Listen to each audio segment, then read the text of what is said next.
welcome to the 20th edition of the DATEV Challenge Roth, powered by HEP. My name is Belinda Granger, and with me today in the studio is Julian Meinhold. Now, Julian, we are all in for a real treat today. The biggest triathlon spectacle in the world is back. No restrictions, no limitations. The most famous climate triathlon, Siddall, is back. We have 3 world champions racing, and of course, the undisputed GOAT, the man himself, Jan Frodeno, is finally back on a race course. A total of just 1,000 individuals from over 6. Looking forward to today. Welcome everyone, it's so great to be back here at Roth. You said it's an amazing race, and we have a lot more to show up. We have our hotspots, a lot coming back, some new hotspots. A lot of history was made here at DATEV Challenge Roth, powered by HAP, and we're waiting for an exciting race with a lot of great athletes out there. Now, as we said, this is the 20th. Of course, it all began back in 1984 with the Franconian Triathlon. That was between 1988 to 2001. It was Ironman Europe, and then became Challenge Roth in 2002. And now 20 years later, here we are yet again. And I must admit, this is probably one of the most spectacular days that I've seen for this race in the last 18 years. Absolutely. So many people are happy to be back. It's the athletes who are happy. Of course, the bikers who are so happy. All the volunteers, the whole county is waiting for this big race out here. I could week over, and finally we have got up on our screen now the race course for today. We start with a 3.8 kilometre swim in the main Danau Canal. Wise direction.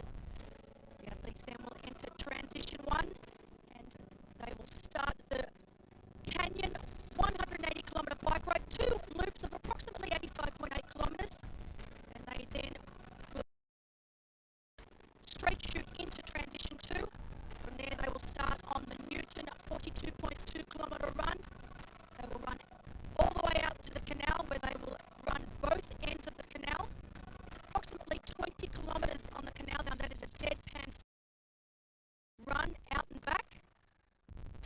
Once they have completed that 20 kilometres on the main canal, so along that canal, they will then head back into town. So back into Roth, they will run through the heart of Roth itself.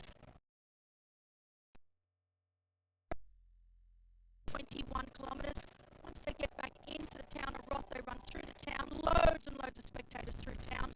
They will then shoot out the other side of the run course to a little town called Buchenbach, a brand new hotspot that is absolutely, before they then make their way back into the town of Roth and into this incredible finish stadium that we are lucky enough to be sitting in right now, Julian. Yeah, I think another thing that's unique and special about Challenge Roth is that canal swim. Obviously, it can be pretty controlled, and it's quite narrow, so you definitely get that sense of, once the age group waves start as well, you can kind of feel that momentum, and you can see the spectators all the way on the sides of the canal banks. Well, for spectators, this is absolutely amazing, because which is the big interstate bridge where all the spectators get goosebumps, because it's this iconic building. And then on the other side we have slight slopes, so it's very, very good to stand there to watch. I think it's pretty straight, so yeah, it's a pretty fast that you don't have to side so much.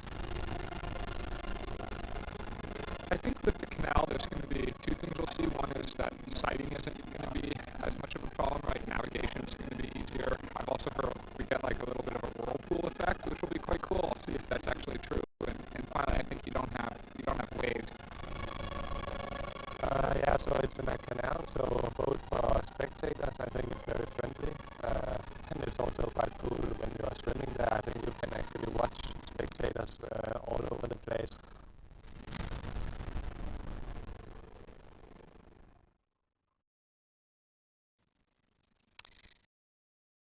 Of our top starters that are racing here today, we've got an incredible pro lineup racing here today.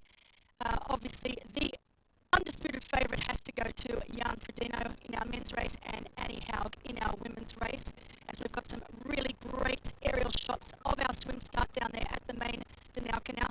Now, you grew up here, Julian, so you know this race better than anyone, even better than me, which, you know, Probably.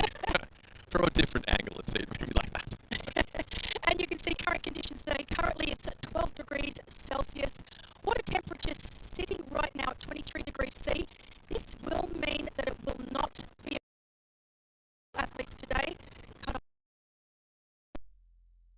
So just to let you know again, our professional athletes will not be wearing wetsuits today. Our age group athletes, however, will be allowed to wear wetsuits. But you can see absolutely spectacular conditions down there right now. Blue skies for miles, calm, no wind as we look at our favourites. Sam Long wearing bib number 1 today, Jan Frodeno number 2, Maurice Clavel in bib number 4, Patrick Lange, our defending champion, wearing bib number 5, Bradley Weiss in bib number 6, Ronaldo Colucci from Brazil number 7, Cameron Brown in bib number 8,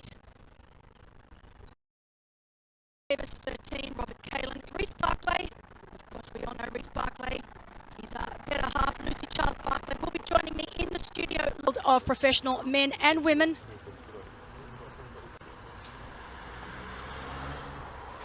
But just look at that transition area. I love the quote by Jan Frodeno yesterday, a kid's store for adults.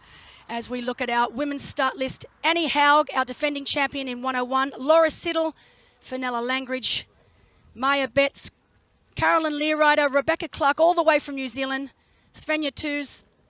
We've got Maja, Nielsen, also Leanne Fanoi. But a great lineup of professional men and women here today. Both of our defending champs back again, Julian. That is a really great story. And yeah, like you said, having a look at this fantastic swim start. I just love the atmosphere down there. You see the little town there in the background. We have always the bells ringing in that little town at a special certain moment. We have the balloons. We have 20,000 people out there. Just imagine, it's in the morning, it's around about 6 o'clock, and they are lining up 20,000 people of maybe 250,000, which we are waiting during the whole course. So it's going to be a crazy atmosphere out there. It still blows my mind to think just how many spectators we have around this entire course. Of course, last year with the restrictions that were in place, we didn't get to see that. So I know for our defending champs, Annie Haug and Patrick Lange, that's the one thing that they are really looking forward to this year, is having a race back to the Roth we all know and love, with spectators everywhere. Like you said, 20,000 right here on at the swim start. We're expecting 50,000 on Solarberg. And anyone that's ever seen the pictures, unbelievable feeling. I still get goosebumps even after all these years when I look at footage from Solarberg. But beautiful conditions down there on the canal. As we said, not a breath of wind. We've had a few windy days leading into the race, but today we'd been promised good weather, and they've come through and they've delivered, because it really is beautiful blue skies, very, very little wind, very calm on the canal. A little chilly for this Aussie, I have to say, to start the day. It is, definitely. I think it's currently sitting at around 14 to 15 degrees Celsius. We are expecting it to warm up very, very quickly. Europe in general has had a really hot summer. I mean, it's probably one of the hottest summers I remember. But Germany, yeah, it's very, very hot. 31 degrees. We've been getting high 20s, early 30s all week, apart from that one day on Friday. Oh yeah, with the rain. That was pretty cold. But glad that came early, because yeah, we've been left with a beautiful day here today for racing. It's a very dry heat though, as compared to where I'm from, where it's very, very humid. It's a very, very dry heat, but nonetheless, it's going to be very hot today, and it's going to be something that the athletes are really going to have to take care of and think about, particularly towards the latter stages of the race in the marathon. Right. It was similar, not the same, but similar condition like last year. So it's going to be interesting if athletes like our defending champion know what to do and how to react to that. Or if someone like Sam Long from the US, how will he handle that? He's over here in Europe for not so long. He's enjoying it. He will say he's wanted to race this history and this legend. And yeah, it's going to be interesting how they will work with it. And you said that weather conditions else are really perfect. Just look at that. The sun is coming up. our pros were in the water for the swim, for the test swim, so to say. Looked perfect, and we're getting closer to the swim start then in 10 minutes. So yes, both our professional males and females are indeed in the water swimming, doing their swim warm-up in the blue 70 swim that we have here today. Just to give you a little bit of an update, we have Sam Long wearing bib number 1. Now, a lot of people are saying, why is Sam Long in bib number 1 when we've got the defending champ here in Patrick Lange, and we've also got, obviously, the undisputed GOAT himself, Jan Frodeno, wearing bib number 2. That's because Sam Long wanted bib number 1. It was part of his agreement in coming here to race that he wanted bib number 1. With a smile. With a smile, of course. And obviously Patrick Lange, bib number 5, that is the bib that he wanted as well. So I think bib number 5 is quite an important number for Patrick. It was the number he wore in Kona on his first attempt, so I think it's a number that's dear and close to his heart, so that's the number he wanted, and it's a number we've given him. But with their cap colours, we have got Sam Long wearing a pink cap, we have Jan Frodeno in a silver cap, Maurice Clavel in a brown cap, Patrick Lange in gold, Bradley Weiss wearing an orange cap, Hinaldo Colucci in red, Cam Brown in white, Chris Dells in navy blue, Magnus Ditlev in a purple cap. We've then got Thomas Davis in light blue and Robert Callan in dark red. So Robert Callan from Sweden, also a little bit of a dark horse, someone to watch out for, and someone, you know, if he can have a good run, I mean, he was a great swim biker, if he can have a good run here today, could possibly sneak onto the podium or a top 5 finish.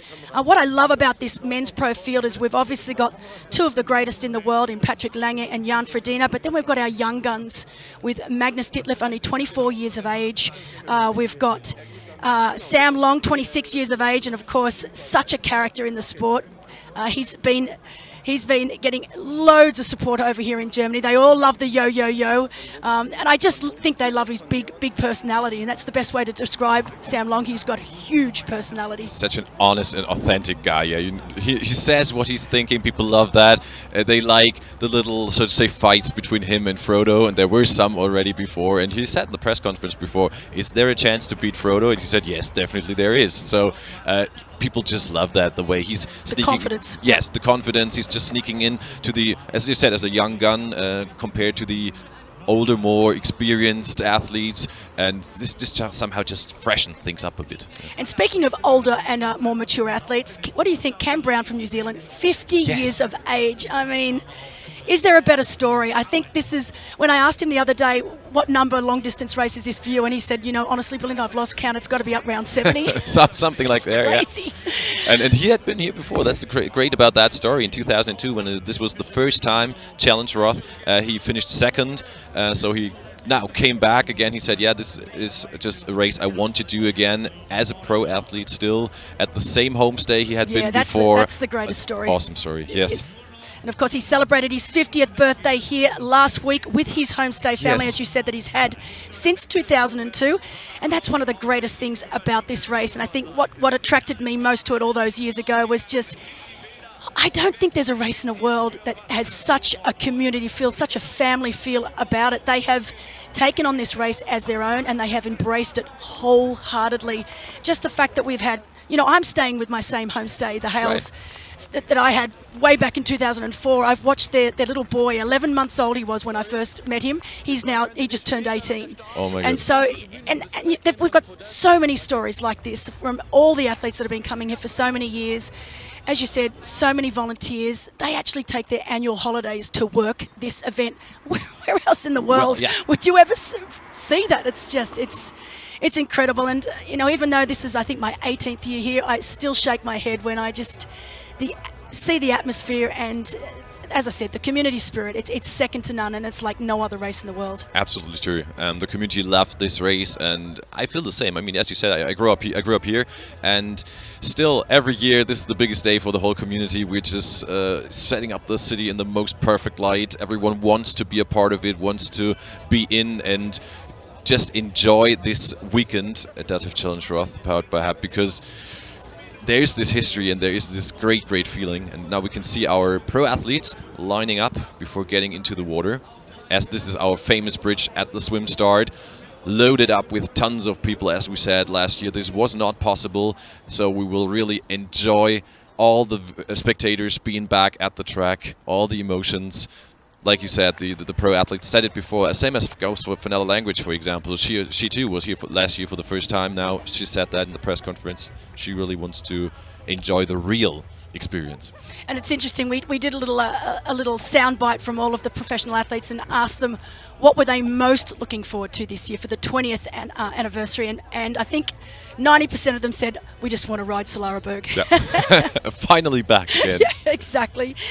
And speaking of our professional women, of course, we went through our professional men's field, great field that it is. We've also got an incredible field of women racing today. Annie Haug of Germany, our defending champion. She will be wearing a gold cap. Laura Siddall, second here last year, wearing the silver cap. Fenella Langridge, who was third, wearing a violet cap or purple cap. We've then got Maja Betts in pink, Carolyn Learrider in black, Rebecca Clark wearing white, Svenja Toos in dark green, Lisa Maria Dornauer in navy blue, Judith Corican in orange, Elisabetta Corridori in red, Maya Stay Nielsen in light blue, Magda Niewald in brown, Sonia Skeven in red, Lena Bonda in red, and also Anna Rivera Garrido in red. So the rest of our professional female athletes will be in red caps, apart from those that have got the coloured caps. For our men, the rest of the professional men will be in green caps. Our professional men, 6:30 is start time here today, with our professional women going off at 6:33. And then at 6:50, our age group race will begin. All of the waves will go through, including our relays towards the end. As you can see, our professional men are making their way into the water. They will start at 6:30. Just to let all our viewers out there know, we will be having questions and answers, so you are able to write any questions you may have about any of the athletes racing today or about the course itself. And we will do our best, Julian and I will do our best to answer those questions as soon as we can. So please feel free to write in anything that you would like to know about today's race. And I'm sure between Julian and myself, we should be able to answer everything. We will give our very best. And we've just seen some other important people in the background when the pros went to the water. Our athletes service, so to say, caring about the athletes for years. Most of them part of the race for when they were kids with their parents again, and now they moved into that position again and supporting the athletes. So this is really great, because in a lot of cases here, this cheering or this volunteering is really moved on from family generation to the next family generation, which is really great. Speaking of which, I think you've got a great story to tell there, because I have seen photos of you from when you were a very little boy, helping at the finish line. And tell us that story, because you've gone from, what age were you when you started working here? Well, like, it is 20 years ago, so I was around about 11, 12 years old. I did 10 years of Transition Area 2, first handing out sponges, what you did first, then grabbing bikes. I'm pretty sure I grabbed your bike once too, because I was always somewhere around the first bikes of the male-female athletes. Yep. When there was a video about the 20th anniversary, I saw me grabbing the bike of Nina Kraft back then. So yeah, always been around there. Then 5 years of athlete service, helping here with the bags, handing out medals, things like that. Then I was an intern actually for half a year too at the office directly. Wow. I did some commentating at Transition Area 2, and then yeah, now for 3.5 years I'm working beside me. Commentator. Yeah, and with you. All right, we are very, very close to our race start here today for the 20th edition of the DATEV Challenge Roth, powered by HEP. Our professional men, 6:30 start here this morning. 3 minutes later, our professional women. But we are literally only moments away from our professional male start. Oh, I'm getting excited. I mean, getting goosebumps already. I'm not sure if the goosebumps are from the cold or from the excitement for the start, but it's a good mix. It's a good mix, that's right. And we know that it is going to get very, very warm later today. But cannot wait for the start of this race. We are within 1 minute of starting as we go back down to our professional men. You can hear the challenge music in the background, which already gives you goosebumps. And here are our starters.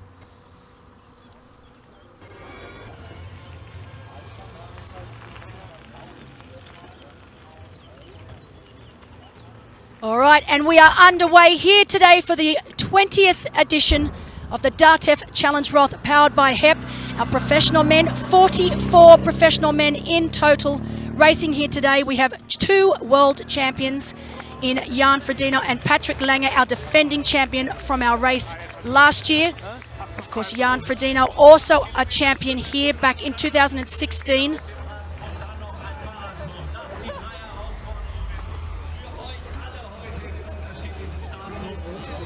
But beautiful, clean start, and as our professional men are underway on the Blue 70 3.8 kilometre swim, you could see our professional women are now making their way to that start line. It is a deep water start here today in the canal.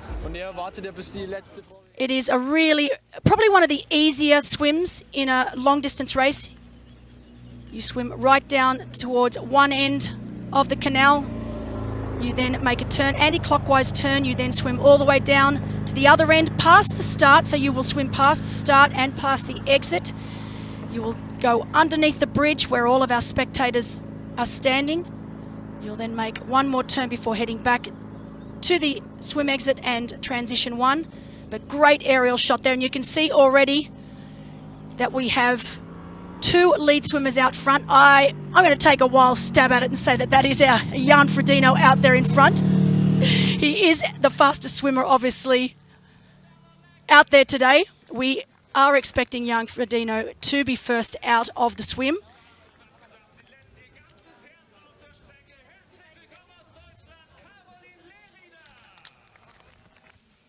We know that we have got quite a few other strong swimmers. Patrick Lange, Reese Barclay, Maurice Clavel, Patrick Dirksmeyer are also very strong swimmers. Tom Davis, Hernando Colucci, Robert Callan and Sebastian Nemowitz. They are definitely strong swimmers and should be in that chase group, that main chase group behind the likes of Jan Frodeno. The most interesting thing today for me into T1 will be to see just how far back Magnus Ditlev, say Sam Long are to that lead pack. We know that both Magnus and Sam Long are very, very strong bikers, but it will be interesting to see what that deficit is with these two athletes out of the swim. While we're now getting closer to the start of the women's field, actually we can hear again the challenge music in the background while our female starters already lined up for their start, which will happen in around about 10 seconds. And as said before, we're also waiting for a fantastic race here. And here they are, on their way already. So our women's field is... No, here they are now, waiting. Yep, and now we hear the shot. This is the start for the female race. They are on their way. We have 15 professional women racing here today. We know that just as in the men's race, we have Jan Frodeno as our standout swimmer. In our female race, we have Rebecca Clark from New Zealand. Very, very strong swimmer. Was recently second place in Ironman Australia, where she led the swim out there as well.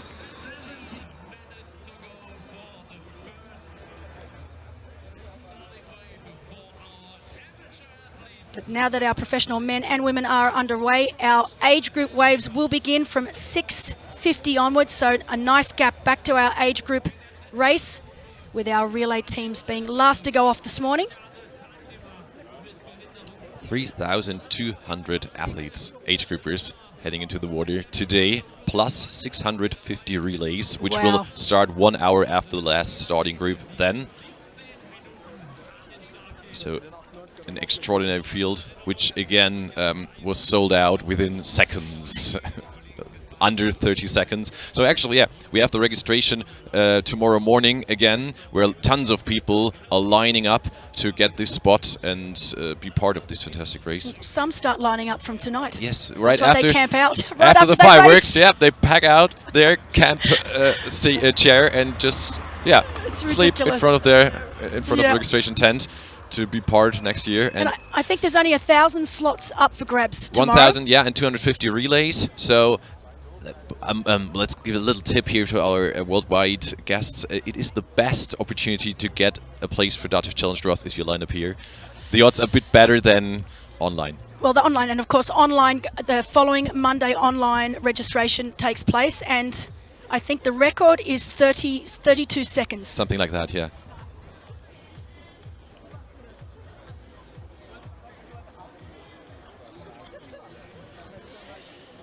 But fantastic aerial shot there of our professional men and our professional women. We know Jan Frodeno, we can be pretty safe to say that Jan Frodeno is leading the race right now. He is the strongest swimmer on paper. That's not to say that there are other good swimmers in the field. We know Patrick Lange is also a very strong swimmer. And while we talk about these two athletes right now, let's go to a clip that we did on Jan Frodeno versus Patrick Lange. It's fast, it has history, and I think that's just a few points that make it so special. To be honest, 2016 was a bloody stressful day. It was, you know, the thing is, I'm obviously not somebody to shy away from publicly speaking about my goals. And when that is a world record, it was kind of intimidating. There was a whole project attached to it and so many people. And you know, it's a beautiful thing, but it's a lot of raw emotion bundled into various moments where you just find yourself in a tunnel. Yeah, obviously it's that winning emotion, you know, crossing the finish line in first place and getting to know this feeling inside of the stadium was unique. Even after winning 2 times in Kona, it was really special, different, and super emotional. Yeah, I thought he did really well. I thought Patrick's race last year really, for me, defined him as a complete racer, which is something you know, I've always, well, not criticized him for, but always found that it's a lack of his game. And I think he's definitely managed to change that, also with his new coaching combination, it's no longer new. But yeah, I thought it was a fantastic race. Yeah, I mean, Jan is obviously one of the biggest or most successful athletes that have been around in the sport. He's really consistent, and if he is on the start line, he is most likely to be really fit. So I expect nothing less than even if he says he was injured, and I still expect him to be fit and healthy and be a real competitor for the win on Sunday. It was definitely more than just being injured, and you know, questions that just come when I think, yeah, you go through various stages of life, and that storm is something that I had to weather maybe once before in my life, and it really helped me down the line, but yeah, I'm not quite there yet. And that was the man himself, Jan Frodeno, 7:35.39. He went in 2016. That record still stands today. It was an incredible race. I was here, lucky enough to be here to witness it myself, and yeah, he was really, I would like to say faultless all day, but he actually crashed on the bike. Yeah. A lot of people don't realize that when he set that time back in 2016, he actually had a pretty nasty crash on the descent, on the switchback descent. We got it on film, and to see him get back on, dust himself up and get back on and just get back to business within seconds was you know, a testament to the pro he is. Especially how well his head was after that crash, because still, like he said, there was a lot of pressure on him, and with that little crash, everything would have gone down, and he made it. And it's really interesting to see now how he will go through this race some years later. Now, just probably enjoying as much as possible. Different conditions now after his injury, which he had made him miss the World Championship too. So for him, this is just a step back into pro racing this year again. And so we will see how he will go through this race, how much he can run in the end. We will see that too, how well he is doing. He said in the press conference that he didn't get all the kilometers he wanted to or he needed to. What I also thought to be really interesting is when he talked about Patrick Lange, that he did a great race last year, he was following it, and that he said now Patrick became the complete athlete, a complete racer, which he sometimes criticized him for. So really interesting to hear Frodo talk about him in that way. Look, one thing about Jan Frodeno, and I think we're all in agreement with, regardless of the result at the end of today, is that every single triathlon fan out there around the world right now is just happy to have this man back in the game, to have him back on a race course. He hasn't raced since the PTO Collins Cup last year. It's probably the longest I can remember him ever having off racing. And he's just been so incredible for the sport of triathlon. He is definitely, as I keep saying, the undisputed GOAT of the sport. And really, he's been responsible for elevating the sport to the level it is today. Without Jan Frodeno, we wouldn't be where we are today. He set a new standard, which other athletes are now following, and you're starting to see these younger athletes that really look up to Jan, and we saw that in the press conference, the likes of Sam Long, Magnus Ditlev, who have looked up to this man for so many years, and now they don't just want to emulate him; they want to be better than him. Right. Both these athletes, 24 and 26 years of age, really young in the sport of long-distance triathlon, and I love the respect that they showed for him in that press conference. And like I said, I can only speak from my own personal opinion, but I love having any race that has Jan Frodeno in it. You know it's going to be a great race. Absolutely true, and like you said, they want to beat him. If they can do, we will see. But like you said, it's just again part of getting better and better, and he has done so much also for publicity, for bringing that sport into many other areas than before. And yeah, this is just a great luck for the sport to have Jan within here. And he hasn't, as you said, it's not just been the injury. He moved, obviously based in Girona in Spain, but had to move to Andorra only a couple of weeks ago. So now him and his family will be based in Andorra. So that move, caused a little bit of a disruption as well. But I also know that someone like Jan Frodeno doesn't line up on a start line unless he knows he's ready to do well. He was downplaying it a little bit at the press conference, and also here at the stadium we had our talk to the pro athletes. He wasn't really mentioning to go all in, but somewhere in the background you could feel. I just find it hard. I find it hard to believe that he would not line up unless he was ready, or unless he thought he was able to win here today. And you look at his track record. He's done 13 full distance races, of which he's had 9 wins, 1 second, 2 thirds, and 1 35th. And of course, that was the one glitch in his otherwise incredible career in full distance racing, and that was back at the World Champs in 2017. But kudos to him for finishing that day, because it would have been quite easy for him to walk off the track, but he stayed on the track. World Championships gave it the respect it deserved and finished that day. So we can see here we have Jan Frodeno in the lead. We know he is wearing the silver cap. That's right. So it is the silver cap leading. It is indeed Jan Frodeno.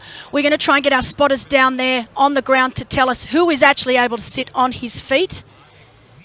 We were not expecting anyone to be sitting on his feet. We know that his training partner, Kyle Smith, who was originally planning on racing here today, but pulled out earlier this week, just not quite ready to take on another full distance event after his great first time effort at the World Championships in St George, where he finished 11th. Right. He would have been one of the only swimmers to be able to stay on Frodo's feet, but we can see that someone down there in the swim is actually swimming on Frodo's feet. We will give you an update on that as soon as we can.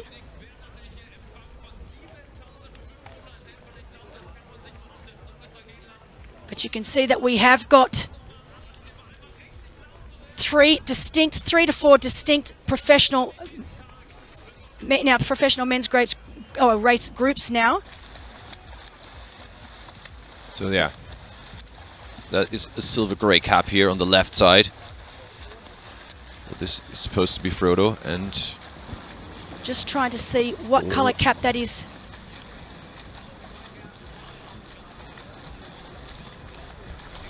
But yeah, recognise Frodo a mile away, leading the swim here today as expected.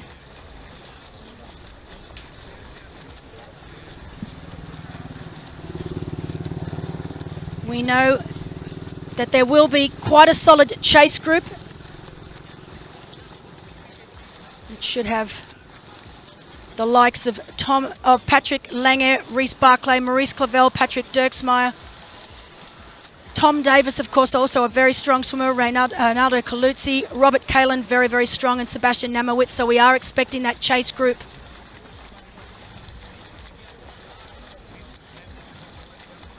That's a gold cap. So And this might be, then it is Patrick Lange. Lange. Yeah, this is a golden cap. So our defending champion, right on the heels of Jan Frodeno so far, after the first meters of the race. 12 minutes into the race so far, 15 into the women's race.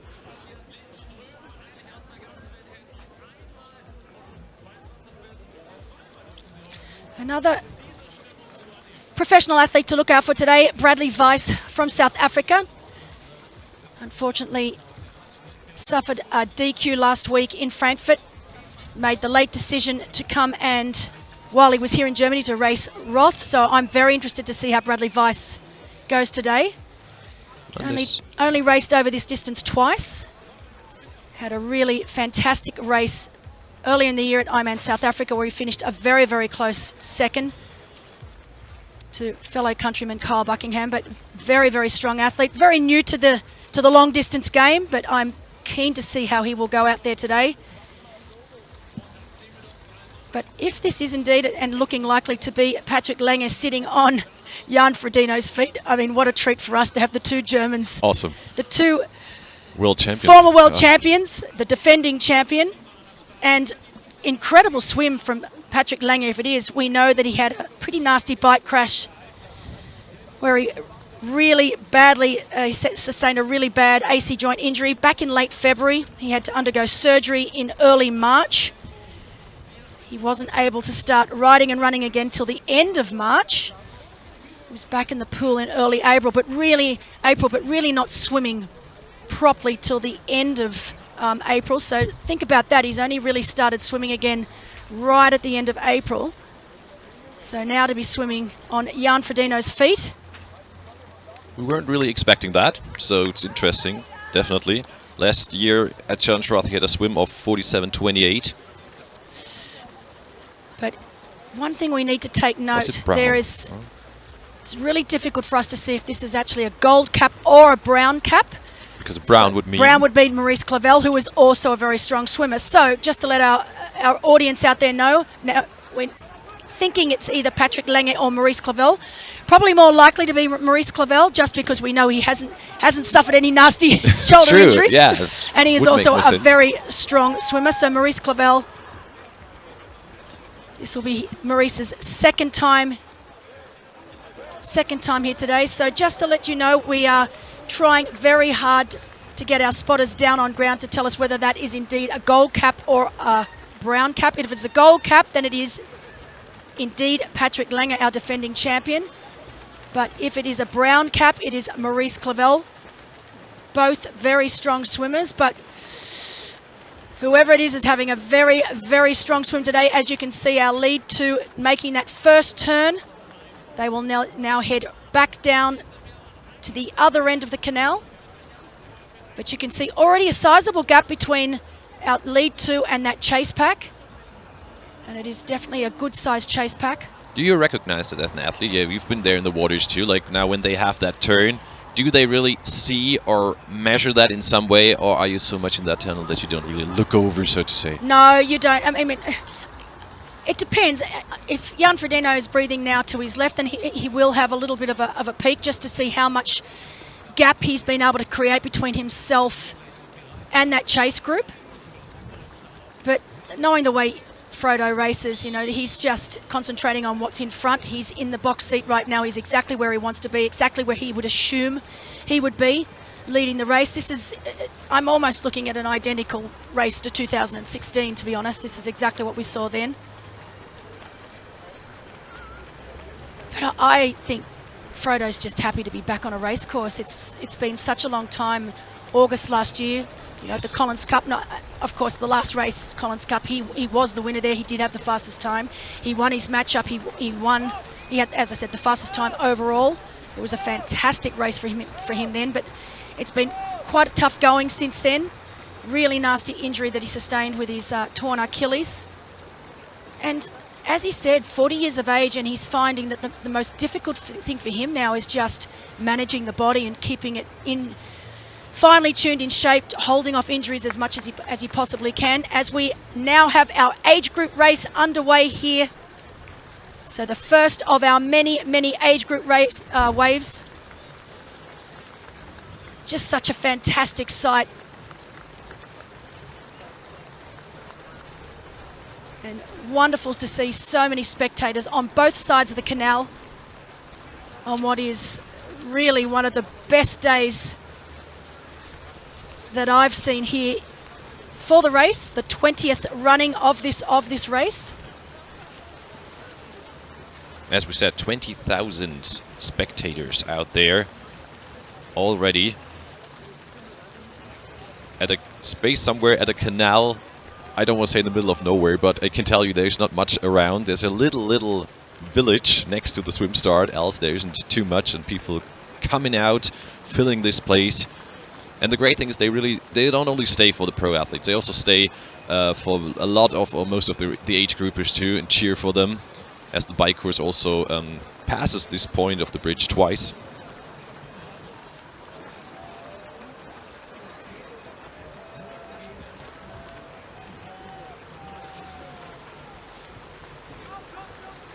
So while we have this terrific aerial shot of our age group wave, the first of our many age group waves, we have got a soundbite coming up on our favourite men for today's race. To be honest, I'm really going back to this with a kind of innocence that I haven't allowed myself to have for many, many years, simply because the expectation has to be a realistic one. My form is exceptional, I would actually say. But my specific running form is next to nothing, and that just it doesn't quite combine, and it also doesn't make it quite measurable, because trying to be very fit in 3 disciplines is not the same as trying to be very fit in 2. So you know what, I've just actually decided that I have to park my perfectionist just for a weekend. I'll be back, but come out and probably just send it until I can't anymore. I want to give it everything. It's just hard to tell, especially with this stacked field of competition. So just go out there, smash everything out that's left in the tank, and then we will see. So a little bit of an update from our professional men. So we definitely have Frodo in the lead. We are thinking it's either Maurice, well, we know it's either Maurice Clavel or the man himself, Patrick Lange. Just to give you an update on our women's field, obviously our women started 3 minutes behind. As expected, Rebecca Clark is leading. So Rebecca Clark from New Zealand is leading. She has a 30-second lead right now over Fenella Langridge. We know that Annie Haug is around a minute 14 back at the 1,000 metre mark. So the women have gone through 1,000 metres with Rebecca Clark leading, Fenella Langridge in second, and then Annie Haug about 1:14 down. And we also have a clip about our defending champion and of Annie Haug. Have a look at that now. Surprise about the time, to be honest, because when you don't expect anything and then you see the time after the finish line, it's just amazing. Oh, it was something really special, you know, because I come back from a corona disease, and I didn't know what to expect, because my first races were a bit rough, you know, and I was on the start line, didn't know what to expect from the race. It was the first long course for a long year. The last one was 2 years ago. So I had no expectation, it just went with the flow, and it was just amazing. I mean, that's the reason why I wanted definitely to come back and prove what I can do on this course. I mean, it's a very important race for me, so I knew before that I will have 3 big races this year, and everyone has the same priority for me. And I want to be 100% fit now on the start line of Roth, because it means a lot to me. I come from Bayreuth, so it's pretty much my home race. Running on home soil is always something really special. I mean, it's long course, you know, and there are so many pieces of the puzzle who has to fit together. And yeah, last year it was almost perfect condition. It was not super hot, it was not windy, it was just a perfect race for me. So of course I have expectations, but I have to see what the day holds for me and then try my absolute best. I think it gives you definitely extra motivation, especially if you come from the region. Then you have the spectators maybe a little bit more in your back than if you come from another country. So I'm really hoping for that the people push you up and yeah, make it a bit easier for you. And yeah, that's definitely a part I'm looking forward the most.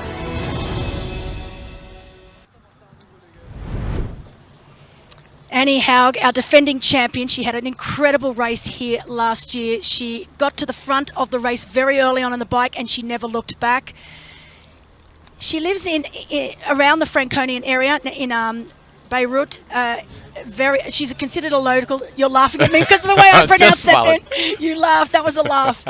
Oh, my pronunciation of some of these words, of some of the towns. You shouldn't have chosen the German commentator. I know. I must excuse. Lucky we're talking to mainly English speaking people. That's a good one. They won't actually know that I'm making a boo-boo, so that's the good part. They will never hear that. That's perfect. But Annie Haug, coached by Dan Lorang, same coach obviously as Jan Frodeno. An exceptional athlete. PTO ranking right now of number 3, so she's 3rd in the world. She had a rough year last year where she got COVID right before Clash Miami, and then coming back afterwards had to deal with corona diabetes, which set her back even further. But wow, she came back last year in Roth with a vengeance, and a truly remarkable race. And I can't wait to see what she's capable of here today. Last year we had a shortened bike course because obviously we had to take Solaraberg out. So the time that she did on the course last year, not really relevant. But this year, course is back to normal, right distances. So it's going to be very, very interesting to see what Annie Haug is able to produce out there today. We know right now, around 2 minutes back on our leader. So at around the 1200 metre mark of the swim, Annie Haug is in a group with Judith Corican and Maja Nielsen. So they are around 2 minutes back on our leader, Rebecca Clark. With Fenella Langridge swimming on her own around just over 30 seconds behind our leader, Clark. So we have a great shot on screen right now of our leader, Rebecca Clark, in the white cap. And while we're talking about our professional women, let's go to a little clip we did on our professional women earlier this week. I mean, it's long course, you know, and there are so many pieces of the puzzle who has to fit together. And yeah, last year it was almost perfect condition. It was not super hot, it was not windy, it was just a perfect race for me. So of course I have expectations, but I have to see what the day holds for me and then try my absolute best. And then after the finish line we will see what's up for. Obviously win. I wouldn't be here if I didn't want to win, but I haven't performed the way I know I can in past races, so if I can execute how training reflects and just to go out there and give it my all, and if that's second, if that's third, then so be it. But yeah, I'd love to. We finish then with Fenella Langridge wearing bib number 103, coached by her partner Billy Harris. So Billy Harris down, supporting her all day long today. She was 3rd here last year on debut, so had a great race and a really quite a good ding-dong battle with Laura Siddall, who finished in 2nd. But Fenella Langridge, I love Fenella's personality. I follow her on Instagram because she's a lot of fun. She makes me smile when I get up in the morning and I check her stories. She's always making me smile. She loves the sport, but she has fun with it as well. So she's a great character. Ranked number 22. So ranked number 22 in the PTO rankings. We've got a great shot of our lead men down there right now, making their way down to the other end of the canal. Just a reminder, if you've got any questions, please write in on Facebook. We are eager to answer any questions that you may have. And also YouTube as well, so you can ask away on either Facebook or YouTube, and we will definitely answer your questions as best we can. As we go back to our lead female, Rebecca Clark from New Zealand. She's actually been over here in Europe for a few weeks now. She was in the UK visiting family for the first week and then in Girona. So while I was in Girona, I was lucky enough to stay in Girona for the very first time this year. I'd been eager to have a look and see what all the hype was about. We know that a lot of the professional athletes and cyclists base themselves in Girona, and honestly, I can understand why. It's a training mecca, training paradise. It was absolutely beautiful. I loved it. Actually, the week went way too quickly, and I wanted to stay a little bit longer. But yeah, Rebecca Clark was there for a couple of weeks, training with the likes of Laura Siddall, who bases herself there for most of the year. Also, two other New Zealand athletes, Sam Osborne and Samantha Kingsford, two of our ex-Terra athletes. They're also based there as well, so they've got a really lovely little training group going there. But yeah, Rebecca's in really, really good form. She's coming off a second place finish at Ironman Australia, where she was second to Sarah Crowley. But she's definitely a very strong swim biker and really starting to improve her marathon as well. And you've mentioned Laura Siddall too, our I don't want to say local hero for now, but she's also very well known here. Second last year in total, also second 2017, 2 fourth places for her too. Some kind of a challenge ambassador, we must say. Five-time winner of long distance triathlon, and also 7th at St. George this year, where you already said she was battling with Fenella again. Yes, again. And they were battling last year too, so we will really see what's going to happen. She will come out of the water behind Fenella probably, and behind, well, maybe around Anne Haug or behind Anne Haug.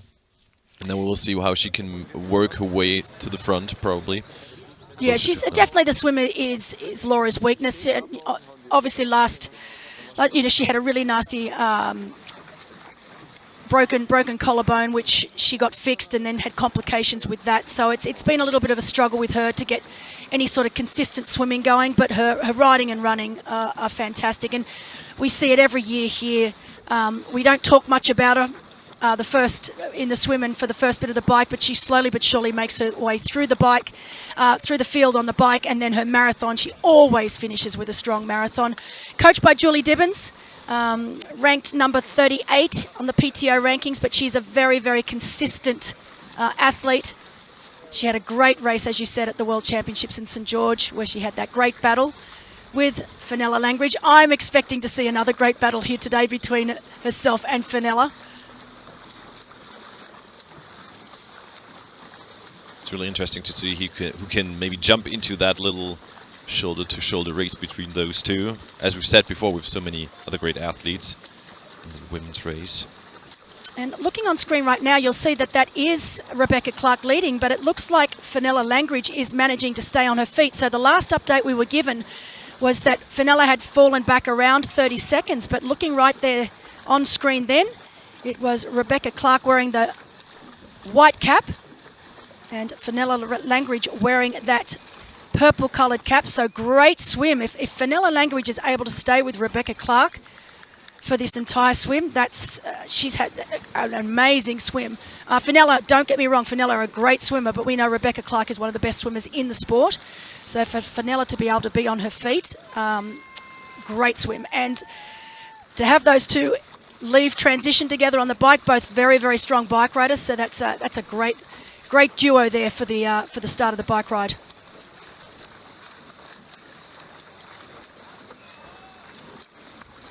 So we know that our professional men are around 10 minutes. So 10 minutes to go before we are expecting to see them make their way to the swim exit and up into transition.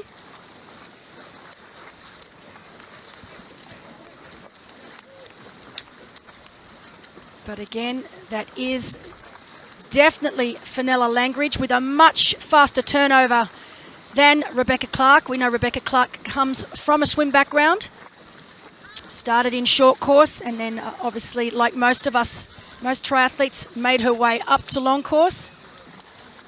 She's a regular at Challenge Wanaka. Still, in my eyes, one of the most beautiful, spectacular race courses in the world. So Challenge Wanaka every February down in the South Island of New Zealand. We know that we are expecting Rebecca Clark to be back again in Wanaka next year. But great swim from Fenella Langridge to be staying on Rebecca's feet right now as they make their way down to the far end of the canal, where they'll make that one final turn before making their way back to the swim exit. You can see down on ground now, both sides of the canal crowded. Loads of spectators already out and about. And one of the things I love about the spectators here is a lot of them come from all over Germany. They take their annual holidays, they get in their camper vans and their RVs, and they make their way to this tiny little town of Roth, where they stay all week long. I have to say, the expo here this year, so this is why they come early. The expo here, I have never seen an expo like it in my life. This has to be the best one ever. It is the biggest one, gosh. actually. Yeah, it is. We made a lot of use of new spaces and could really use them. And for now, yeah, this is the biggest expo in the world. It truly is incredible, and it's been such a great week and such a great buzz. We've had so many other events. We had the Bambini run and the night run on Thursday. We had the Junior Challenge, the Challenge Women and the Junior Challenge on Saturday. So yesterday morning, I took part in the Challenge Women. Yes, I was commentating. Had an absolute ball. It was great fun, I must admit. A beautiful day for a 5K run. Over 1,000 ladies in pink. Yeah, incredible. And of course, that event was not able to go ahead last year because of COVID restrictions. So really, really wonderful to have that event back again this year. I always say, you know, when I'm out there, that it's the main event. This is the secondary event, but it was wonderful to see so many women out running again.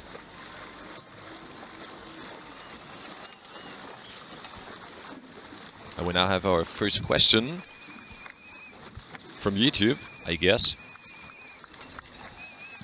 And as said before, feel free to shoot all your questions in. We will answer everything that you want to know, either with Facebook or YouTube. And we welcome Andrew Weber. How many athletes are racing today? So yeah, we've said that we have 3,200 athletes racing out there, plus 650 relays. So to count that up, it's almost 5,500 sports people all together around here, which is an amazing amount. And with our professional race, 44 professional men on the start line today and 15 professional women. Just to break it down a little bit further for you.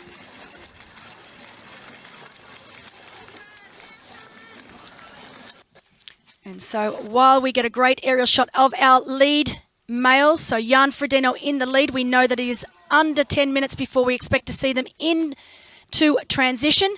We've got a short clip to show to you right now of how they are actually going to get through transition here in Roth.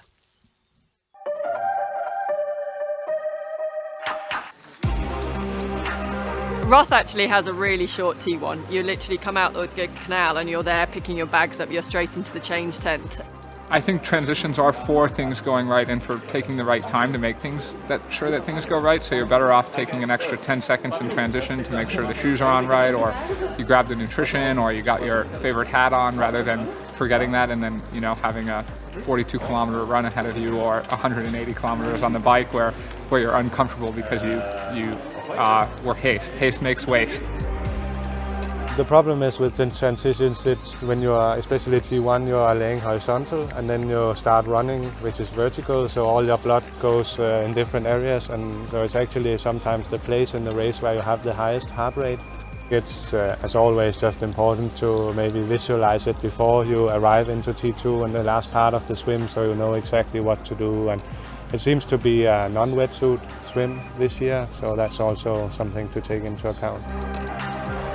To stay focused. I think to shake off your swim, kind of like to, depending on how the swim has went, and you see where you are in the bunch, and to know if you're going to be the chaser or if you will be chasing from behind.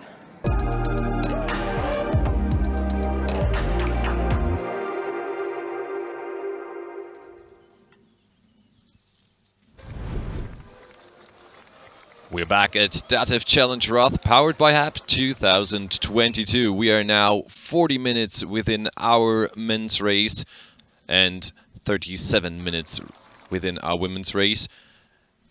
And we can see that our men's field has passed the bridge one more time. And we have one more question from Sebastian Schmidt. What is the fastest swim time ever in Roth? We could tell you this was done in 1997 by Michael Prüfert. He needed 43 minutes and 35 seconds back then. So we think we won't be this fast, but we might get close. We will see how fast can Frodo go at the end. So they have to do one more turn to the left. As we said, they swim anti-clockwise. They've passed the bridge and then come back to the swim exit, which is really close to the start. And then they come into T1. And just so you have an understanding of just how many athletes we have today. So while we've had our professional men and women, we've actually got 18 separate age group waves, including our relays here today. So 18 waves. It's incredible. They seem like they just keep going all morning long. Plus 3 relays, actually. It's 18 age groupers, and so it really, yeah, like you said, we do starts down there. When last year I was commentating down there on the ground, and it's so great because we're celebrating, as said before, each and every athlete down there. So it's really great. Next group comes up and nobody gets tired of it. It's like, okay, it's the next group. Come on, shoot out everything you can, and they do. And especially on the other side, they are so happy, the athletes too, because they just walk in there, 20,000 spectators cheering on them. They don't have that much, and this is the really great thing about Roth, that we celebrate triathlon here, not only the pros or what's going on. This is just, like we said, home of triathlon. Everyone is a hero for us until the end, until 11 at night, when we welcome our last finisher here in the stadium. Yeah, it really is. And the actual finish here, like the finish show that we have, it's worth hanging around for. I mean, I remember as an athlete that you're exhausted when you get across the finish line. All you want to do is go home and have a shower and eat. But nearly every single pro athlete makes their way back here to the finish because they know that it is just such an incredible show. Like, they really put on an amazing show. I know they've got something special for the 20th anniversary. While they have fireworks, they've stopped.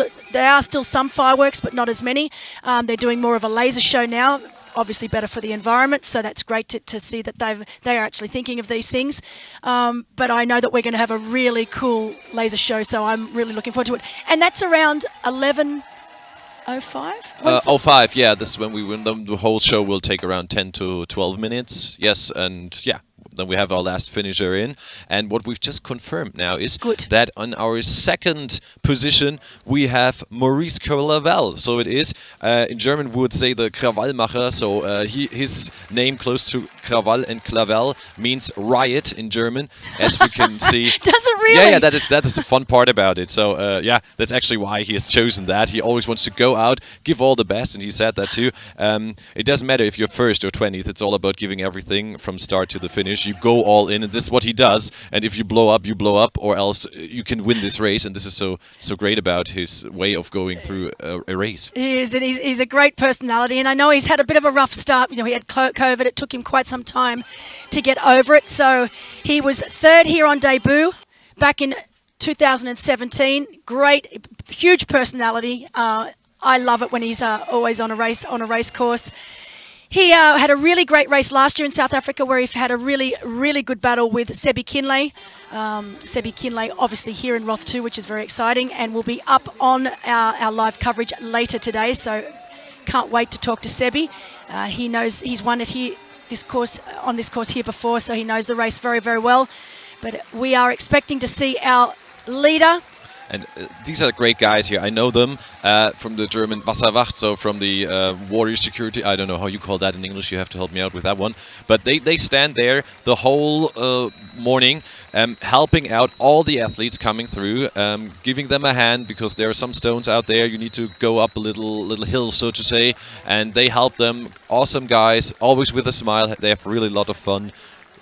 And so in total, they are, so say, these are 6 of our 7,500 volunteers out there. Just imagine, we have almost 2 volunteers for 1 athlete. So it's a perfect condition if you have any trouble. We will later also see pictures from the race out there at all the hotspots where they are handing out sponges, drinks. Also, we will go have a look at transition area 2, where we have more than 1,000 volunteers during the whole day, which is incredible. It truly is incredible. Amazing. That is our chase group now, so our male chase group. So while we know Jan Frodeno and Maurice Clavel, both of Germany, are out in front, this is our rather large chase group.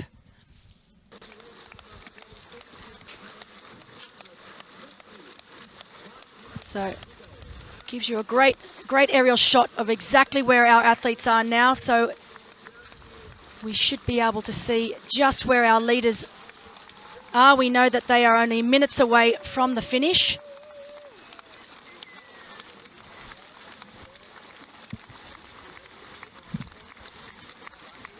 So great shot. Right now there they are, so making their way to the swim exit in transition. Jan Frodeno out in front, Maurice Clavel in second place. Great swim from Maurice Clavel here today. Our oldest male professional racing today is no other than Cam Brown, while our youngest male professional is Magnus Ditlev at only 24 years of age. And we also have athletes out there who are 78 in our upwards in our age group. So this is really terrific what these guys are doing. We also have our annual or regular participants. We have some out there who are racing for more than 35 years at Roth, who have done every race here at Roth Potterville. There's a group of 4 guys still coming back year per year, while our men's leading group around Jan Frodeno and Maurice Clavel are getting closer to transition area 2 now, 47 minutes into the race. And that did look like a purple cap down there, so that if it is indeed a purple cap, that is Magnus Ditlev. He has really improved his swim over the last year or so. And it'll be very interesting, as I said, to see what that gap is back to Magnus Ditlev. Arguably the strongest rider in the field, so at only 24 years of age, he is an incredible rider. You can see that it starts to frustrate him a little when we talk about that, though. He doesn't want to be renowned as being an incredible bike rider. He wants to be renowned as being an incredible triathlete. He has definitely improved his swim and run. But I heard he's a bit aiming at maybe a new bike record. We will see if he can do that. It's 4 hours, 5 minutes. And yeah, by the legend himself, Cam Worth. Yes, so right.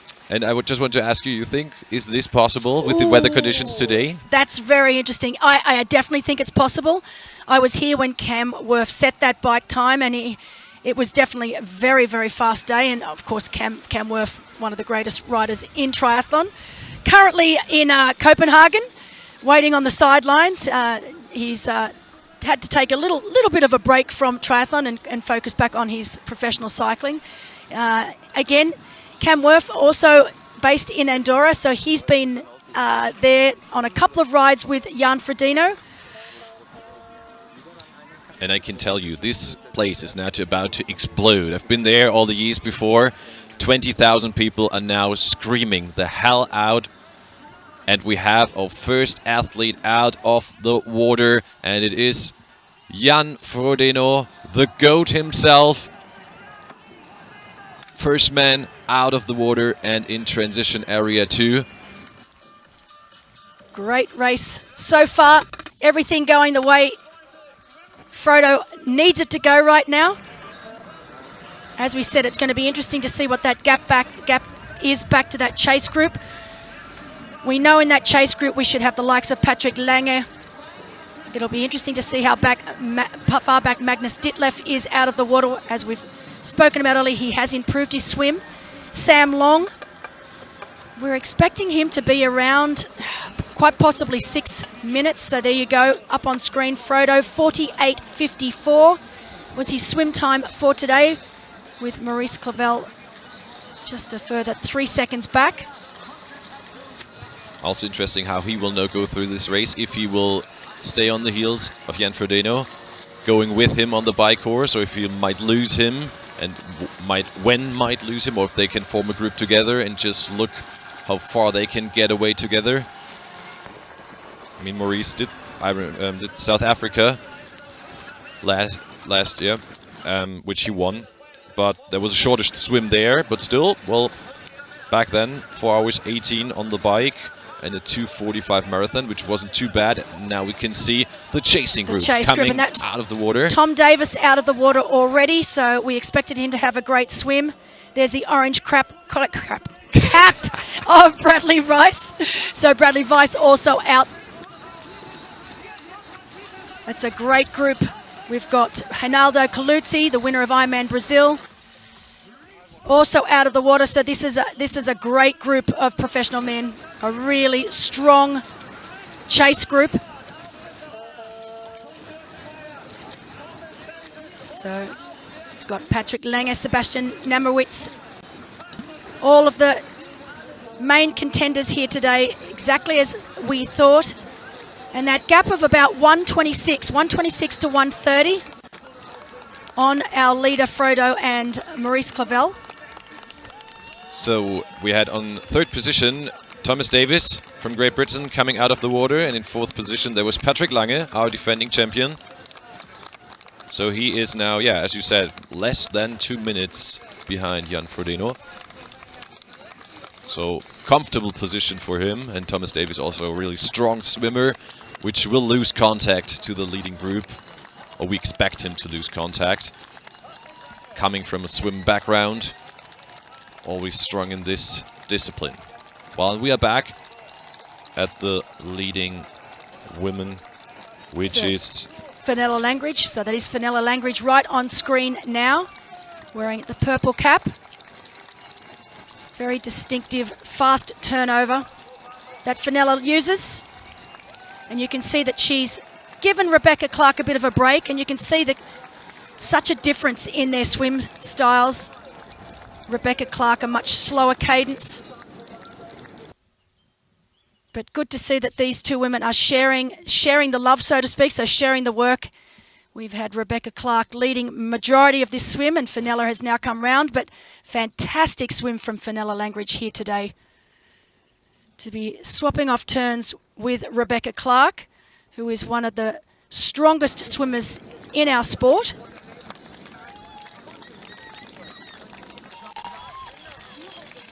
So while our professional men have now made their way into transition and out onto the 2-lap bike course. So 2 loops that they'll do here today. Each loop around 85.5 kilometres. Once they finish that second loop, they then have a straight shoot to T2. It's around 9 kilometres. We know that behind our 2 lead females, we have Carolyn Leerrider of Germany and also Annie Haug, our defending champion.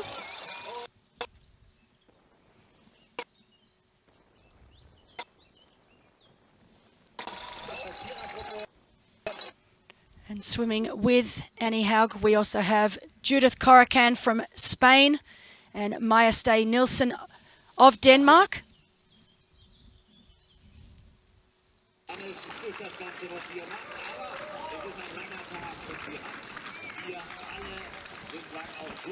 Reports from our spotters down on ground that our chase group had a lightning fast transition. They were obviously given a split of less than 1:30, and I think they've all got pretty excited about that, and they were out of there. So super fast transition from our defending champ, Patrick Lange. And what I've seen there, did we say that before? That might be also Magnus Ditlev out of the water with Patrick Lange. Well, I knew, look, I spoke to Magnus Ditlev earlier this week, and he's really been, as I said, he wants to get rid of that title of being the fastest bike rider. He's an incredible bike rider, but he also wants to be renowned as being an incredible triathlete. And I loved what he had to say at the press conference earlier this week when someone said, do you think Jan is beatable? He goes, well, I wouldn't be sitting here right now if I didn't think he was. And I just thought it was the perfect answer. As we can see, our lead females now also into transition. That was Fenella Langridge of Great Britain, followed closely behind by Rebecca Clark of New Zealand. So fabulous swim from these two women here today. But great to get footage now out on the bike course. So as I said, 2 loops today, about 85.5 kilometres per loop before they then head to T2. I think they pass through something like 18 villages, which they have to do twice. So everyone always looks at the bike times here and thinks, oh, it must be a lightning fast course, super flat, lightning fast course.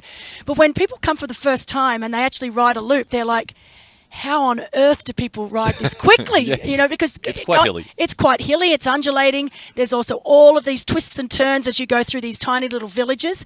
And it definitely is a course that suits those that know it like the back of their hand. I know when I came here back in 2004, I spent quite a bit of time here beforehand going over the course, and it is definitely an advantage to know this course inside and out. Right. Because then you get to know what corners you're able to pedal through, where you can stay down on the bars, when you need to come up. There's quite a few blind corners that you don't know what's on the other side. So if you've done your recon and you know the course. And when I spoke to Sam Long earlier, I said, please, whatever you do, come early, make sure that you go over this course several times so that you know where you are, what you're doing, because it really is a course that suits those that have been able to ride it. And luckily enough, most of them have done their research, they've done their homework, and they know the course. They've ridden. The great thing about this course is you can break it up into manageable sections. You can ride one part of the course one day, the next part of the course on another day. But it really is quite technical.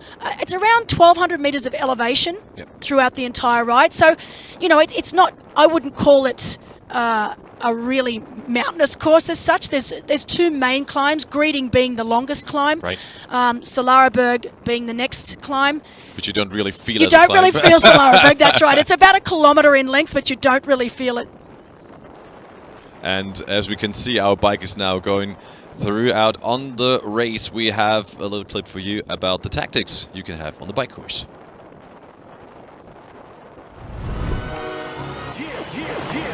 The bike course is also special in Roth because it's going until this most southern point of the county. We have brilliant roads. They are very, very slick, very fast.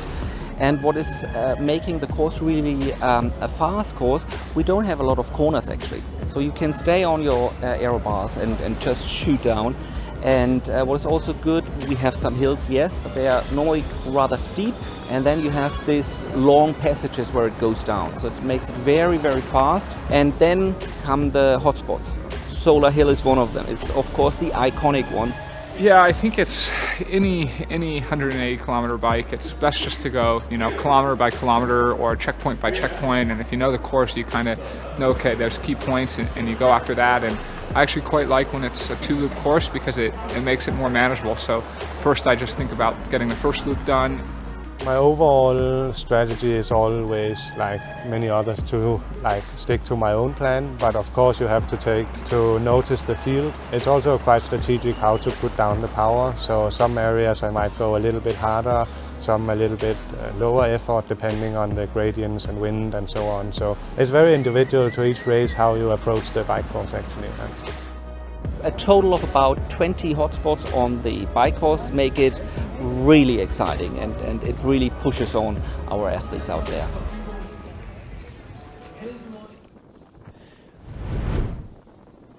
Well, listening to Felix Volshofer then, and of course I know he's the race owner, the race director here today, and him saying that there's not a lot of corners, I beg to differ on that. I've raced it here 10 times now, and there are definitely a lot of corners on this course. However, in saying that, if you know the course inside and out, there are a lot of corners where you can stay down in your aero bars, where you don't have to get back up on the hoods. But there are also lots of very, very fast sections, as we can see right now with Frodo up on screen, looking absolutely fantastic. And definitely on one of the faster sections of the course. The first, say 20 kilometres of the course, really pure time trial part of the course where you're down on the aero bars. As we've said, not a lot of wind today. In fact, very little wind at all right now. As with every day we've had here, we are expecting the wind to pick up a little bit over the day, but I think for most of our professional athletes, it's going to be a very, very calm day for them on the bike. And what's so great, we will see that later off the bike cruise, is that it's intelligently built because, like you said, we have all these little villages and towns, and every little town of them, they are like really creating their own little party there. The fire brigades often setting up a party with a DJ, with commentators down there. The whole village comes together and celebrates. So, as we said, each and every athlete, and they go 2 loops, so they see the athletes twice. So this is a great thing about all the hotspots out there where we're gonna pass today. In total on the bike course, we have 10 different hotspots. Wow. Yep. So actually you have 20 times where people will be screaming at you next to all the other people around. It's not only the hotspots, because people sometimes just line up somewhere in the middle of nowhere and just enjoy seeing the bikers come through. Don't you feel here that with the hotspots, it's almost like a little competition within a competition? Oh yes. Who has got the best or the greatest hotspot of the day? And you know, normally it is Solarberg. We were unable to have the Solar was taken out last year because of the COVID restrictions. They didn't want to have all those spectators in the one spot. We are expecting around 50,000 spectators to be on Solarberg, but we are also expecting the same on the other climb, on Greeting, the larger of the climbs out the back end of the course. We've got a brand new hotspot team out there with a really cool DJ, and apparently it's meant to be a really big party. Right. As we can see on screen, the results of the swim, Jan Frodeno, as we were waiting for, first out of the water, Moose Clavel following up him. And then we have a gap of around about 1.5 minutes with a big chase group, among others, our defending champion. This is Patrick Lange, Reinaldo Colucci we saw, and Magnus Ditlev only Great 1 minute 50 Great deep swim behind. from Really Ditlev. great. And like we said before, around about 6.5 minutes for Sam Long. So that was the all-important split that we were waiting to see. So 6 minutes 34, back to Sam Long. He was talking to him early this week. He wanted it. He wanted it to be around that 5-minute mark. Talking to Torsten Rade, our stats genius, he said it was more likely to be upward of 6 minutes. So 6.5 minutes. And look, Sam did say, regardless of what it was, he wasn't going to let it get him down. It's a long day ahead of him, so he was just going to get onto the bike and get on with business. But great swim from Magnus Ditlev there. He's put himself in a prime position right now, and it's going to be very, very interesting to see throughout this first lap how much time, if any, if he's able to take time back on our leader here, Jan Frodeno. You know, we talk about Magnus Ditlev being a strong bike rider, but this man himself, Jan Frodeno, is also an incredibly strong bike rider. We know Frodo really has no weakness at all. He's strong across all three, hence why he is the greatest long-distance athlete in the world. But beautiful shot now.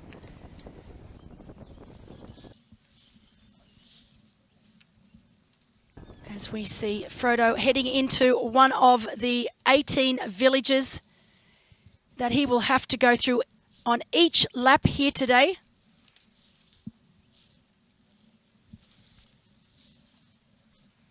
But it will be interesting to see whether Maurice Clavel is able to stay with Frodo. I'm assuming because of the way with Frodo's injury that he will want to try, his swim bike, he will want to try and get into T2 with a good sized gap over the rest of the field. He might need that, yes. Just so he's able to control the run, particularly the first half of the marathon. As he said himself, we know he's in really good shape. I spoke to his training partner, Carl Smith. He said he's super fit. The only issue we're going to have with Jan Frodeno today is whether his injury is recovered enough to handle 42.2 kilometres. Right. And I'm not sure we're going to even see any issues with that until the latter stages of the marathon. So if he is able to dictate and control the first half of the marathon because he has got that nice buffer between himself and the chasers, that's going to be better for him for that second half of the marathon. Of course. And then we will wait for it like last 15 kilometers, 10 kilometers. Well, what will happen there. They always say in a full distance race, the race doesn't really start until that 30 to 32 kilometre mark. And then we'll see what's going on.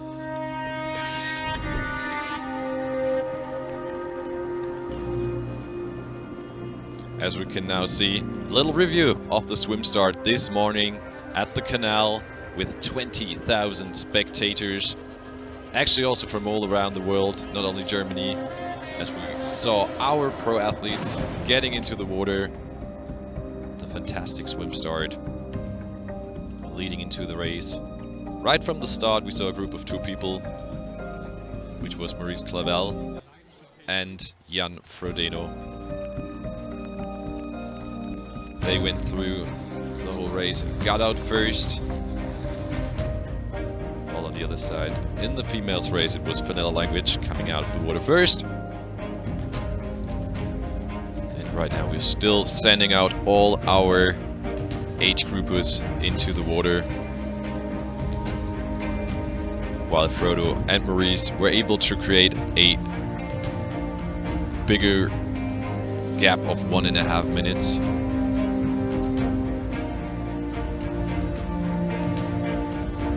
And we're back at the bike course, the Canyon Bike Course, as we have a beautiful shot here of one of our towns out there. One of our 18 towns. 18 towns, right. Felix says there are no corners on. We'll see, or we'll ask our athletes later if there were corners out there. But beautiful. This is like the area of Roth around here. A little bit hilly, but actually not too much. The southern part of our county has some hills. Actually, right here, up where the stadium is, it's barely hilly at all. And they basically, yeah, you have those towns. You have a lot of green around and a lot of fields around, where we go through, and we're going to have beautiful shots later where we now can see the results of our women's race. As said before, from Great Britain, Fenella Langridge, 3rd place last year. First women out of the water together with Rebecca Clark, incredible strong swimmer. And then Annie Haug, 7 minutes behind our defending champion, Judith Korachan. Also interesting to see how her race will go on. We haven't talked much about Maja Nielsen, but she will also play some part in that race. Well, at least she said she tries to get close to the podium as possible. And it was good to see Laura Siddall 2nd place last year, just slightly behind. She knew that she was going to come out of the swim a little behind that chase back, but it's a position that she's used to being in, so I don't think it'll be a problem for her right now. So let's just have a little look. As we said, the 20th anniversary of Challenge Roth. Let's look at a little clip that we made on the 20th anniversary of this incredible race. 2003 was a breakthrough year media-wise because Lothar and Maka, they were teasing each other a lot. They had an awesome race, and they came off the bike together and they ran all the marathon together. And Lothar later is a very clever guy. He won this race many times. He's called King of Roth. He went into the stadium that was new back then in the evening before and looked at every point and looked at every corner.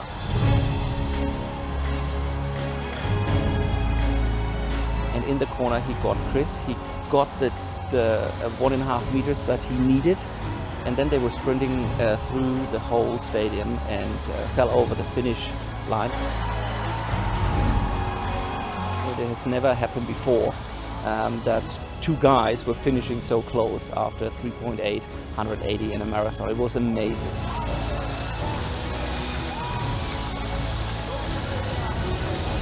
Back in 2011 here at Challenge Roth I knew it was going to be one of the most exciting, if not the most exciting race that Challenge Roth had to date, simply because I had been training with Chrissy Wellington. The whole goal of coming to Challenge Roth was to break that best time and to just see what was possible, and she was absolutely flying. And someone had told me out on course when she'd finished what time she'd done, and I just shook my head. I remember seeing her on the finish line because that's the sort of athlete she was. She waited for me to finish.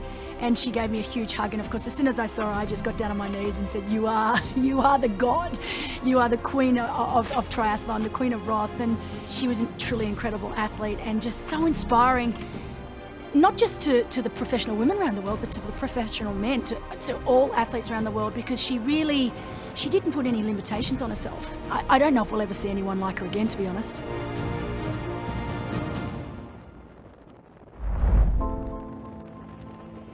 2016 was a bloody stressful day. It was, the thing is, I'm obviously not somebody to shy away from publicly speaking about my goals, and when that is a world record, it was kind of intimidating. There was a whole project attached to it and so many people.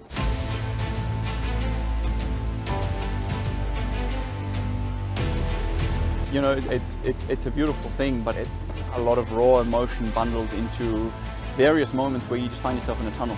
And that didn't really allow me to appreciate the race as much as I perhaps wanted to. The most iconic athletes of their generation have all raced on the same course. And of course, to be a part and a line of that history and possibly line yourself up with the winners of these races is something truly unique.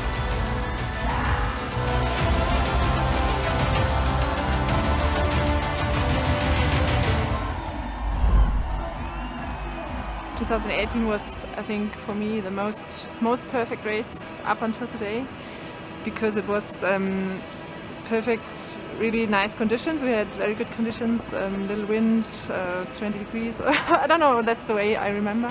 The competitors are always the biggest motivation to push myself to the limits, and especially Lucy was, of course, a really good, or she helped me to get there, and it was the way the race unfolded was for me the perfect battle and perfect race. The last 8 kilometers on the run were like, I think the biggest gap was 20 seconds.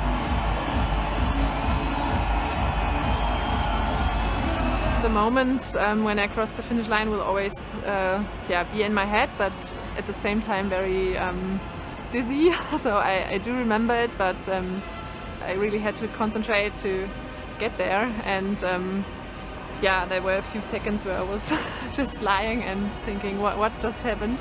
So it was a really special moment.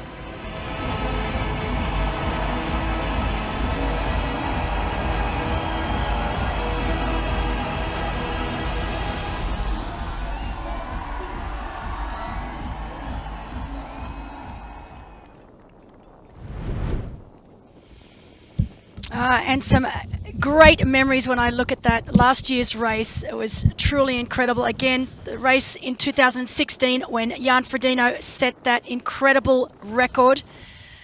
There have been so many incredible moments over the last 20 years here in Roth. But the big news for me right now on course, Magnus Ditlev has already ridden himself up into 3rd place. And he is making up time on our leaders, on our leader Jan Frodeno and Maurice Clavel. Unfortunately, we have been given notice out on course that Marcus Hormann, so he's one of the local guys, he's a lovely guy, Marcus Hormann of Germany, has had a crash and is out of the race. He's okay, but he is no longer in the race here today.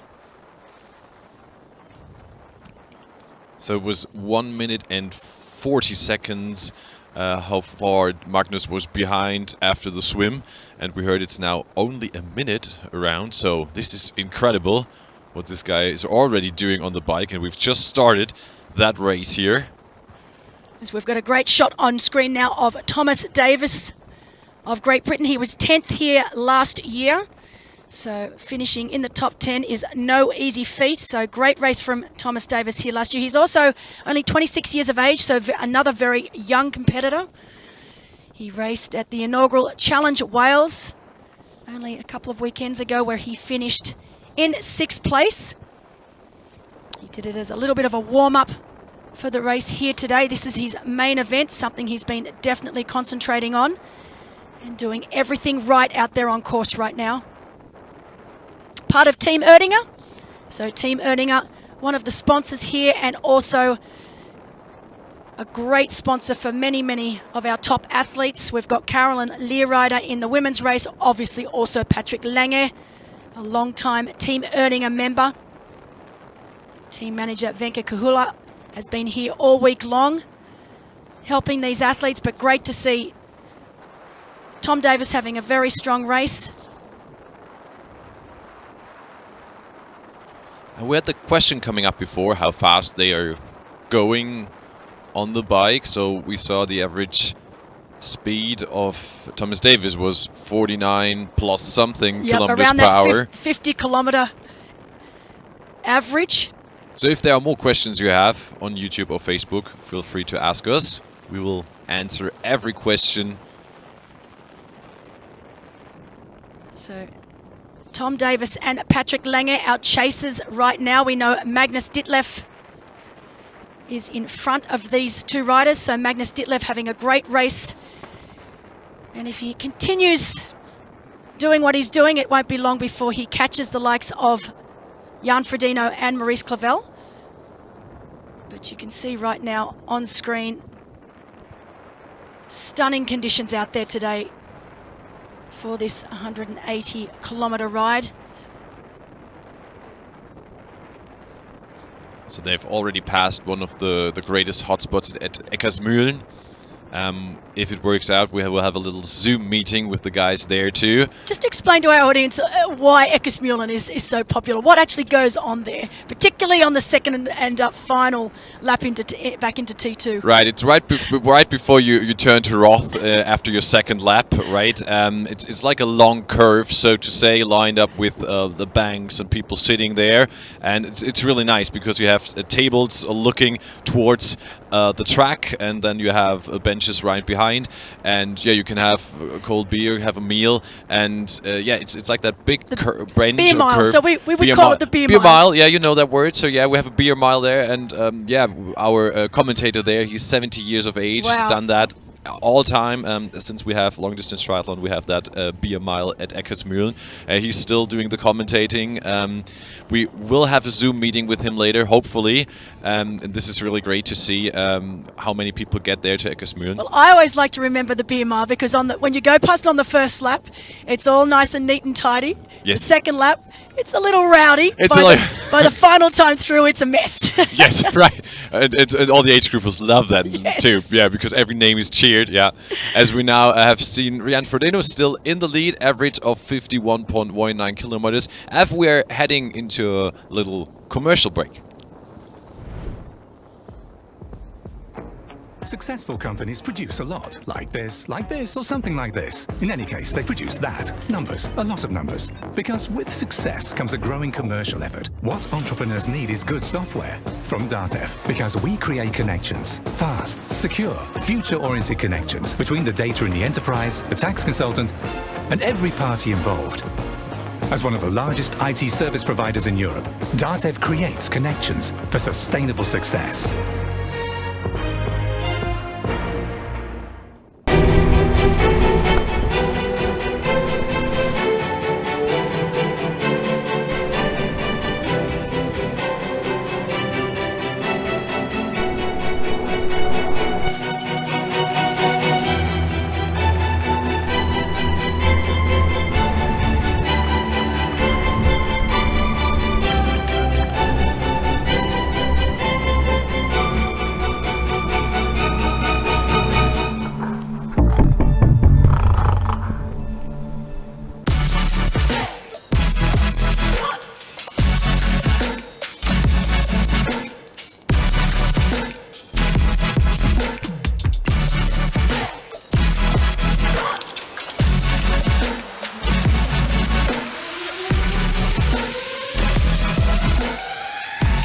I'm part of it.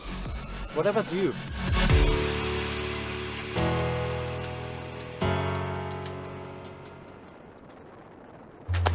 We run. We fight. We ride. Faster. Harder. Longer. We push limits. We fall, but rise again. And with every try, we get better. Yet something feels incomplete. There's a voice deep inside us, getting louder and louder.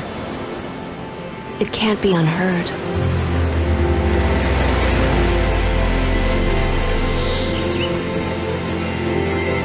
It reminds us we are more than just athletes.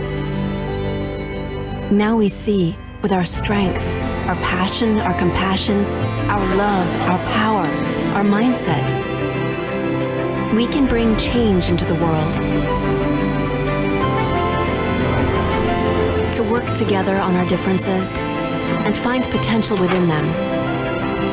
To guide the next generations with the wisdom of our experiences and empower them to find their own paths, united as one tribe.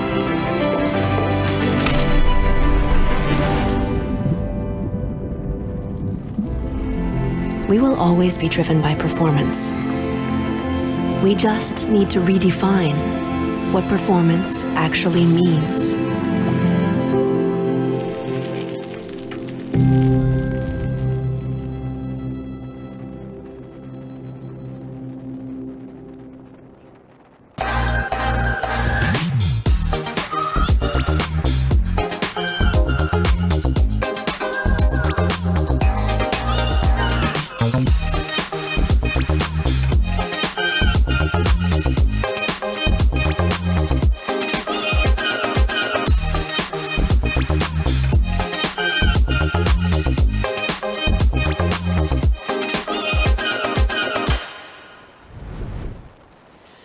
And welcome back to the DATEV Challenge Roth powered by HEP. Great shot on screen now of Maurice Clavel from Germany. We know that Jan Frodeno and Maurice Clavel are still out in front, but as you can see right now, they are being joined. Well, Maurice Clavel is being joined by no other than Magnus Ditlev of Denmark. Incredible riding from this young Dane here today. We knew it was going to happen. I wasn't so sure it was going to happen so quickly. That is the point. Which is, on the one side, of course, the reason why, because he was going that fast on the bike now, but already his swim was terrific. Only 1 minute 40 behind Jan Frodeno. So, looking really strong so far, the young Danish dynamite. And just to give you an update, we did hear that, unfortunately, Annie Haug had a little bit of an issue out of T1. She grabbed the wrong transition bag, got all the way to the tent, had to turn around, go back, put that bag down, pick up the correct bag. So she did lose quite a bit of time out of T1. She is now riding solo on her own. And we know that she is a really strong athlete, but sometimes she has... The one thing she has to fight with is her head. And we hope she's not losing focus. Beautiful spot here again on the bike course. Still so calm. It will change anytime soon. Right at the beginning of the Canyon bike course. There are a lot of parts now right behind after Valesau or Lafenau, where we are now close at. Little towns out there. And then there come the next big hotspots where we get closer to Heidegg. And then the big ones at Talmessing, and as we talked about before, at Griding, at kilometer 25 and 35.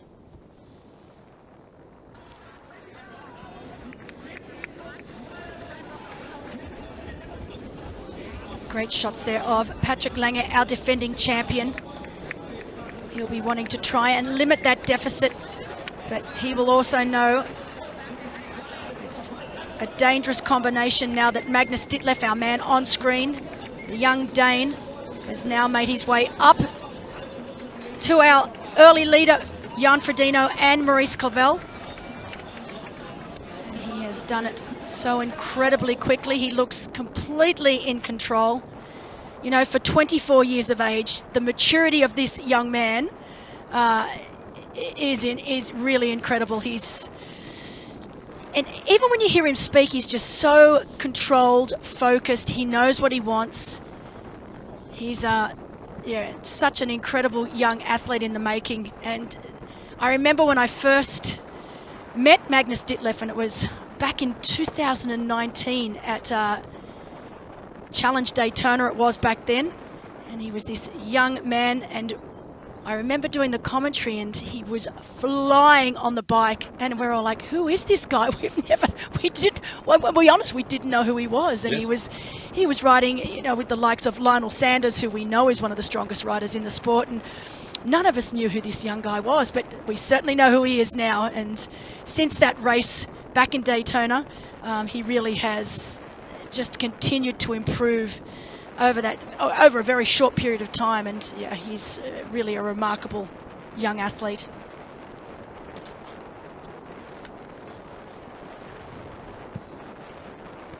As we said,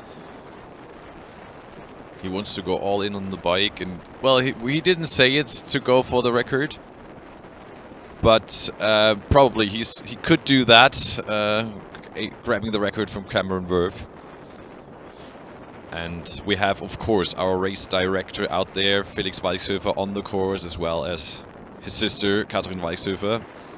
And we will try to get them on the screen live from the track anytime soon for you. And what I love and what I think our audience needs to realise is that both Katrin Weichshöfer and Felix Weichshöfer will be out on the back of motos all day long. Yes, they're not sitting somewhere in the VIP area. No, they're not in the VIP whining and dining and talking. They are out there on the back of motos, and they are out there because they want to make sure that the course is safe for all of our athletes. That's their first priority out there. All athletes, not only pros. No, all athletes. Also age groupers. And they also go out there and they thank every single volunteer. And I've personally seen it myself, because originally, before I started commentary, I used to be on the back of a motorbike doing the live updates, and I would see both Felix out there, and to see him out there shaking hands, it's testament to just what an incredible event this is, and they lead by example. So I can't wait to hear from Felix Weichshöfer down on course to get a feel of what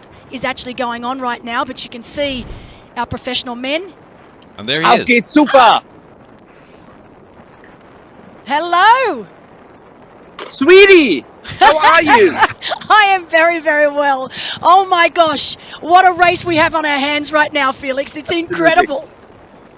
I just rode with the pros, and I was just taking the time. Patrick is 1 minute behind the group, and he's looking quite good. I was a bit nervous, but he looks very, very good now. And Frodeno looks very confident. Good morning, Felix. How did you experience the swim start down there? Give us an insight. Well, it was goosebump moment all way long.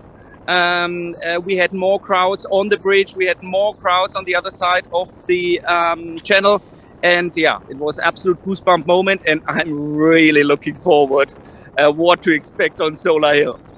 Now, tell me, did you expect Magnus Ditlev to bridge across to Jan Frodeno and Maurice Clavel so quickly?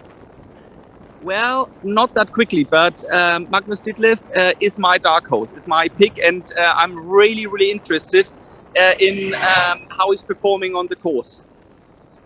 And so far, you said the three men out in front looking very, very strong, but also Patrick Lange looking strong as well. Sam Long, a little further back than I'm sure he would have liked to have been out of the water, but we know that Sam Long, very strong rider and a very, very strong runner. Absolutely, yeah.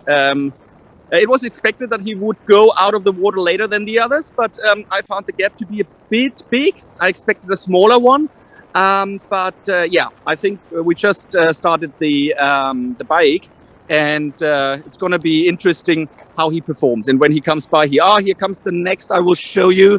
Here comes the next police motorcycle. So the next one should be coming pretty soon. Anytime soon. And Felix, just quickly with the women's race, we didn't expect to see Fenella Langridge getting out on Rebecca Clark's feet. So great swim from Fenella, and those two women looking very, very good right now. Here's the next group coming. I think you have more info than me. Let me just see. I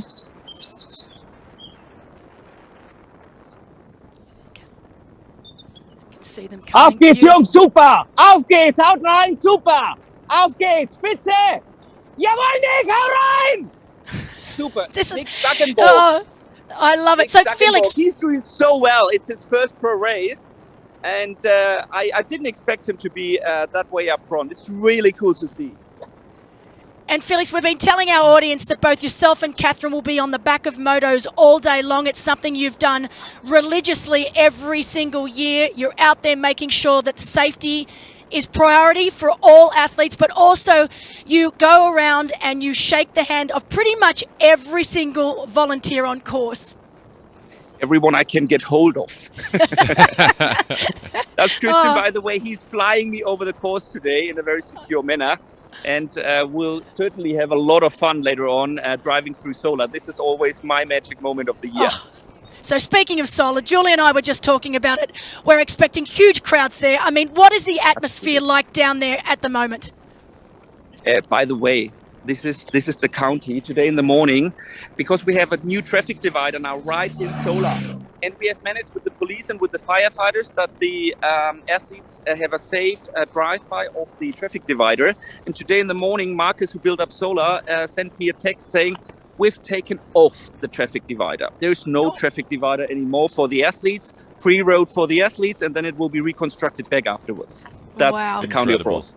Wow, that's amazing, honestly, and we cannot wait to see the scenes later on today once they hit the likes of Solar. Now, it looks now like there's quite the group forming out in front with Frodo. It looks like a couple of others. Robert Kalin has also joined that group, Ronaldo Coluzzi, so a really formidable group leading this race here today for the 20th edition, Felix. Yeah, and Belinda, look at that. We just hear birds. There is not a slight wind. If you look at the fields, nothing is moving. It is absolute perfect race conditions. And I expected, I think that's Sam Long. Just 1 second. I think this is Sam Long coming. And it's very unique. Oh, I love it. I mean, Felix, your enthusiasm, it's contagious. It really is. Give him a great yo when he's passing by. Yo, come on, Sam! Yeah, that was Sam Long. He looks good. He's on fire. Yeah, and we know Sam Long. He's used to being out of the water behind, so I don't think this is going to phase him at all. He'll just get on with the job. No, Belinda, we're at the beginning of the course. We're just on the beginning of the course. And all the big climbs are still coming. Here's a very, very fast, slick part of the course. So his time is coming, absolutely. And now, speaking of the women... Felix, we've got Fenella Langridge up on screen now. She is having an incredible race so far today, leading here today. We didn't expect her to be out of the swim with Rebecca Clark, but she is doing everything right now. Absolutely. I really loved. She was the first female pro athlete to arrive in the county to get familiar. Auf geht's, super, Spitze, hau rein! And to see her in the front is really, really cool. Really happy for her. And I'm really interested in Annie.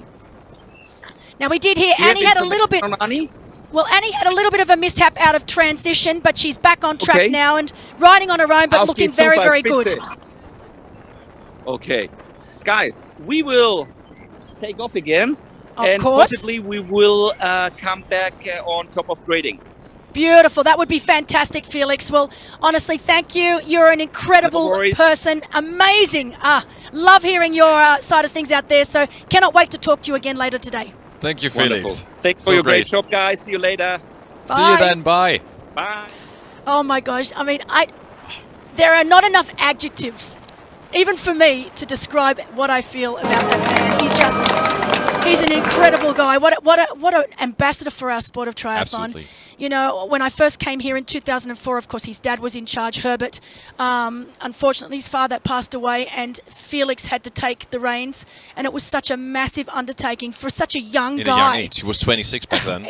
I mean, I still shake my head. And to see what him and now obviously his sister and his magnificent mother, Queen Alice herself, have done with this race, how they've continued to improve it year after year. You know, this is the special thing about it. They never stand still. Never. I imagine that every year when I'm here, I can see there's something new, a new idea they have. They reset something. If it's the expo, if it's the stadium, if it's the course, like 5 years ago when we started to put in Büchenbach as a new hotspot, as a new town, to include that part too.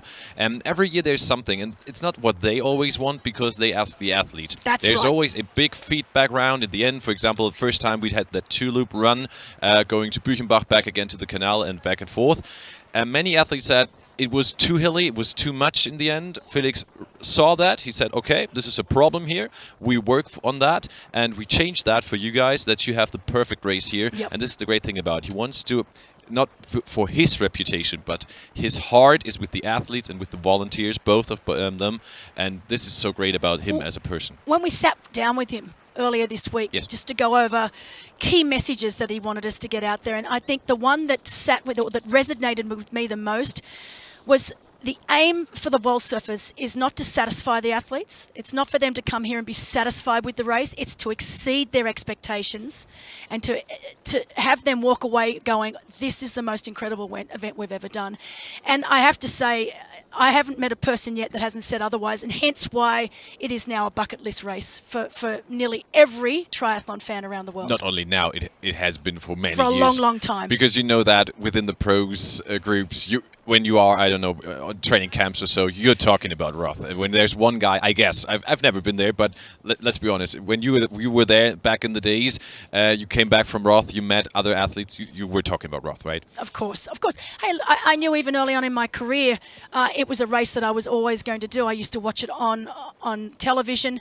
We'd all heard about the race, and I remember getting the call up when I was down at a training camp down in the Blue Mountains, Snow Mountains in Australia, and I got an email asking if I would like to come over, so an invitation, and I think I screamed that loud that morning. The whole of the Snowy Mountains heard me, and that was the beginning of a 10-year career here in Roth, and this is my 18th year. As I said, wow. Same homestay family the whole time.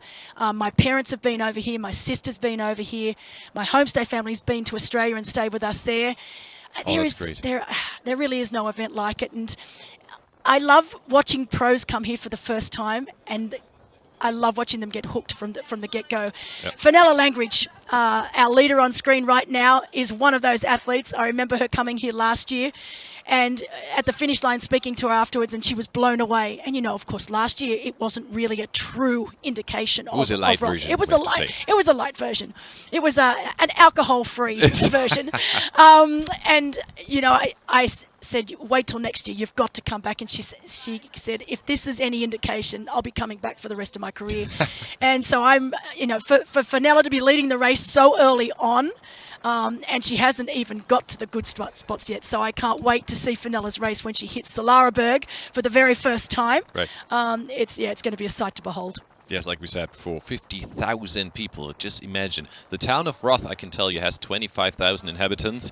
That's, so to say, alone at Solar Hill or Solarberg, there are twice as many people as Roth has inhabitants. The county of Roth has, the whole county, which is a pretty big county for Bavaria, has 125,000 inhabitants.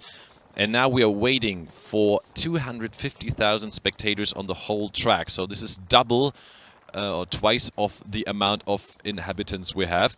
And like we said before, Felix is out there, and of course his sister Catherine is out there too. We've talked to her. She will stop by a lot of hotspots too. Also, as we said before, they will greet all volunteers. And as we heard, we will in a few seconds have her on screen too and can talk to her. We're really interested where she might be. And Catherine, you can hear us, I think. Not sure if we've not yet. Yeah, okay. Sure. Still working on it, as we can see our lead men's group. Magnus Ditlev here in front, the white jersey, checking. Well, it's a pretty big group actually now. We can see we have, among others.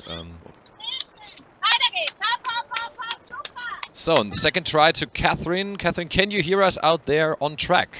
Yes. Yeah. Great, Catherine. I can hear you. Where are you at the moment? Give us an insight.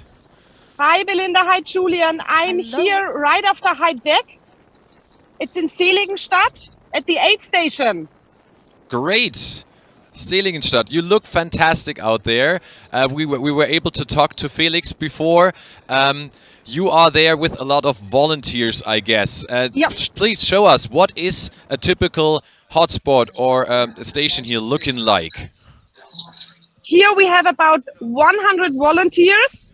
It's not so easy to come to that aid station because you cannot park anywhere. So when you're here at the aid station, you have to stay for the whole day. But these volunteers here in Heidbeck, most of them, they live here, and yeah, we have a great setup, about 100, and yeah, everything is really fine.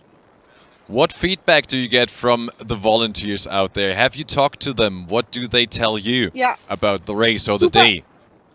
Super happy. They are super happy that it's back again, the big show, and very motivated. And yeah, it's Julian. It's hard to describe in words, but these volunteers, they love challenge. They love the athletes. It's their race, and this is what the athletes always always say it's wonderful, really. And Catherine, we were talking earlier about how a lot of your volunteers and a lot of the spectators out on course today, they actually take their annual week holiday to come and work at this event. I mean, that's saying something. Belinda, it's crazy. There are also volunteers. They have 1 week of vacation to work here. It's completely crazy. Yeah, completely crazy. It's their highlight of the year. Oh, I love it. And the atmosphere, I mean, obviously last year we were saying we had the light version of Challenge Roth last year. Yes. This year we've gone full send. So we are back with a vengeance, back to no restrictions. We were talking earlier about the finish line party tonight, which is your domain. You are the one that organises the finish line party. So we know it is going to be absolutely spectacular. I hope so, Belinda. I was completely impressed and over the moon seeing the swim start on the bridge. There were so many people. It was unbelievable for us, really. It was just like the good old days. Yes, exactly. Well, listen, we are getting some incredible footage on screen right now of our lead professional females. We've got Fenella Langridge leading early on with Rebecca Clark in second. We were saying to Felix earlier that we are blown away by how well Fenella is going. You know, we didn't expect Fenella to get out with Rebecca. We expected Rebecca to have a little bit of a lead, but great racing from both our professional men and professional women right now. That sounds really, really great, Belinda. I just saw Anne and Laura. Anne, she lost her start number, by the way. So, hello. Hello. Yes, we can hear you. Yeah. We heard that Annie Haug had a few issues in T1, but that she is back on the bike and back in action. And Markus Hörmann is out of the race. I saw him because he crashed his bike. He was falling. Right. Yeah, he had a technical He's problem. okay. Oh, that's good to hear. We did get an update that he has a few cuts and bruises, but that he's going to be okay, but that he is indeed out of the race for today. Yes, I was with him, and he's okay. Some cuts, but very clear, and he said, because he always said, Catherine, this is my fault, this is my own fault, and I said, Markus, next year again. Well, that's exactly right. There's always next year, and he's still very, very young, so plenty of racing left for that young man. Catherine, how will your next hours look like? I mean, you will go along the course, you will try to shake as many hands as possible. We hope to have you later back again here. What will you do the next hour or two? I will be at the aid stations. I will be at the hotspots to say thank you very much, and just to celebrate together. And we'll be from one hotspot. Well, listen, we'll be Catherine, from one hotspot. Sorry, we look forward to getting some coverage with you a little later on at one of the hotspots. We can't wait. But we'll let you go. We know you've got a job to do out there. But thanks so much for your time. Thank you, Catherine. Bye. Enjoy. It's so wonderful. The Wolshofer family is, as we said, it's a family affair here with Queen Alice in charge, and both Felix and Catherine Wolshofer. They lead by example. They've got an incredible team. Most of the team that have been working here for years and years, and as you said, volunteers that have continued to return year after year. And the special thing why this is going so well is that it is the Waldhöfers and the office team, which is only a group of 7 to 8 people, and then they're around. They have their the people who are in charge of, for example, the run course of the transition areas, and even there, it is that they have that in their families. We have sometimes the father who brings his son, then they organize T2 together, and after some time the son takes over, and this is so great about all these years. It really is. As we can see, our lead men now on the first of the climbs here today, the main climb in Greeting. So this is probably the toughest climb that they will have to do, and of course, being 2 laps, they will do it twice. So great aerial shot there of Greeting. It is not a new hotspot, but a rebranded hotspot with a DJ, By the second lap, it will be absolutely pumping out here at Greeting. It is the far end of the course. Belinda, what was your best finishing time in Roth, and why did you retire? Yeah, I heard there are people out there. Because I'm old and slow, that's why. My fastest time, and I can't tell you what year it was, but my fastest time was 8:57, so it was the one and only time that I was able to break 9 hours. And back when I was racing, 9 hours was the magical mark. Now it's the norm, so that just shows you how far our sport has advanced, particularly with the women. Back in the day, to break 9 hours was considered a huge deal. Now, breaking 9 hours, if you don't break 9 hours, you're basically not in the game. So Right. I love how much the sport has changed. But I can tell you, Belinda Granger is still perfectly in shape. I think she could still be out there. I always say, when people ask me that retirement question, I always say, well, I will never, ever retire from the sport of triathlon because it's in my blood. I am a triathlon groupie. I am not ashamed to admit it. You've never officially retired, so to speak. No, I officially retired from racing. Yeah. But I will never officially retire from the sport of triathlon. I will always be involved in some way, shape and form because I love it like I loved it 30 years ago when I first started. So, great question. So I heard we have another voice from the racetrack, if I got that right.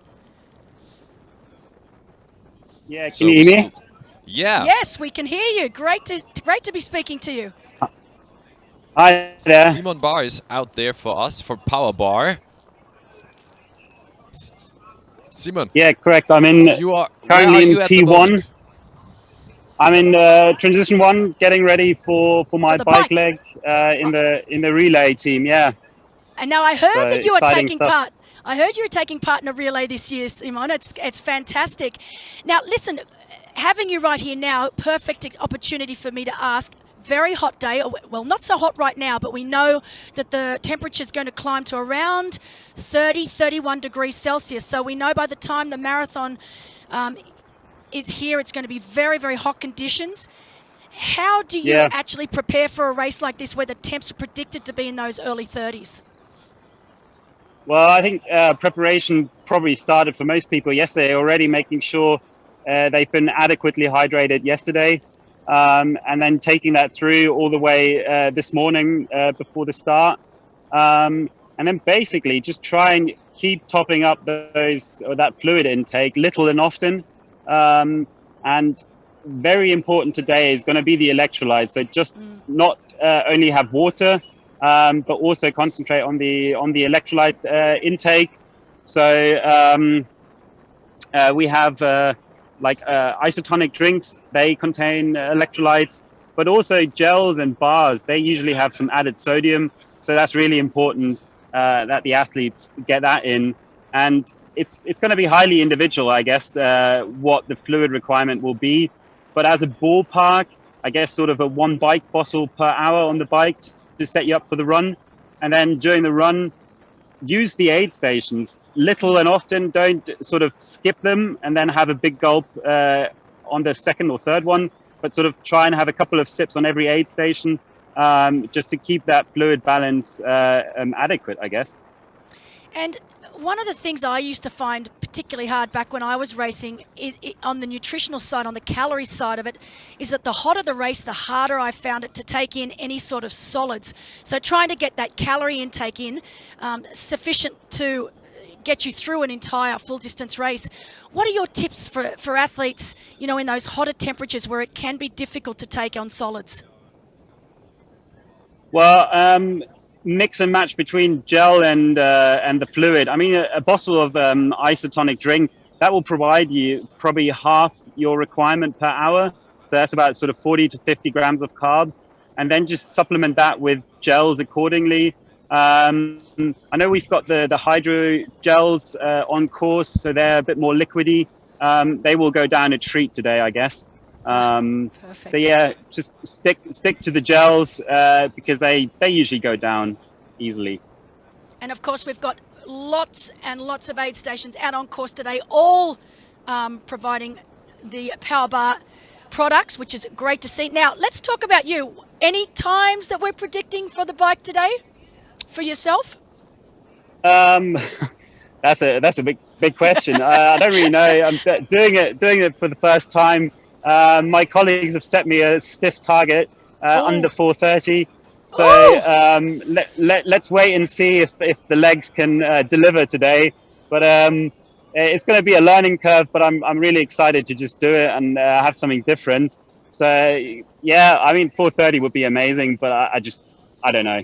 Let's wait and see. Hopefully, I don't blow up in the last 20k and then lose the race.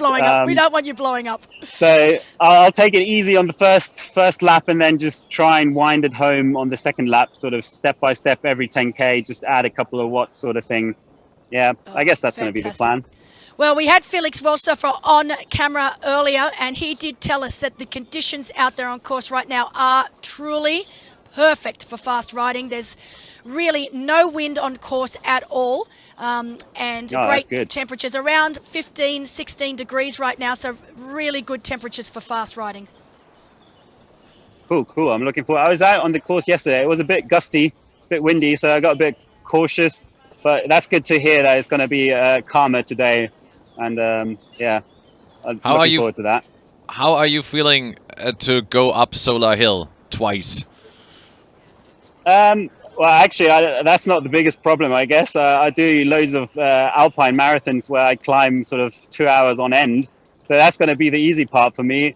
It's just basically keeping in that aero tuck for 4.5 hours is going to be more of a first for me. So that's my main concern, actually. I was more thinking about the spectators part. Yeah. How do you feel about the spectators? I've heard so much about that. I've never done something like that, so that's going to be really amazing. A first for me. Looking forward to that, just to suck in that atmosphere. And I've been told don't overdo it. Sort of take in the atmosphere, but don't just suddenly go berserkers and press up there. You're going to pay for it later. So suck it in and just keep your pace and enjoy it. That's pretty much what I'm going to do, I guess.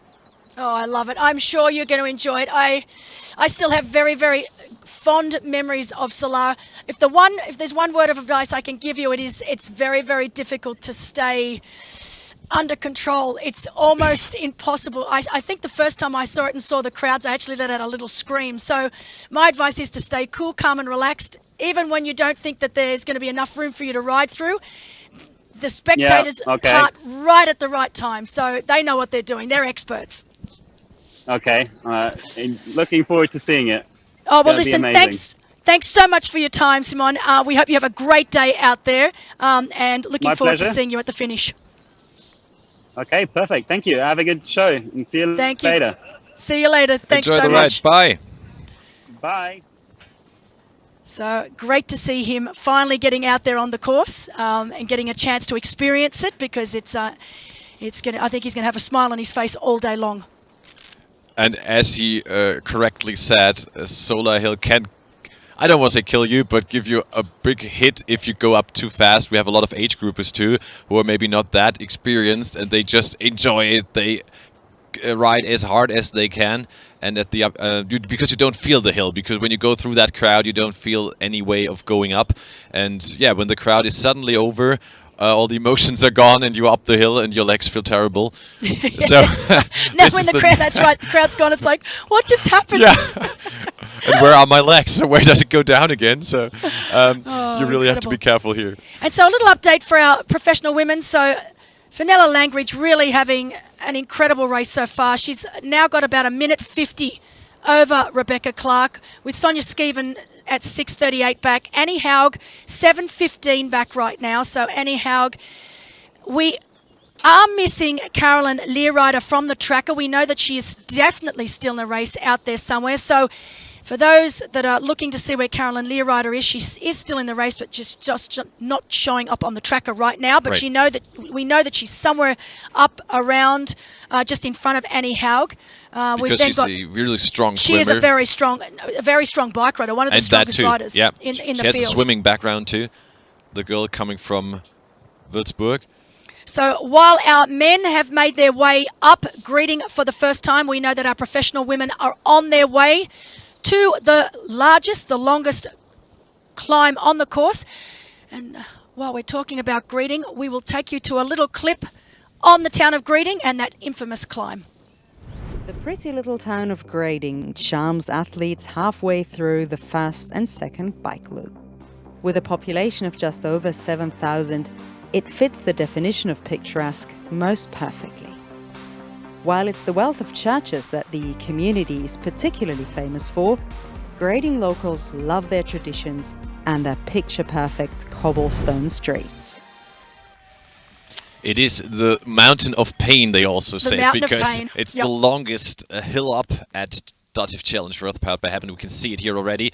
Crowds are lining up, and it's 8:25 in the morning, and there will be a lot of more people in our second loop, but already the team of Greeting is setting up a great hotspot here. And that is Fenella Langridge, our lead female, making her way up Greeting. Now, the interesting thing with Greeting is obviously you've got the climb to start, which is what we're seeing on screen right now, and it's probably just over a kilometre and a half in length, so it's not a particularly long climb and it's not particularly steep. But where it gets you is that once you finish the climb, you've then got this false flat for at least another kilometre. And often on lap 2, when the wind starts to pick up a bit, more often than not the prevailing wind is a headwind. So you're contending with the hill, the false flat, and the headwind, and it's just a grind for at least around 5 kilometres. And I remember the first lap, it never been too much of an issue, but by the time you got round for the second lap, when the legs are a little dead, I really found Greeting quite difficult. Probably the most difficult portion of the course here today. So definitely it'll be interesting to see on the second lap as we look at Rebecca Clark, our second place female on course right now, about to start Greeting. Yeah, it definitely is the toughest part of the course. Yes, it's the southern part, to give you an insight of our county, where also the biggest motor highway is going through. So this is the most southern part of our county, and yeah, we give now you an insight of the tactics of our women's race and have some voices there too. It's one of the best races in the world, and you've done the training and you just try and have to, yeah, turn it into an enjoyment and excitement, but calmly, don't overbike then, don't get too excited. It's that internal monologue that you're going to have all the way through the race. Is this too hard? Is this too easy? Should I be pushing harder up this hill? Yeah, it's a balancing act and looking at, it's knowing yourself, but then seeing the numbers and seeing if that refers to how you're feeling. Yeah, it's really easy, especially on a course like Challenge Roth on the bike course, to get overwhelmed with the 180k, and particularly because it's so fast and you get out of the water and there's loads of people and you get that adrenaline flowing. I would definitely say it's kind of like take the first lap pretty steady, almost feel like you're holding back a gear, just get into your own rhythm and find your own space, and then again make sure you're getting that nutrition and hydration, and then you can build into the second lap. The time always goes faster in a race, so you don't really feel like it's 180k. Here, when there's so much happening on the course, I think you kind of think from point to point and break it down in your head in some way, and just try to stay with the girls around you. You want to be in the moment and in the race, and sometimes you might just have to take a risk and see if it pays off, and hopefully it does, but maybe it will, maybe it won't. That's racing. Wie wird unsere Welt von morgen aussehen? Vor dem Klimawandel können wir nicht davonlaufen. Wir müssen ihn aufhalten.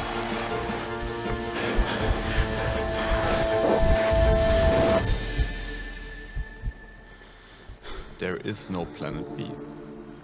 Invest in solar energy.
And welcome back to the DATEV Challenge Roth, powered by HEP, the 20th anniversary of the race here in Roth, Germany.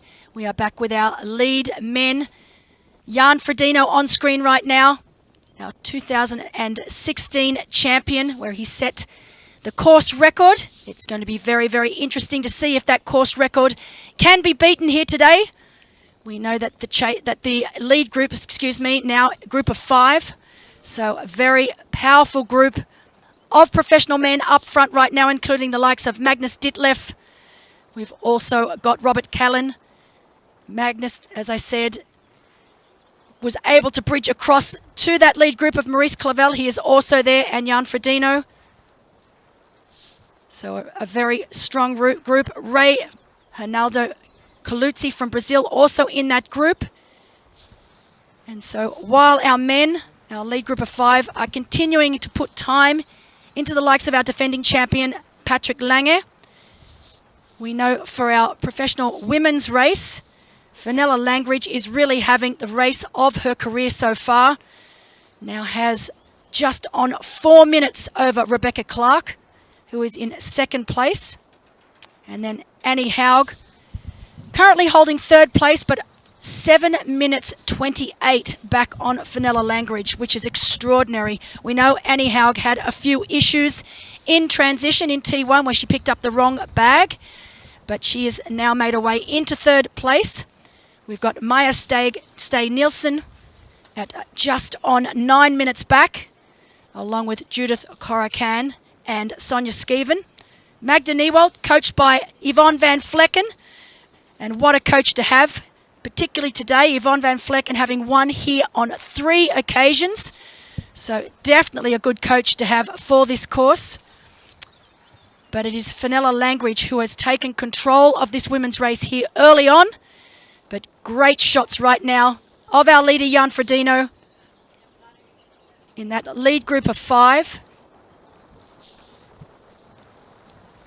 Fantastic conditions on course, very little wind blowing right now. We know that by the time these athletes hit lap 2, that there will be a little bit more wind. We aren't expecting windy conditions at all today, and I must say here in the some stadium, wind coming up now, but not much. Just a tiny little bit of wind. Really nice temperatures so far, sitting at around 15, 16 degrees Celsius. We do know that this will continue to rise quite rapidly throughout the day, and we are expecting temps of around 30 to 32 degrees Celsius. There's not a cloud in the sky, and especially when it comes to the marathon, that first half, that first 20 kilometres of the marathon, there is very little shade up on that canal, so it is going to be a very, very hot running. Though at least it's flat, that's a good part of it. It gets a little more hilly when you go to Büchenbach at the later part of the marathon. And as we've said before, we have a group of 5 in leading position. Among others, someone like a bit of a dark horse too from Sweden, Robert Callen. 7 weeks ago, he said he had a little cold and he was not really feeling well. Maybe started too early to practice again. He had 1 or 2 weeks where he couldn't do a lot of training. Had to rest and take a breath. He was 3rd in Florida last year. Had a bike time of 4 hours, 4 minutes. That was his very first long distance race as well. And yeah, did a great race there. Well, 3 hours marathon was solid. So he is someone to look at. I'm also asking myself if him and Magnus could maybe take the lead at the bike course sometime. We will see how long they might stay in that group or can go a little harder. They're in that lead group right now, so they're right where they need to be. Robert Callen, not renowned for, obviously his run would be his weakness, to be honest. Yes. He will certainly need to run a lot faster than 3 hours if he wants any chance of making the podium today. But so far this year, really good start to the year. He was 8th at Challenge Salou. Remember, Challenge Salou was a duathlon this year because of the swim. You were there yourself commentating. It was cold, I can tell you. It was cold. So, 8th in Salou, and it was a very, very strong pro field. He went on to win Porto Colom Tri in Majorca in April, which was a perfect distance for him. 1 kilometre swim, 100k bike, 10k run. He was able to set a new course record there as well. So we know he's coming into this race in really good form. And again, as we said, great swim biker, but will need to have a very, very strong marathon if he wants any chance of reaching that podium.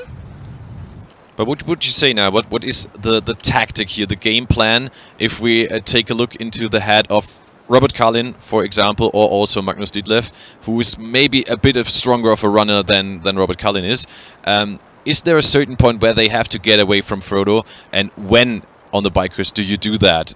On the one side, what time in the part of which kilometer, or which part of the race which is more hilly, or maybe which is more flat?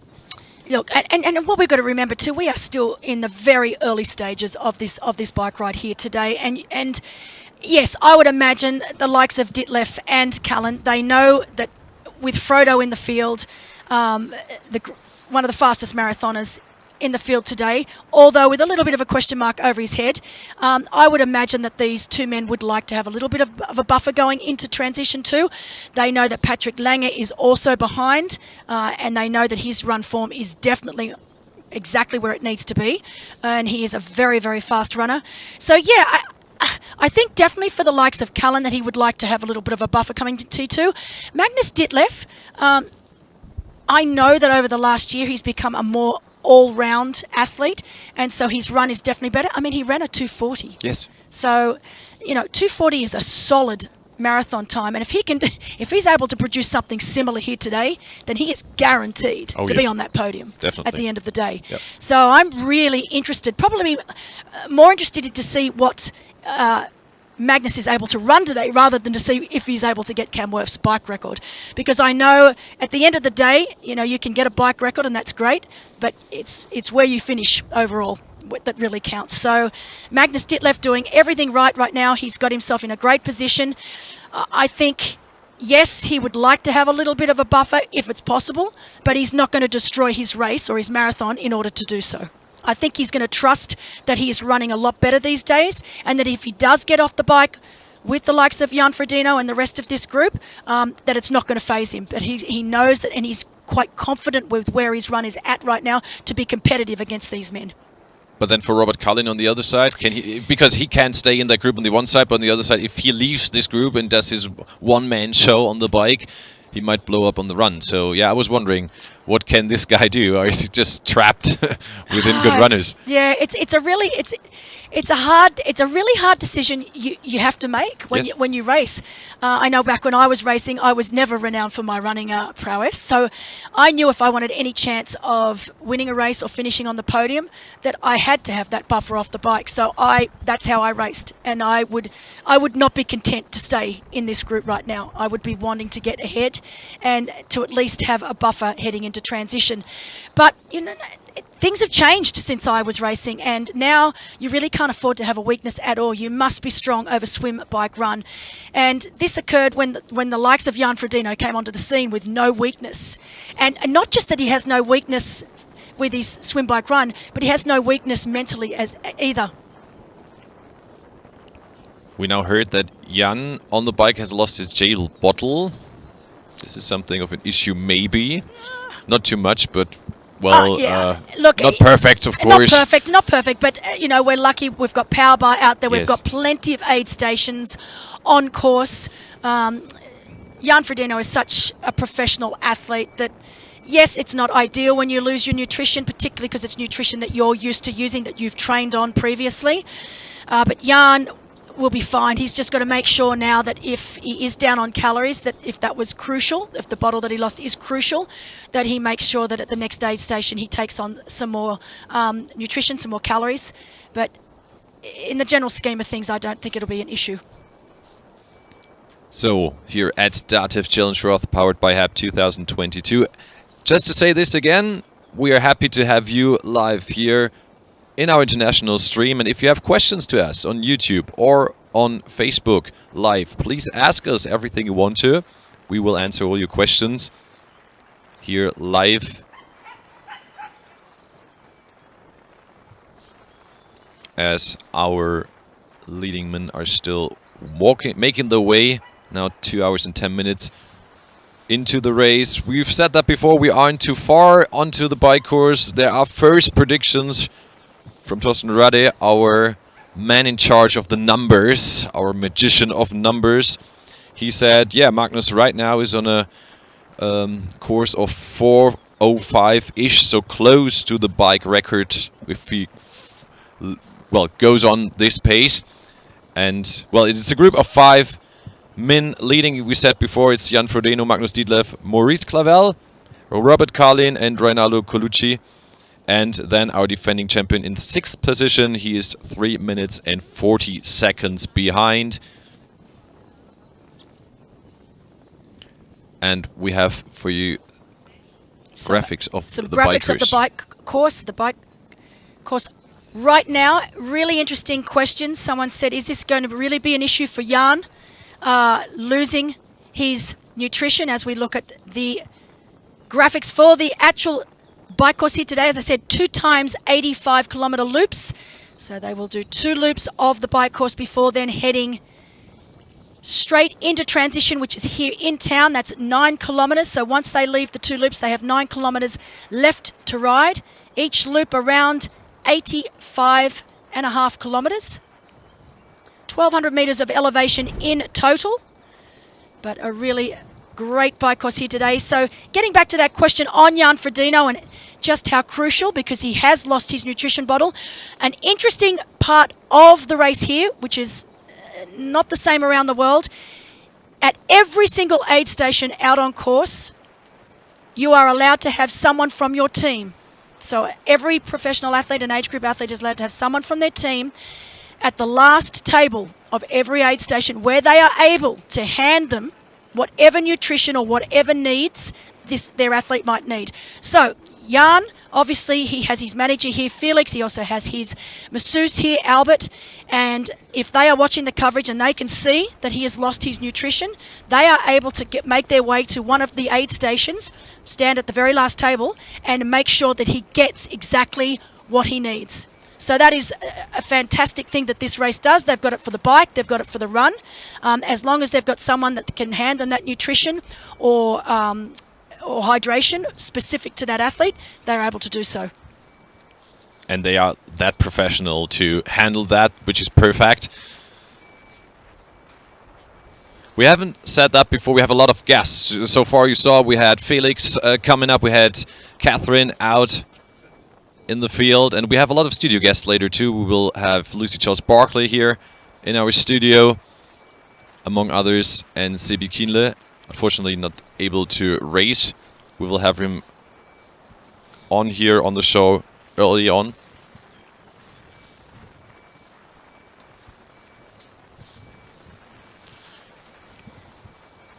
I'm going to talk to him. Unfortunately not able to race, but yeah. So while we've got some great aerial shots of our lead men right now for us in the booth, and I have to say, and I say it all the time, I know I'm going to get him embarrassed. By far one of my favorite, not just favorite, is my favorite German athlete, but one of my most favorite athletes in the world. Always has been since I met him. Oh my gosh, how many years ago now, when he was, I think, a very, very young, very early 20s, maybe teenager. That's how old I am. Sebi Kienle, thank you so much for coming on the show. Oh, Belinda, thanks a lot. And in these situations, you're very open for compliments like that. So thanks a lot. Yeah, thanks for having me. And what an exciting race we have. Yeah, absolutely. Now, obviously, we would prefer you to be looking at you on screen right now rather than having you in the booth, but this is the next best thing for us. So thank you, first of all, for taking the time to come and see us. Secondly, the men's race so far, did you expect Magnus Ditlev, and obviously in doing so, bringing other athletes with him, bridging up towards Jan Frodeno and Maurice Clavel so quickly? No, didn't expect that. I knew that he's capable of doing it, but I mean, you also have to have the guts to do it. I mean, it's a long day. He knows it, and it's one thing to have the power. It's another thing to use the power and knowing you're gonna use up a lot of energy. But I mean, so far I think it paid off, because you just want to use that energy if it really improves your tactical overall situation for the next 6 hours to come. And he definitely improved his situation a lot. And the most important thing, and Jan is probably also quite happy about it, he didn't bring Patrick with him. No. So that was really important and a very early important situation from a tactical standpoint in the race. Yeah, absolutely. And let's talk about both Jan Frodeno and Patrick Lange, two incredible Germans, two world champions like yourself. Patrick, being the defending champion, comes into the race with that added pressure. Jan Frodeno coming into the race with a little bit of a question mark over his head.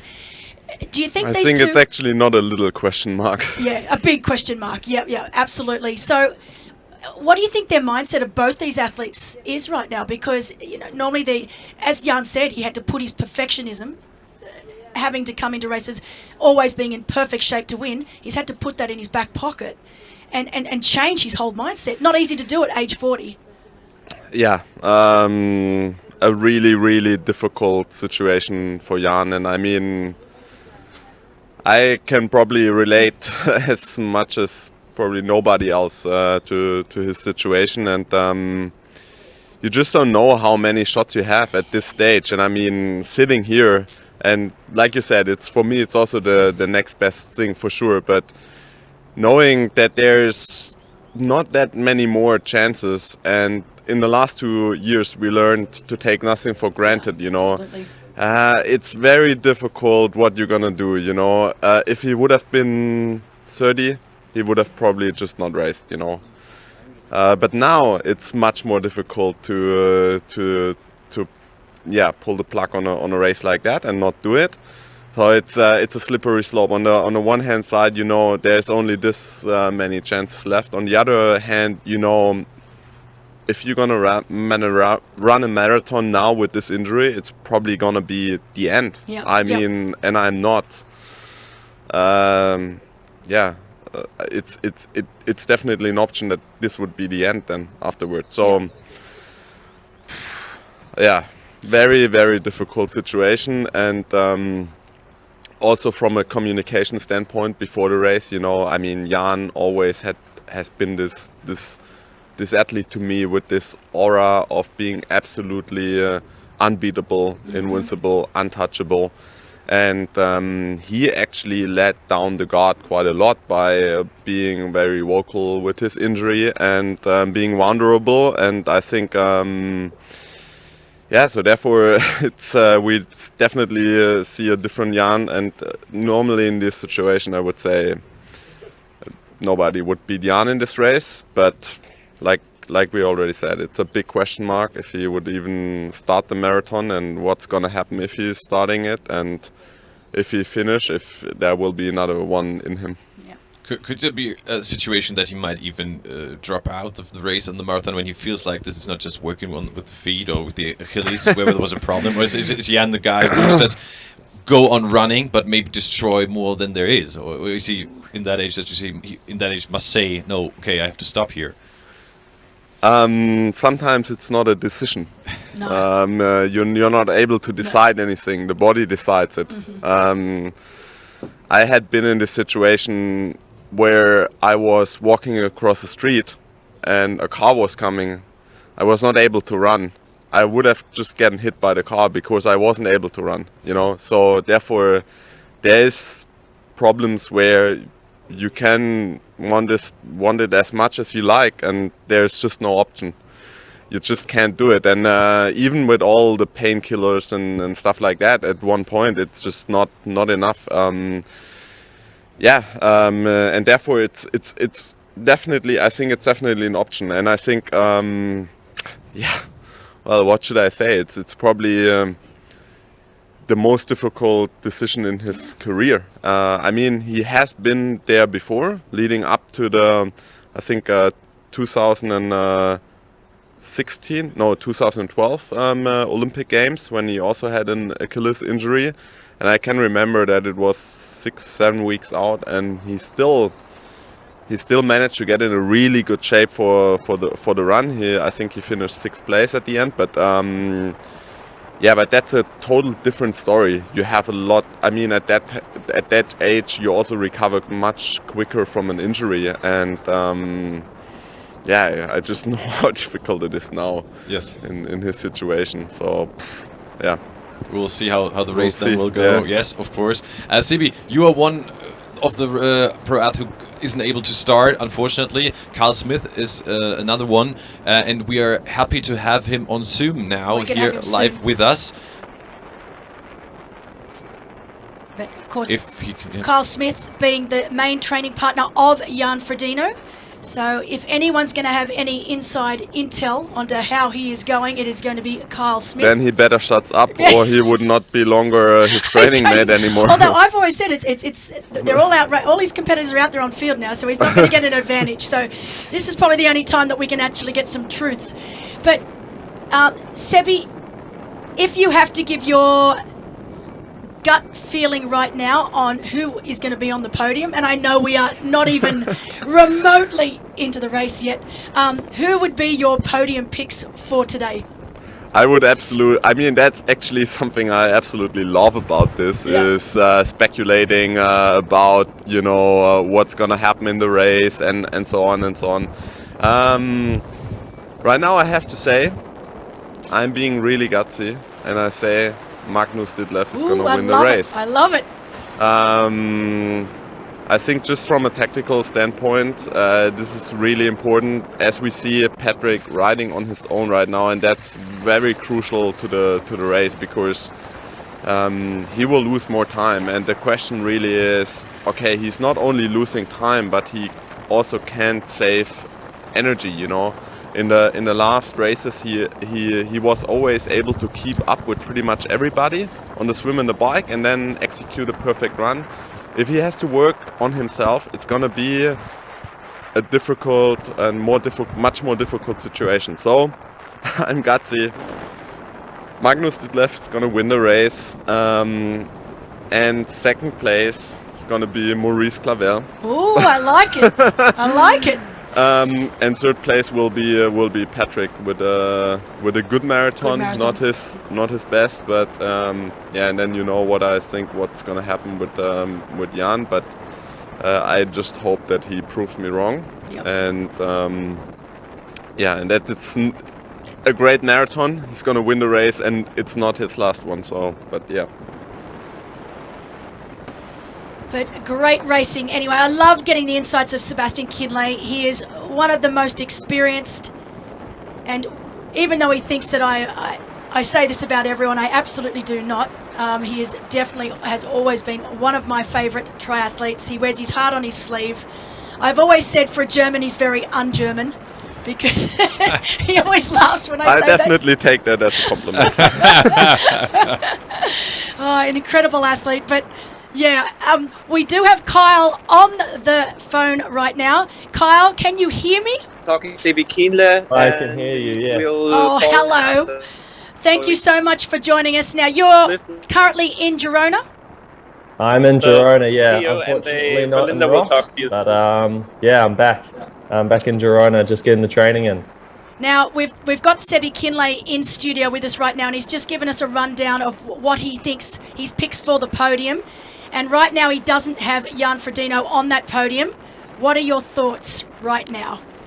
Well, I'm massively biased, and obviously I've been training with Jan for the past few months, and one thing I've learned about Jan is that you never count that guy out. He's just an absolute mongrel when it comes to competition, and it's with anything. So when you make it his primary profession, he's not going to give in, come what may. I think he's going to have to fall to absolute pieces if he does, but yeah, let's wait and see. Now, look, obviously he's been here, he's told us all, we all know, like Sebi said, he's worn his heart on his sleeve. We know that he has a recovered injury. We don't know how recovered he is. We're not sure if the Achilles is going to hold up for the entire 42.2. But one thing that you and I discussed earlier, he's still in incredibly good shape.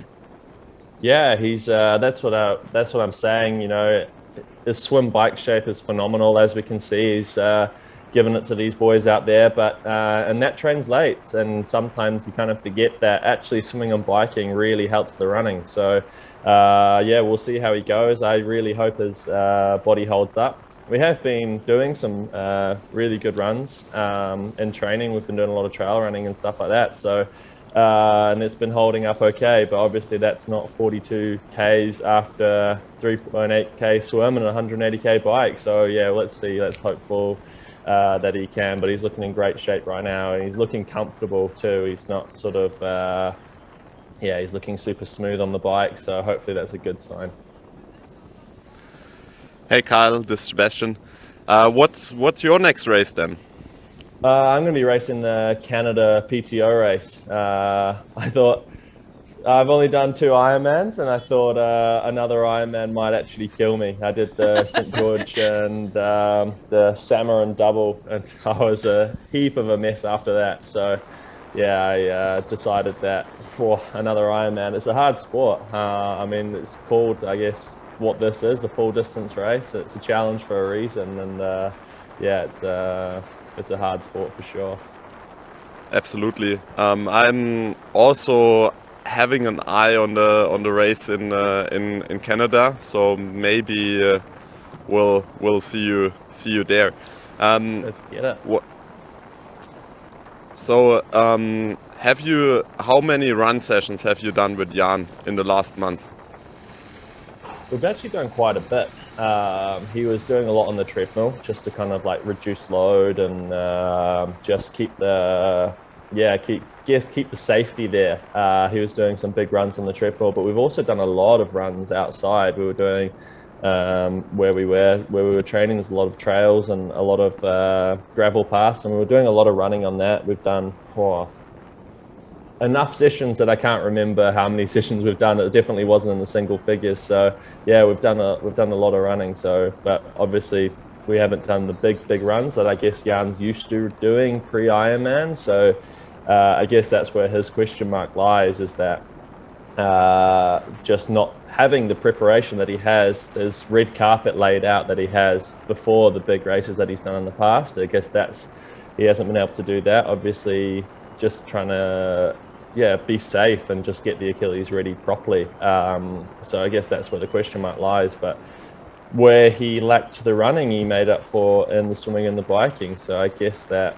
we can see that now, and hopefully that fitness is translated. And you know, he's 40 years old now. He's done the mileage over his career, and that's what I kept trying to tell him before this race. And you know, like, he's got his lifetime mileage in the body, so hopefully that absolutely counts, at one point you don't need these confident builder run sessions anymore. I mean, I've done a couple of Ironman and long course preparations with sub 40K average a week for at least 6 months, so and it still was quite okay. So therefore, like you said, I mean, the fitness is universal. If you train, swim, bike, run, doesn't really matter. Your heart has to pump. So therefore, if he's in good shape for swim and bike, it definitely means he's in overall good shape. Let's just see, if he can hold it together. So I still have a question mark, but.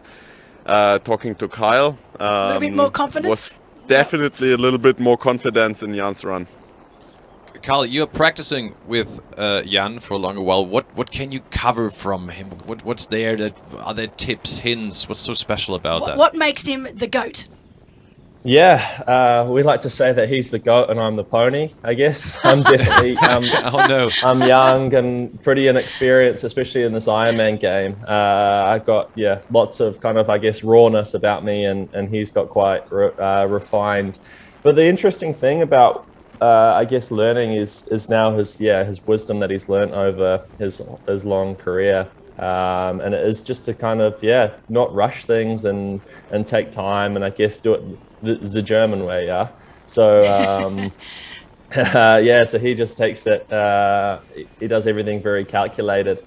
But the thing that I guess I learned about Jan is that he's incredible at racing. He's so efficient at the Ironman distance, and I can't figure it out. In training, it seems to be that we're like for like, and we generally have a pretty similar physiology, at least in training, but that's only when you take 3-4 hours out of context in one race. But when it gets into a race like this, as you see the guys heading up this, look at this crowd, it looks absolutely amazing. Sevi, you know what this is like. Sevi, Yeah, but this Tell our looks audience even even more more. than it was ever in the past. I think maybe the people, they just got engine to go out and experience Solar Hill. Yeah, even 3-4 k's away from After it, from the hill, you already can hear the noise, and you're taking this right corner, and it's just this wall of humans. You have to be so careful not to completely wreck yourself. It's amazing, yeah. And I remember, Sebi, when I did it for the first time, coming around, because you do come around quite a tight corner, and then you just see a sea of people, but no road. Yeah. And you honestly start to see, where am I actually going to go? But they just part exactly at the right time. Yeah, it feels amazing. Just like you said, you think like, oh, I'm gonna hit somebody, but yeah, no. It opens before you, yeah. Yeah, it's pretty incredible. Now, Kyle, I'm going to ask you, the boys aren't asking you the juicy question, so I'm going to. What's it like being Jan Frodeno's training partner? Does he treat you well, or are there days when you really are the whipping boy?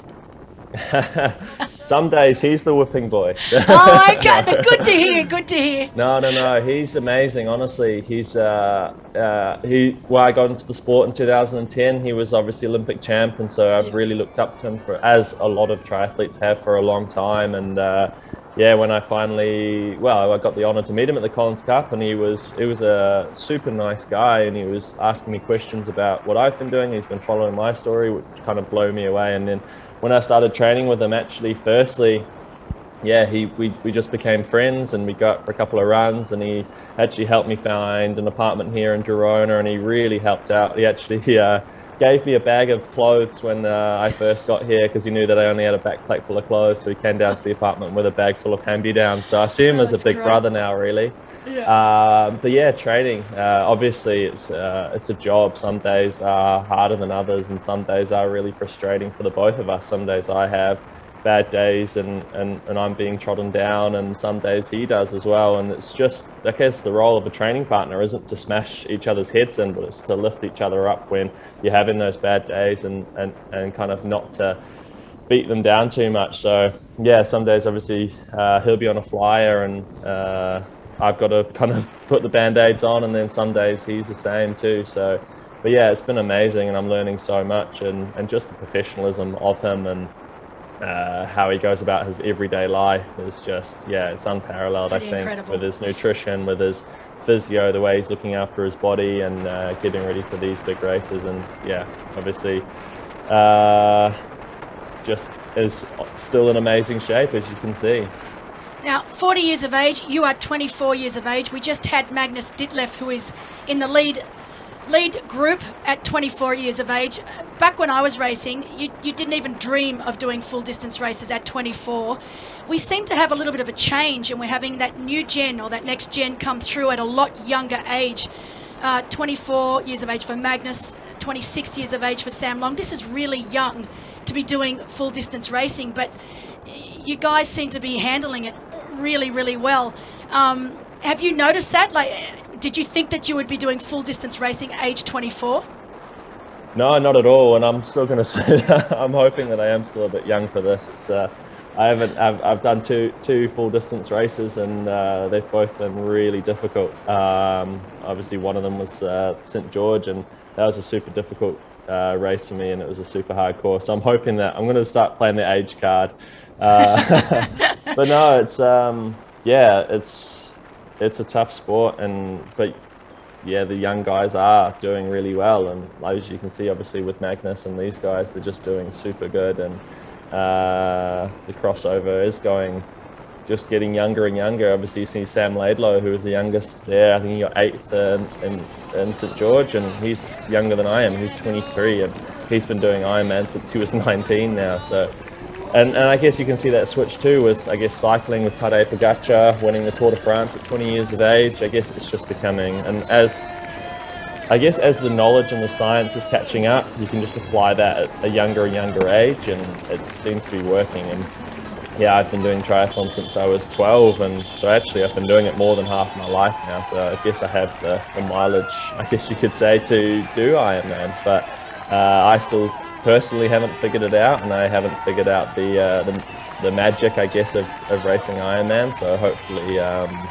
hopefully I'll get that soon. Yeah, hopefully you're gonna experience this hill one day in your career. Thanks a lot, man, and yeah, have a good training in Girona, and one day we'll see you going up this hill. Hopefully you experience the same atmosphere as the lead women do.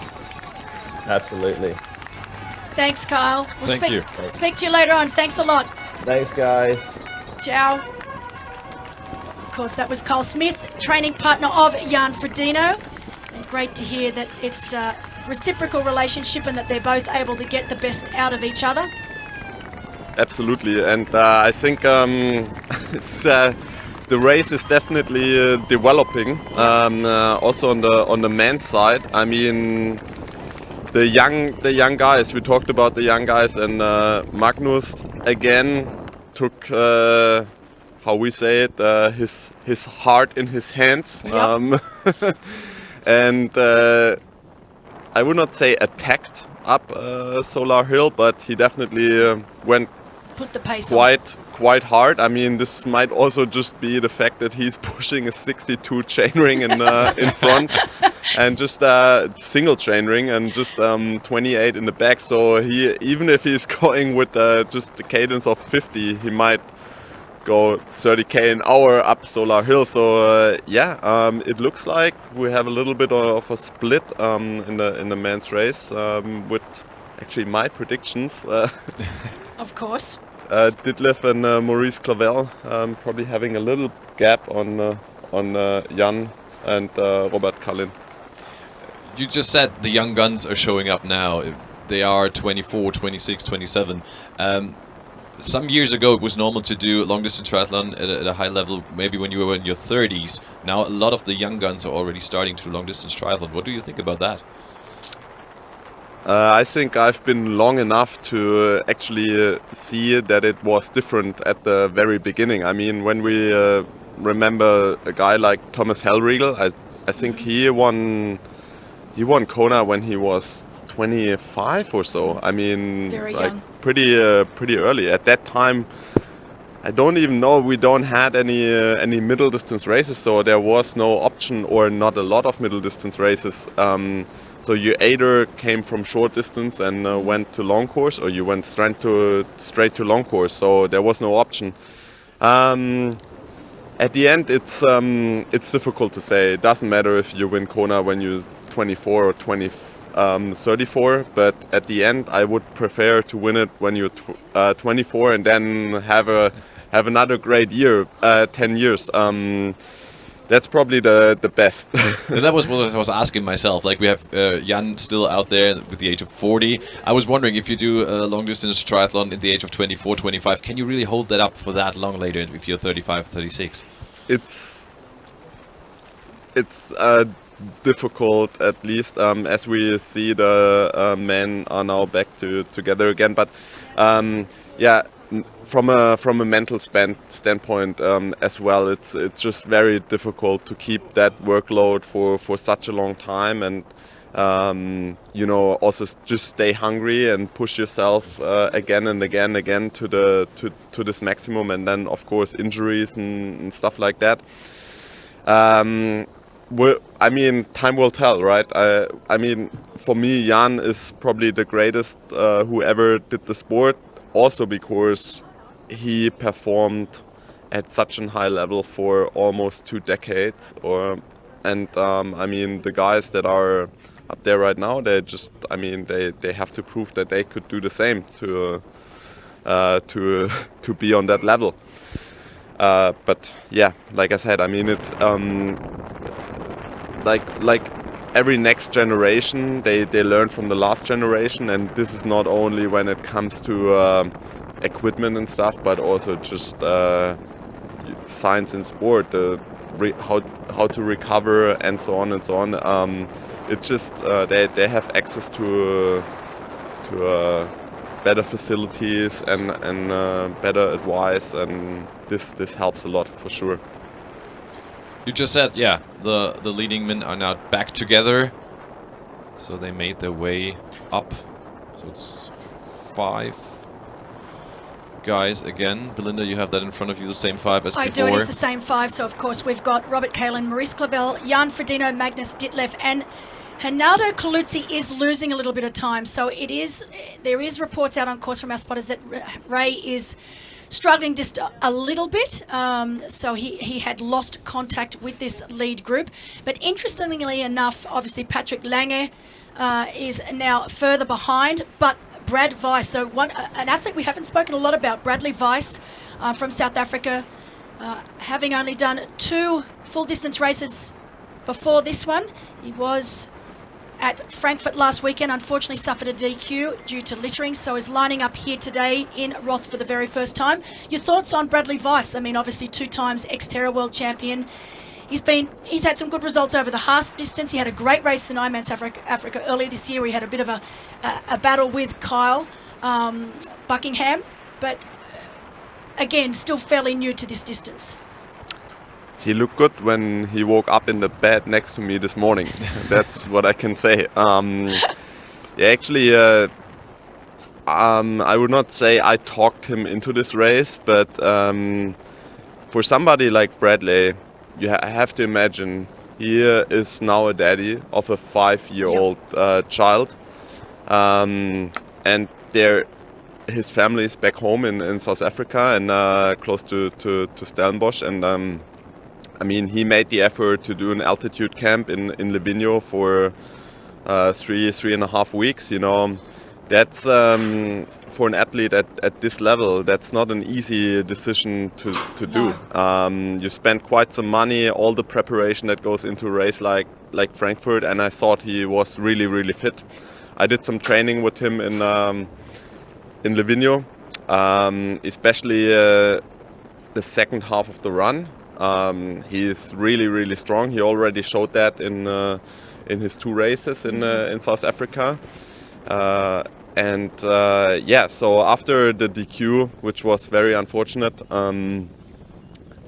we talked a couple of options through, and I told him, I think you should do Roth. You know, I mean, he dropped out after 100k on the bike, and so. If he would have had 20 Ks in his feet on a marathon, I would have not recommended that. But and then he stayed in our place the whole week between Frankfurt and now. I mean, he's definitely the guy who will push himself to the absolute limit today. Trust me, he will have the extra %. He wants it most probably in this whole field, and saying that I'm not saying that lightly, but he has a lot to fight for. That's for sure, and so therefore, I mean, he's the question really is in this situation, riding with Patrick. They are both really strong runners. They are both pretty similar also from their body type. You know, Bradley is probably a little bit too light to push this high power on the flats, but he is a super strong runner. Yep. So that can potentially be our group where both of these guys can run even a 2:35, 2:36 marathon is possible for those 2 guys. It really depends on what they're doing. Well, right now they're under 4 minutes behind, so around that 3:46 back, which is not a lot. And we know that the way Patrick Lange likes to race, he likes to have people around him, particularly on the bike. To have Bradley join him now, will that be an advantage? The 2 can actually now mentally work together, or not? Bradley will not take the lead. No. Bradley will do nothing if he's riding with Patrick.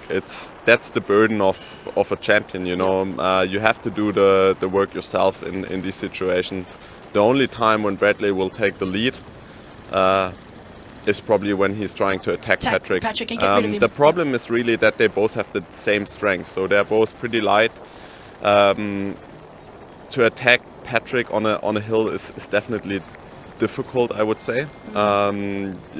He's not that easy to drop, but what Patrick has to do is just ride very even pace to minimize the damage and still be in striking distance when it comes to the run. And it's going to be a difficult ask for sure. I mean, if Jan would be without a question mark, then I would say it's already gonna be very difficult for Patrick. But yeah. So plenty more interesting racing to come. That's for sure. That's for sure. But beautiful scenes out there on course right now. We are getting reports that the wind is starting to pick up ever so lightly, so still not really a problem, not really causing any issues on the bike. As we can see, our lead female here, Fenella Langridge, having an incredible race. She's got a really healthy gap over the rest of the field. We know that Annie Haug is the only other athlete that is making a few gains and is now in third place out on course. And Sebi, we've actually got, speaking of the women's race, we've actually got Lucy Charles-Barclay, who is about to join us in studio. So I would like to thank you so much for coming in today. Promise me you're coming back. You've promised me you're coming back towards the end of the bike, maybe the beginning of the marathon. So we will see you again in studio. Yeah, I will be back. I'm really excited to watch the race myself now. Of course, it's itching a little bit to be out on the course, but then on the other hand, I know what's coming and I know how much it's gonna hurt. So I'm gonna enjoy coffee and watch you guys talk the race through. And yeah, there's some exciting developments. All right. Well, we're going to see you later on today, and we're going to see if your predictions come true. We'll talk about them later on. Funny enough, I think I never picked a race right, so we'll see. Hey, me either, so don't worry. This is a good sign, actually, that triathlon is interesting, not easy to predict. So exactly, that's what I love about it. Enjoy watching, and thanks, Sebi. Yeah, thanks. See you later. You're a legend. Thank you, Sebi. Of course, that was Sebi Kinley, world champion. He's won it here before as well. He's an incredible athlete, not only on the racecourse but also off the racecourse. Always good fun, incredibly knowledgeable, particularly over this distance. As we can see, Fenella Langridge winding up the crowd. She's loving it. She has been chomping at the bit all week long for this particular moment in time. She didn't get to ride up Solaraberg last year because obviously we had to change the course. So this is the very first time for Fenella up Solaraberg, and she is absolutely loving life right now.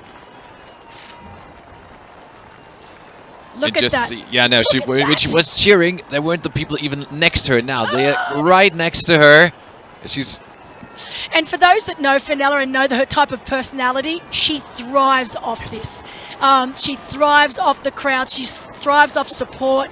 She's a really vivacious young character. She just loves having fun. She loves life. See that? Yep, oh my goodness. This is amazing. I knew that she would love this. She would love this more than any other athlete out there right now. And she's just taking it all in. Whoop. Just got to be really careful that you keep it under control. And not just she's the leading athlete of the race, and she's just enjoying that and celebrating. And she will have that for a second loop too, so she can enjoy that again. Now it feels like the motorcycle is going too slow for her. Sometimes there's just no choice because, they've got to wait for the people to part. Yes. But, it's not such a bad thing, even though you might have to slow down, because it gives your heart rate a chance to go down. And look, you could see then that she had to stop pedaling. But it's part and parcel of this experience. Right. And the athletes don't mind about it. And now it starts to clear out and she'll be able to get back down on those error bars, back into rhythm, and holding the pace she wants. It doesn't stop. There's still people up there. We're now up the hill, so it's not, that much of an altitude yet there. And there's still people lining up there, cheering for the athletes. And just to give you some sort of indication on just how well Fenella Langridge is going right now, she's got over 6 minutes, so around that 6:15 to 6.5 minutes over second place Rebecca Clark, and around 7:55 to 8 minutes on Annie Haug, who is currently in third place. So Fenella Langridge really is flying out there on course. Annie Haug is starting to hunt down Rebecca Clark up front, so we are predicting that it will not be long before Annie Haug, on screen right now, is in second place. But Fenella Langridge doing everything right so far. She knows that she will need a healthy buffer going into T2. Annie Haug, by far the best runner in this field. In fact, one of the greatest runners in our sport.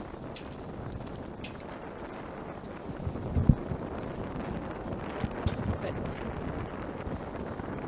terrific scenes out on course today. As Sebi said, it is heating up to be one of the greatest races we've seen here in Roth. Very fitting for the 20th edition of the DATEV Challenge Roth, powered by HEP.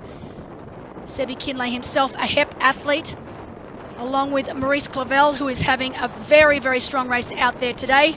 As we head to a commercial break, we will be back with you shortly.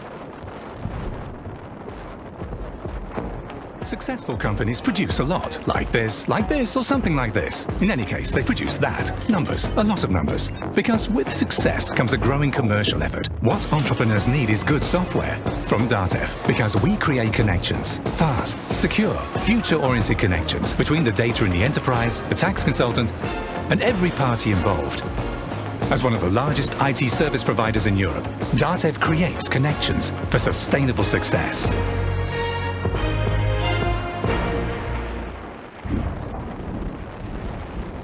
Why do we run? Do our bodies just feel better in motion? Do we run to compete against ourselves? Or to be part of a community of lunatics? Why do we lace up our shoes and find a road, a track, a trail? Whatever the reason, forerunner for runners. We run. We fight. We ride. Faster, harder, longer. We push limits. We fall, but rise again. And with every try, we get better. Yet something feels incomplete. There's a voice deep inside us, getting louder and louder. It can't be unheard.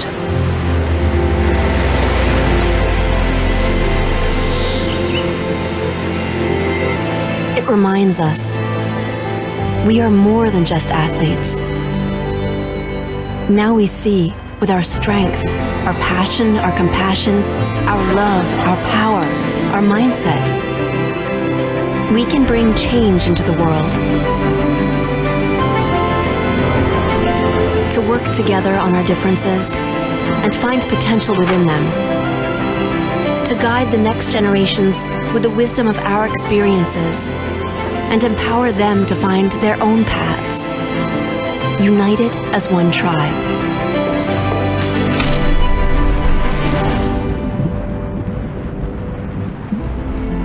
We will always be driven by performance.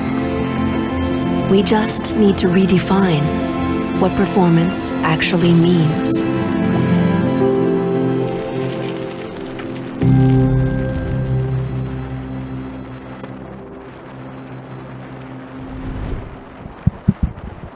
And welcome back to the DATEV Challenge Roth, powered by HEP.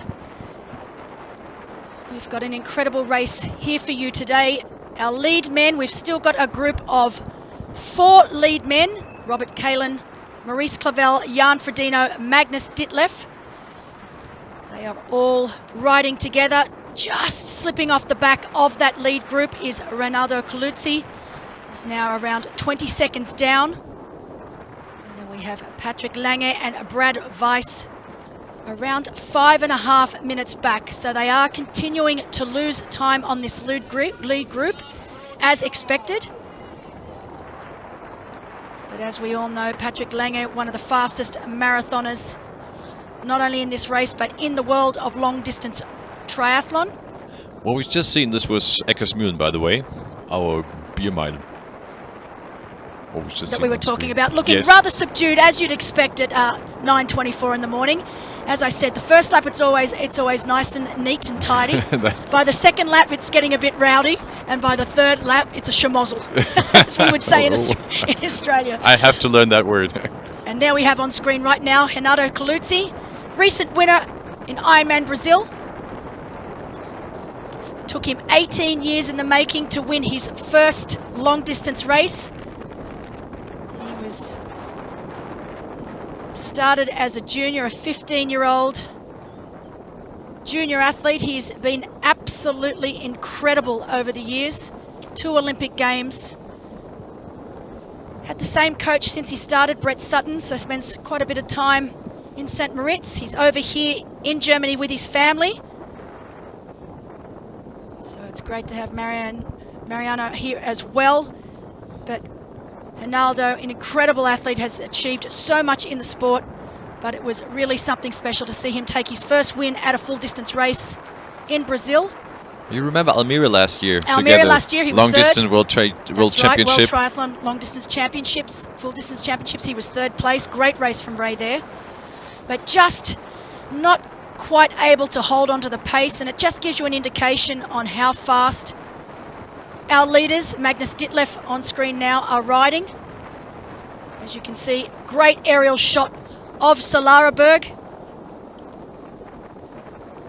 So you can see Annie Haug right now, our defending champ, making her way up Solaraberg for the very first time.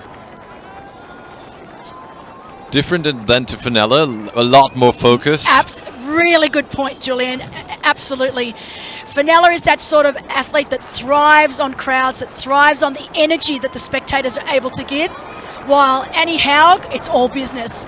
You know, and what we forget, Annie Haug is a local. She's from the Franconian area.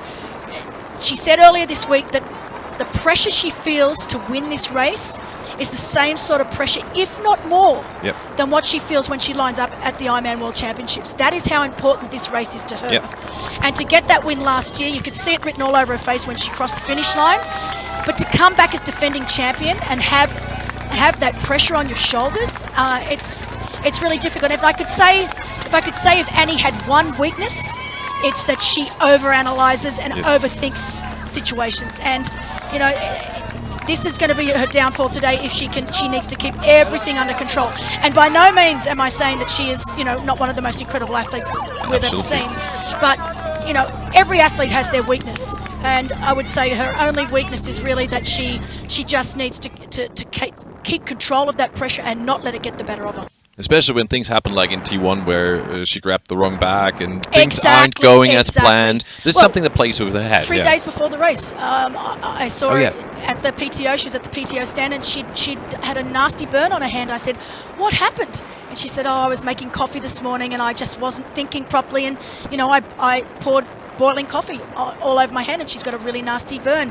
And you know, we have athletes like this, and we're all guilty of it at some point in our careers where we self-sabotage. We don't even know we're doing it half the time, and that we just let things get out of control. And it's when that happens, that's when it's great to have a really good team behind you, like Jan Frodeno's got, to have this team that is able to take care of all of these forces, external forces, so to speak, and really just look after the athlete and have the athlete think about nothing but rest and recovery leading into the race. And I think Jan's been a really perfect example of showing how that's done to perfection. He's always got an incredible team around him. Doesn't matter what race he's doing. You never see him traveling on his own. He always travels with his manager, with his masseuse, often with his bike mechanic. So he doesn't have to worry about any of those things. Right. They're taken care of for him. All he has to make sure is that he gets to the start line in as good a shape as possible. And so, yeah, little things like that with Annie Haug. That'll be the only thing that will, at the end of the day, could stop her reaching the top spot on the podium again. I don't think it's going to happen. But Fenella is definitely going to make it very difficult for her. Absolutely. That's a great part of it. We said maybe Laura Siddall will battle with Fenella. So far, Laura is a bit behind, but she's still on a good way. And we're getting closer to our new studio guests, getting ready for her. And it is also a queen of Roth. She has won this race before. The great Lucy Chills-Barclay will walk in anytime soon, as we can see again. Our leading women of the day so far, which is Fenella Langridge. Now entering the back door of Eckersmühlen. And I have to say, one of the best things about getting when we were organising the live coverage is trying to get the best guests possible. And I must admit, we hit the absolute jackpot here.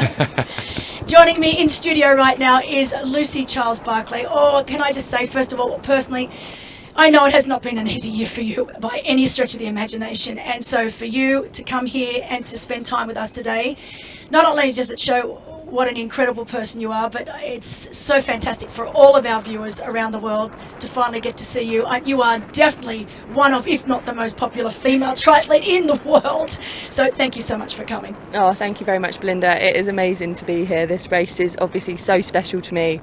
Being down at the swim start this morning and just soaking up the atmosphere, it's just, obviously as an athlete, I want to be out there racing, but if there's any race to just come and watch and support and soak it all in, this is the one. Now, you have your husband, Reese Barclay, out there racing. I'm sure it's been quite nervous at first, but how's he doing? Have you heard any updates on him? Yeah, I just got an update. My sister's actually out at Solar Hill, and yeah, he came past looking pretty strong. His plan was always to ride his own race and back his runs. So yeah, I definitely feel more nervous than when I'm racing watching him, but he's out there. I can't do anything now, so just sending those positive vibes to him, and yeah, I hope he has a good day. And you've also got the Lucy Charles age group team out there. How many age group athletes have you got racing? Yep, so we've got 3 of the LCB race team out there. Obviously they're spread across different start times, so we're trying to track them as well, and yeah, hopefully I'll be able to support them out on the run and hopefully give them their medals at the end. That'll be really cool.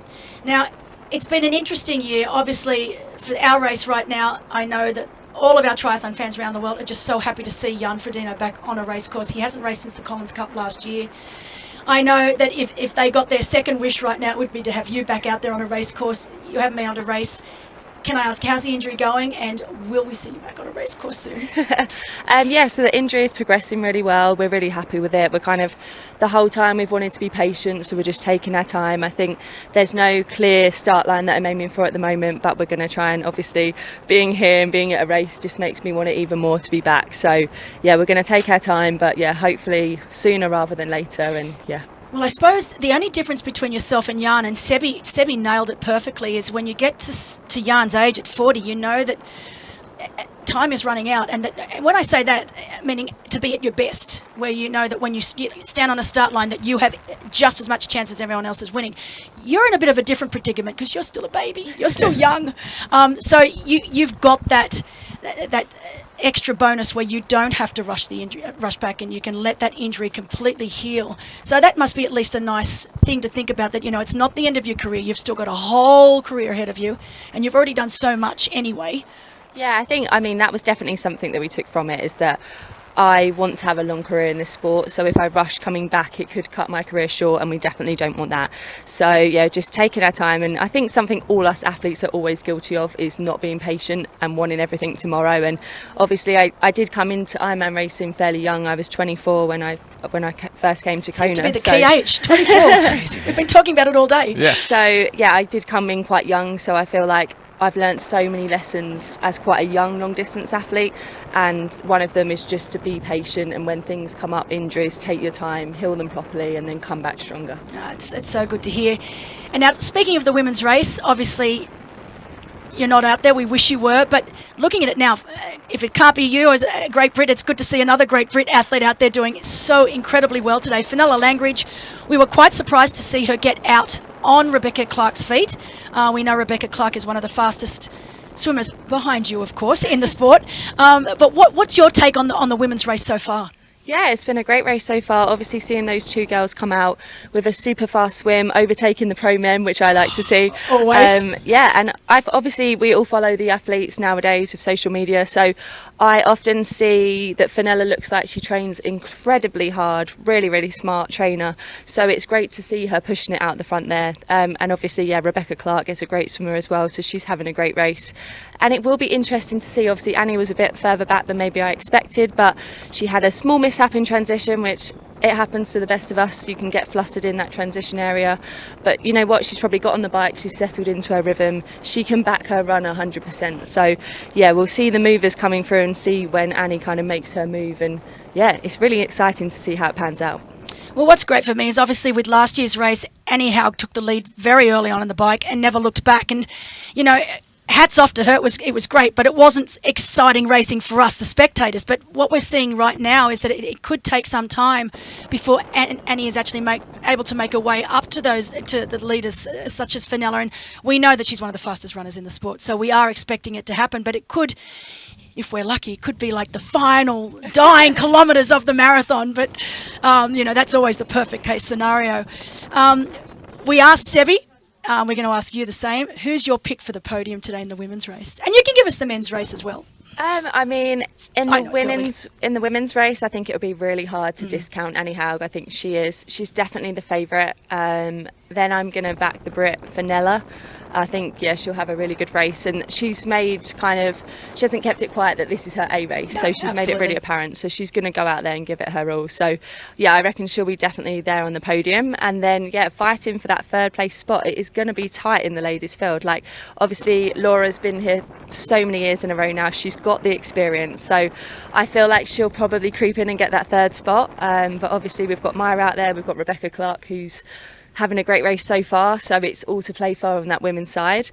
And then in the men's field, I think it's always a lot more difficult to call the men's field, but I feel like you can never discount Jan. If he's here, he means business, so I definitely would pick him for my favourite. And then it's kind of wide open for the other ones. I think Patrick Lange, obviously he handles the heat so well, so he's going to be the biggest contender to Jan today, I think, on that run. And then I guess my third place would definitely be Magnus, if he isn't biking too hard. I mean, he's biking with his heart today. He is going really hard, so I'd love him to make the podium.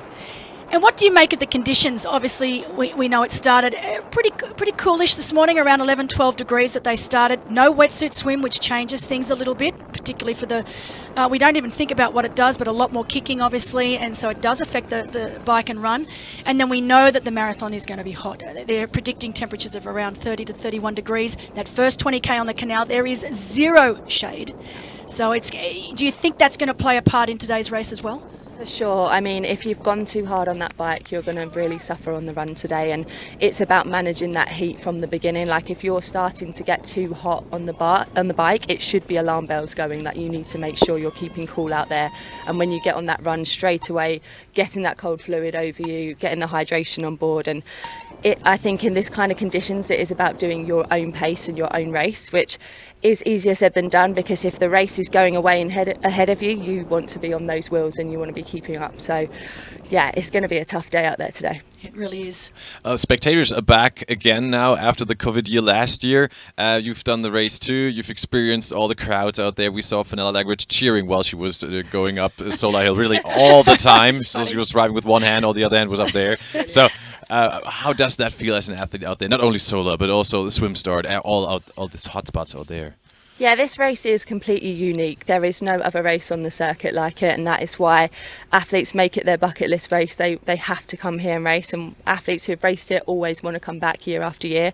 And the atmosphere out on that course is just incredible. I mean, you could feel it down at the swim start this morning. There's just so much excitement, so much nerves, and when that cannon goes, it's just everyone's going all in, because they're here for their probably like the biggest race of their career, or if you're an age group athlete, you might have waited years to be on this start line. So to be here is so special. And out on that bike course, when you hit that Solar Hill, it's just goosebumps straight away over the skin. I mean, you can hear it from quite a long way out. You know that you're approaching that hill. And I was there this morning, and it was getting busier and busier, anticipating the athletes coming through. So I actually said to my athletes leading into this race that some coaches will tell you need to ease back there and don't burn matches, but I said, you know what, the crowd is free energy. They're going to lift you up that hill. Take it, go with it, and then it won't even feel like a hill, and it didn't when I raced. So yeah, we were said it's 50,000 people out there only at Solar Hill, so incredible. Yeah, I wanted to ask you, how much does it hurt when you are at the end of the hill?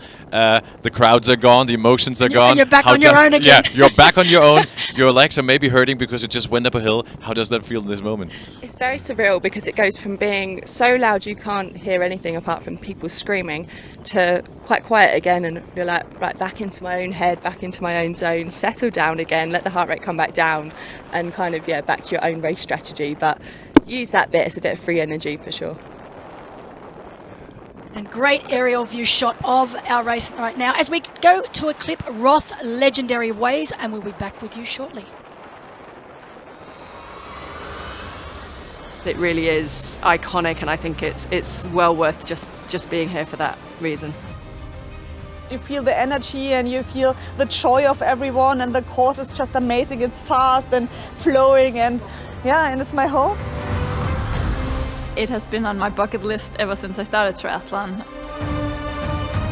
It's thousands of people in the county who come out, volunteer, thousands of families who open up their homes for homestay families without charging anything. They just want to have athletes from all around the world staying at their place, supporting them on the day, and everything is totally triathlon mad.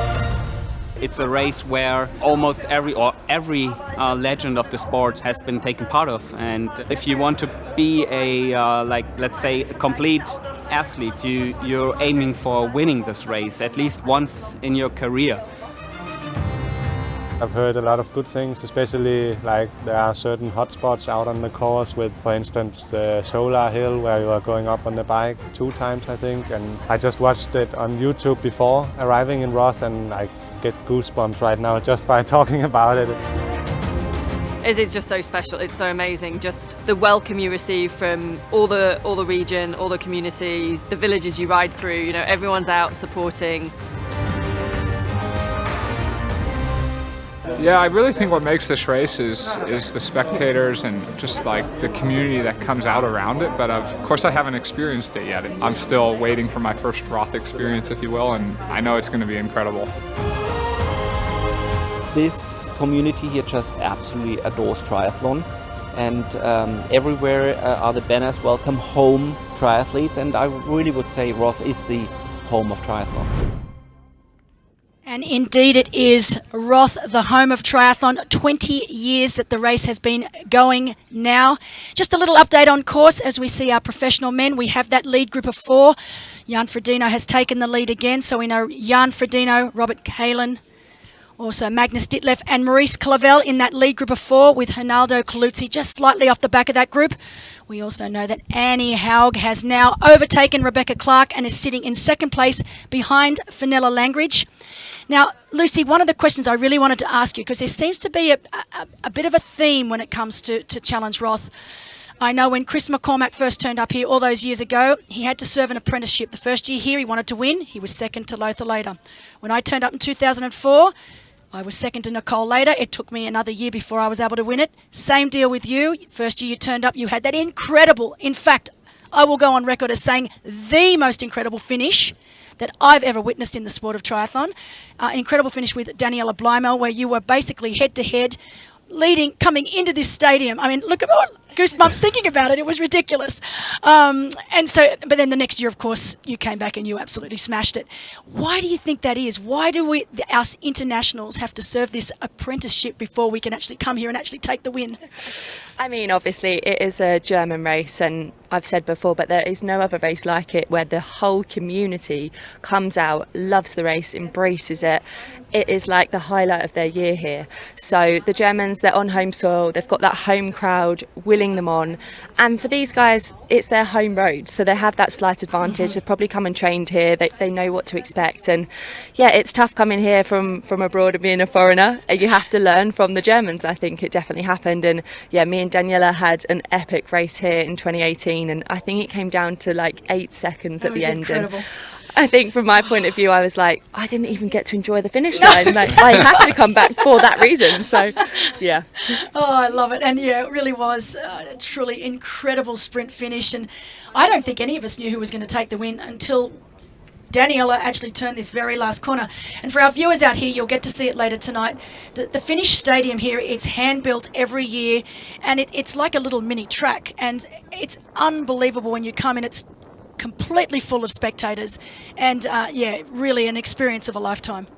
Sure, I think even again 500 meters to a kilometre out, you can hear it, and you're like, I must be getting close now. And yeah, it's that final bit to really just soak it all up and enjoy that finish line. Now, look, while our men are, obviously finished Solar, they've done reading, they've done Solar, they're heading on to their second lap here.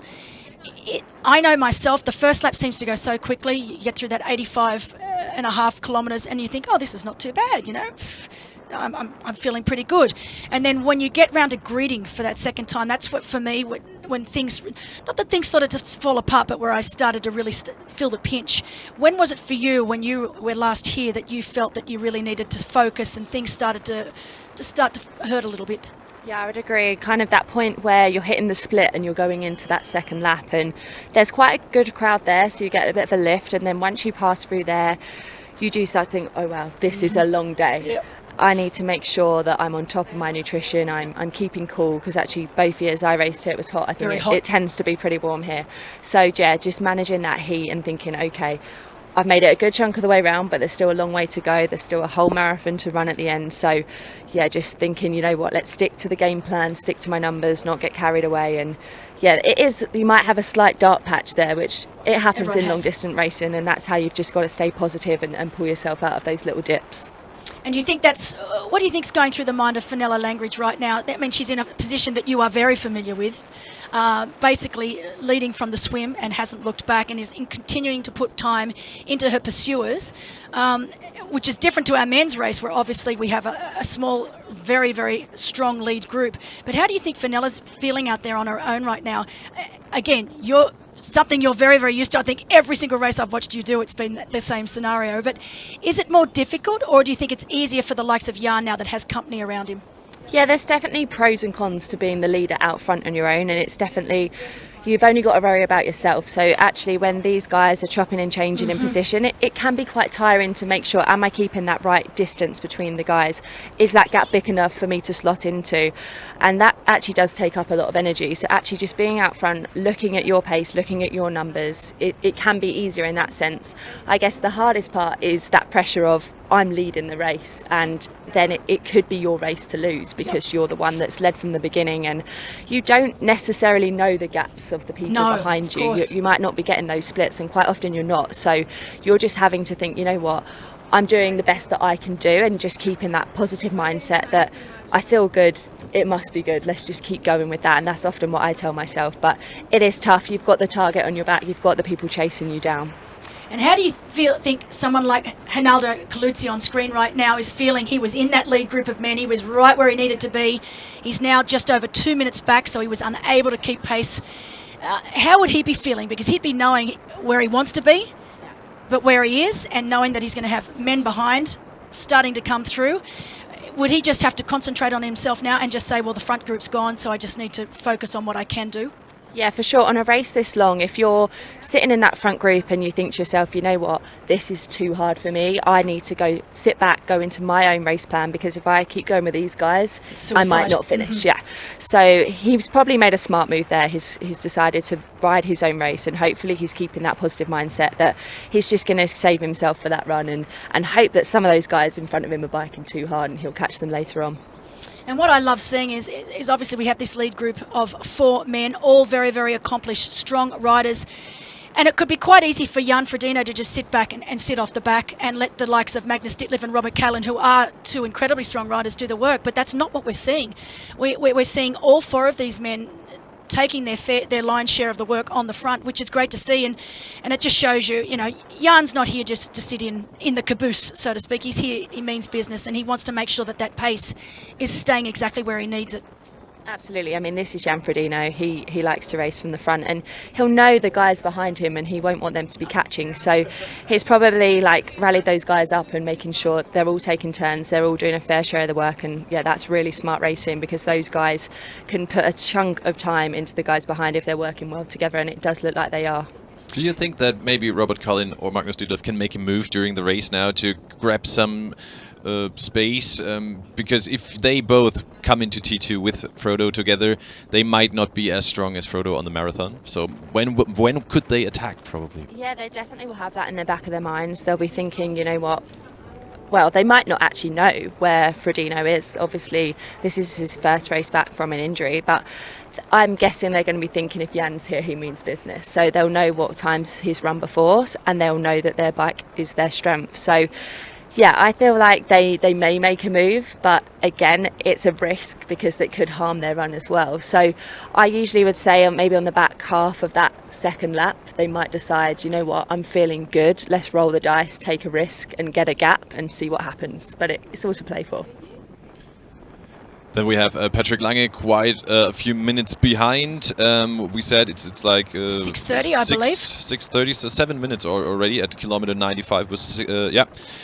So question is, how far is that already? Too much, or would you say can he still close the gap a little?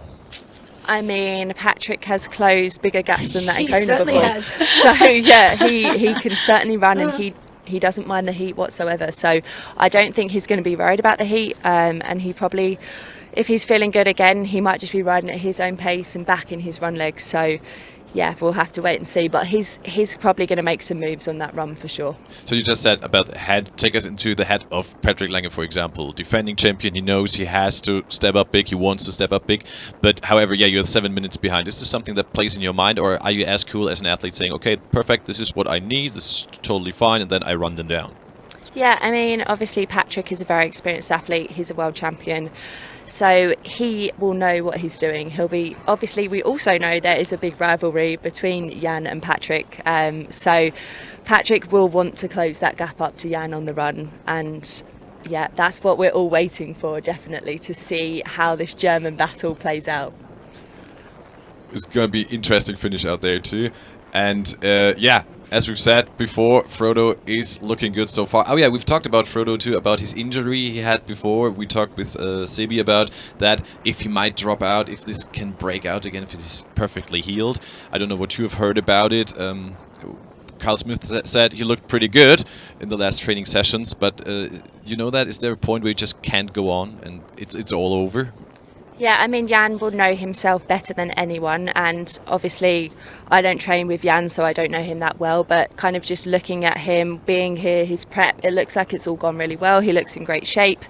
But yeah, he's experienced and he will know his own body, and he's not going to do anything that's going to put his body at a detriment.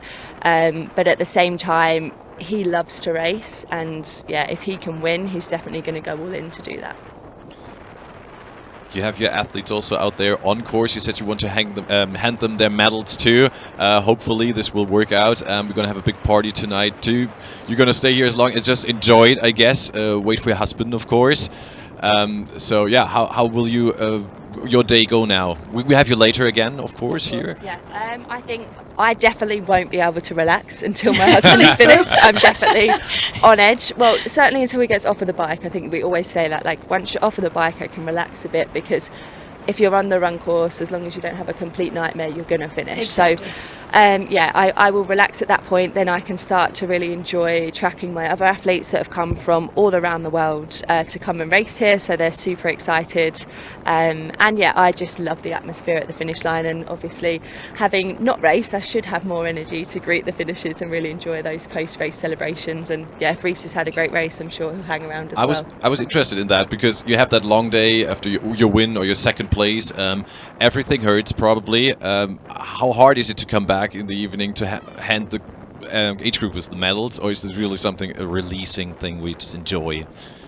Yeah, I think if you've had a good race, it's easier. But then at the same time, if you've had a really bad race, you probably just want to come and forget about that and see everyone else finishing and soak up that great atmosphere. And honestly, just seeing the emotion on people's faces in this finish line is just incredible. And I remember finishing here in 2019 and coming back and giving medals back, and almost getting emotional myself seeing these people come in, and it's just so special. And you do just spend the whole day coming in and out of like having chicken skin or goosebumps, because it is just magical here. There's no other race like it. It's definitely one of the races where we get pretty much all of the pro athletes come back. Yes. We never even have to ask. They just automatically show up, and it's quite incredible. Is this something that is said before, actually? So are they told, please come back, or do they just know that? They are asked if you can, if it's possible. We would love to have you back. Yeah. But they do it on their own accord, because they're such pros. And we only choose the great pros for this race. Of course we do. And for our studio guests, exactly. Of course, too. Oh yeah, very just special. Just the best. One thing I wanted to ask you, Lucy, is we've seen over the years now, what is it with Great Britain and their female pro athletes? And it's not just in long course racing, it's across the board. Short course racing, long course racing, you girls are absolutely crushing it. You are the best by a long way. What are you doing differently that the rest of us aren't doing? There's definitely something in the water in Great Britain. We are tough athletes. I think maybe it's to do with the weather, that the weather's normally so bad, and we'll go out and grit out 4 or 5 hours of riding in the rain, in the cold, and we kind of just get on with it. And I think it's quite a British mentality to just suck it up and get on with it, I think. So yeah, it breeds tough, strong athletes, and I think because we're always kind of bouncing off each other, and there's good friendly rivalries between us, obviously from the short to the long course, and there's a lot of inspiring stories in this sport in general. I think triathlon is such a inspiring sport. It's such a small knit community. So yeah, I don't know if that obviously isn't just in the UK, that's worldwide, but yeah, there's definitely something in the water in Great Britain. I totally agree. And speaking of women's racing itself, we've seen so many incredible performances over the last couple of years.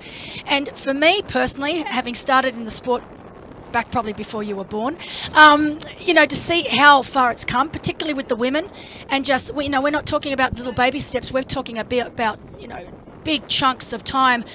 Chrissy Wellington setting 8:18:13 back in 2011. Laura Philippe just almost breaking that record the other weekend in Hamburg. I mean, Kat Matthews at the sub 7, sub 8 project in Dresden not that long ago, showing us all what's possible, and I know that was a project that you were originally going to do, and I have no doubt whatsoever you would have absolutely obliterated it. But it's so, again, I'm getting goosebumps. It's so awe-inspiring for me to see just that the women seem to have this different mindset, that they're just not putting any sort of barrier on themselves, and they're just going for it. Yeah, I think the unique thing is that obviously we've had these incredible role models to look up to, and we've had people like Daniela Ryf for years setting that benchmark, and everyone's wanted a piece of that. So you've worked that bit harder and you've had that target, and actually as that gap's come down, people have then gone, but what's next? We could go above that, we could go further. And then I guess because we have the male athletes there, and you're like, how near to the male athletes could we get? And obviously I know Daniela Ryf says it a lot, that she kind of strives to beat the men as well. And I think a lot of us have that attitude that, you know what, let's see how close we can get. And actually in the endurance sport, they do say that female athletes have the ability to be better. So yeah, it would be really cool to see how close those gaps are going to get to the men, and can we really bring those times down? And we're already seeing it with these records getting broken. Absolutely. I remember Chrissy Wellington was 7th in total. Overall, that's right. She arrived. Yeah. Well, I know back when I was racing, it was you always just expected to be around that hour. If you were around an hour behind the men's winner, then you had a good race. But now, I mean, you finish an hour behind the men's winner and you haven't had a great race. I think Daniela was the first one, like you said, with that mindset. She's starting to pluck off as many professional male athletes as she can. And I think it's, some races I've seen it down around 35 minutes. So it really has changed and continuing to change. So I think it's one of the most exciting eras of our sport, for the sport in general, but also for the women in sport. And with the PTO coming on board, with so many more races now available after the effects of COVID, this year alone, with the amount of racing, and it blows me away. It's probably the hardest thing for a pro athlete now, is to actually pick and choose and not over race. That's the biggest problem. Yeah, we have so much choice now, which is obviously a luxury to have, but then it is difficult. Like, which races do we pick? Do we pick the ones where potentially there's the most points up for grab, where the rankings are? Or do we just go, you know what, I absolutely love that race. I'm going to get the best out of myself because I love that race. And maybe that is the smarter thing to do, but actually athletes kind of trying to work their way up the rankings, then yeah, maybe the smarter thing to do is go to those races where they could get more points and build up the rankings. How is it when you schedule your year? I was talking to Christian Hugenhaug after Salou back then. He said, well, there are some races planned, but he's not really sure about one or the other. Or are there also athletes who plan their year completely in front and saying, like, okay, I go there, and there, and this is my plan? Yeah, we tend to kind of around, I guess, like November time of the year before, look at the following year and make a bit of a plan. But something we always tell our friends and family is that plan is very, very flexible and will always change. But we have those key races that are going to maybe the A races and the B races, and then there may be one that crops up and you go, you know what, actually I loved that race before, we could throw it in because we're feeling good and the fitness is there. But yeah, it's becoming harder and harder with all of these options, and the calendar is just jam-packed. Like, you could race every single weekend now, and yeah, it's difficult to choose, and you can't really cherry pick races anymore. anymore either. Like, people would go to races and go, actually, if I go there, I have a good opportunity to maybe make the podium. But with the strength and depth of both the men's and women's field now, it's very difficult to do that, because you'll always go to a race and have some good people to race against. It was that Frodo once said he has actually 2 long-distance races he could do at his fullest extent, like giving everything he has per year. How do you plan around that? So you plan your first full distance around, I don't know, maybe July, maybe then Kona. How is that working out? Yeah, it can become very difficult, because obviously we have the world champs every single year, and that's one long distance race checked. Sure. And then if you need to validate or qualify for the world championships, then that's your other long course race. So if you've got a race, for example, like Roth, that you just absolutely love, then you're probably going to want to throw it in. But I would say that probably 3 is the maximum me personally as an athlete could do in 1 year, but you see other athletes able to do way more than that. But I think to get the absolute best out of yourself, you can probably only do that twice in 1 year. Sure. Well, Lucy, thank you so much for coming on. I know we're going to get you on later today. I want you to go back out there and support Reese. You've been wonderful as usual. Thank you. Definitely such a great athlete. We cannot wait to have you back on a race course, and I hope that this time next year I will be calling your name on the screen right now. We hope so. That would be amazing. So. Thanks so much for joining us, and we'll see you guys later. Yeah, see you later. Enjoy it. Thanks, Tom. All right, and that was Lucy Charles-Barclay. Definitely one of the most incredible female long-distance triathletes we've ever seen. Currently just getting over a really nasty injury that took her out, but we have no doubt whatsoever that she will be back with a vengeance. Definitely making sure that that injury is well and truly gone before she steps foot back on a race course. As we take a look at our lead men, Jan Frodeno has been on the front now for quite some time. Robert Kalin, Magnus Ditlev and Maurice Clavel, that lead group, lethal lead group. They have now got 3:36 over Ronaldo Caluzzi. Further back, almost 8 minutes back, to our defending champion Patrick Lange of Germany and Bradley Weiss of South Africa. In our women's race, Fenella Langridge continues to lead and definitely still putting in time, even time on our second placed Annie Haug, defending champion in our women's field. It is starting to get a little breezy. I noticed then with the notes on our tables that I've had to secure them down. So there is a little bit, I wouldn't say wind, but a few gusts that are now starting to fly around. We have got our next guest coming up shortly. And also the age groupers are on the track too, because we're on the second really loop now. Good this point, is something really also good point. we have to look at, of course. So don't if you just watch this, our Jan Frodeno is not only overtaking other athletes, of pro athletes, but also overtaking age groupers who are who are told to move aside when the pros are coming in. And so this is also a thing, but you have to look for, especially when it's getting more narrow at some point. It really does. It's an added bit of pressure that the athletes have to deal with. Greatest thing about this course is the entire course is 100% completely closed to traffic, even local traffic. So it's fantastic. You rarely see a vehicle that's not part of the race on course. So safety is paramount here. But what does happen is on the second lap of the bike here, it does get very crowded. You know, you've got 3,000 odd age group athletes on course, and this is when the pro athletes really need to get their wits about themselves and make sure that they know who is around them. Like you said, the age group athletes do need to move sideways, but you can never always count on that. But you can see Jan Frodeno doing a fantastic job so far, but they are unable to move over to the left side of the road. They must stay on the right side of the road. So it is actually an automatic disqualification if they do move over that centre line. So very, very important that our professional athletes stay on the right side of the road. Fenella Langridge, our female leader. She's been our female leader since the get-go, having swum with Rebecca, but obviously has dropped Rebecca Clark and has now got a comfortable lead out front. We are going to go to a very quick commercial break before we rejoin you with our next guest, which will be legendary Jürgen Zach.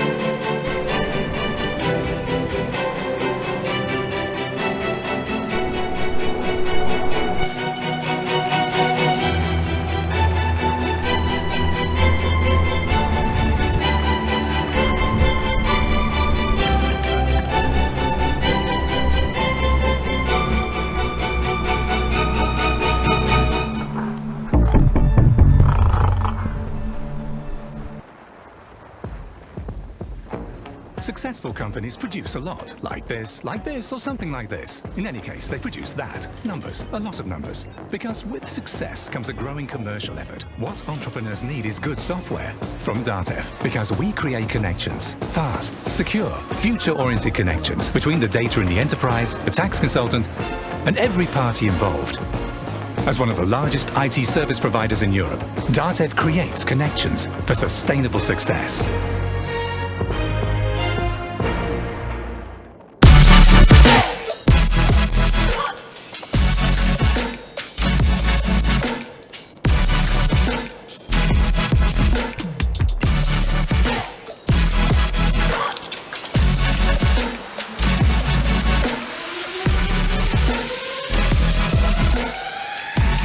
I'm part of it. What about you?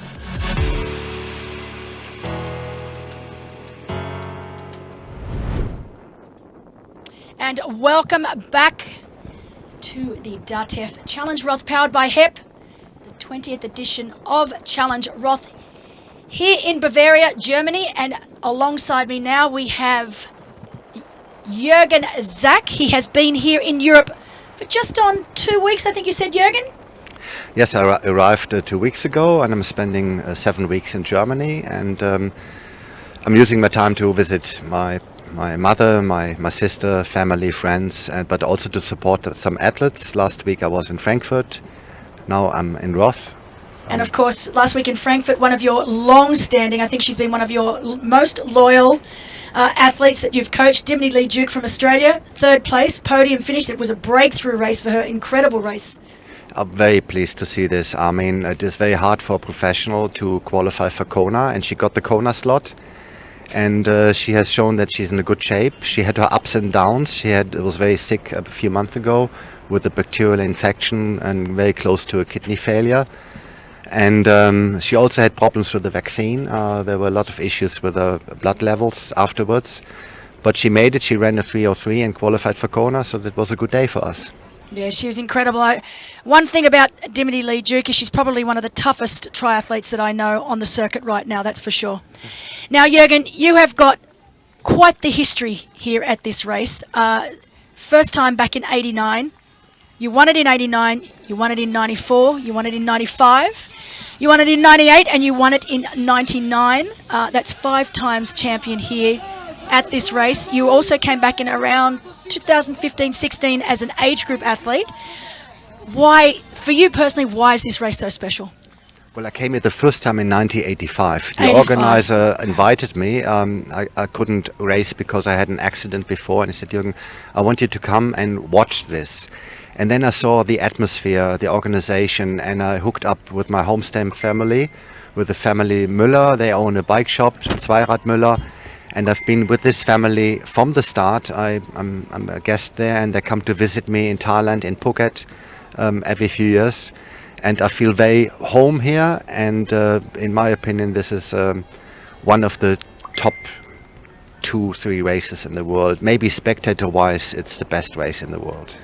And looking at the course now, obviously the great Jan Frodeno leading, not on his own. The last time he was here in 2016, we know that he basically swam, biked and ran solo. A little bit different today. He's got some company on the bike. What do you think's going through his mind right now? You know, there's obviously been a lot of talk about whether he's going to get through the marathon, whether he's going to step off the bike in T2 and call it a day, whether he's going to try to run. You know, never have we seen Jan Frodeno come into a race with a question mark over his head like this. That's true. People talk about his injury, Achilles and heel injury, but we all know Jan Frodeno. He's not coming to the start line if he's not confident to win the race. And everything is going perfect for him. He must have a big grin in his face right now because he has good company. All these guys riding with him, they are all rockets on the bike. And this is a perfect situation. He opened up a gap to Patrick Lange. Patrick Lange is isolated, he's alone. And Patrick is not that time trialist to close that gap alone. So they put minute by minute on him, and it might be more than 10 minutes coming off the bike. And that is perfect for him. And the company he has on the bike right now, they're not the super runners. They are good runners, but nobody can keep up with Jan Frodeno. So everything is perfect for Jan right now. We know that gap back to Patrick Lange, our defending champion, is upwards of 8 minutes now. So we do expect that to continue to grow throughout this second lap. What sort of a lead? I mean, obviously, let's take Jan Frodeno out of the equation, but we talk about, the youngsters. So Robert Callan, who's only 26 years of age, Magnus Ditlev, 24. Both of them only done a couple of full distance races. Well, Magnus has only done one. I think Robert's only done one or two. What sort of a lead do these young men need off the bike to stop the likes of Patrick Lange? I mean, we talk about 8-9 minutes, but really, how Patrick Lange can run. Is that enough? Yes, I think 8-9, possibly 10 minutes, that's very comfortable for Jan Frodeno. For the other guys, I don't know, there's a big question mark about the run. So Patrick Lange has shown that he can run 2:38 in this temperature last year. I would say it was exactly the same weather. And Jan Frodeno, okay, maybe he has a bit of lack of training because of his injury, but he knows that he only needs to run maybe a low 2:40 to win this race if he has a 10-minute lead.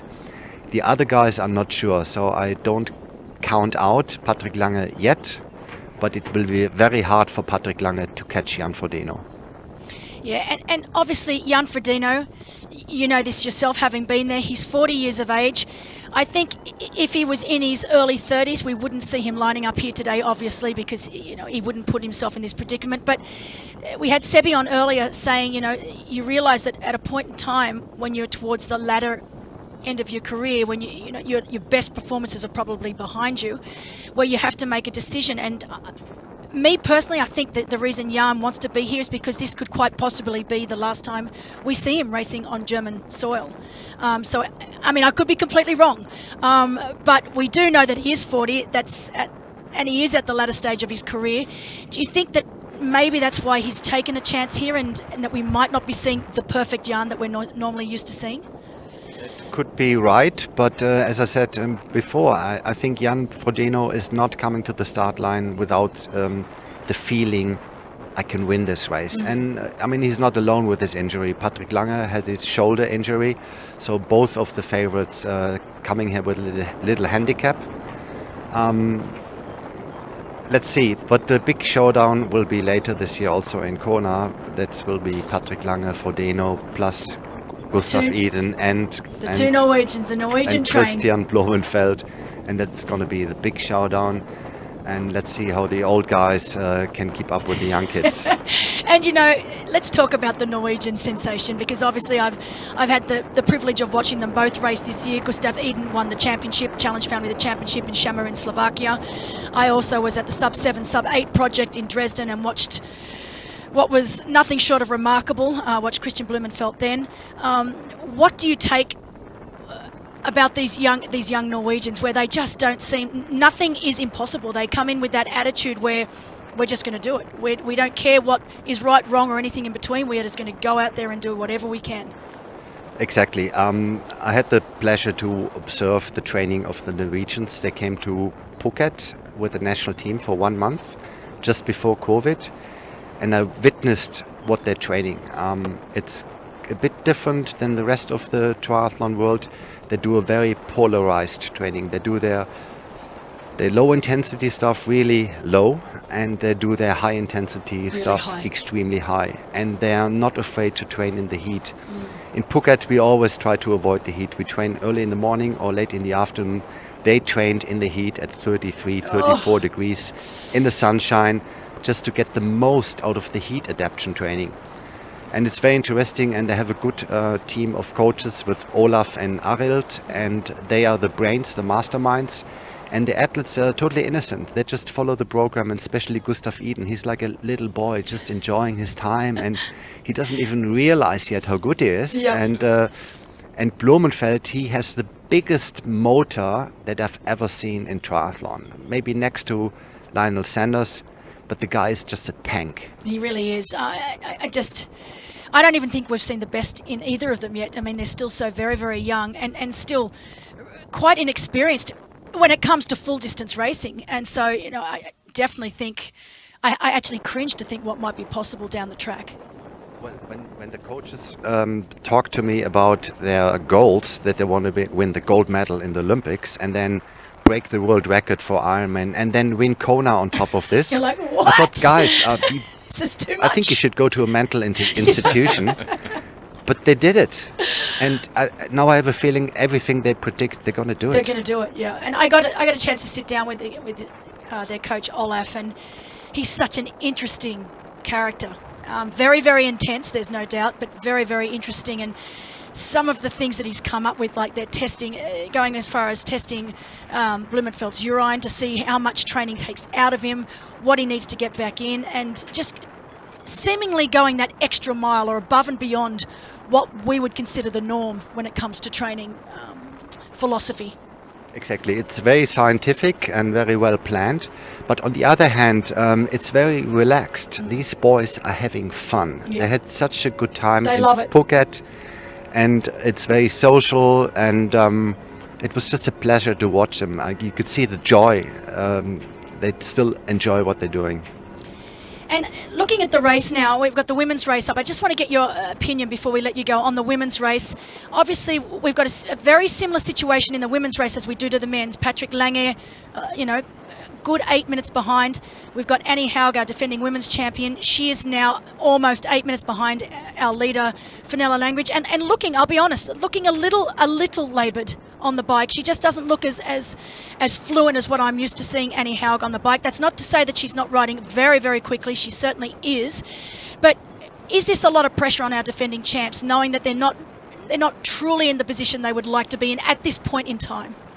There's lots of pressure on Patrick and Anna Haug, but Anna Haug has the quality to close that gap easily. She can run a 2:45 in that temperature, and her competition is not that much faster. They're not faster in the run. They're maybe 10-15 minutes slower. So for her, coming off the bike with 7, 8 or 10 minutes, it's an easy task to do. She will close that gap easily. For Patrick Lange, it's a bit difficult. He might be the best runner on paper, but Jan Frodeno is not a slow jogger either. No. And still holds the record here for the fastest time in Roth. So yeah, incredible race, and I'm going to be very, very keen to see what sort of times we are looking at. We know Torsten Rade just told us that the men were on target to come in at around that 4:05 mark, which is Cam Wurf's record here in Roth, but that they have fallen off that pace just a little bit. So I'm thinking that Wurf's record is probably quite safe for now, but of course the bigger picture is not the fastest bike time of the day, it's whoever crosses this finish line right behind us here in first place. So what are you doing from here? What goes on from here? Well, from here I will go to the course. I hope I make it to the finish of the bike course, but I'm a bit tight with my schedule. If I don't make it, I will go to the Lende, which is kilometer mark 4 on the run, and there is a big activities planned by the company Speck. They have a festivity area, and my homestay family, the family Müller, will be there. I will join them. And I'm here with my girlfriend, Annie, from Malaysia, and she has never been in Germany. She has never seen this course. So I want to make sure that she sees a little bit of the atmosphere. Oh, wow. Well, she's definitely in for a treat today. We've talked about the atmosphere before. You've raced tons of times. You've won this race tons of times in the 90s. How much? We are celebrating 20 years of Challenge Roth now. How much has changed from back then to here? How can you describe that? I would say spectator-wise, it has been big in the old days as well. There is not much of a change. Of course, the race is more smoother, more professional. From the athletic side, the equipment has changed. The bikes are 2.5-3 kilograms lighter. It's more aerodynamic. The running shoes, they have these carbon plates. So I would say there's a 15-minute plus advantage now they have with the equipment. But it was a big race already in the 90s. And I've seen a few differences. I would say in the old days, 90s, most athletes tend to come here a week before the race because we wanted to absorb the atmosphere. We trained on the course. Now athletes tend to come about 1, 2, 3 days before. That's a big difference. I would say I like the old days. I like to come here early and hang out with some other triathletes and connect with friends and meet new people. And this has changed a little bit. in the 90s, there was Hawaii, and then there was Roth, and then there was almost nothing. And all the good athletes, they came to Roth, and that was probably the second biggest race in the world at this time. And now there are too many other opportunities. There are races every week, and there's 70.3, the Ironman races, and that's why the pro field is a little bit more spread out. Well, Jürgen, thank you very much for joining us. I know you have a tight schedule. I appreciate that you came in today. Always a pleasure talking to you. You're one of the icons in Germany and around the world. I still remember watching you all those years ago in Kona. You were the biking uber god back in the day. Thank you. But thank you so much, and have a great day out there. Okay, thank you. Thanks for your job, and I hope you don't lose your voice over the next few hours. We will give our very best. As long as I don't lose it for the next 10 hours, we'll be fine. My husband will be happy if it's gone for tomorrow, so it's all right. All right, and that was the legendary Jürgen Zach. Bases himself, I think he calls home now in Phuket, Thailand. I'm sure I'll see him later this year at Laguna Phuket Triathlon, where I will be celebrating my 52nd birthday on race day there. It's on the 20th of November. So now we all know when to celebrate. When to celebrate, and it'll be a huge celebration in Phuket. So I'm really looking forward to returning to Laguna Phuket Triathlon. Definitely one of my favorite race destinations. It was unable to go ahead the last couple of years because of COVID, but very, very excited to head back there this year. Just a little update on our race out on course. Fenella Langridge continuing to increase her lead over our defending champ Annie Haug. It's now almost 7 minutes 40, so heading up towards 8 minutes. We've got Rebecca Clark at just on 10 minutes behind. Big mover in the women's field, Judith Corican from Spain is now in 4th place, about 14:49 behind our women's leader. So these gaps are quite large for where we are in the race right now. Laura Siddall in top 5. So Laura Siddall rounding out our top 5 in our women's race. And we have a recap here of our start. They started this morning at 6:30 in the Danau main canal. Beautiful conditions to start the day. As predicted, Jan Frodeno took the lead, but it wasn't long before Magnus Ditlev, a young Uber biker from Denmark, was able to bridge across. He brought a few of the top men with him, and a group of 5 formed. Great aerial scenes from above on this spectacular course. Fantastic day out there so far. Very little wind to start the day. Fenella Langridge, of course, she led out with Rebecca Clark on screen now. Wasn't long before Fenella Langridge was able to break away from Rebecca Clark and has been riding solo up front ever since.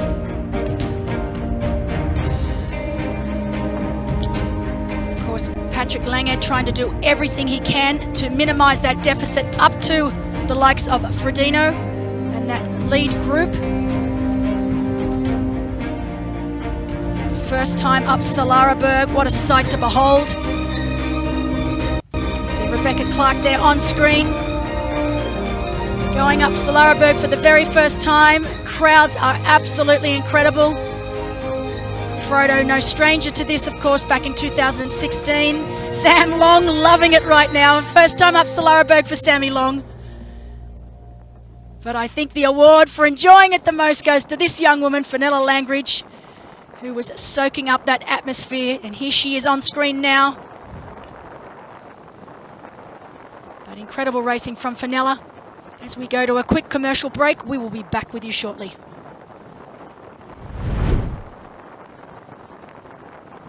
Wie wird unsere Welt von morgen aussehen? Vor dem Klimawandel können wir nicht davonlaufen. Wir müssen ihn aufhalten.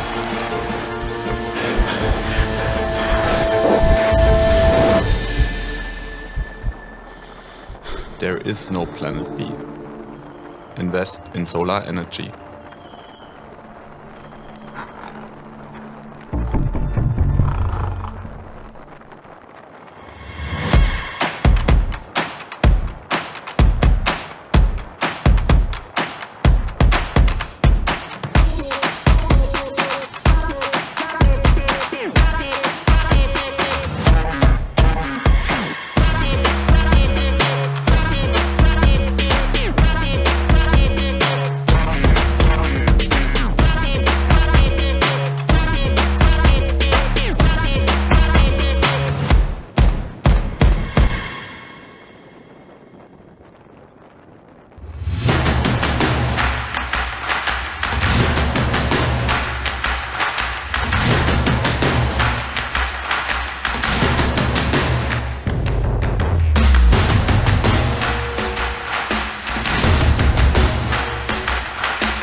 and welcome back to DATEV Challenge Roth, powered by HEP.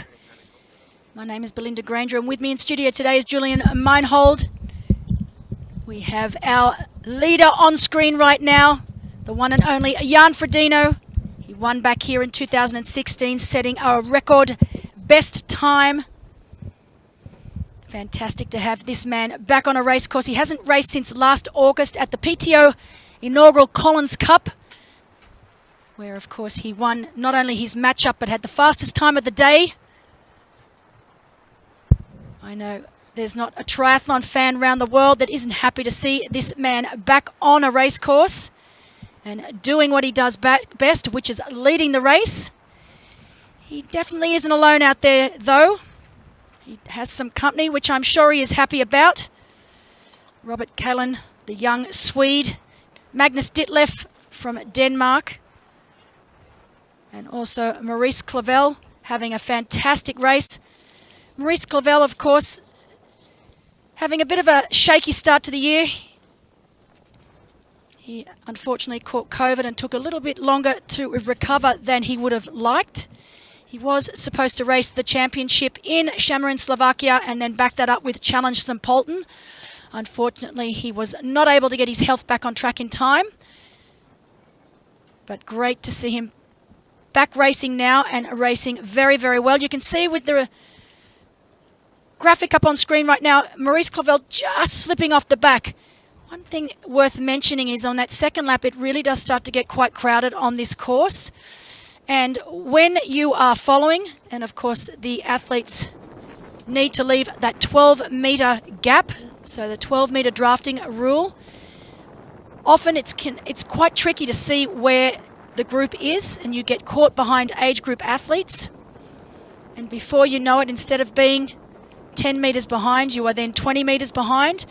And when a little gap like that opens up, it can often be very, very difficult to bridge it back up, and that looks to be the case with Maurice Clavel right here. He's now 18 seconds in arrears of our lead group, which is now down to 3.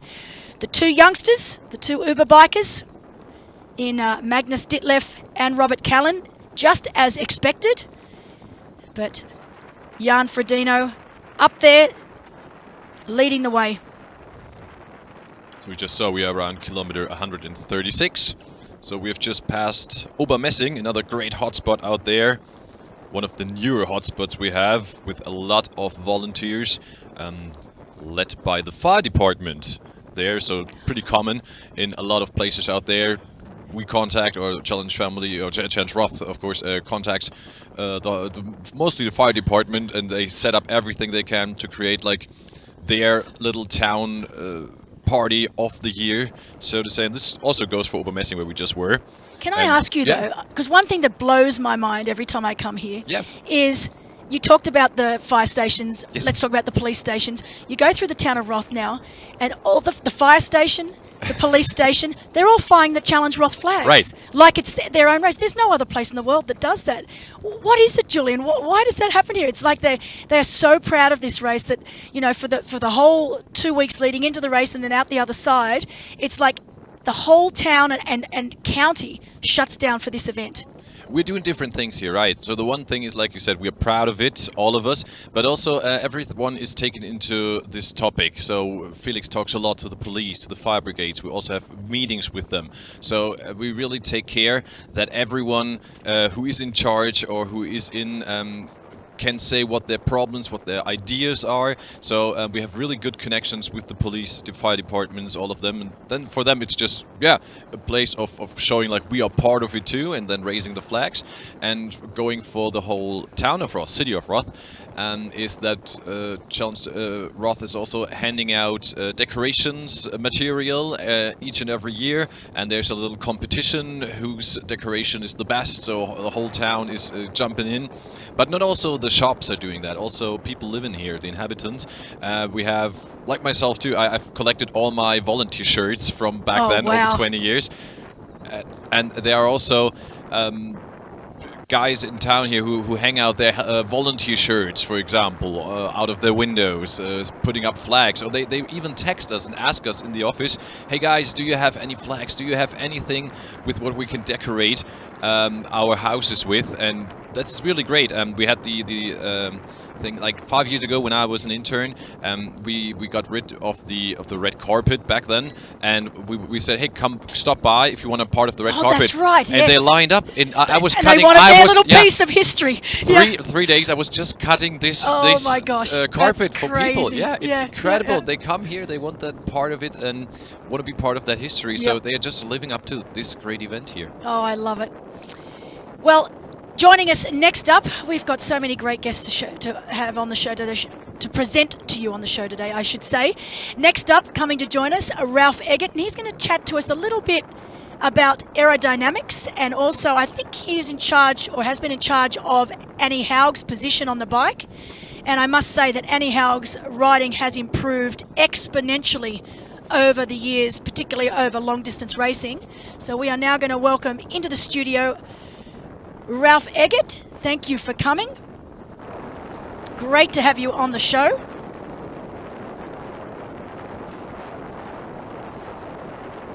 We will get Thanks for having me here. Absolutely. I'm trying to remember the last time I actually I saw you. It's got to be years ago now.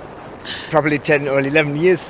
I think the last time I was here in Roth was 11 years ago. Wow. So it was, we moved to Switzerland and then got into international distribution business.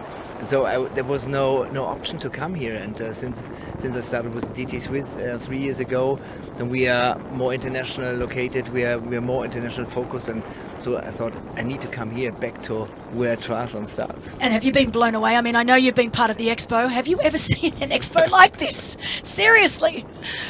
I thought it's a complete show of the industry here. Oh, I mean, it's for end consumers. It's so great to have every single component, manufacturer, suits, tri-suits, swim gear, everything is here just to get information. So I think this is the place to go for industry, for triathlon industry. Oh, I really do. And, you know, after last year, obviously with the restrictions and having to have a very, very small expo, to come back this year, I think this has got to be the largest expo we definitely have ever had here, but that I've ever seen in the world. I mean, there are actually a ton more who want to come here. So I was always talking to Marcus, and he was always, because he's really setting up the place that we can get at as many exhibitors as we can. Yes, right. And it's really tough to figure that out. And there's so many more in line. And right after the race, they're directly sending emails. We want to be there next year. next year. Oh, I love it. I love it.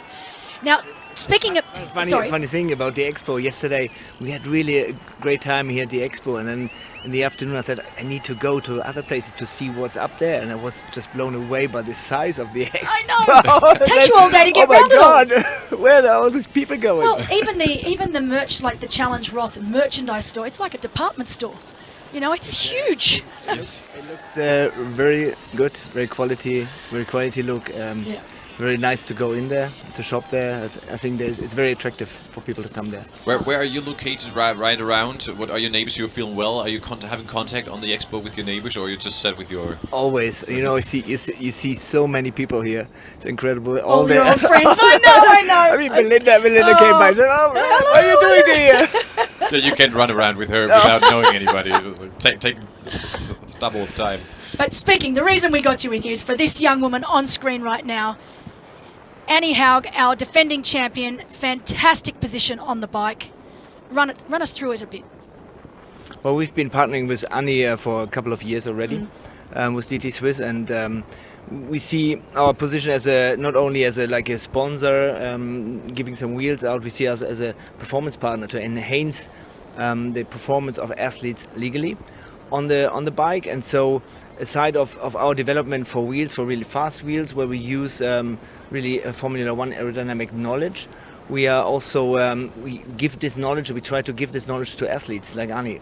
And for her first victory in 2019, or for already 2018, we were already starting with her optimizing her position in the wind tunnel, and made her really faster. And we improved this year by year. And she's one of the athletes that has the privileged know-how and the privileged access to go with us into the wind tunnel, because it's very cost intensive, but it's about making the athlete faster and giving this access and giving this back to her. And it's really great feedback to see where can I improve. And you see very nice pictures also from the wind tunnel session we had in end of May, where we really found more aerodynamic optimization for her. And you know, back in my day, when there was probably only, I wouldn't even say a handful of wind tunnels that you could use, there are more available now to athletes, and you are finding, even though it is still a very costly thing, that a lot of the top athletes are realizing just how crucial it is to save not just seconds but minutes, and that they are making the effort to go to the wind tunnel testing and really nail. And it's not something you just do once and then walk away. It's a continual, each year, sometimes several times a year, just to keep continuing to perfect that position for all those time gains. Exactly. It's not only about the material, just putting a new frame on it, which has been tested also in the tunnel, or the new wheels, which definitely have been improved. You see the speeds increasing, not only in triathlon, also in road cycling in the past years, even though people said disc brake is making it slower, but we had more freedom to develop new frames, new wheel set, and this is why where the athletes already profit from. And when we go into the wind tunnel, then we can go really deep into the detail to show them where's potential. If it's only the helmet, if it's the position, if it's the cockpit, cockpit is a big discussion at the moment. Nutrition system, where's the nutrition system located? How does it affect my nutrition system in the back? How does it affect when a crosswind comes? Can I control my system anyway? And so this is where we're looking into it. All right, and speaking about that, what's your take on the Tour de France, of course, is on right now. We saw the prologue the other day, and we've seen some pretty crazy images coming out of the prologue. It was cold, maybe they did. I'm really hoping that's the reason, that it was absolutely Arctic conditions, because I tell you, if someone asked me to do that, what we saw, the way Sagan looked and a few of the others, I'd want to see the numbers on paper that I was going to be writing really quickly, because they look pretty foolish. Yeah, it's interesting enough that cycling is now getting out there. We were the ones that normally we were the extreme ones. Yes. This is so true. Triathletes are renowned for doing some pretty outrageous things, and calf sleeves and arm sleeves and just a whole array of silly things. And we've always had the cycling fraternity shaking their heads at us. But now the roles have been reversed. I don't know if we can. Well. Yeah, I don't know if we can beat this though. This is pretty impressive. Yeah, it's probably we're getting too conservative. Absolutely. One question I wanted to ask you, we realised earlier on in the bike, if you look at Jan Frodeno on his canyon, he did lose his nutrition that was down on his frame. It's fallen off, so he had his nutrition box, which was in between his frame, and he has lost that. It did fall out.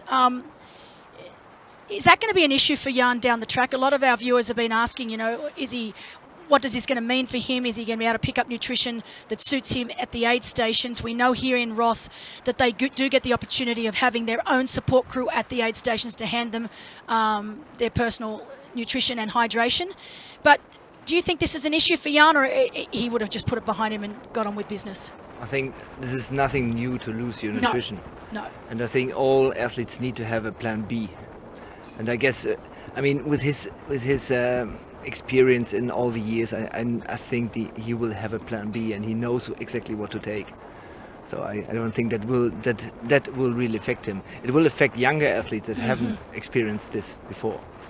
I was riding on Hawaii. I think it was my first race in Hawaii, and just my bottles on the first speed bump went away. Fell off. Said, no. It didn't kill me, but it made me a hard time. I bet it did. Because I didn't have a plan B. No. And speaking of young athletes, we know that Jan Frodeno leading the race right now. He's been there all day long. But he does have two younger athletes riding with him in Robert Kalin, 26 years of age, and also Magnus Ditlev, only 24 years of age. Incredible to think that we've got Jan at 40, and he is riding with two of the youngest athletes in the field. They've managed to drop Maurice Clavel. He has now fallen off the back. They've managed to drop Hernando Colucci. So it seems like, these riders are staying as long as they can, but it is this man that is dictating the pace right now. Yeah, experience. Again, experience. He knows how to train, what to train, and I didn't expect him to be here in a bad shape. Even though he might not be in my top shape, but he wouldn't show up here. No, absolutely. But as you said, Magnus and the young guys, I'm cheering for Sam also. They they are the ones that are pushing, and they are open-minded also for wind tunnel testing, for new aero features. I think we will see that we see them more in the future, but my guess is that the experience will win. Will win at the end of the day. And obviously on the bike, I mean, we've got swim, bike, run, but it is the bike that is the most crucial section here. It's where you can make the most time gains. So therefore, aerodynamics really, really should be at the forefront of all of these athletes thinking right now. It's always depending on the wind conditions, and I think the wind picked up pretty early today. Yep. So we have a lot of crosswind conditions, and crosswind means that that depending on the frames that you're riding, the wheels that you're riding, you can profit of sailing effects on the wheels, on the frame, on the body. And this is also what we measure in the wind tunnel to optimize the athletes. We take different tri-suits on, because tri-suit A is not the fastest tri-suit on the athlete B. So there can be a different tri-suit depending on the body. Oh, interesting. Oh, I didn't even realize that. Wow. And so we look at the sailing effect. We look at crosswinds, how crosswinds affect the way of the aerodynamics, and then we see when you have a disc wheel, for example, depending on the shape of the disc wheel and the deep front wheel, you can have a sailing effect, and the wheels are the only parts of the whole system, rider, bike, that can have a propulsion, a forward pushing effect, which is a sailing effect. So they even can go into negative drags depending on the shape and also on the depth of the rim. Very interesting, and this is why what disc brake made possible. No, definitely, it blows me away. It's almost, for this old brain, it's almost too scientific. What would we have done if we had this? Oh, exactly. We would have been so fast. Way faster. Maybe I should have trained more. Hey, you did all right in your time. What are you talking about? But how is that when you say about how you set up your bike in the tunnel, all the gear?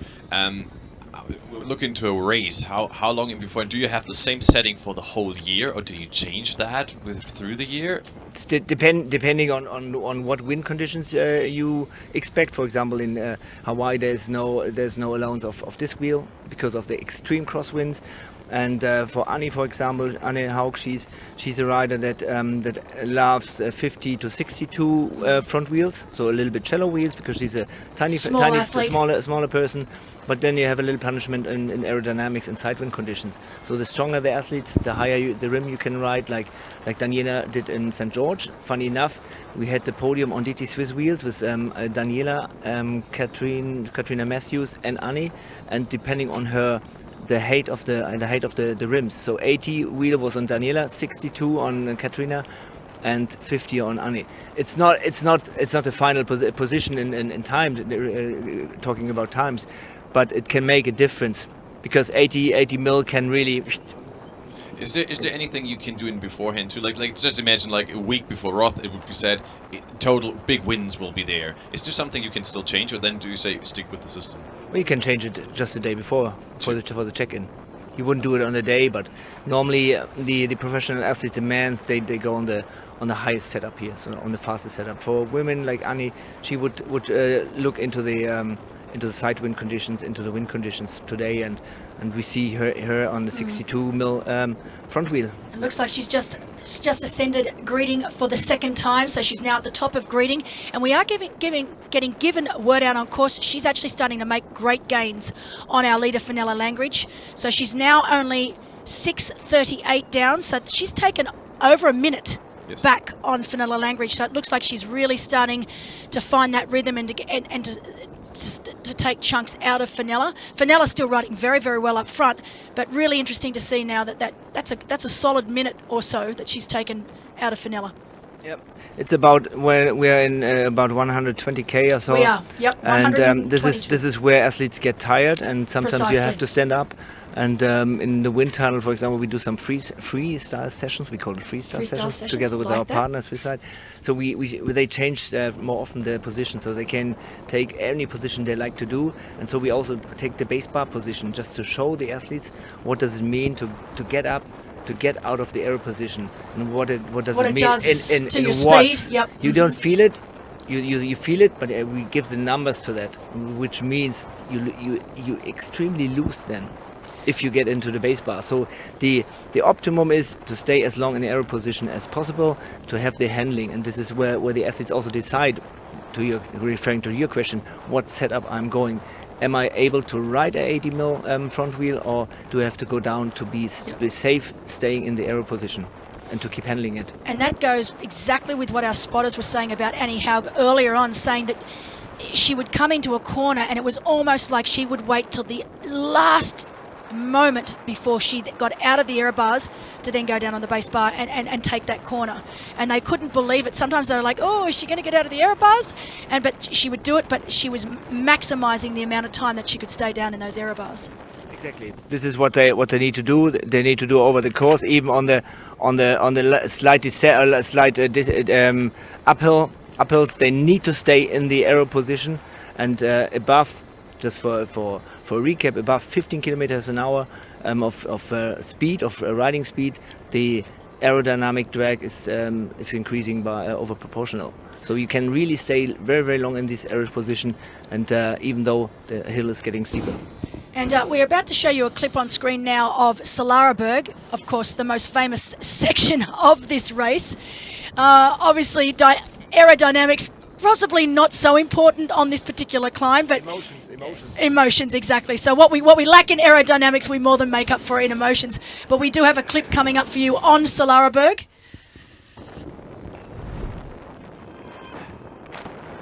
We have some hills, yes, but they are normally rather steep, and then you have these long passages where it goes down. So it makes it very, very fast, and then come the hotspots. Solar Hill is one of them. It's of course the iconic one. From the sportive side, I've heard, obviously there has been set a lot of legendary records here, both for the men and women previously. So I think it's a really cool course, and some of the hotspots out on, especially on the bike course and the swim start with for instance, the Solar Hill on the bike course. Before I got here, I looked on YouTube for some videos and it looks completely like a Tour de France stage. So I haven't experienced it with Solarberg, so I don't know yet. So that's the big, which I'm looking forward to, going through those traffic lights, turning that corner and suddenly just being like bombarded, and like just that it's epic. There's people from both sides, and it's like Tour de France style, and you kind of have to you feel like you have to squeeze your way through to get to the top of the hill, and it's just loud as anything you can be. And I think, and it's that part of the course obviously is special, but there's so many other iconic bits on the course, and just the community around, and there's just hot spots of people. I loved when there's big spectators cheering me on. I mean, I think having crowds and people yelling, it's one of the most fun things, and those photos of Solarberg is one of the main reasons I'm here, to be honest. And welcome back to the DATEV Challenge Roth, powered by HEP. In the studio with us right now, Ralf Eggert from Germany, but now residing in Switzerland. Correct, now, Ralf, we've talked about Annie Haug and the work that you've done with Annie on her aerodynamics, and obviously working for her right now as she's making time up on our leader, Fenella Langridge. One athlete we haven't spoken about a lot, but obviously we really should, even though he's a little way back right now, probably further back than he would like to be, but that's Sam Long. We know that he's currently sitting in about 8th place and around 11:41 down on our leader Jan Frodeno. What would be going through Sam Long's mind right now? I mean, obviously completely different athlete to Annie Haug. You spoke about Annie Haug being really tiny. Sam, the opposite, 6'4". He's a huge guy. Technically should not be able to run the way he does, but runs like an absolute champion. How difficult is it to get a guy of that size to get them aerodynamic? Well, we have tall guys in the wind tunnel. We have Niels in the wind tunnel, and he's also a tall guy. So we get also aerodynamics for them. They need to push more watts, definitely, and they have a higher CW value also in the wind tunnel. But there's always potential. We do the same procedures, we do the same base testing, and we go through the same procedures. And talking of Sam, it's funny, we will go with him next week in the wind tunnel. A little bit too late for us now, but we will work work on his aerodynamic setup for the future, and we gave him this opportunity, and I think this is why he also is riding DT Swiss, because we have this opportunity and we offered this opportunity, and I will go with him into the wind tunnel. And he has a really, he's a quite emotional guy maybe, but he is a really good mind. He knows exactly what to do and what to test next week. It will be a tough session for him, but I think we will enjoy it. And look, we all forget he's still only 26 years of age. He's very, very young. Definitely a lot of experience over this distance. I think today is something like his 17th full distance race, so he's done a lot for such a young guy.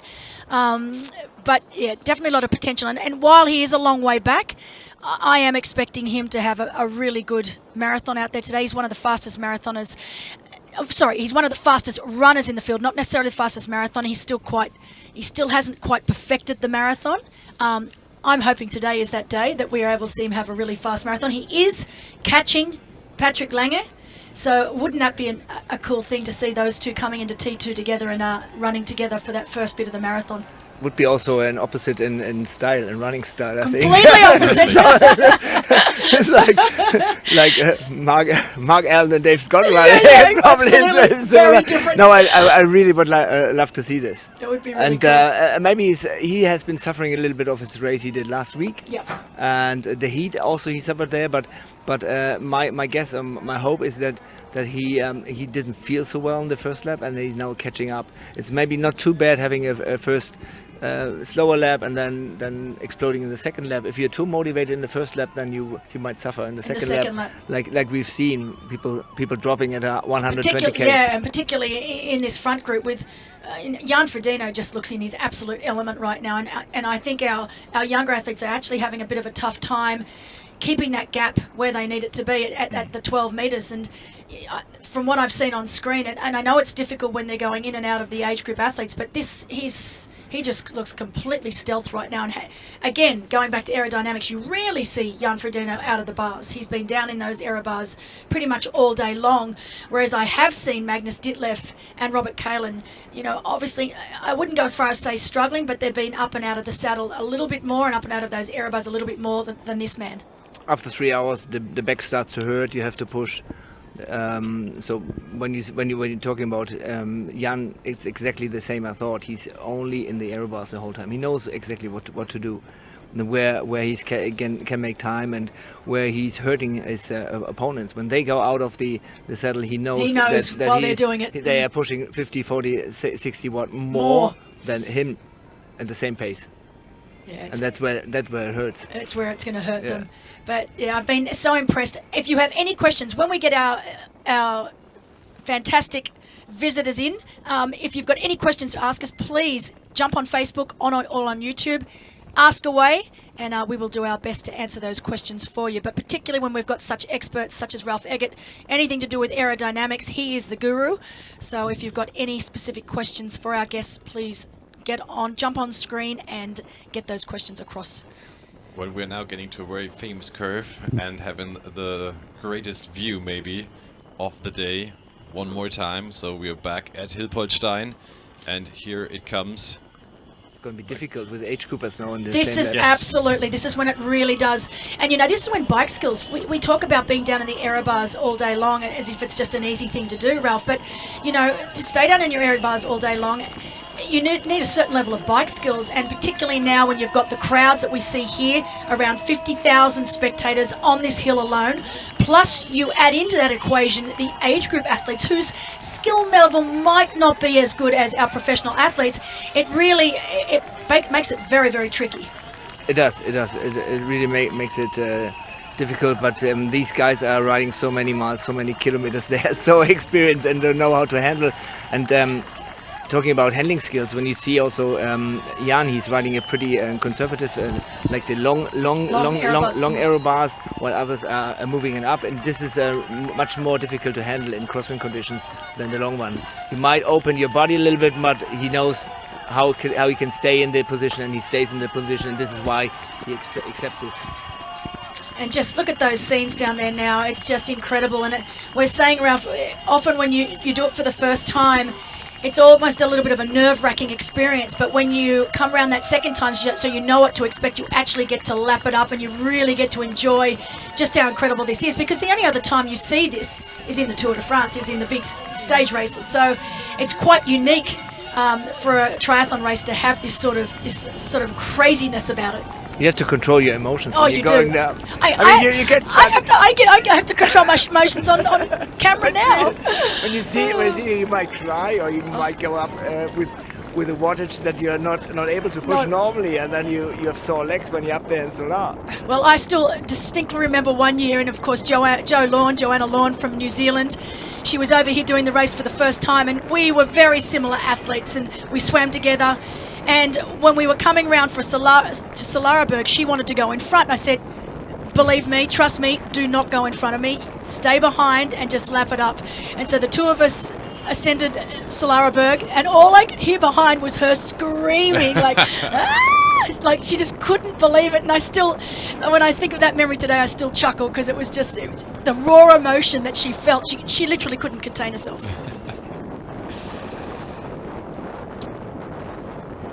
Great shots right now. You can see not a cloud in the sky. We were talking about that earlier today. It's going to get very, very hot on the marathon. So it is, if they haven't looked after themselves during the bike, it's really going to come back to bite them on that second half of the marathon. The way the marathon works here, obviously 20 kilometers on the canal, no shade on the canal whatsoever. Second half of the marathon out to Buchenbach. While there is a lot of shade, it's also a lot harder. Exactly, Ruff. It's quite hilly, like very undulating, and almost a climb on the way out, and then slightly downhill on the way back. So it is a little tougher on the way out. They then go round to the little town of Buchenbach and make their way back into town. But again, if they haven't looked after themselves now, it's going to really hurt that second half of the marathon. It's nutrition is crucial at the moment. So for everybody, it's crucial to stay in your nutrition method and to stay on it, and to continue. Absolutely. And a great shot now of our lead female, Fenella Langridge. And then of course our athletes coming around back, straight back up Solarberg once again. That looks like Maurice Clavel on screen right now.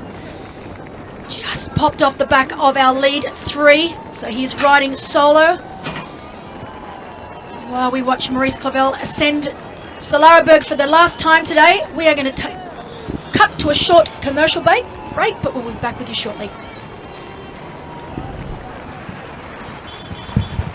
Successful companies produce a lot, like this, or something like this. In any case, they produce that. Numbers, a lot of numbers. Because with success comes a growing commercial effort. What entrepreneurs need is good software from DATEV, because we create connections. Fast, secure, future-oriented connections between the data in the enterprise, the tax consultant, and every party involved. As one of the largest IT service providers in Europe, DATEV creates connections for sustainable success. We run. We fight. We ride.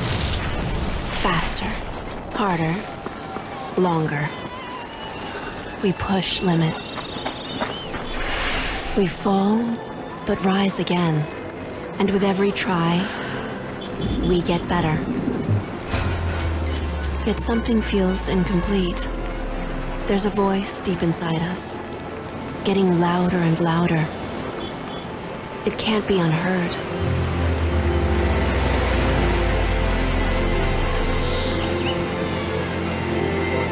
It reminds us we are more than just athletes.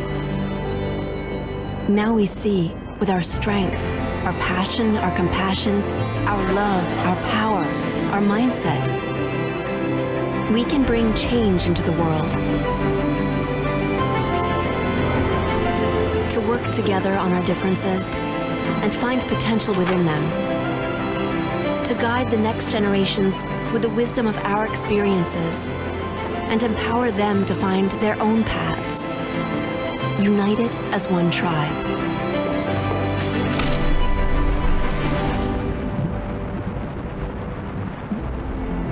We will always be driven by performance. We just need to redefine what performance actually means.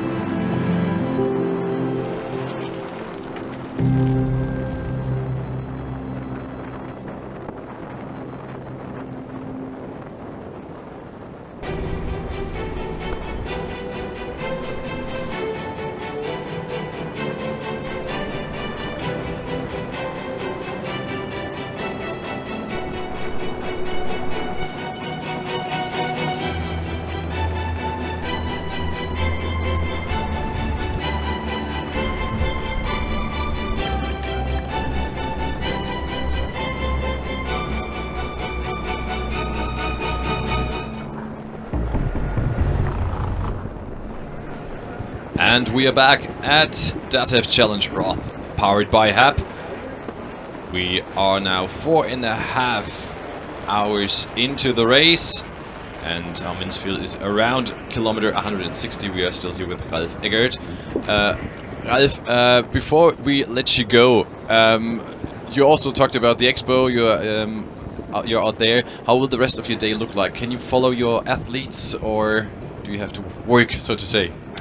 Well, we have a great tracker of the Challenge Roth here. Really good tracker. We see the live stream, so we can follow the athletes wherever you are in the world.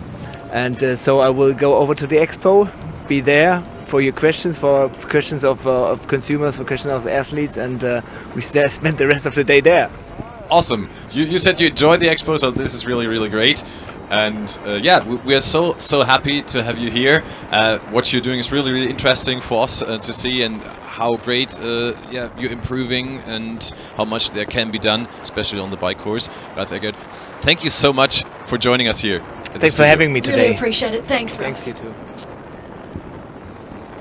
Awesome. And we also got a question. So as we said before, if you have questions on Facebook or YouTube, please let us know. And we have another question here. How long until the marathon part, so our last discipline? So we are at kilometer 160 at the moment, so we have 20 kilometers left on the bike course. So that means for our men's field, we will be arriving at T2 around about 11:25 to 11:30. Better say either 11:30, so this might be in around about half an hour. We will enter transition area 2 in the men's field, and the women's field will follow maybe in about an hour in transition area 2. And just an update from our spotters out on course. Of course, we've got spotters on our women's race and men's race, and they're able to give us some in-depth information on how the athletes are looking. Obviously, we've got some great coverage for you right now on screen. We've got our live timing, but our spotters just give us that extra little bit of info that we need. They can see the expression on the athletes' faces. So right now, they're telling me Jan Frodeno is in the box seat. He is the one dictating the pace. He is the one that has actually picked it up a little bit more, and it's actually Robert Kalin that is starting to struggle to keep pace with Jan Frodeno. So it's Magnus Ditlev and Robert Kalin who are still with Frodo, of course, but they are it's looking a little more difficult for them to stay there. They're not as comfortable as what they were before. And we're gonna have a little clip on secrets of Jan Frodeno and his great way of performance.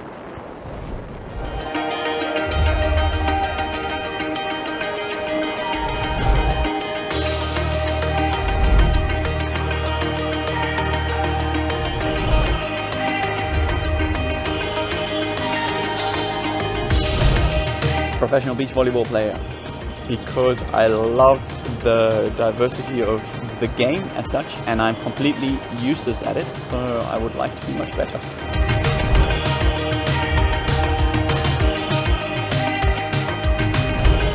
I would suggest you don't try new foods just before the race. There is no secret weapon. Just stick to your carbs or your proteins, whatever you do, just don't go too fancy.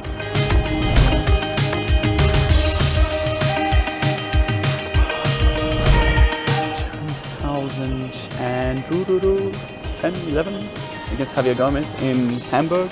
I lost.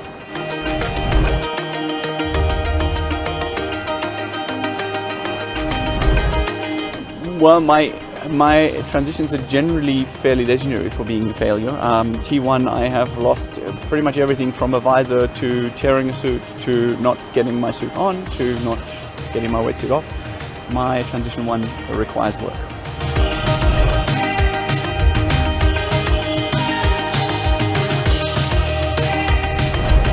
Probably still my mantra. I see myself a NASA rocket taking off, and it's kind of my reset where I go conceive, believe, achieve, and tell myself I can. Great interview there from Jan Frodeno, our leader here today. He has led from the gun. 6:30 start this morning for our professional men, and he talks about his record in triathlon. He has actually raced 13 full distance races throughout his career, and the record is quite outstanding. 9 wins, 1 second, 2/3, and only that one glitch, that 35th place at the World Championships back in 2017. It's a pretty incredible record, I have to say. And putting himself in a position right now to take win number 10. Of course, we are still just around that 20 or just under that 20 kilometre mark from T2, where he'll then have to take on a marathon. And we know that there is just that little bit of a question mark hanging over Jan Frodeno's head. Interesting to get the opinions of Jürgen Zach, Sebastian Kienle, and of course Kyle Smith, his training partner, on just how they think he is going to handle this marathon. At 40 years of age, he's definitely towards the end of his career, and what a stellar career he's had, winning the Olympic gold medal back in 2008 in Beijing. It's also where he met his now wife, fellow gold medalist Emma Snowsill. Emma has been home in Australia, spending time with family, and she is now on her way back to Andorra, back to Europe, so she will be back in Europe by the time Jan gets back home. So I know that they've been apart for quite some time, and Jan is desperate to see his wife and 2 beautiful children. So if he can pull off the win here today and then travel back home, that will be to see his wife and kids. It'll be the icing on the cake. And I heard we have another question coming in, and yeah, here it is. How are training for triathlon combinable with a full-time work? So, of course, on the one side, we have to say that our pro athletes are full-time triathletes. Actually, no. Most of them, yeah. They're not all full-time. And, you know, a great example right now is Kyle Smith. Right. I mean, Kyle Smith, 24 years of age, if you had have asked him what he was doing a year ago, he was working full-time as a labourer. So you couldn't get more physically demanding work if you tried, and he was trying to also make a living as a professional athlete. So a lot of these triathletes, particularly over COVID, it was very, very difficult. We just assume that all these pro athletes have got these amazing sponsorships and deals where they're making a load of money, but it's simply not the case. And I have to say, it's been one of the greatest things about the PTO, the Professional Triathlon Organisation, having them come in and start supporting the athletes the way they have been, giving the top 100 a payout at the end of the year, introducing maternity leave for all of our female athletes, which is truly remarkable in itself, and now putting on 3 races this year, all 3 worth $1 million US. So, you know, while it looks from the outside and from Instagram and social media that it's, you know, the life of a professional triathlete is just this fairy tale, in actual reality, for a majority of our triathletes, it's very, very difficult, and they are basically living from paycheck to paycheck. Sure. And sometimes they do other things too, like we had Lucy Chess Barclay here. She has also athletes here. That she coaches, that's right. They have to take on, and most of them do. They have to supplement their triathlon career with a part-time job. A lot of them taking on coaching, because that's it's a great mix with being a full-time athlete. I know others that are flight attendants, teachers. Myself, for the first 5 years of my professional career, I was a phys ed teacher, and it wasn't till I'd established myself enough with sponsors and where I was going to races and making money that I was able to finally bite the bullet and go full time. So it is difficult, but you know, we are getting to a position right now in triathlon with all these races coming up, and with the support of the Professional Triathlon Organisation and sponsors coming on board, where athletes are able to train full time, and there's no denying. If you can train full time and that's all you have to focus on, Right. then you are going to become a better athlete. But let's talk about age groupers too here, because the question was pretty much open up not Yep. only to pros, because and age groupers. So what I know from friends or family around, because there are tons of people at Roth who are also doing triathlon, and I heard it's not always easy for the families to deal with it, because like you have the full-time job, you do your bike kilometers normally at the weekend, so when you practice for that, you need time almost every weekend, or at least half a year before, or 7-8 months before. Sometimes you do the swimming before the work and running in the evening.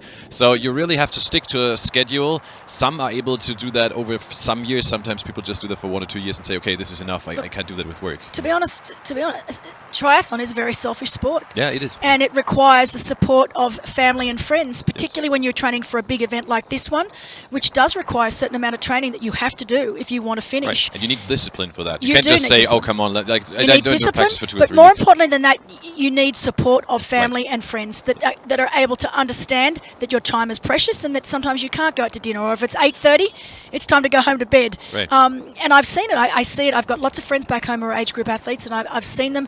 And there are certain things that they have to give up, that they have to prioritise. But it is possible. I think we have another question up on screen fairly shortly, as we see a great shot of Annie Haug. Hey, what is the setup gearing with the pros? I wish we still had Ralph Eggert on, because he would have been perfect question. he would have been perfect for this. But you know too. Well, this is the thing, you know, back in the day, and I'll be honest here, and if my husband's listening somewhere around, he'll have a little chuckle. I didn't even know what was on my bike, so I didn't even choose the wheels. My husband was the one that was in charge of my bike. He set up the gearing for me. He set up the wheel choice for me. He made sure that my bike was running perfectly. 2 things he asked me to do was be able to at least unpack it and set it up after it had been in a bike bag, and that I could change a flat tyre. But beyond that, I'll be honest, I was lucky. Everything was done for me, and you'll see now that for most of our triathletes, our professional triathletes, they do have a team around them that will do this for them, so that they don't have to think about it.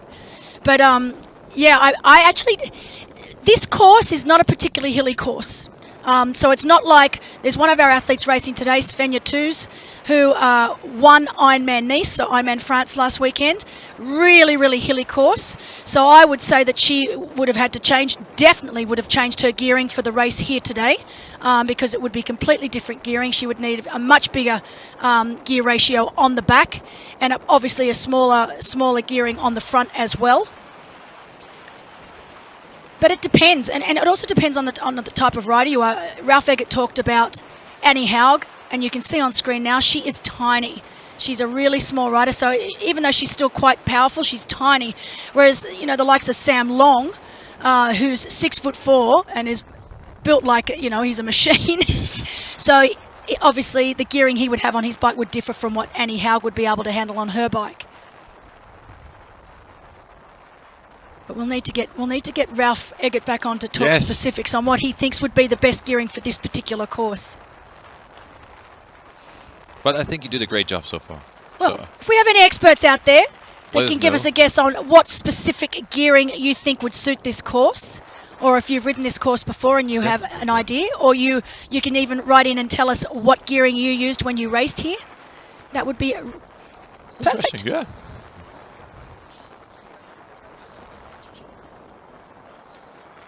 But our leader,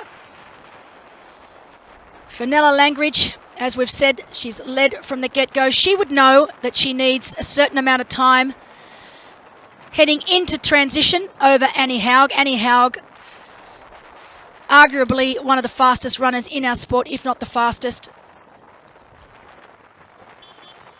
Fenella definitely has improved her run over the years, but still relatively new to full-distance racing. But she would need to have the fastest marathon of her career in order to stay on that top spot on the podium. Although, speaking to Fenella earlier, she would be happy if she was able to just move up that podium. So she was 3rd here last year. So even if she was able to take 2nd here today, I think she would be very, very happy. She has now just passed kilometer 146 on the bike course. So she is getting closer to her favorite part of the bike course again. I'm so excited to see her again going up I know, Solo Hill. yeah, It's me still too. a few kilometers to go there, but it's going to be really awesome to see her go up there.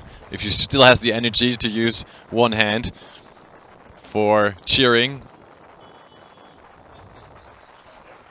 All right, we've been given another little update from one of our spotters that was a bit of a scary moment for Annie Haug out there on course. That a bee actually made its way into her aero helmet and she couldn't get it out. I don't think she has been stung by the bee, but it was a little bit of a scary moment for our defending champion. Do you know how they solved that problem? I just heard from our spotters. And the motor driver poured water over Anna's helmet. Oh, great. So great effort from our motor drivers out there. We've had a few bees in the studio already today, yeah, so they are out and about. And I know last week we had another race, Challenge Waldsee in Austria. And a couple of days before the race, Lottie Wilms, who was the favourite to win that race, was stung while she was out training by a bee, and she actually discovered that she was allergic to bees, so had to be rushed to hospital. And it was quite a scary moment for Lottie because she started to get some respiratory distress. So yeah, a little scary out there with the bees. As we then have Anne Haug in the picture, and we have another clip about her and her secrets about driving on the bike.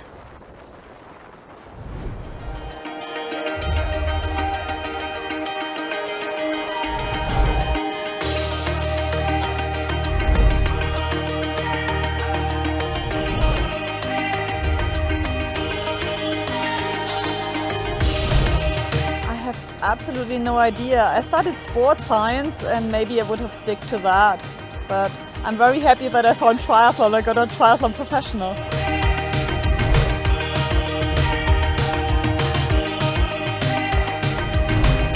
I mean, do 80% what's really healthy and go 20% crazy, that you have a little bit fun in your life as well.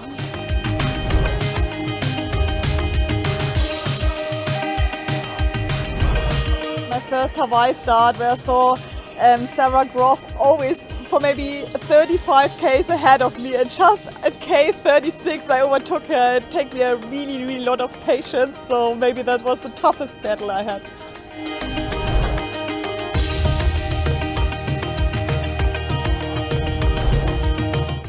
Fail on the bike.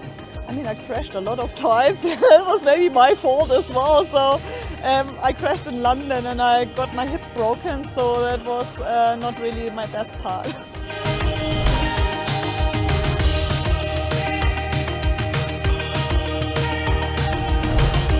Always think what you already have achieved, and even if you have a down phase, you just have to be patient and wait, because a better phase will come. The marathon is just so long and feelings can change, or pain can change, so always continue, don't stop, just go and hope for the best.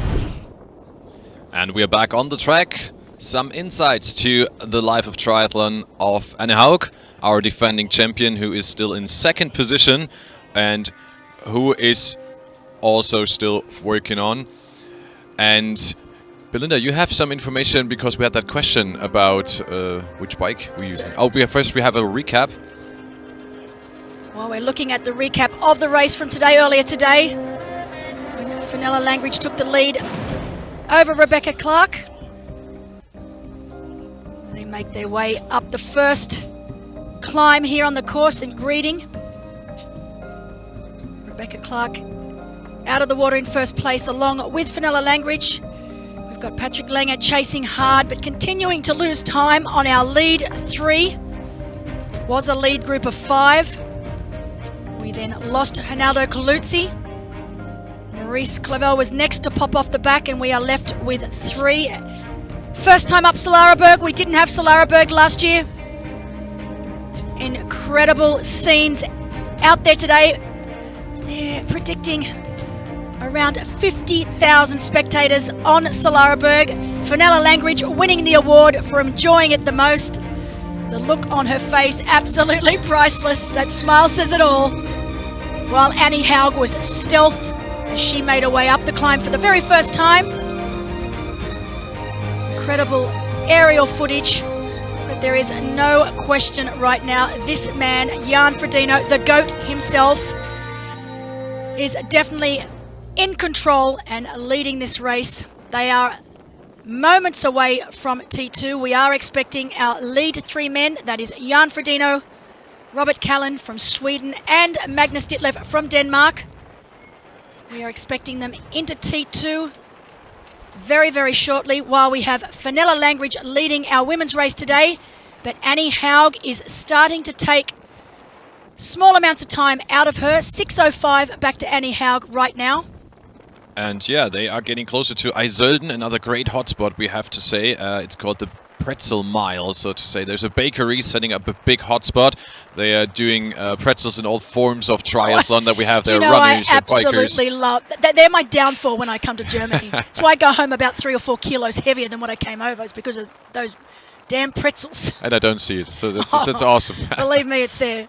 And also, according to Catherine, it's the best sausage you can get, especially her favorite sausages you can eat there on the track. So another great hotspot where our female races are heading to is Eiselden. And right afterwards, there's a new hotspot actually at Zell, where deaf people are cheering on quietly to the athletes, because there's a big hospitality where they are in, and it's really interesting what ideas people bring up to us. Oh, it's absolutely incredible. And as you said, each and every year coming up with something bigger and better. Just to get back to that last question, I know back in the day, 58.11 was about as big as we would go on the bike as far as gearing. But I've just been told that Magnus's chainring is about a 64. So that gives you some sort of indication. That is huge. Oh my goodness. So pretty incredible, I have to say. By the way, we were talking about the motorbikers. Just a little story there. There's also a big fleet of moto drivers out there. They are, among others, driving the TV cameras, of course, for us, the spotters for us, Felix and Catherine are on a motorcycle.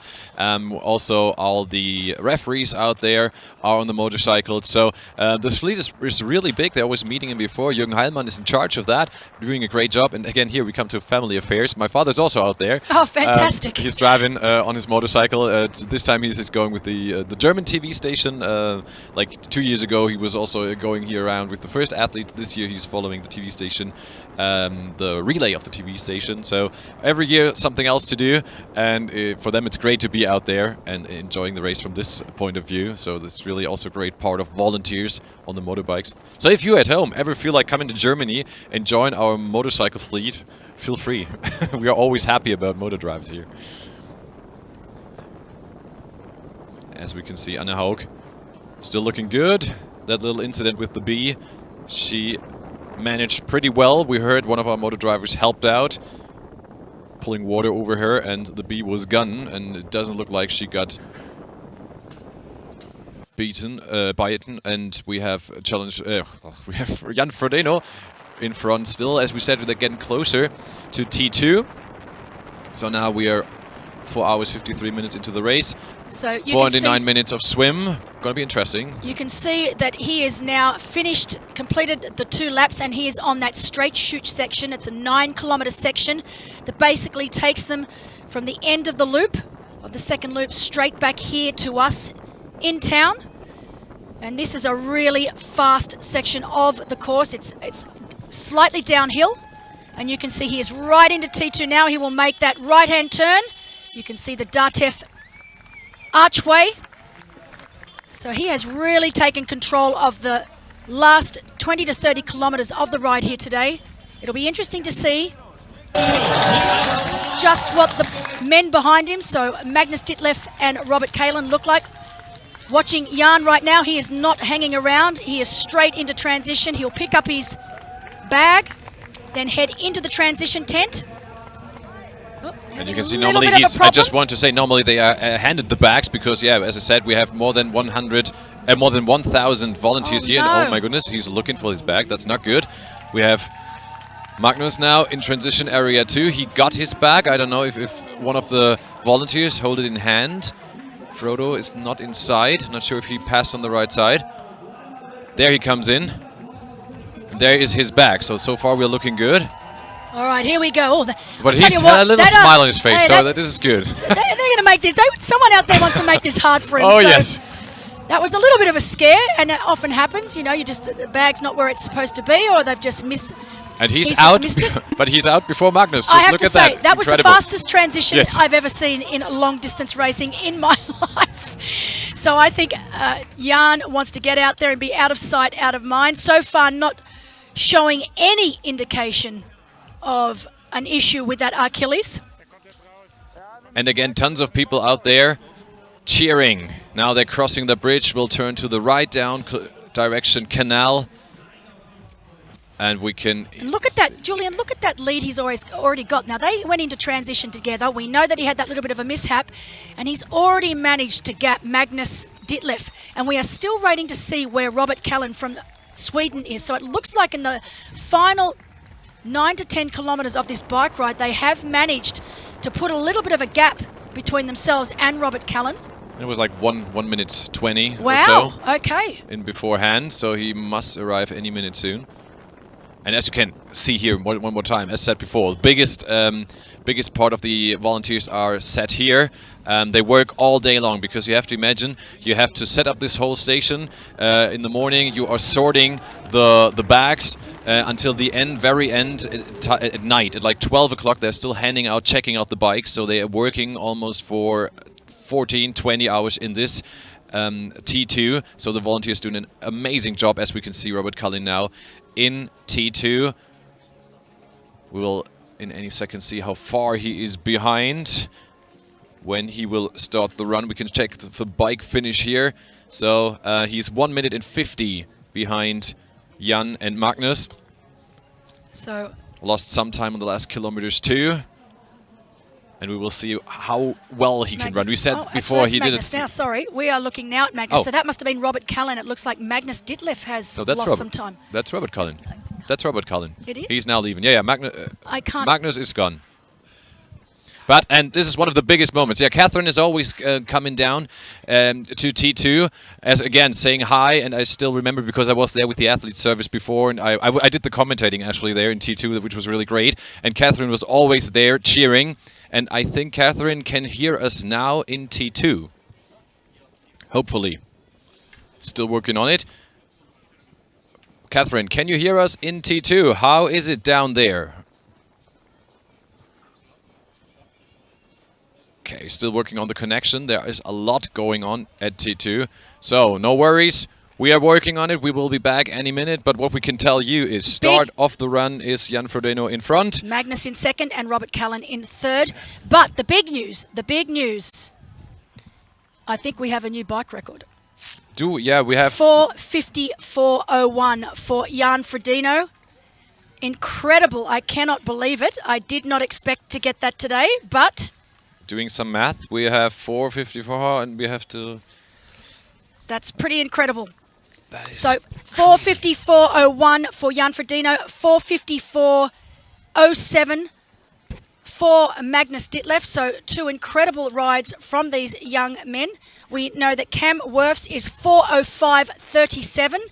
So Jan Frodeno has well and truly crushed that record of Cam Wirf. You know what that means, Cam Wirf? If you're out there listening, we need you back next year. You need to come back next year and get that record back. But isn't it even 4:05:37? But Magnus must be. No, he's a little bit. No, he's behind. 4:54:07 is his record, so it's up. But Magnus came out of the water 1 minute 50 after. I know. Well. But so you know, he came out of the water 1 minute actually, later. You're right. So it must be Magnus who's first. Torsten Radde, are you letting me down? Yeah, but just count it. I mean, 1 minute 50 after the water, after the swim. And now they entered T2 together. So 1 minute 50 was Magnus Ditlev faster on the bike course. We need to get this sorted. So far So right now. just to see that in a realistic way, Hold on. Magnus Ditlev 4:01.56, new bike record. Oh yes, my gosh. because he was late out of the water. Sorry. Yeah. No, all good. That's why you don't just read. That's why I you just don't just read counted. the statistics off the screen. I just started counting. My mind was doing It's like, the hold on, that doesn't make mathematics. sense. So yeah. Jan Frodeno broke the record, which was Cam's record, and now Magnus has broken it again. So 4:01.56 is the new bike record here today for the 20th edition of the DATEV Challenge Roth, powered by HEP. Incredible ride by the young Dane, 24 years of age. Now out onto the run course, 6 seconds behind the GOAT, Jan Frodeno. And what a difference in their running styles. You've got Jan Frodeno, a beautiful run-up. Both very, very tall athletes, so both very, very similar in stature, but very, very different in their run technique. You've got that loping long stride of Magnus Ditlev. And now it looks like we can go to T2 to Felix and Catherine. Didn't work before, but it looks pretty good now. I don't know who's on the phone, but guys, how is it at T2? Give us an insight. There you are. It is really, really cool. And we're here together with about 800 volunteers in 2 shifts that will be working with the athletes. They will take the bike, they will give the bag. The ladies here will help the athletes dress and then pack the bag again. So full service and all. Incredible. We had a little bit of a heart attack when Jan came in. There were exactly 2 bags without any number. One of them was Jan's, but our volunteers were smart enough to store them. And when Jan was shouting, one of the volunteers was opening the bag, and here were his Hoka shoes. So it didn't take too long for him to get his right shoes. But even for pro athletes, always put your number on your transition bag. Perfect, but we have volunteers who are in charge for that, who care for everything, and we're so thankful to have them out there. You said it's the biggest volunteer station that we have out there. In 2 shifts, they're working all day long, Felix. An amazing effort that they bring up there, the helpers, the volunteers. It is absolutely. What I actually forgot, there's a 3rd shift who will do the checkout of the bike. So we'll have another 200 volunteers coming in. And this for sure is one of the spots where we have most volunteers on one place.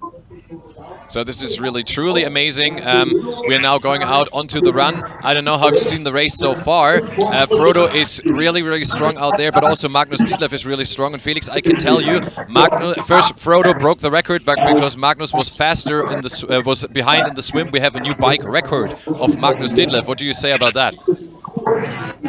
Sorry guys, I really can hardly understand you. What I'll do, I'll try to shoot over to the stadium and come up to your studio, then we can talk about that, because here it's very, very loud, very perfect, intense, good atmosphere, while we wait for the next to come here into transition. All right, Felix, thank you so much. We're waiting here for you. Say hi to Catherine and then have a safe trip over here to us. Right now, we have a very, very good news from the Red Cross and Water Security. Everyone has left the channel safe and sound. So everyone is out of the water, and we don't have anyone who had any injuries there. So we're very, very relieved. Tick 1. Great, Felix. Thank you so much. We are happy about that too. And yeah, enjoy the ride over, and we will see you soon. See you. Incredible. And this is the point I can always say, and in this moment when I meet Elise, she's always saying, as a Queen Mom, she's always saying, this is the most important point for her, because in that moment she knows everyone is out of the water, everyone is healthy, everyone is good, and this is really an important information we get here. Every athlete of the age groupers and relay is out of the water safely. And just to give us an update, because we know that not all of our viewers have been watching since the get-go this morning, so that's important for us to remember. Yeah. With all the different time differences around the world, some are just joining in now, they're probably wondering where we're at. So just to give you a bit of a recap, on screen right now, our leader has been our leader since the get-go, since 6:30 this morning, Jan Frodeno. Won here back in 2016, is leading again here today. We have Jan Frodeno coming in off the bike in first, Magnus Ditlev setting a new bike record to come in second off the bike. 4:01.56 is the new bike record. He has taken that record from Cameron Worth. And in third place, of course, we have Robert Kalin. In our women's race, Fenella Langridge continues to lead, but her lead is coming down with Annie Haug in second place, 5:43 back, as we see Maurice Clavel coming into transition now. So Maurice Clavel was originally in that lead group with Frodo, Magnus Ditlev and Robert Kalin. He was able to stay and lost quite a bit of time towards the latter stages of the ride, but coming in now, you can see that he's really given it everything that last 30 to 40 kilometres. So our top 4 men now in off the bike. It's definitely going to be very interesting to see that split back to Patrick Lange, our defending champion. But just to update you, the top 4 professional men are off the bike and onto the run. Our professional women are still out there completing the last lap. So with the bike course here today, they complete 2 full laps before then doing a 9-kilometre straight shoot into transition. So we have separate transitions. T1 is out at the canal, T2 is in here in town, and then the finish line is right behind us. So it's a man-built finish stadium that the athletes will finish in today. So split transitions. But Maurice Clavel now making his way out onto the run. And let's talk a little bit about this run course here. Okay. Okay, all right, so, wow. Jan Frodeno. Oh no, he's out. He's decided to stop. That's telling me that he is calling it a day. Oh, whoa, whoa. And you know, it's interesting because I thought for sure he'd be okay. And it wasn't until we got Sebastian Kinley in here in studio and listened to his wise words of wisdom that I thought, you know what? He makes a really good point. Well, you know what? And yeah, it's the Achilles. It's the Achilles. And look, honestly. Oh no. Yeah, and that's his Albert, his masseuse. That's a tough moment. That's his manager, Felix, there hugging him. You know what? They had to give it a try. Yes, I think sure. He made it abundantly clear in the press conference. He's not happy. No, he's down. He does such a great race, such a fantastic bike course, leading the whole field, leading the whole race. I really feel for Jan right now. It's, you know, he's 40 years of age. He knows that he doesn't have that much longer in the sport at the top of the game, of his game. After such an incredible swim and bike, and he really looked, I have to be honest, he really looked good leaving transition. Yeah. And I just thought, okay. Was just going for it. Yeah, things are looking okay, but he's got to think of the bigger picture too now. He's still got the World Championships to contend with in October at the end of the year, and that's the most important race for him. And he did say that he just wasn't going to be sure, because you know you don't put yourself in this situation where you bike 180k on the rivet. Yeah. I mean, you can do your training rides or your brick sessions where you do a bike ride with a run off the bike, but you really don't know how you feel until you're in a race situation. As we can see right now, our defending champion, Patrick Lange. And, oh my gosh, did you see that? Who went past Patrick Lange then was no other than Sam Long. So great back end of the ride for Sam Long, coming into transition now with our defending champ, Patrick Lange. These two will have no idea at all what has happened out on the run course. They will not know that Jan Frodeno has stepped off the course. But there we go. Sam Long followed by Patrick Lange and Brad Weiss. Ronaldo Caluzzi right there, followed by Patrick Lange and Sam Long on screen right now. And there you've got Bradley Weiss also making his way into transition. So these men would have no idea of what is going on up front. Right now we have a brand new race leader. Magnus Ditlev of Denmark, the young 24-year-old, is now leading. We've got Robert Kalin in second place. And once these men make their way out of the tent and onto the run course proper, it's going to be very, very interesting to see what this does to Patrick Lange. He is the fastest marathoner on course by a long way.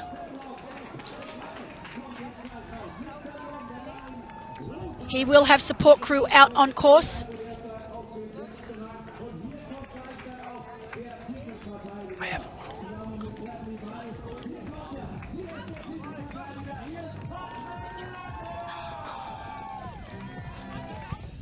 And now they're coming out of transition area 2. And we are having a look at the numbers when they leave transition area 2. So Maurice Clavel was 10 minutes 20 behind now our leading athlete, which is now Magnus Ditlev. And having a look at Sam Long and Patrick Lange, they are 14.5 minutes behind. So quite a gap, but durable. Now the interesting picture is now, Belinda, if we have a look at our leader now is Magnus Ditlev. For him, the race has in some way totally changed because he was going with Frodo. He was going completely changed. Yeah. So you just said, okay, I follow this guy. I go his speed, his pace. Now he's leading the race from the front because up to then, I just want to say it was pretty close to the race with Ben Hoffman last year, this year where he was second, and it's up second. And now the question is, what will he do now? I mean, of course, just go for it, defend your first position. But yeah, totally different race now for the Danish Dynamite. Honestly, he is in the prime position. And even though he's only 24 years of age, so incredibly young, he's incredibly mature athlete. And he will not be fazed at all by this. What I loved was, did you see when Magnus Ditlev finally went past? Jan gave him a bit of a shake, a handshake, and said, "This is your race now." And it's not the way any of us wanted to see it. It's not the way Magnus wants to see it. But Jan Frodeno, just for our viewers out there, was leading the race early on in the stages of the marathon. Unfortunately, his Achilles just starting to get to him very, very early on. He's made the wise decision to step off the course. This has, of course, meant that Magnus Ditlev, the young man on screen now, is leading the race. He ran a 2:40, so a 2:41, I believe, earlier this year. So we know that he can run. The heat will definitely play a part with Magnus Ditlev. We've seen him a few times in Daytona where it's been very, very hot on that track and the heat has really got to him there.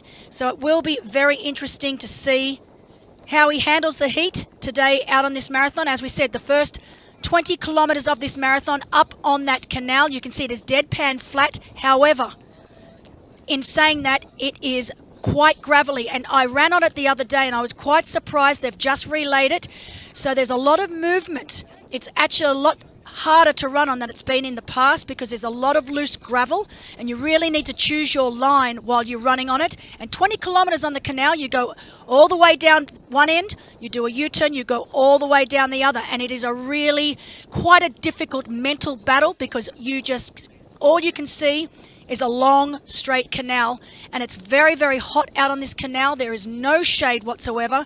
We know the temperatures are starting to really rise, so it's going to be crucial that Magnus Ditlev stays calm, stays collected, makes sure that he gets enough hydration in at each of the aid stations. But once he's told what that buffer is back to the likes of Robert Kalin and our runner Patrick Lange, it's going to give this young man confidence because, that is a huge buffer. Even for the likes of someone like Patrick Lange, who we know can run, who will run down in the mid 2:30s here today. But unbelievable race for young Magnus Ditlev. 24 years of age, only done one other full distance race in his career. This is his second now.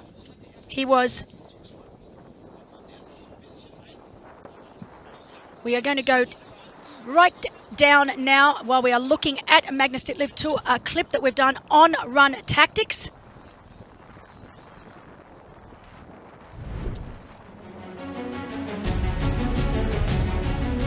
The mental challenge of the run is the most severe, and while I said when you start the bike, it's better not to think about the 180K.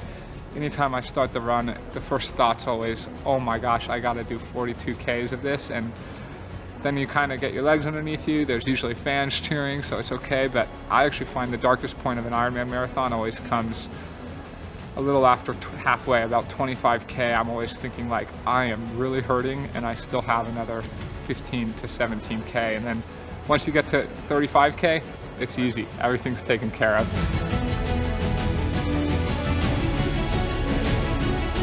The Roth here is only my second full distance, so it's still a very unknown territory, but from my previous experience in Texas I did earlier this year, I just really had to focus on small parts and divide it into maybe 10, 11 times 4 kilometers or some smaller goals in your head, because if you just think, okay, I have 38 kilometers left, then your brain cannot comprehend that. So it's much better to divide it into smaller pieces and then wing one off after another.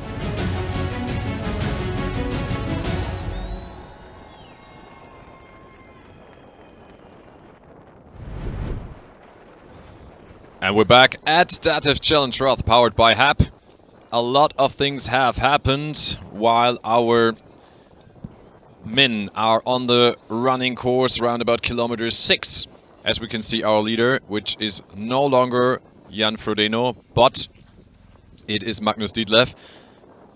Jan had struggles and issues again with the Achilles and had to stop the race, so he is out.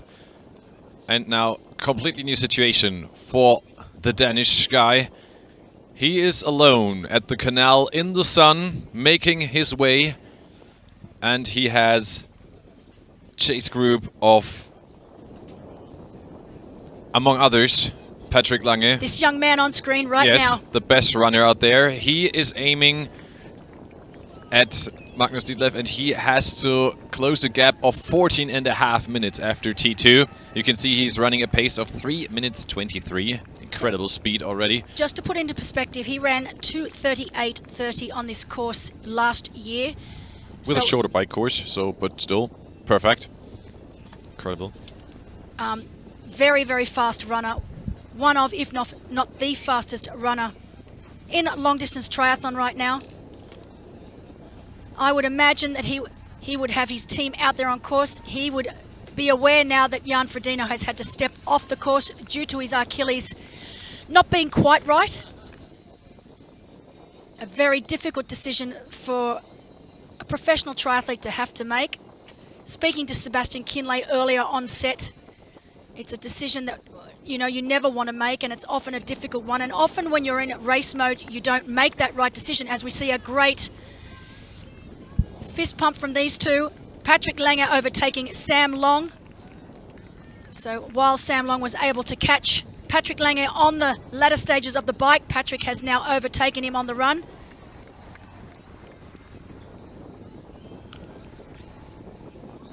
So Patrick Lange making his way up to the Lande and up onto the canal.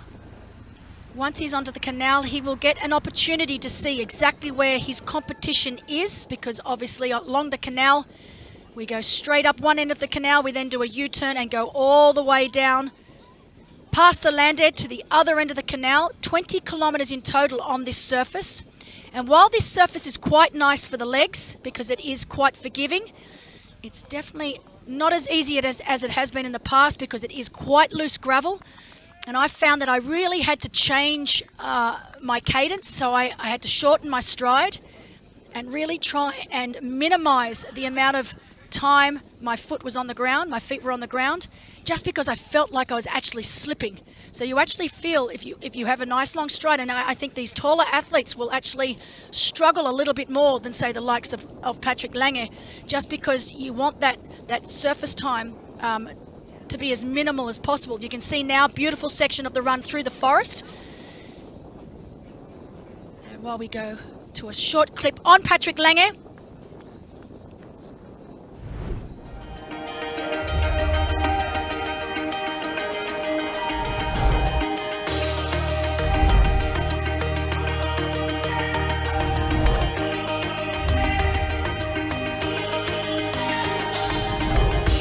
If I wouldn't have become a professional triathlete, I would have become a physical therapist, because that's what I studied. So I would be on the bench and treating people.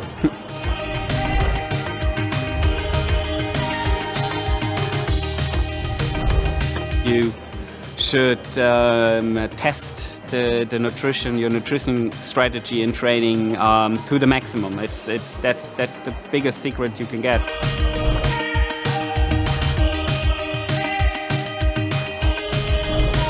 Must be 2017 when I was able to catch Lionel Sanders on the final stretch. I think within the last 5K in Kona to become world champion.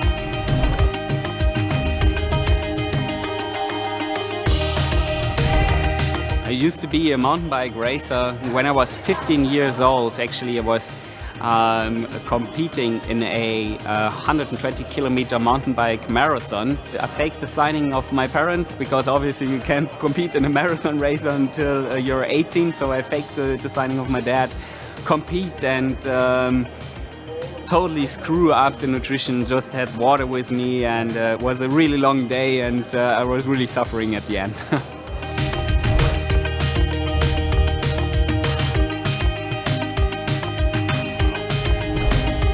Have a scenic point in mind that motivates you, just getting to a certain point in the race, or also remembering why you have started this journey and what's your goal. I think it's the biggest and helpful advice.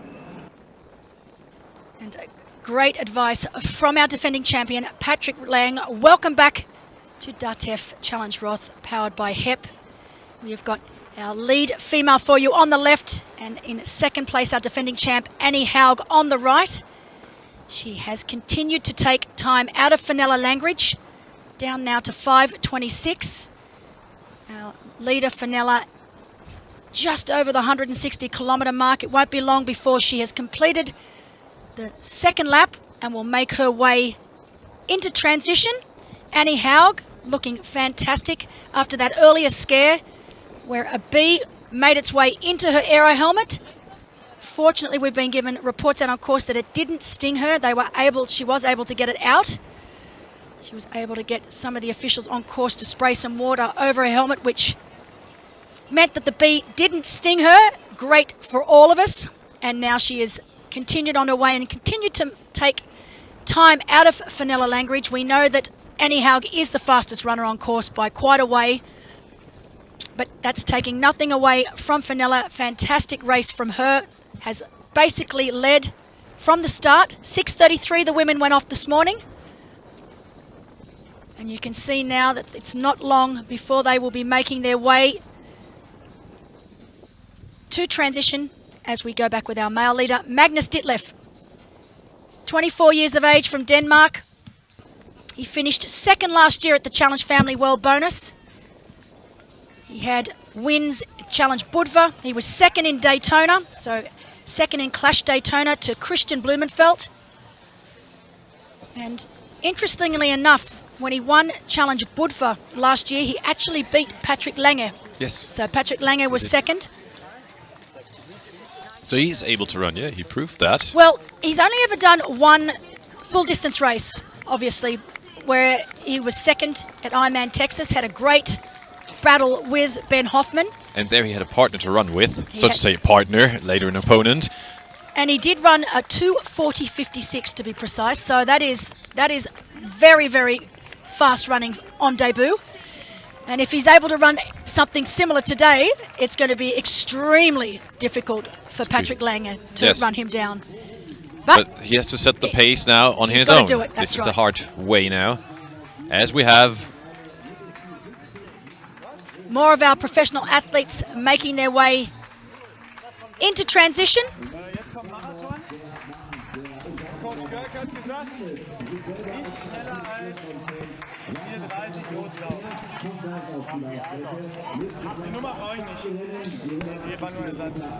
We have been given reports out on course that it is starting to get quite hot out there, so all of these athletes getting ready to start the marathon. A group of Germans we have here in the transition area, among others Elias Schippengers, Maximilian Rode, Nick Stangenborg and Patrick Drixmeier. All here coming in together, around about 28, 29 minutes behind our leading men. So that's a huge gap. Yes. Incredible to think that the gaps have opened up over a course like this. You usually see those sorts of gaps open up on a very, very hilly or mountainous course, but to see those sort of gaps here. And we were talking about positions 9 to 12 here. So yeah, she is still in front. Fenella Langridge doing a fantastic race out there. As we've seen before. Yeah, I've just seen that. She was cheering to one spectator who was along the road. That's so great about it. See, there's one spectator somewhere on the road and she's giving them a hi. Such a nice girl. And we will see how much she will have left in the tank when she starts the marathon. As we see Anne Haug now crossing the canal one last time. Then she will enter Eckersmühlen very soon. So this is very close to the swim start. The area around. You can see the caravans on the left side. So this is actually the place. Okay, we've changed the view now, but this was right the position of transition area 1 back again. While we can see now Magnus Ditlev still making his way along the canal. Some people are now here cheering for him. And as we've said, the canal is pretty silent, but it is not completely silent. We still have a lot of hotspots also out there. More in the city, of course, along other side Büchenbach too. But also on the canal, we have some hotspots we talked about before. And let's just talk quickly about the marathon, the Newton 42.2 kilometre marathon course here today. It's changed quite a bit over the years. And I really love the combination that we have now. As Magnus has made his way down to the far end of the canal, he will now make his way all the way back to where he started. That's at the Landy. He will then shoot out the other side of the canal. So this section, this 20 kilometre section on this hard-packed surface is around 20 kilometres in total. It is completely out in the open. And we do know that the wind has started to pick up. You can see it on the water there. And that the athletes are experiencing a headwind to start with. Right now, for Magnus Ditlev, now that he has made that turn and is making his way down to the other end of the canal, he will have a tailwind, So he will be running now with a tailwind. And while that will be easier in regards to running speed, you also know that when you have a tailwind, it makes it so much warmer. When you've got that wind in your face, it has that cooling effect. And now he will really start to feel the heat off the canal.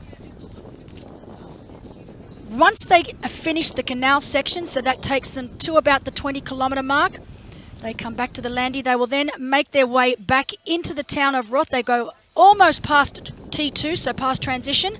They will then turn a sharp right, make their way through the old town of Roth itself. Now that section is quite tricky because it's on cobblestones, so you'll see it later on today when they make their way through. But the cobblestones all the way through town, very, very difficult to keep your footing, and you've really got to concentrate not to go over on your ankles. They shoot out the other side of the town of Roth and out to the little town of Buchenbach. Now that section is an out and back section. It is quite undulating. It is on road. So while it is undulating, it is also very shaded. So it's a great reprieve for the athletes in as far as not having the sun belting down on their head. So the canal, it's out in the open. They're exposed to the elements like the sun and the wind. Whereas when they do the second half, yes, it's a lot hillier, but they don't have that sun beating down on their head quite so strongly. And it's also quite protected with all the trees that are around there. But you know as well as I do, Buchenbach, great hotspot. Absolutely, yeah. You're walking around the town pond, so to say. You do one circle there. They set up the big hotspot there 5 years ago, and the little town, it went totally crazy about it. We have like 3,500 inhabitants there, and they did everything. The soccer team, sports teams there in general, they work together. They have different places to eat something. They have different places to cheer. It's really great out there, and because they set it up so clever. Because you run around that pond, you see the athletes. Because that pond is not really big. It's like a diagonal of 100 meters at least. So you can see the athletes rocking around. You have a long angle of them. It's also the school, actually, the elementary school there has set up a big hotspot only for kids. It's the kids hotspot, so to say, where kids can play, cheer. They have a little garden where they have a little fence that they don't run on the run course. They can cheer behind that little fence. It is really, really cute what ideas they bring up. And most of these hotspots don't come because the Waldhöfers say, come on, hey, or Challenge says, hey, do a hotspot. They want to do it themselves. They want to do it themselves. They write emails and say, hey, I have a team here, I have an idea, this is a great spot. We do this and this and that. And okay, Challenge, they always support them with a tablet, with technical issues, with music. But else, everything is done by the teams there in the little cities, town, villages, and this is great. And back with our women's race, I've been given some great information out on course. Of course, we've been concentrating, I must admit, on Fenella Langridge, who has been leading all day long. We know Annie Haug, our defending champ, is in second, around 5.5, just under 5.5 minutes back. But the big mover, and I've been watching her all day long because I was a little concerned during the first lap. She was a little further behind than I would have liked, but I should never have questioned it because Laura Siddall now has made her way into third place. She is 16 minutes 42 behind our leader, but she has made her way into third place. Honestly, Laura Siddall has to be in one of the most consistent races here in Roth. I don't remember the last time she didn't finish on the podium, so she's put herself back into a podium contention. In fourth, we have our early swim leader, Rebecca Clark, and in fifth, we have Judith Corican. So great to see Judith still having a very, very strong race in fifth. In sixth, we have Elisabetta Caradori from Italy, also having a strong race. In seventh, Magda Nivult, coached by the one and only Yvonne van Vlerken, who has won this race on 3 occasions. In eighth place, we have Carolyn Leerrider. So that is our top 8 women out on course. They are getting ready to make their way into transition. So great to see that Laura Siddall, second place here last year, has made her way into third position. We know that Laura traditionally runs very, very well on this course.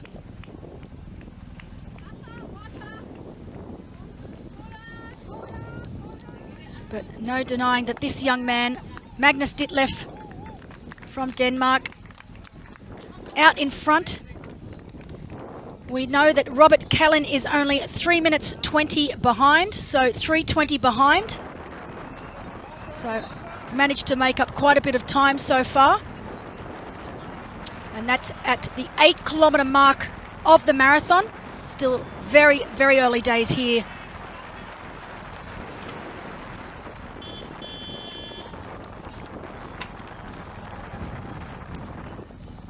While now Fenella Langridge is entering transition area 2 as the first woman after now round about 5.5 hours. We have Fenella Langridge now in transition area 2. Everything works well. Great work of all volunteers here to grab her bike. Now she takes 2 turns to the left. And there will be, as you can see, a volunteer holding up her bag for her, so she doesn't have to look for anything. She can grab it directly. And now we can see her entering the tent to change. And the question will now be, how much time will she have, or will she be ahead of Anne Haug, and can that be enough?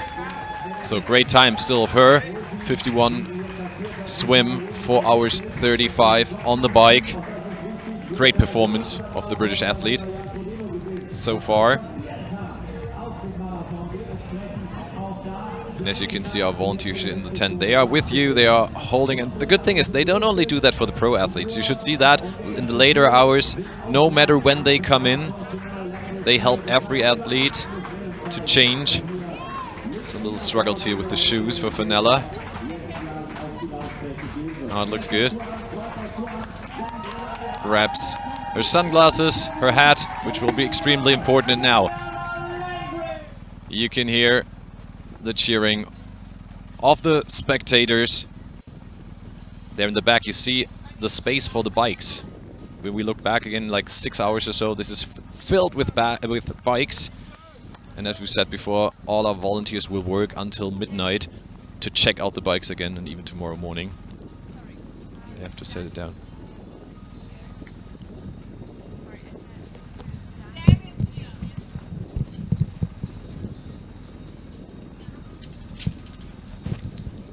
And now she's making her way along on the run course. 42 kilometers to go for Fenella Langridge. And here is the chaser, so to say. Anne Haug, defending champion. On the last check, she was 5 minutes behind. And she's also on the last part, on the last section, getting to T2. So incredible ride by Annie Haug, as expected. She's really made most of her gains up in the latter section of the bike here today.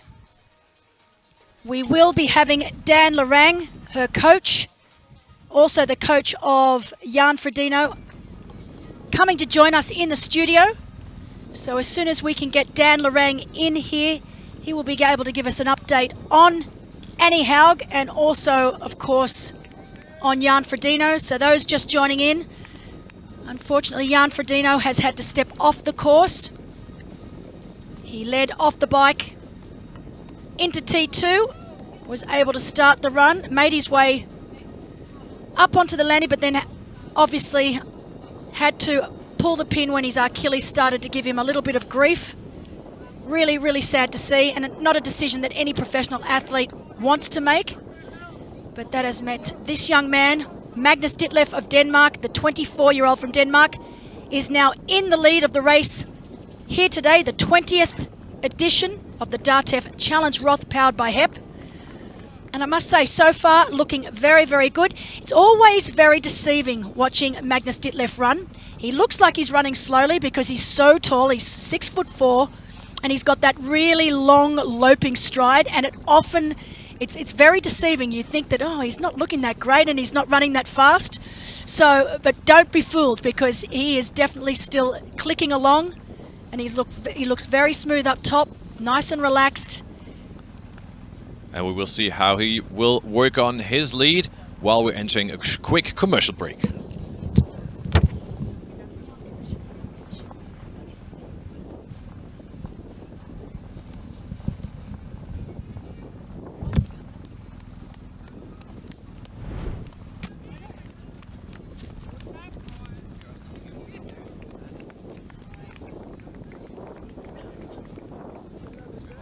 With success comes a growing commercial effort. What entrepreneurs need is good software from DATEV, because we create connections, fast, secure, future-oriented connections between the data in the enterprise, the tax consultant, and every party involved. As one of the largest IT service providers in Europe, DATEV creates connections for sustainable success.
And welcome back to the DATEV Challenge Roth powered by HEP. We are here in transition into T2 with our defending champion Annie Haug. She is currently in second place. Fenella Langridge of Great Britain is in first place and already out onto the marathon.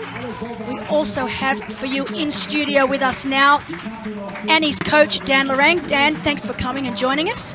Belinda, thanks for having me. Now, Dan, obviously, second position. She's continued to make up quite a bit of time on Fenella, particularly in the latter stages of the bike. We know that she had a little bit of a mishap in T1. She then had a little bit of a mishap with a B, going into a helmet. I mean, she's handled it with absolute precision. Hasn't let it get to her. She's now heading out onto the marathon. We know that she's the most incredible marathon runner in the world. Will she be happy with where she is right now, having made up those, quite a bit of time on Fenella?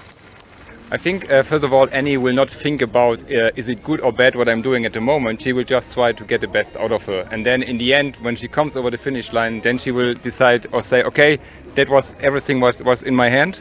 And then she will make the analyze, but not during the race. She will just be focused on the race, even if something happens. Perhaps there's even some more adrenaline going on when things go wrong. Perhaps it will even help. So, but at the moment, this will not disturb her. She is really focused, and I think the running performance will not be, there will be no issue because she had some misses in T1 or T2. Now, anyhow, incredible athlete. She, obviously won Kona in 2019. She was our Challenge Family World Bonus winner last year, winner of this race last year. Doesn't really have a weakness, and as I said, one of the best and most beautiful marathon runners we have in the sport. And I've always said, every athlete, no matter who you are, even Jan Frodeno, has a weakness. And if I was to say one weakness for Annie is probably this every now and again, that she just overthinks or sometimes she overanalyzes certain things. It's not her athletes that beat her, it's Annie that beats Annie, if that makes sense. I think you're right when we talk about the training, when we talk about the time before the competition. But this will never happen in the competition. In the competition, when you ask her what she's thinking, when she has a good day, she said nothing. So she's really in that flow. And for sure, the days before, the weeks before, there it's really doubting. Even some days ago, she said, can I really do this? I think I'm get sick or whatever. So there's always doubting. And I think it's also part of it. And you have to take it serious. So it's not that as a coach you say, yeah, it's like always. You'll be fine, you'll be fine. Yeah. So you go into that talk, you try to help, you try to assist. And then finally, if everything fits, she will have a good result in the end. Yeah, I was talking to her a couple of days ago and she said to me, oh, Belinda, did you ever get used to taper week? I feel so horrible and I don't like tapering. And I said, you know what, Annie, I've done 50 of these and I don't think I ever perfected the taper. I think it's something, particularly athletes, we're so used to expending a certain amount of energy every day and leading into a full distance race, that's just not possible. And it's a frustrating feeling. And I'm not sure that there are any athletes out there that actually truly like it and have perfected it. Yeah, the problem during tapering is that the body gets recovering, so it gets really time to listen to it and also to bring something to the surface what perhaps is really down. For example, if there's athlete normally gets sick in the tapering phase. They normally not get sick when they have high load. So it's a really critical phase, and you have to find the right balance between being activated and getting enough recovery to be fresh enough for the competition. And there we have fine differences. You have some athletes who have to do still a lot of training during this tapering phase, and some athletes who really have to go completely out and really should recover, especially athletes who are really muscular, so who have a problem to recover fast from the muscles. There you have to be careful. With pure, I would say, with if you have athletes with thinner muscles, with pure endurance muscles, there you can go quite close with the training load. Wow, and obviously your job as coach is to analyse and to make sure that you give the specific recovery and also taper for each individual athlete. Exactly, that's something what you try to find out during, we are working together now for 18 years, I think, 18 or 19, so we know each other already quite well. And so you try also different things, and I always say when you find the right key, then you should stick to that, because it also gives some kind of routine and helps also to stay calm before the competition, because okay, things are coming up like last year, and last year I win, so everything fine. And I have to ask, Jan Frodeno, he looked so good in the swim, he looked so good on the bike. Left transition in first place, was first out onto the marathon, and then we saw him obviously walk off the course. It's not something that any of us wanted to see. It's not something that Jan Frodeno wanted. Of course, you knew that it was always going to be an option, and there was no, as soon as he had any sort of niggle with the Achilles, that the only sensible solution was to walk off course. Yeah, so we as a team, we said to Jan, and also he agreed, that we have one big final goal in his career, and that is to go again for a win in Kona, and this should happen this year. And so there should nothing between that win and now. And we know that there is a risk to come to the competition today, and so he really agrees to say, okay, if I feel on a scale from 1 to 10, if I feel a 4 or 5, so a pain scale, then I go out. And that's something what he agreed to the whole team, physiotherapist, to his manager and to myself. So I think he just stick then to that plan. For sure, he felt something and he said, okay, it was nice to be here, it was to be out in that crowd, to enjoy what I'm doing, to see that I'm still up there, but now is the time to be clever, to pull out, to be ready for Kona. And how difficult is that decision as a professional athlete? How difficult is that decision to make? Is it something that you just think, no, instantaneously I'm out? Or is it something that you fight with for a couple of kilometers?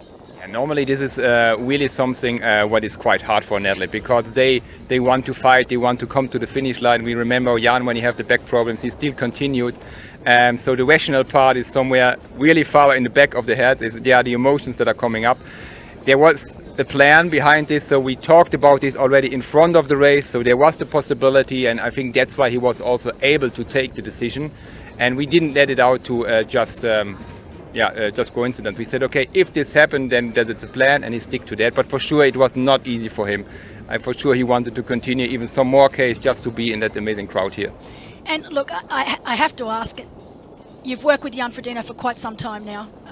What's it like to coach Jan Frodeno? Because for many of us, he's this enigma. He's almost like this invincible... I always say he's the full package, because he's not only the greatest athlete we've seen in long-distance triathlon, but he conducts himself so well off-field as well as he does on-field. He's the penultimate professional athlete.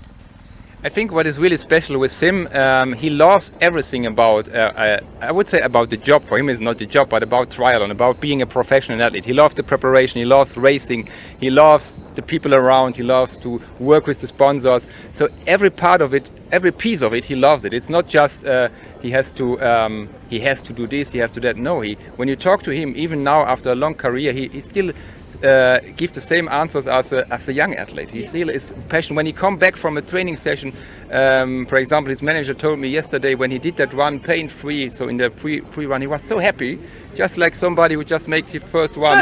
Yep. And that is so fascinating about him. That is really something special, and I think that is also the key why he can be so long up there to the world-class athletes.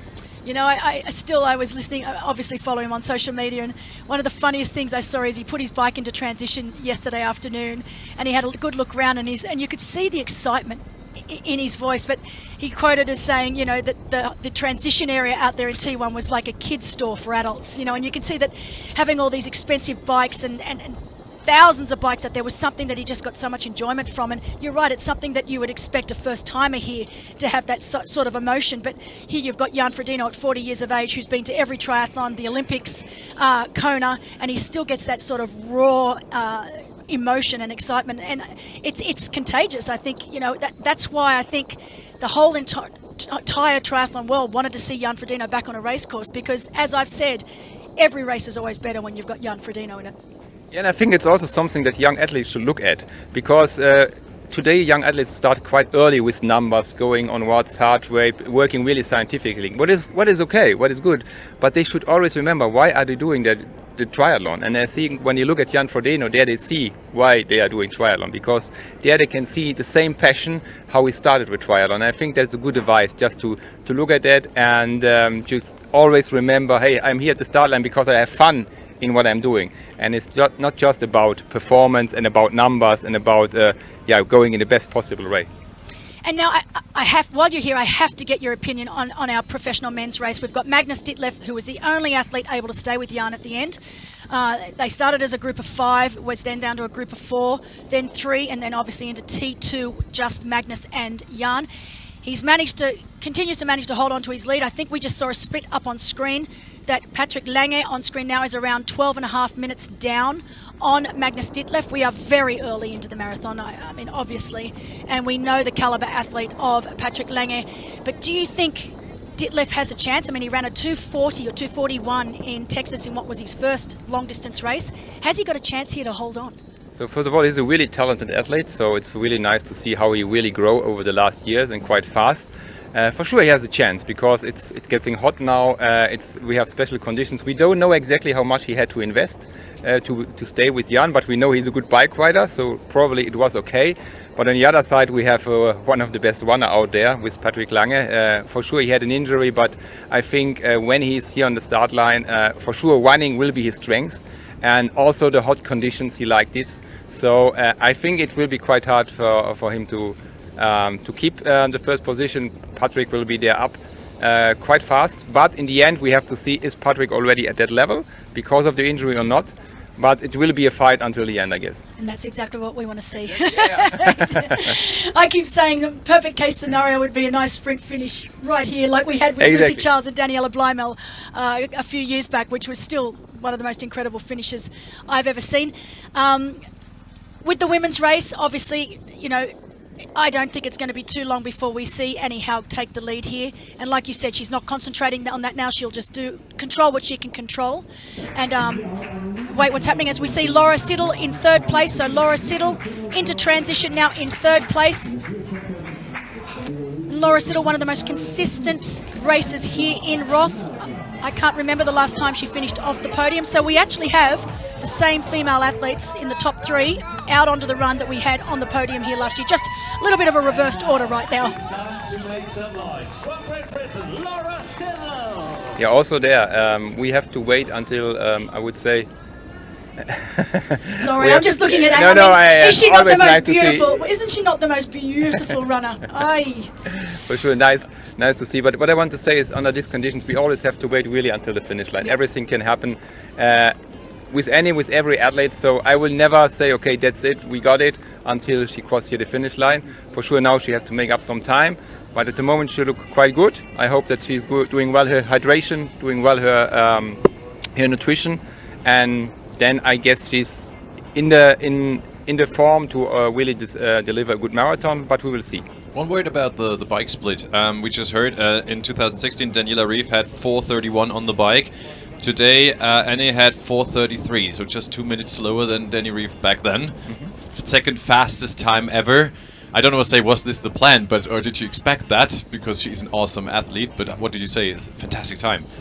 Yeah, we also talk about times, or Annie asked me, yeah, can I do perhaps a really good time there? I'm not really the friend of this, so I said, first of all, our first goal is, yeah, always winning a race. If we win the race, and if you have a really good day, and you come to the finish here, you bring everything to the table, perhaps the outcome of this is a great time, but not the other way around. Now I'm quite curious, because if she had this good time, for sure she invests a lot to be there. So hopefully it was not too much. So I'm now even more nervous. So let's see. I'm so sorry. But it was, from my side, it's never a plan to go for a record. It's really, first of all, winning races, and then we look at the time. Is this something but still in her head? I mean, she know how it's going, or is it just going first for Fenella, or is this somewhere in an athlete's head? For sure she has this in her head. For sure when she gets the time from outside, she will think a little bit about that. And also she addressed that to me some days ago. That's why I know it's in her head. But like I said, I didn't spend too much time on that. I say, yeah, we'll see. But first of all, focusing, winning racing, doing the best you can, doing no mistakes, staying focused, and then we will see. If the outcome is a new best time, it's great. But that's an added bonus. It's almost like the icing on the cake. Yeah, exactly. Yeah. Look, it's always great. You're one of the greatest long-distance coaches in the world right now, and you've got an incredible stable of athletes. Again, a shame that Jan Frodeno was not able to finish. I think we all wanted to see that today, but now we just hope that his Achilles is ready to go for Kona. I know we're all keen to see him on that start line in Kona and to have the race that we know he deserves and is capable of.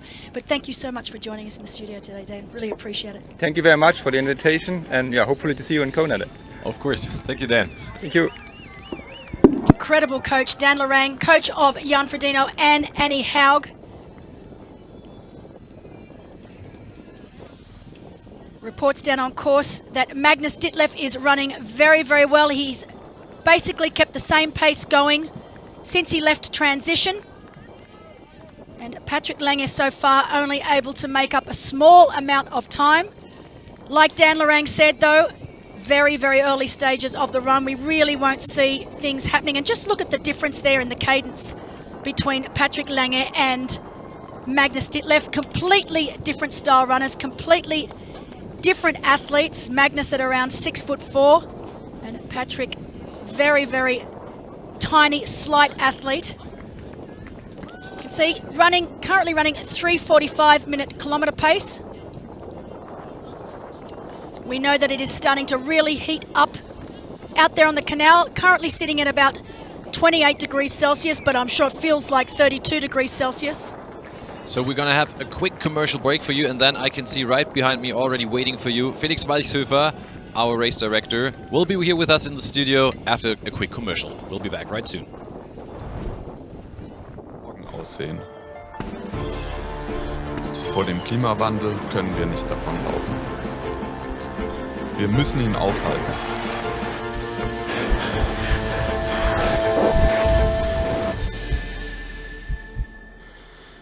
There is no planet B. Invest in solar energy.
Of the DATEV Challenge Roth, powered by HEP.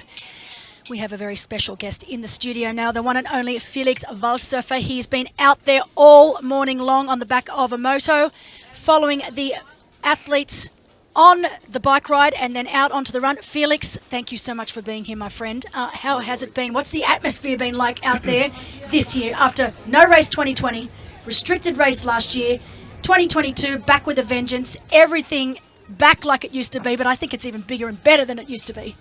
Well, yeah, the triathlon heart is beating again brightly here in the county of Roth. We could already see it at the swim start. There were more people at the swim start on the bridge on the other side of the canal, and Solar Hill was absolutely stunning. But also all the other villages, everything is full. People bring out their beer benches, invite their neighbors, sit in the shade, cheer on the athletes. The volunteers are absolutely doing their max. So we are very, very happy how the race unfolds. Well, didn't someone tell me there's something like 1,250 beer tables here in the surrounding areas? Yes, I have that stat. I have all the good Incredible. stats. Yeah, you must know that from Marcus, because Yes, I pay the bill and he orders. He orders. He knows exactly how many we need. Yeah. But we've said that before, Felix. There are so many hotspots out there. It's not you who tell the people, come on, set up a hotspot, because they are coming to you. And this is so fascinating about it. Yeah, well, the great thing is on the hotspots we have so many teams and clubs out there, and they sell coffee, they sell beer, they do something for their club. And on the other side, they help supporting the athletes. So this is absolutely amazing. So it was, I was blown away today, because I've never seen the race course as full as it was today. We have also passed one hotspot before, it's Siddall, the new one. We have shortly talked about it, where we have deaf people. Well, on camera, we didn't really experience how it was there. Did you get an insight? Yeah, I was driving through twice. Well, I couldn't actually stop because the pro men were driving too fast. It was the fastest ride I've ever had. Thank God I had a really good motorcycle driver. It was really wild, because I wanted to thank the volunteers and then stop at some of the hotspots, but it was really, really neat. Everyone came out. It's a great new hotspot that we have created there. Yeah, amazing. And as for the conditions, could we have asked for better? It has started to get a little windier now, but I think the athletes will actually enjoy that because it is starting to really heat up. I think we started this morning at around 12 degrees Celsius. It's now sitting at around 28 degrees Celsius. So I think that wind's going to be a bit of welcome relief, particularly once all the athletes get out onto the marathon course.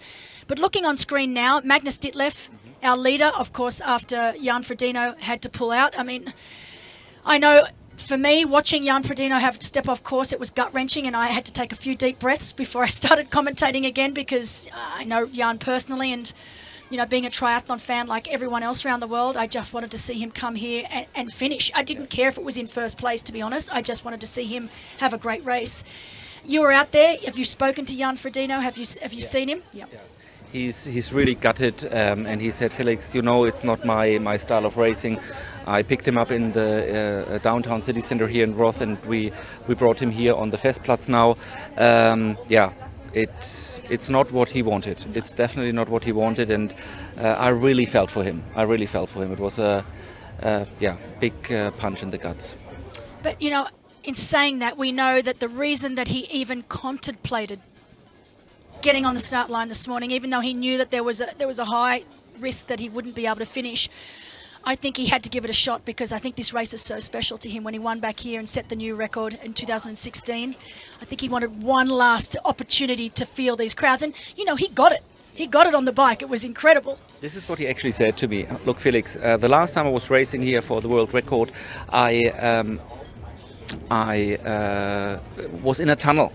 And then today I was able to soak everything up, and it lifted me up, and it was so cool. Especially in Solar Hill, I had to put something on my ears because it was too loud, is what Jan said to me, So it's really, really sad, really sad. But hey, look on the pictures, we have still a really, really good race going on out there. Patrick is really, really angry. I saw him. And he will put everything out there, and when you see Magnus, what he's doing, it's amazing, absolutely stunning. And to be honest, looking at the splits now, Magnus has actually started to really find his groove, and he's actually started to pick it up, so he's pushed that deficit. He's now leading over Robert Kalin by 5:44. So that was whittled down to around 3:40 at one stage. But now Magnus, and an aerial shot we had of Magnus before, you could actually see that he had started to pick up his pace. So right now, Magnus has gone through about the 16-17 kilometre mark, and he's got 5:44 over Robert Kalin and around still that 12.5 minute mark back to Patrick Lange. So, I don't know if we're going to see any real moves in this race until the latter half of the marathon. The only thing that worries me about Magnus is I know he doesn't particularly like the heat. I think once he can get himself off the canal, if he can survive the canal where we're out in the elements and get himself on that shaded section through Buchenbach, I think that's going to be the best thing for Magnus right now. And what's going to be nice for him is once he makes this turn, which is coming up very, very shortly, he'll make a turn here on the canal and start running back towards the Landy. He'll get to see exactly where his competition is, and that's a massive advantage. And 12.5 minute lead, that's a sizable lead. Absolutely. I mean, it was the pick for me, especially for the bike. And I'm really, really interested how he's performing now on the run course. And you're right. The first part is out in the heat, out in the sun, out at the channel. There are not so many spectators. And then for the second part of the marathon, when we run through Roth, it's going to be absolutely madness. And then we have a very shaded part in the forest with some really bad hills, some undulating, up and down. Exactly. People often think this run is flat because it used to be flat back in the day, but it's certainly not flat anymore. Yeah. And then we have total craziness again in Buchenbach, and great race unfolding. But isn't it fantastic to look right now and see that two young men, so Magnus Ditlev at 24, Robert Kalin on screen now at 26, and they are leading this incredible race here in Roth on the 20th anniversary. I mean, would you ever have thought 24 years of age, he's a baby. I love when athletes come here, especially the young ones, and put their heart out there, and race. And and show the Jan Frodeno, show a Patrick Lange what they're able to do. It's absolutely stunning. And look, here we have the turnaround. So that is the turnaround of the canal.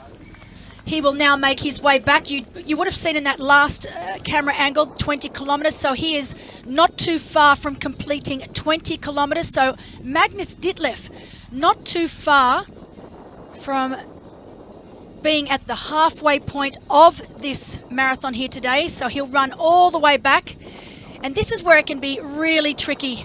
This is where you start playing mind games with yourself, because it just looks like such a long way to go. But Magnus now gets the second occasion, to see exactly how far back his competition are.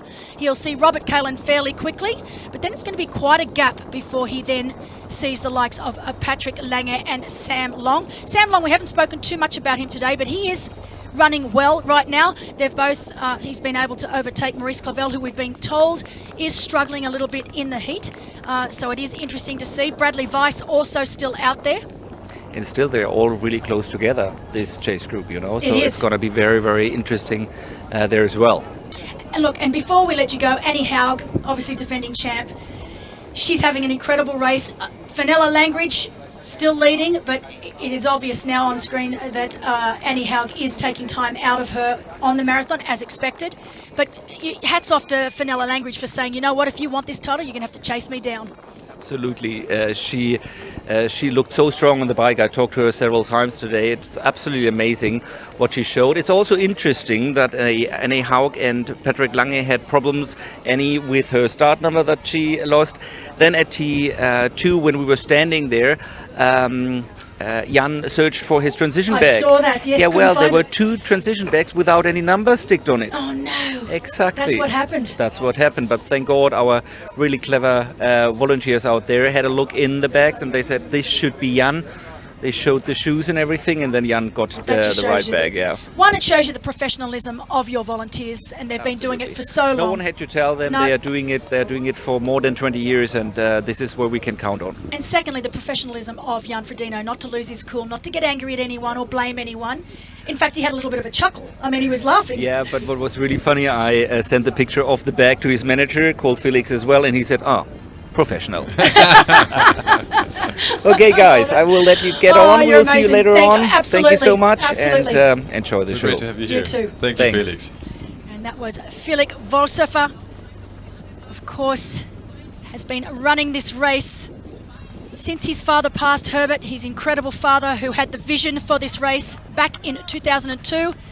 Felix has taken on this race with his heart and soul, along with his mother Alice and sister Catherine. And what a spectacular race it is. We see Robert Kalin up on screen right now,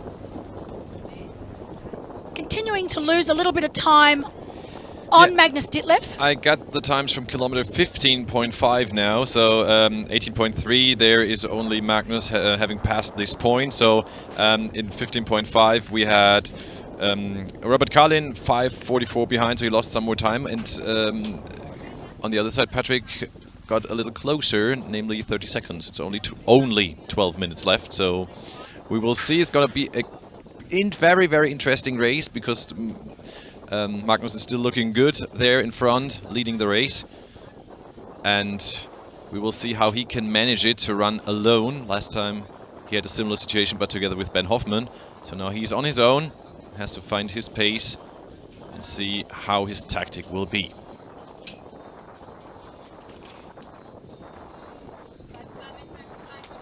And I do believe we have another guest. Yes.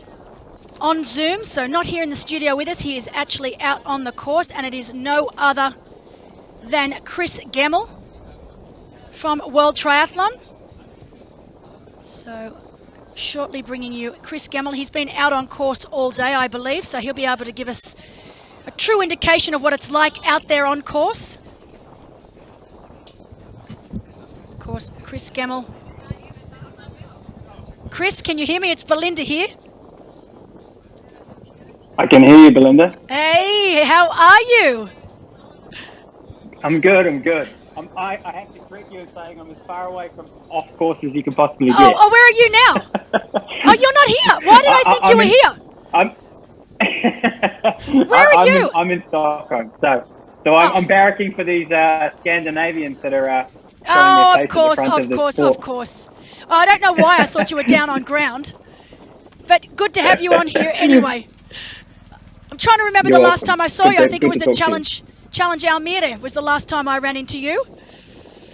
It was indeed when you were doing exactly what you're doing now. I think you had someone else, partner in crime, sitting beside you, maybe Dirk Boffel, but it looks like you've got an avid replacement there. That's right. And I have to tell you, as an Aussie, it's so nice to hear another Kiwi. I've been inundated with Kiwis this trip. I was in Girona with Sam Kingsford and Samantha, two Sams, Sam Osborne and Samantha Kingsford. Also Kyle Smith. So good to see the New Zealanders finally being able to get out and about after being shut down for quite some time over COVID. Yeah, no, of course it hasn't been an easy time for anyone, obviously with sport in general. But I think it's as you've heard from Felix and so forth, and from Captain this morning, like just to get this race off the ground, you can see how much it matters to not only the athletes but the people, and that's something that I think from an event organiser's perspective, that we've been focusing on at World Triathlon, and it's just great to see that the event organisers, of course, feel the same way. The sport is not, even though it's, of course, that the athletes are the most important part, there's so many critical aspects to putting on these international events, and you can see just how much everybody's enjoying seeing live racing again and being able to support the athletes. Absolutely. And look, Chris, one of the things I've really noticed since COVID hit us and coming out the other side of this pandemic is just the support that, say, World Triathlon, the Professional Triathlon Organisation, and Challenge family in general, that we're all supporting each other. Just the fact that World Triathlon have got this up on your website. You know, you've got the live coverage up on your website. The Professional Triathlon Organisation has the same. And just this coming together and realising that, we are stronger as one, and just helping each other, knowing that we've all been through these really tough times of late, and that we want to support each other in any way we can moving forward. And for me, being in the sport for 30 years and seeing this sort of support and camaraderie, it's so refreshing. Yeah, look, it's something that I think has changed recently. I think it's a new strategic perspective that I think everybody has. I think the pandemic again has showed everyone, okay, we can all do our things separately. At the end of the day, it's still triathlon, whether it be long course or short course. But at the end of the day, we all need to support each other. It's a triathlon community. I mean, look, we only have to look at someone like Christian. Absolutely. He's dominating at one end of the spectrum to the other. We're all in this together, and we all want to see the sport thrive. And it's difficult. It's not easy at the moment, and it's still going to be not easy for a few years yet. The event organisers out there are struggling to recoup all of those things that, of course, they lost in the last 2.5 years. But that's what we want to be able to do, to support those people, to support the national federations, and at the end of the day, give these athletes the platform that they deserve to do what they do best. And I think that's something that can be lost on everyone, even, of course, all of our age group athletes out there. Like, they didn't stop training when the pandemic was on. No, that's that was right. Something that actually increased because they were able to do more, or that was something that gave them an avenue of, shall we say, a mental health kick that was for everyone's well-being. And I think that's the important role that sport played during that time as well. So it's just good to see everybody out there having fun. We were able to have our first World Championship from an age group perspective in 3 years last week in Montreal. And it's just great to see these events happening all across Europe and around the world now, where age group athletes are able to get out there and compete again. I think it's wonderful. And of course, later this year at X-Bionics Fair in Šamarin, Slovakia, we've got the Collins Cup on one day, and we've then got the World Triathlon Long Distance Champs the very next day. I am super excited about that weekend. What a weekend in sport of triathlon. Yeah, and that's the collaboration that we're looking for. It's not about we need to join forces and make sure that we can collaborate in ways which and Felix would say the same, that we're economically viable to be able to continue to grow. And as you can see, you see this race in front of you at the moment, watching the coverage from start to finish. It's excellent. being away for those 2 years, like, and then coming back, and even though you had the slim down version last year, shall we say, you know, it's just great to see everybody out there, and then being able to invest where you want to invest. And I think it's just important that we look at ways to be able to help each other rather than, you know, having these multiple events on multiple different places around the world trying to compete for a small place of the pie. Absolutely. And look, while I've got you, just one last thing I'd love to talk about. You know, we used to say you were either a short course athlete or you're a long course athlete. All right. And when I was growing up, that's all there was. It was either full distance or it was Olympic distance. You did either or. And now, obviously, over the years, we've got this middle distance or this half distance that's now huge. And now you've got these athletes like the Gustav Edens and the Christian Blumenfelds who've said, well, I'm not going to be put into one box here. I'm going to do it all because I love it. And we're getting more and more. You know, we've had Vincent Louis dabble in longer distance Jalligens, Martin Van Riel, they've tried the half distance. And then, you know, obviously Christian has taken it a step further and he is now one of the fastest overall 3 distances. Do you find that fascinating? I mean, you grew up and you trained with Jan when he was a short course athlete. You've seen the progression from being Olympic champion to now being the greatest long distance athlete we've had. But to see Christian Blumenfeld now being the best over all distances in one period of time, it still blows my mind. Yeah, look, I guess I can give my perspective on this, and you've had some pretty enlightening guests. You know, I love listening to Dan, especially. You know, he knows the inside and outside of, like, not just the training side, but the mindset of Anna and of course Jan. So, like, you get that perspective, and I can see, you know, from the chats going on across your feed, you know, what the people are listening to. You know, these little bites of information, you know, that you can't even get them anywhere. So it's fantastic to have. But what I can say is, from my perspective, in my opinion, it's not a surprise. And if you look back over history, I mean, you know, from Mark Allen and Aaron Baker, they were winning at all distances way back when, right? And in the early 90s and so forth. But then there was a period, I think, where the sport changed a little bit in the sense that, okay, you had drafting element coming to the short course race. I think there was like a while where you had different athletes that came into the sport that weren't necessarily, I would say, your everyday triathlete. They came from different backgrounds, swimming backgrounds, running backgrounds. And now you have this, what I would say, capacity where you have these true athletes. And Kyle talked about it before earlier on in coverage, where he's been a triathlete since he was 12 years old.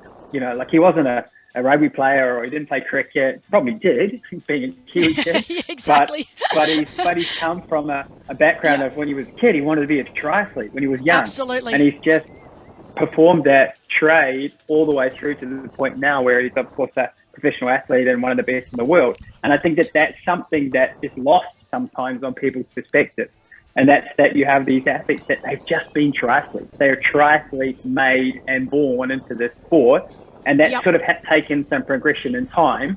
And that's sort of come also, in my perspective, from the fact that when the sport went a little bit mainstream and made the Olympic Games and so forth, that you had then, of course, this funnel of money that comes in different areas and creates these high performance programs. And you only need to say what you said before about, like, Jan and so forth, that come with these teams, like, they don't leave any stone unturned. And No. that's because they've been in this high performance environment that's been, like, created for them. And then when they exit that environment and then they go and race the long course stuff, they start that environment and they make it again. There's no point to go away and do something different. They want to say, okay, I had this support. I had all of these people around me. It worked for me at the highest level of the sport. Why wouldn't I go and repeat that with my own team in this new version of what I'm doing from a long course perspective? So I think that is, again, being shown again with, like, what the Norwegians are doing, looking at Magnus here, you know, the Danish, that Scandinavian perspective of, they've been dominating, you know, winter sport and Olympics and so forth for a long, long time. But now you have this Norwegian surge across Olympic sport from a summer perspective, and they've just decided, okay, well, it works over here. Why can't we make it work here? And so you see all the things that Christian's posting online and social media. Like, he's not hiding. This is highly technical, highly scientific, what he's doing, and he's not turning up to an Ironman thinking that he can't compete in one, let alone break the world record in the first attempt and then go and win world titles. like he's dead sure that he's going to win because he's sure that he's got the people around him. I think this is something that's like definitely changed. And I think from a woman perspective, and you could probably have more say in this, Belinda, but I think this is the next thing we'll see. We'll see where the women are saying, okay, why not us? You know, why not us? That's right. Nicola was doing it across the thing, and I think, you know, we might see a few women that are, you know, competing on the World Triathlon Championship Series at the moment, maybe dabbling a little bit more in long course than maybe even I'm in. Yeah, no, I agree, and even using it. I mean, I think originally they were starting to do it just as a little bit of training, just to do something different, to spice it up a little bit, and then they realised actually I quite like this and I'm pretty good at it, and it's not affecting my training. If anything, it's making me stronger for the sprint distance and Olympic distance racing. So they actually see it as an advantage rather than just doing something, you know, for a bit of fun. Yep, totally. Well, listen, it's been an absolute pleasure talking to you. Thank you very, very much, Chris. You are a wealth of knowledge. You've been in the sport longer than I have, I think. So, you know, you've been there through it all. You've seen so much, and you're an absolute asset to World Triathlon. I speak about you quite regularly to one of my good friends back home, Courtney Ackrig, who also works for World Triathlon. I know that she is watching online right now because she keeps messaging me. But fantastic work, and keep doing what you guys are doing because you're doing a wonderful job in the world of triathlon. Yeah, thanks very much. I think it's you guys are doing a great job of the coverage. It's not easy to keep people entertained for this amount of time, but you're doing a wonderful effort, and I'm sure that the races are going to come down to the wire somewhat. I think that there's some interesting moves at the back of the pack. I don't think Sam Long doesn't seem like he's going too far away at the moment. So, he always does it too. He always does it. Yeah. No, it's going to be really exciting. And I look forward to seeing you later in the year at the Collins Cup and the World Triathlon Long Distance World Championships. Thanks a lot, Chris. Will do. Good luck, guys. Take care. Bye. Always love chatting to Chris. He is an absolute wealth of knowledge. He's been in the sport longer than anyone. He's been at the top of the game. He was a great Olympic distance athlete in his day. In fact, for such a small country, New Zealand really has produced and continues to produce some incredible Olympic distance and long distance athletes. Back in the studio with me now, keep saying it, Sebi. Have you been out there on the course at all, or you've just been in the VIP tent? Yeah. Don't lie to me now. Don't lie to me. I never had the experience to do the VIP. To get to know the hospitality, and it's not just the city of Roth who does really well with hospitality. No, the VIP tent is not too shabby, and as I see here, they make some good cappuccinos. I've been sent another flat white. Automatic refill. Gosh. Automatic refill. Yeah, just absolutely love the accent and hearing Chris speak, and I'm fortunate enough to witness him racing firsthand. But I was watching the race the whole time. Yeah, it's pretty incredible. And look, you know what? We had a lot of people in give their opinion about Jan, and I have to say, you were the only one that actually had it correct. I think we had Jürgen Zach come on and say, no, he wouldn't line up here if he wasn't ready. I wish I was wrong. Time ever you wish you were. I mean, I have to say, you know, when Jan made this announcement, he's going to race Roth, and it sounded like he didn't have the ability to run a lot. My first reaction, and I said it on a podcast, was, "Oh, come on, Jan. We have been around long enough to know these, just down talking yourself before a big race, and I haven't been able to do this and that, and I don't know."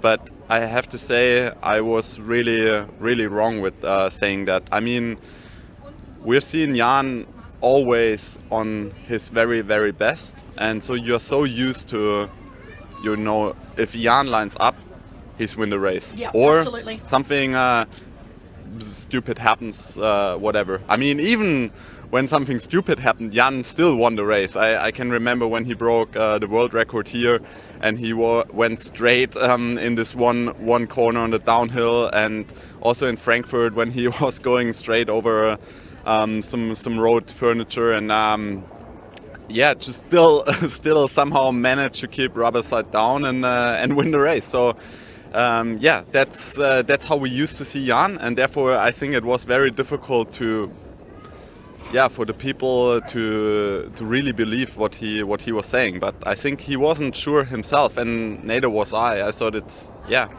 50-50. Either he's probably going to win the race, and then we'll see what's next. But unfortunately not the case. But man, we still have a really exciting race on the women's and men's side. And we know that the men are now through. Well, Magnus Ditlev is now through 21.1 kilometres. Robert Kalin, it's blown out a little bit to about 8:47. So at 21.1 kilometres, Magnus Ditlev leading up on screen now in second place, Robert Kalin. And Magnus right now is still, I mean, it's very early on, but his predicted marathon time right now is around 2 hours 40. I mean, that doesn't include that he will definitely slow down at one, because everybody does. It's just a few guys who are not slowing down, including two of them is Patrick, who's probably not gonna slow down, and also Bradley Weiss. I already said before the race he's gonna run a really strong second half of the marathon. He will, in my opinion, have by far the fastest last 10k in this race, and therefore like I already said in the first take, he's the guy who wants it most in this race, and I can tell you this helps a lot in the last 10k of a marathon in a long course race. But even a 2:41 marathon would put Magnus Ditlev in contention to break for the Jan's record. Absolutely. So we'll see, but I mean, at one point he will feel it. I mean, he will already feel it, but we'll see. It's still a lot of excitement in the race. And often I say, you know, when you look at Magnus Ditlev on screen, every time I watch him, he doesn't look like he's actually running that quickly because he's got that long loping stride. But it's quite deceiving. He really is actually running quite well. Absolutely. I had that so often when I was running behind Jan and people were cheering me on. You look better than Jan. You look better than Jan. And I'm like, yeah, but I'm losing 10 seconds per kilometer. So it's great that I look good. But the problem really is if you're a little bit taller, your cadence is just much slower. So from the outside, sometimes it just looks slower, but he's just having these big strides, and he's moving. And so Patrick, of course, he looks much faster.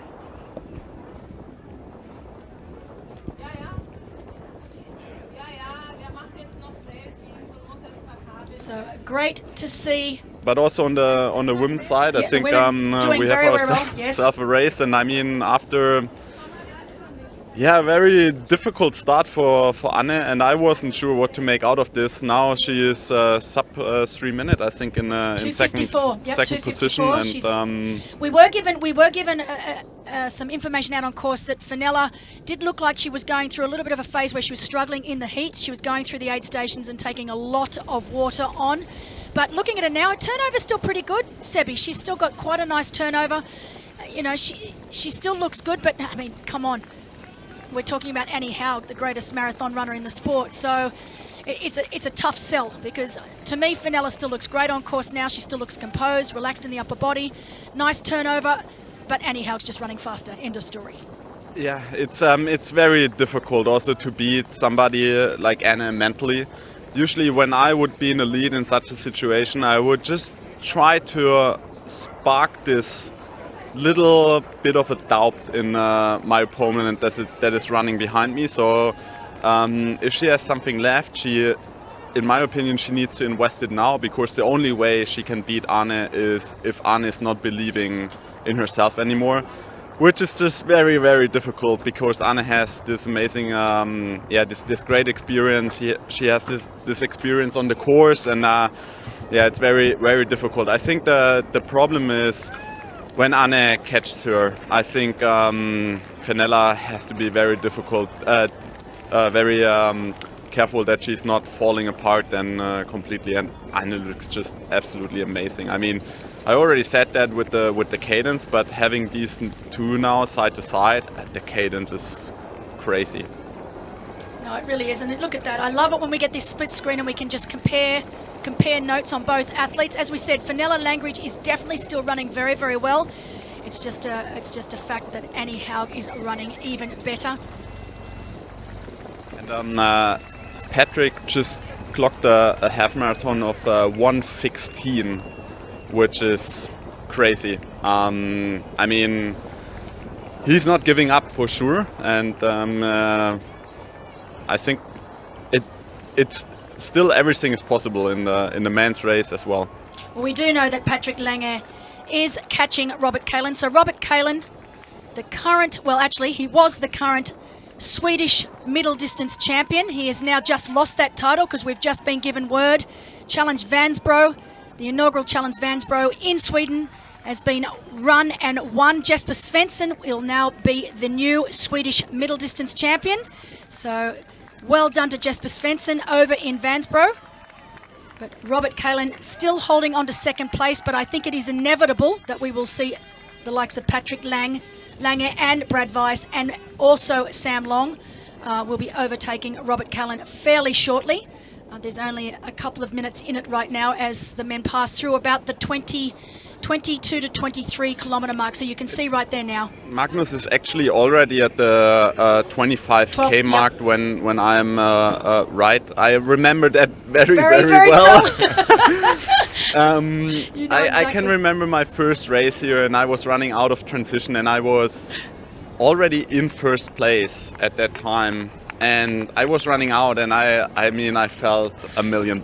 I mean, it was so amazing. And the crowds and the cheering. It was, and the people were like, "You're going too fast! You're going too fast! You have to slow down!" And I was even responding to them. No, and I'm good. I said, good. This is great. I'm just warming up.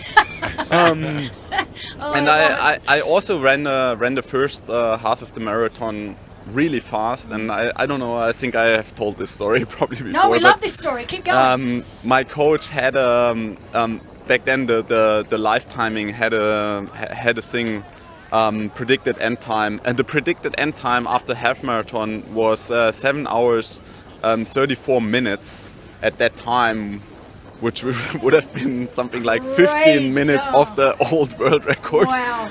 But then you probably know what happened in the second half, and everybody told me, yeah, the marathon gets really tough after 32k. And I just did the exact same corner Magnus just did, and it was at 25k, and I'm like, things are not looking good. Those guys are telling me the marathon gets hard after 32k. What about now? What about 25? This is 25, and I am, yeah. Oh gosh, yeah, it's. Yeah, honestly, the marathon, and particularly out here on this part, I think for Magnus now, once he gets off the canal, he can try and get out of sight, out of mind. We know that there's a lot more shade once he heads out the other direction. It's a lot harder run. You've done the run here where you go out and back to Buchenbach.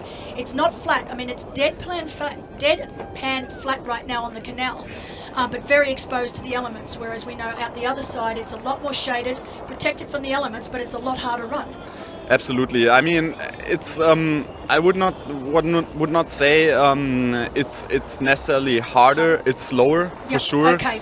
But also mentally, it can be a little bit easier, you know, because you have like this different kind of scenery, and you see on the canal, they usually don't really allow a lot of spectators, and then you have this very fine gravel. It's super.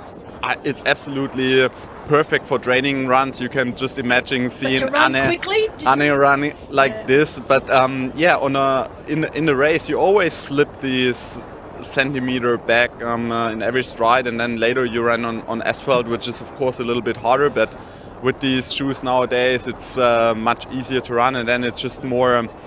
It's just different, and you have a little bit of a different scenery, so it definitely helps, and a lot more spectators, obviously. So yes, it's definitely slower, but I would not say that it's harder. Yeah. And what about running through town on the cobbles? We've spoken briefly about, and I know it's only a short section, but Sebi, you know, with a marathon, it's all about getting into that rhythm and holding it for as long as possible. And when you go through that cobble section, it breaks that rhythm straight away. Absolutely, and then with these new shoes, you know, they're not meant to work well on cobblestones. You have to be really, really careful with that, because it already feels like you're kind of drunk or something, you know, at that point of the course. And then with these shoes, it can get really unstable. So Absolutely, yeah. You have to really change your rhythm a little bit. You want to have a higher cadence and not just like boom, boom, fell on the ground. You just want to be light on your feet, which is very difficult at that time in a race, yeah. As we see on screen right now, Magnus Ditlev has finished the section on the canal.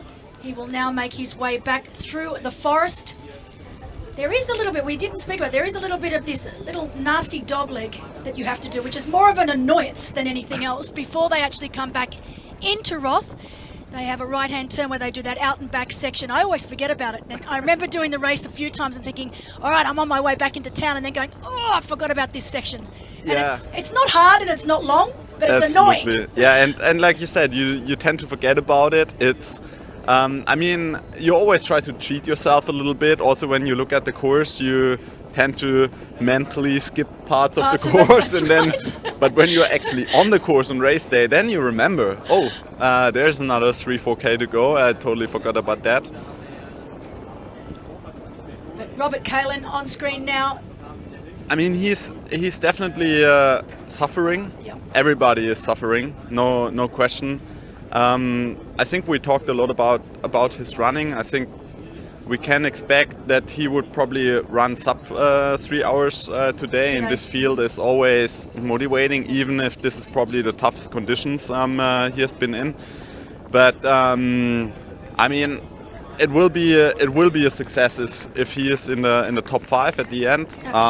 It will be a success because the guys in the back, they are the hunters. I mean, they're smelling blood. That's for sure. I mean, this group is fully committed, and Patrick, Bradley Weiss, and also Sam Long. I mean, those guys, they are not only fast, they are also willing to fight, and so therefore, yeah, we will still see a couple of place changes in the men's field.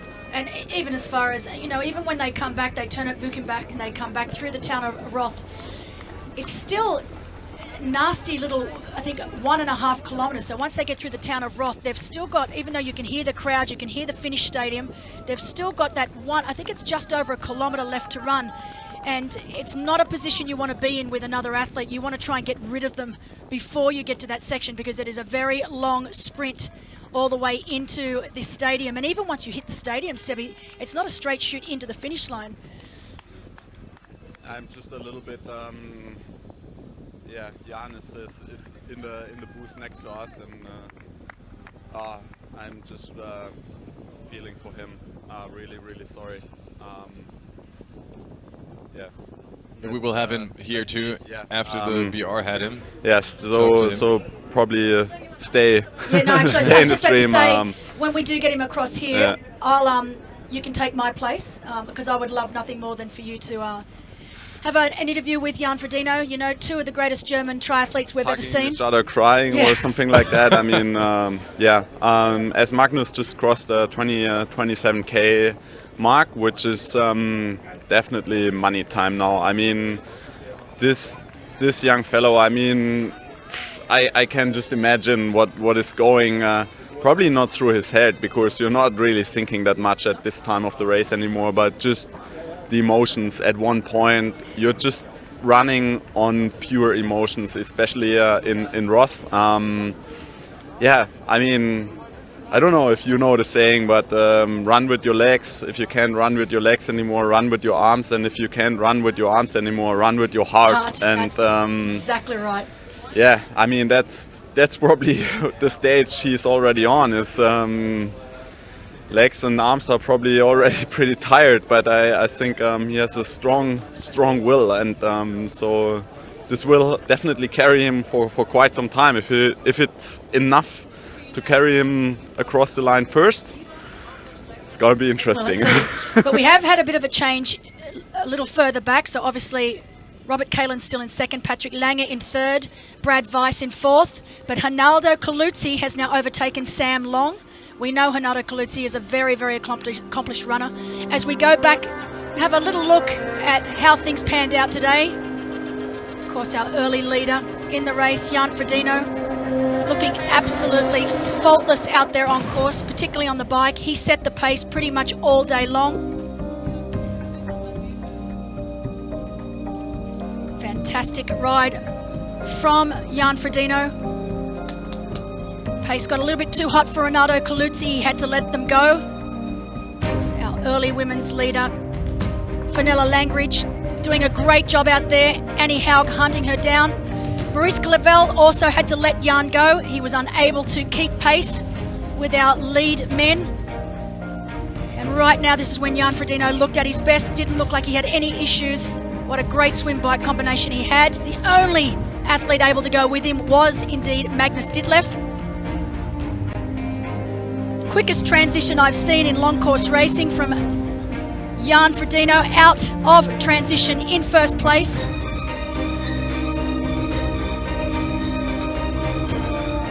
Looked to have it under control right here on the run, but soon realised that the Achilles was not able to handle it and he had to walk off course. Probably one of the hardest decisions that a professional athlete has to make. You can see his long-time manager, Felix, there to support him. Fenella Langridge made her way back to transition, coming in off the bike in first place. And of course, we now have Annie Haug making up time on Fenella Langridge. Our defending champion, Patrick Lange, running very, very well so far, halfway through this marathon. He was 11.5 minutes behind, so he was able to take away 3 minutes from Magnus Ditlev in the first half of the marathon. So this isn't enough actually if he wants to go to the first position. He must go a little quicker or Magnus has to go slower. And so far Magnus looks really, really strong out there. But we do have probably the most special guest coming into the studio shortly that we're going to have all day. I'm going to actually take the microphone off because I don't think I can do it, and I'm going to hand it over to Sebi. So Sebi's going to take my place right now as we have Jan Frodeno, the GOAT, the man himself, in studio. Sebi, maybe you can... So yeah, as we now here have a little switch of positions in the studio, we can still have a look on the screen and see Fenella Langridge still in first position and Annie Haug in second. Could switch the language to English actually now, to German now, but we won't do that. Okay, Patrick Lange still on the heels in third position after 25 kilometers, but now we welcome in the studio the tragic hero, I want to say. Frodo, it's hard to put anything into words. My heart was going down when I saw you out there. How are you feeling in this moment? Other words? I mean, honestly, it's pretty bittersweet. I kind of, I knew I made a bit of an error 2 weeks ago, where I managed to re-tear the scar that's formed on my tissue, on my tendon, and you know, it was so up and down. Honestly, the last couple of weeks have just been tricky to say the least. A couple of hours spent on the side of the road contemplating the further sense of life, but in the end, I'm happy I came here. You know, 2/3 of the race went really, really well.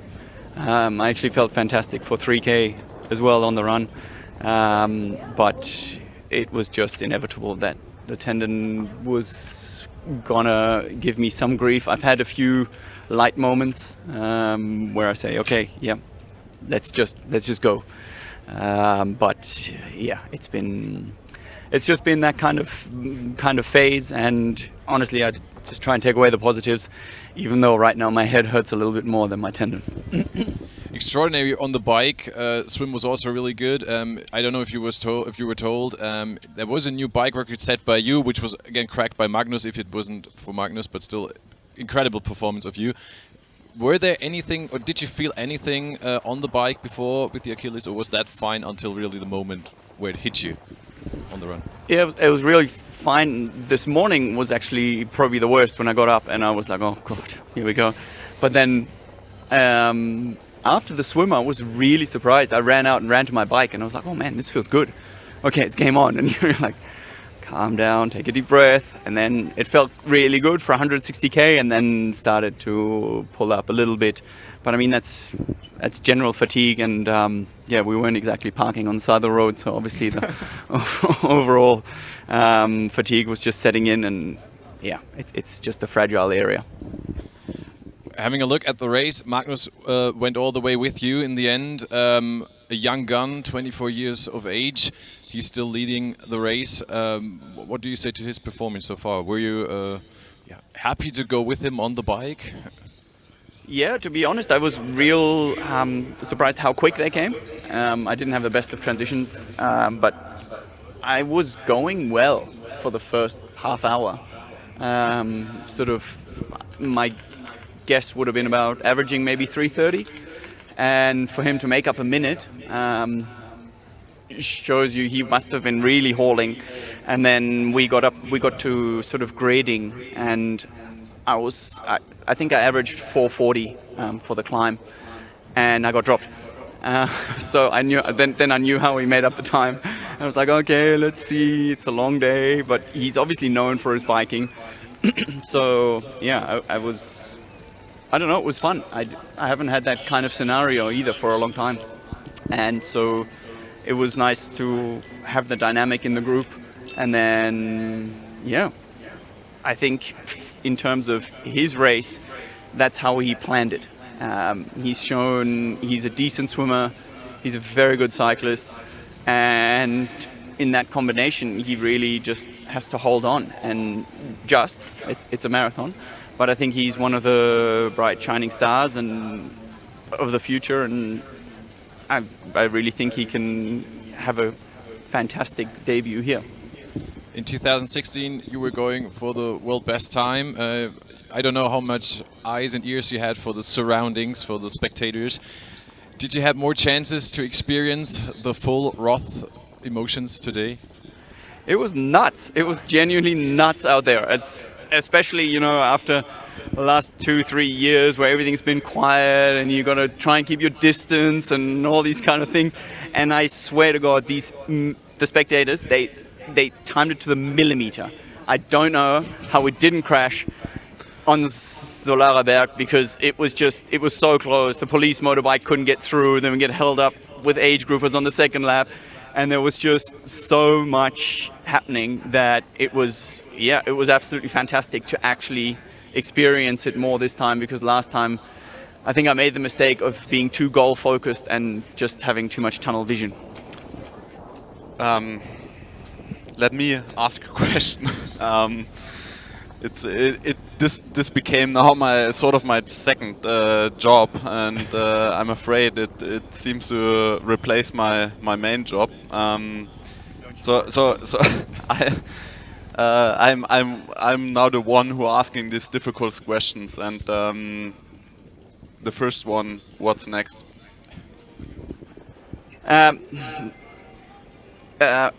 I think I'm going to see my surgeon at 6 o'clock tomorrow morning, and we're going to have a look at some hard facts and see how bad it actually is. And you know what, other than that, well, we dream for 14 weeks from now.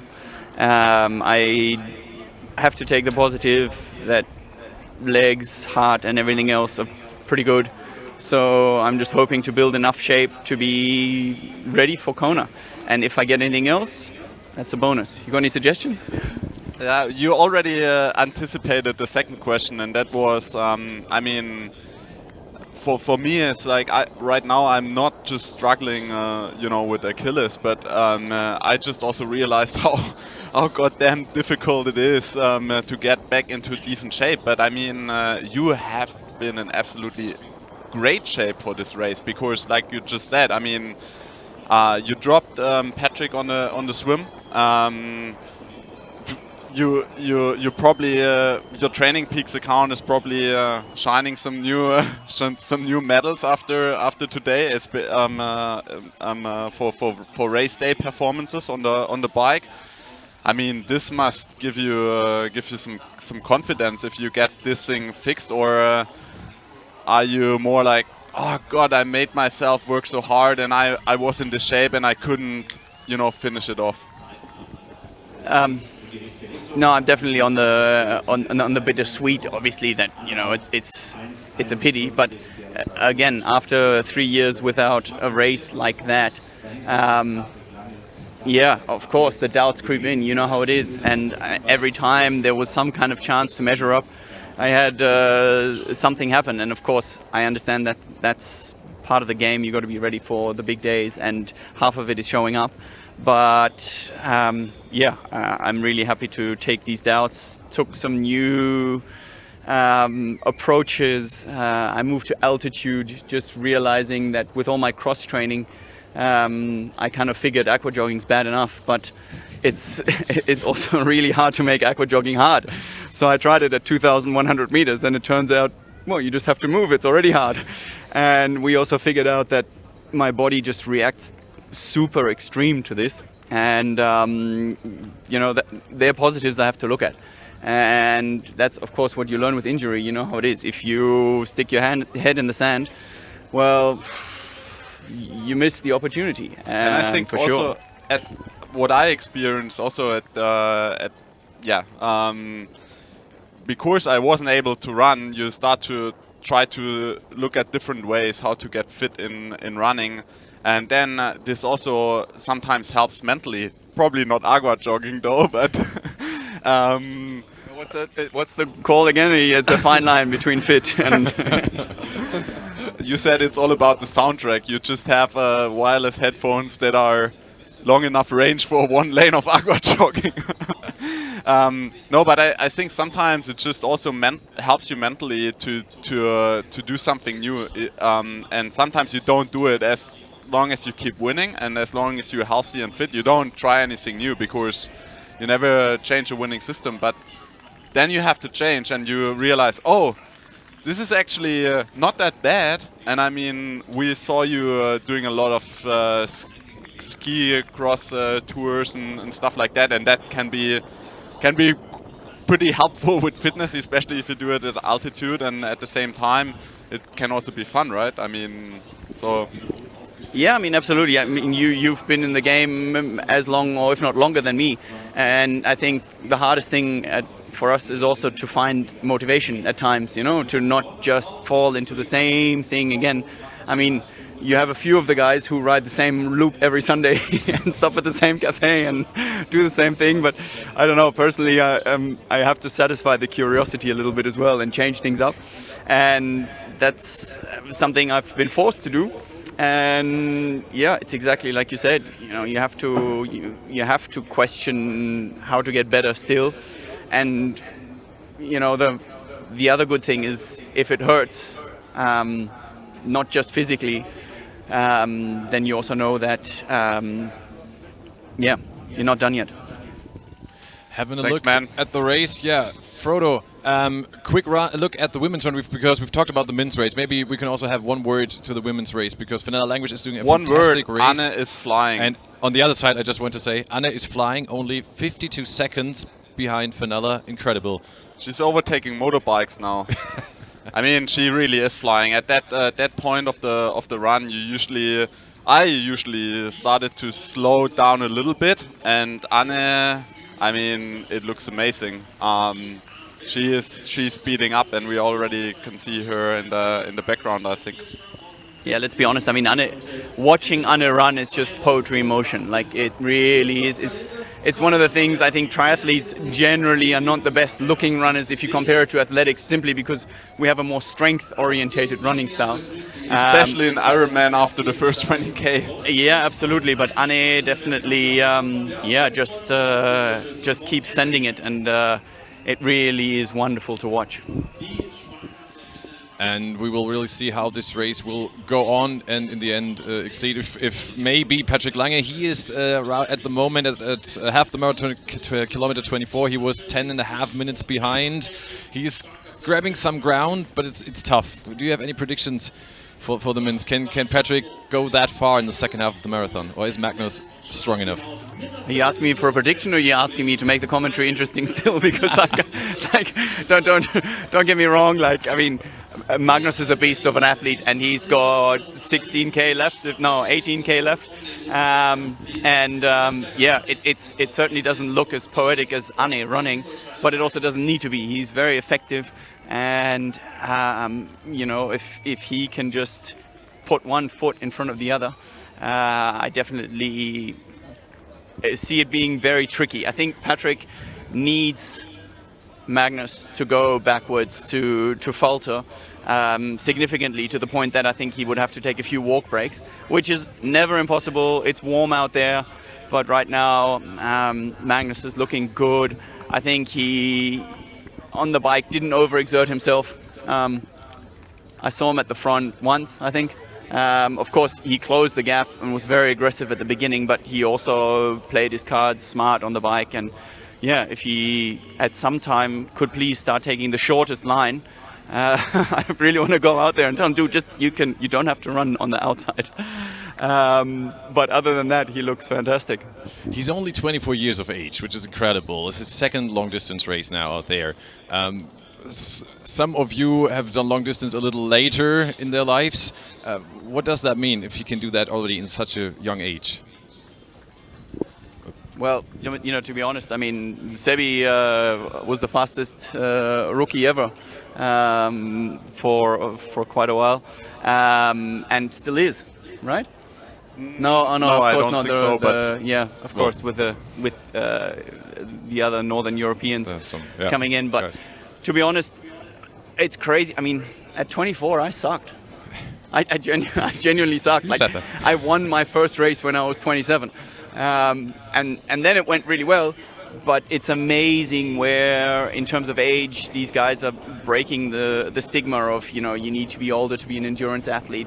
It's just, yeah, the scientific approach these guys have changes the game, and he's known for working with his coach on his numbers. He's very particular about his aerodynamics and improving a lot, and yeah, just has a genuinely hard-working mentality, which is amazing. I mean, these guys don't seem to stop. I always need a break after everything, you know. And like, I know Sebi, he goes away for a week after a race just to chill out. But maybe that's why we're still here. I was about to say we're gonna find out if when he turns 40, if he is still around here. But yeah, Jan is right. I mean, it's just the natural of our sport, of sport in general. The next generation should always be better than the past, because they learned it from us. So yeah, that would have been my next question. Yeah, if they are burned out in maybe 8 to 10 years and then it's over, or if you can keep that up, that pace. I don't think that you can say that in general about all young athletes. I think there are types that will burn out, and then there are types that will last, and it's just how it always has been. I mean, we talked about this earlier.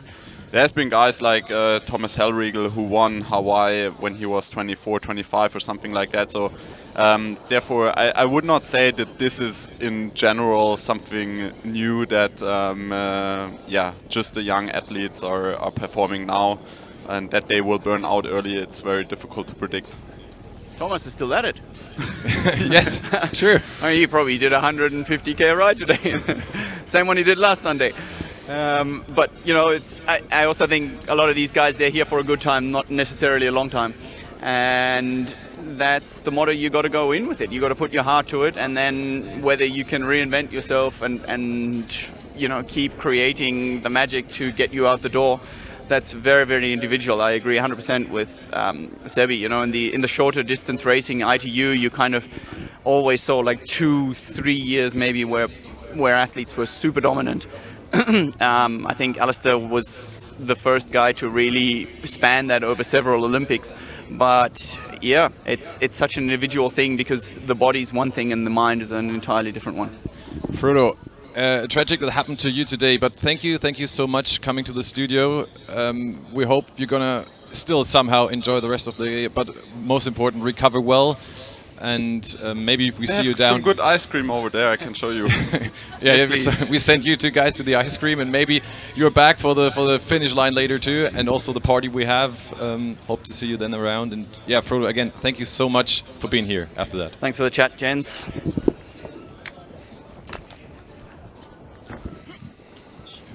So this was Jan Frodeno leading the race until kilometer 3 of the run, and then unfortunately had to drop out of the race because of an injury.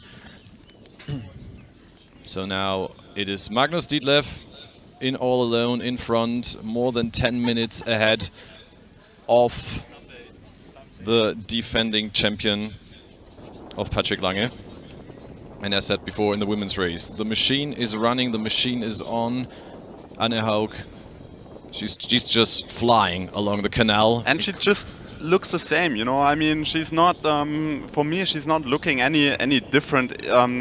It's more, she seemed, from my impression, she seems to speed up, you know. she's not slowing down, she's speeding up, and yeah, it's just incredible, because I know it exactly how you start to feel, and it's definitely no easy conditions out there, especially with the heat, and it's just amazing. Yeah.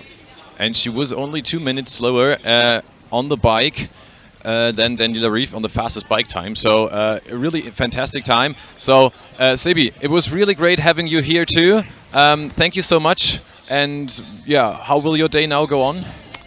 I will cheer on the guys on the course, and I keep my fingers crossed for good mate Bradley Weiss, and yeah, and then probably gonna have ice cream with Jan.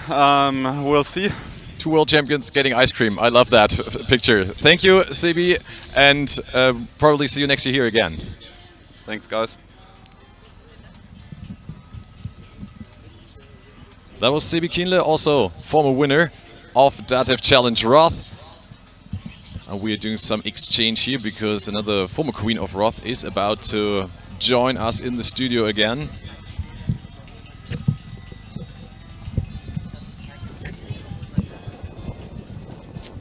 While Anne Haug is getting closer and closer, meter per meter, to Fenella Langridge. So it isn't much left, and it looks like in any minute Anne Haug will take the lead as the defending champion. And back in studio we have Lucy Charles-Barclay. You have come back to us at exactly the right moment of time here. What do you think is going through the mind of first Fenella Langridge, who's led all day long, and then of course Anne Haug, who has just been stealth in her trying to catch Fenella first of all. We had a coach on, Dan Lorang, earlier, and he said she wouldn't have even been thinking about that, just concentrating on what she's doing. But what do you think's going through these two women's minds right now? Yeah, it's a brutal moment for Fenella right now. She's obviously led valiantly up until this point, and she knows the calibre of runner that is behind her. So she's going to do everything in her power to just keep her rhythm, keep her focus. But it's going to be really difficult for her when Annie does come past, because naturally when you're doing the pass, you're going to put in a surge to make sure that that athlete knows I mean business here and I'm not slowing down. So Annie's in a much more positive place. She's got that person in front of her, she's got the target there, and it's going to allow her to just keep pushing and get in front of Fenella. So I personally have been in this place before, and it is really, really tough, because even as an athlete who never wants to back down and give in, when you know the calibre of the athlete behind you, there's a realistic mindset as well of, actually, I don't know if I can go with them. I'm obviously going to try, but I'm going to be realistic at the same time. Absolutely. And, you know, we've got the men's race up right now. Patrick Lange, he's been slowly but surely taking time out of Magnus Ditlev up front, but he may just run out of real estate here today.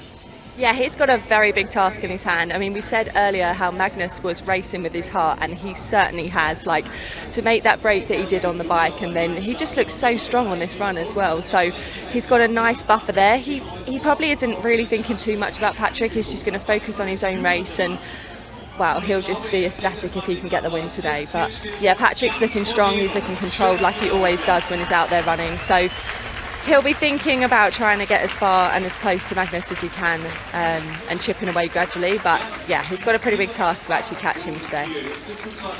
We are going to head back out onto the canal to our women's race. This is where we're going to stay for the next little while. We know it is only a matter of time before Fenella Langridge is caught and passed by our defending champion, Annie Haug. But honestly, Lucy, you've been down there on ground. You've obviously been out on the course with your husband. Reece Barclay is racing. You've got several team members racing. What's it been like out on course? Is the atmosphere electric? We've obviously been craving this for so many years now, and to have it finally back.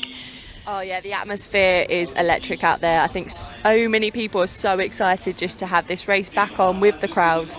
They're giving all their support to these athletes, and it is really hot out there, and there's not much breeze, and obviously running on this canal they haven't got any shade, so they need to manage that heat as much as possible, and they're getting a fair chunk of the way into this run now, so you will be starting to feel that heat. You've got rid of that excitement of coming off the bike and starting the run, and you're being on that last discipline, but this is where it's going to start to bite. And obviously for Fenella here, this is a really, really tough point for Annie to come past, because she's probably starting to hurt now as well.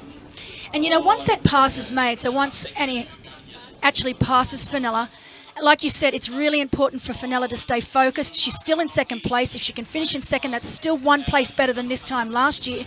So do you think that's what she'll be doing? It's just a matter of regrouping and just concentrating on, okay, I'm still in second place. This is still an amazing day for me. I just need to hold on, continue looking after myself, and just make sure that those women behind don't get any closer. Yeah, for sure. And you know what? It's not always about the position. It's about finishing and knowing you gave it everything. And looking at Fenella here, she's going to be giving it her all. When Annie does eventually come past, you know that she's going to stay focused. She's going to keep pushing.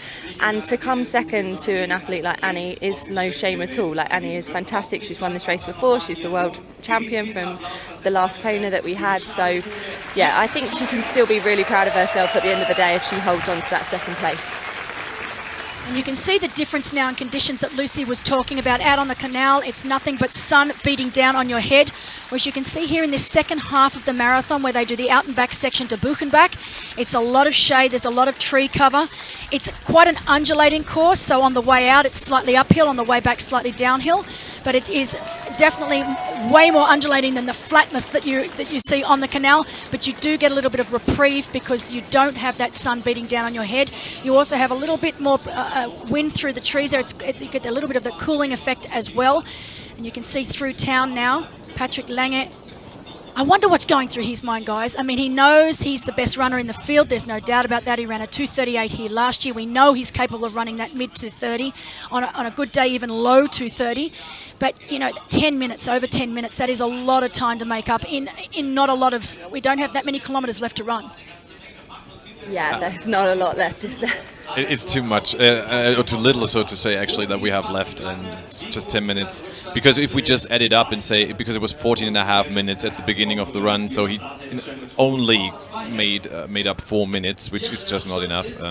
Really, really tough, and just Frodo just said that here. If Magnus maybe needs to do some break or has to walk, which could happen, which is always possible. Oh, definitely. But so far it doesn't look like. But else, if Magnus can keep up that pace or even a little slower pace, actually he must go through. And looking here now, Lucy, you can see just how much experience Annie Haug has got. She's not trying to catch her straight away. She can see her, she can basically smell her. She's not really changing anything at the moment. She's just hanging back, making sure she's got the wits about her, making sure she's under control. I'm sure once she makes the pass, she'll pick it up. I mean, this is all tactics. It's crazy to think. We know that tactics are a huge part of short course racing, but you know yourself, long course racing, tactics are still involved. Yeah, definitely. And when I've obviously been passed by Annie before, and I would look behind and I knew she was coming, and she definitely must have put in a bit of a surge, because I just had to admit defeat really and say, you know what, I can't go with that. And here she is, she's done the pass, and yeah, potentially she's going to put in a bit of a surge now. She probably didn't do it behind Fenella. She's going to make sure that Fenella sees, you know what, Annie's looking really strong here, and maybe I can't go with that. And once that elastic band breaks, which it looks like it's broken pretty much immediately, it's very, very difficult to get it back. But hats off to Fenella Langridge. She's been leading this race since the gun went off for the professional women at 6:33 this morning. She led out of the swim. She was fantastic on the bike, and she has led first half of this marathon here today. But we now have a new race leader, our defending champion, Annie Haug from Germany. As we go back, again, I always look at Magnus Ditlev and he just looks like he's out for a Sunday jog. He's just such a long, lanky athlete. We know that he is running very, very quickly. And he's now just getting through Büchenbach, actually. And he's on his way back already, you can see, because he's now passing the school on the from our perspective left side now. And so he's still looking strong, but he's getting to that hilly part now anytime soon.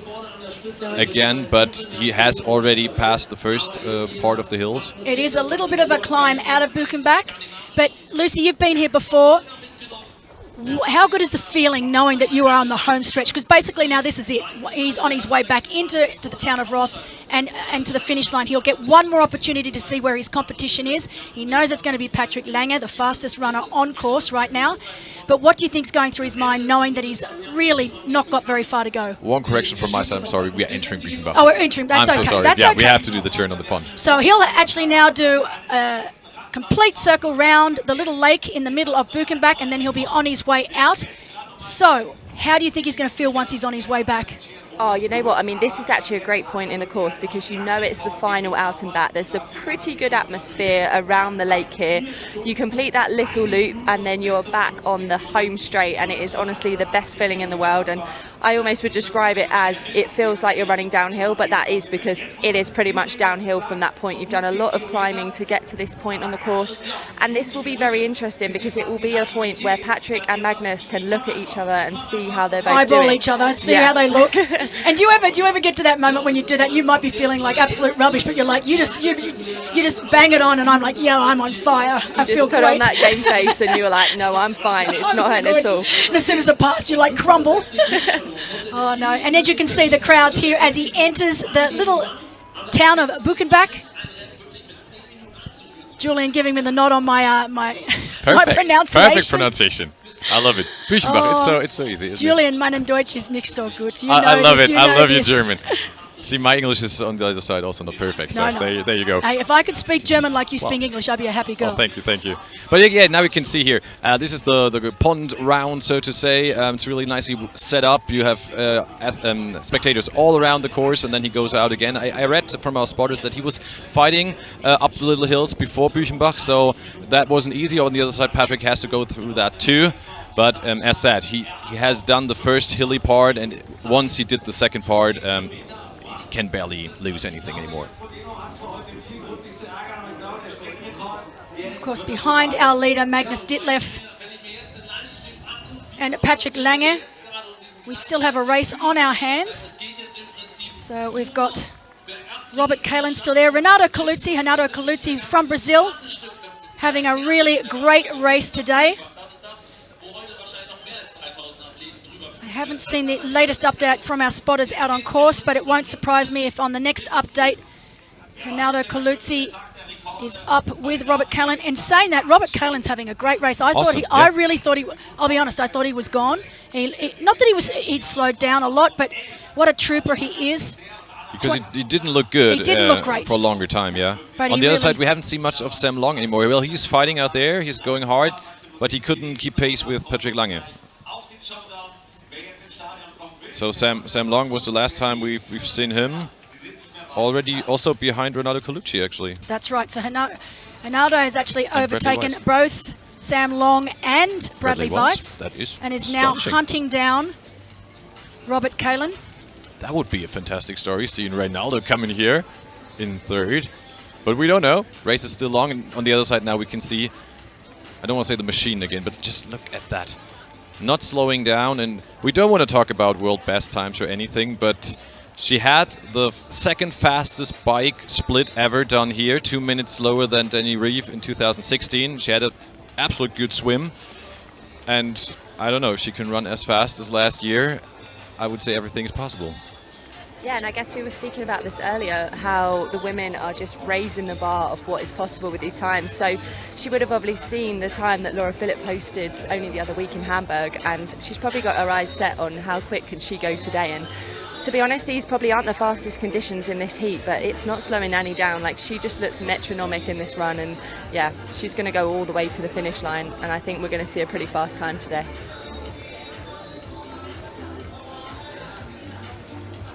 And he's still great cadence. As Jan Frodeno mentioned earlier, she's like clockwork. She's beautiful to watch. There are a few runners out there in the world that really are, it's an absolute pleasure to watch. Marinda Carfrae comes to mind. She was another absolutely superb runner. Still Fenella doing a great job, and she has 18 minutes to the third place, so still a big gap back to our... Big gap, yeah. And we know that Laura Siddall is still in third place, quite a ways back, but is being hunted down by Judith Corrican from Spain. So Judith Corrican would be relishing these conditions. Coming from Spain, Spain have had one of the hottest summers on record. Even when I was there last week, I even found it a little bit hot for me, which I can't believe I'm even saying. Oh, yeah. I remember. I was in Girona for a week, and there were a couple of days there up at the high 30s, early 40s, and I'm like, ooh, this is starting to even hurt me. So Judith would be relishing these conditions, and she is definitely getting very, very close to Sid. But in saying that, I know Laura Siddall is probably one of the biggest fighters on course, and she will absolutely not want to lose that final podium position. For sure, she's going to fight with everything she's got to get on that podium today. So, yeah, let's hope she can hang in there.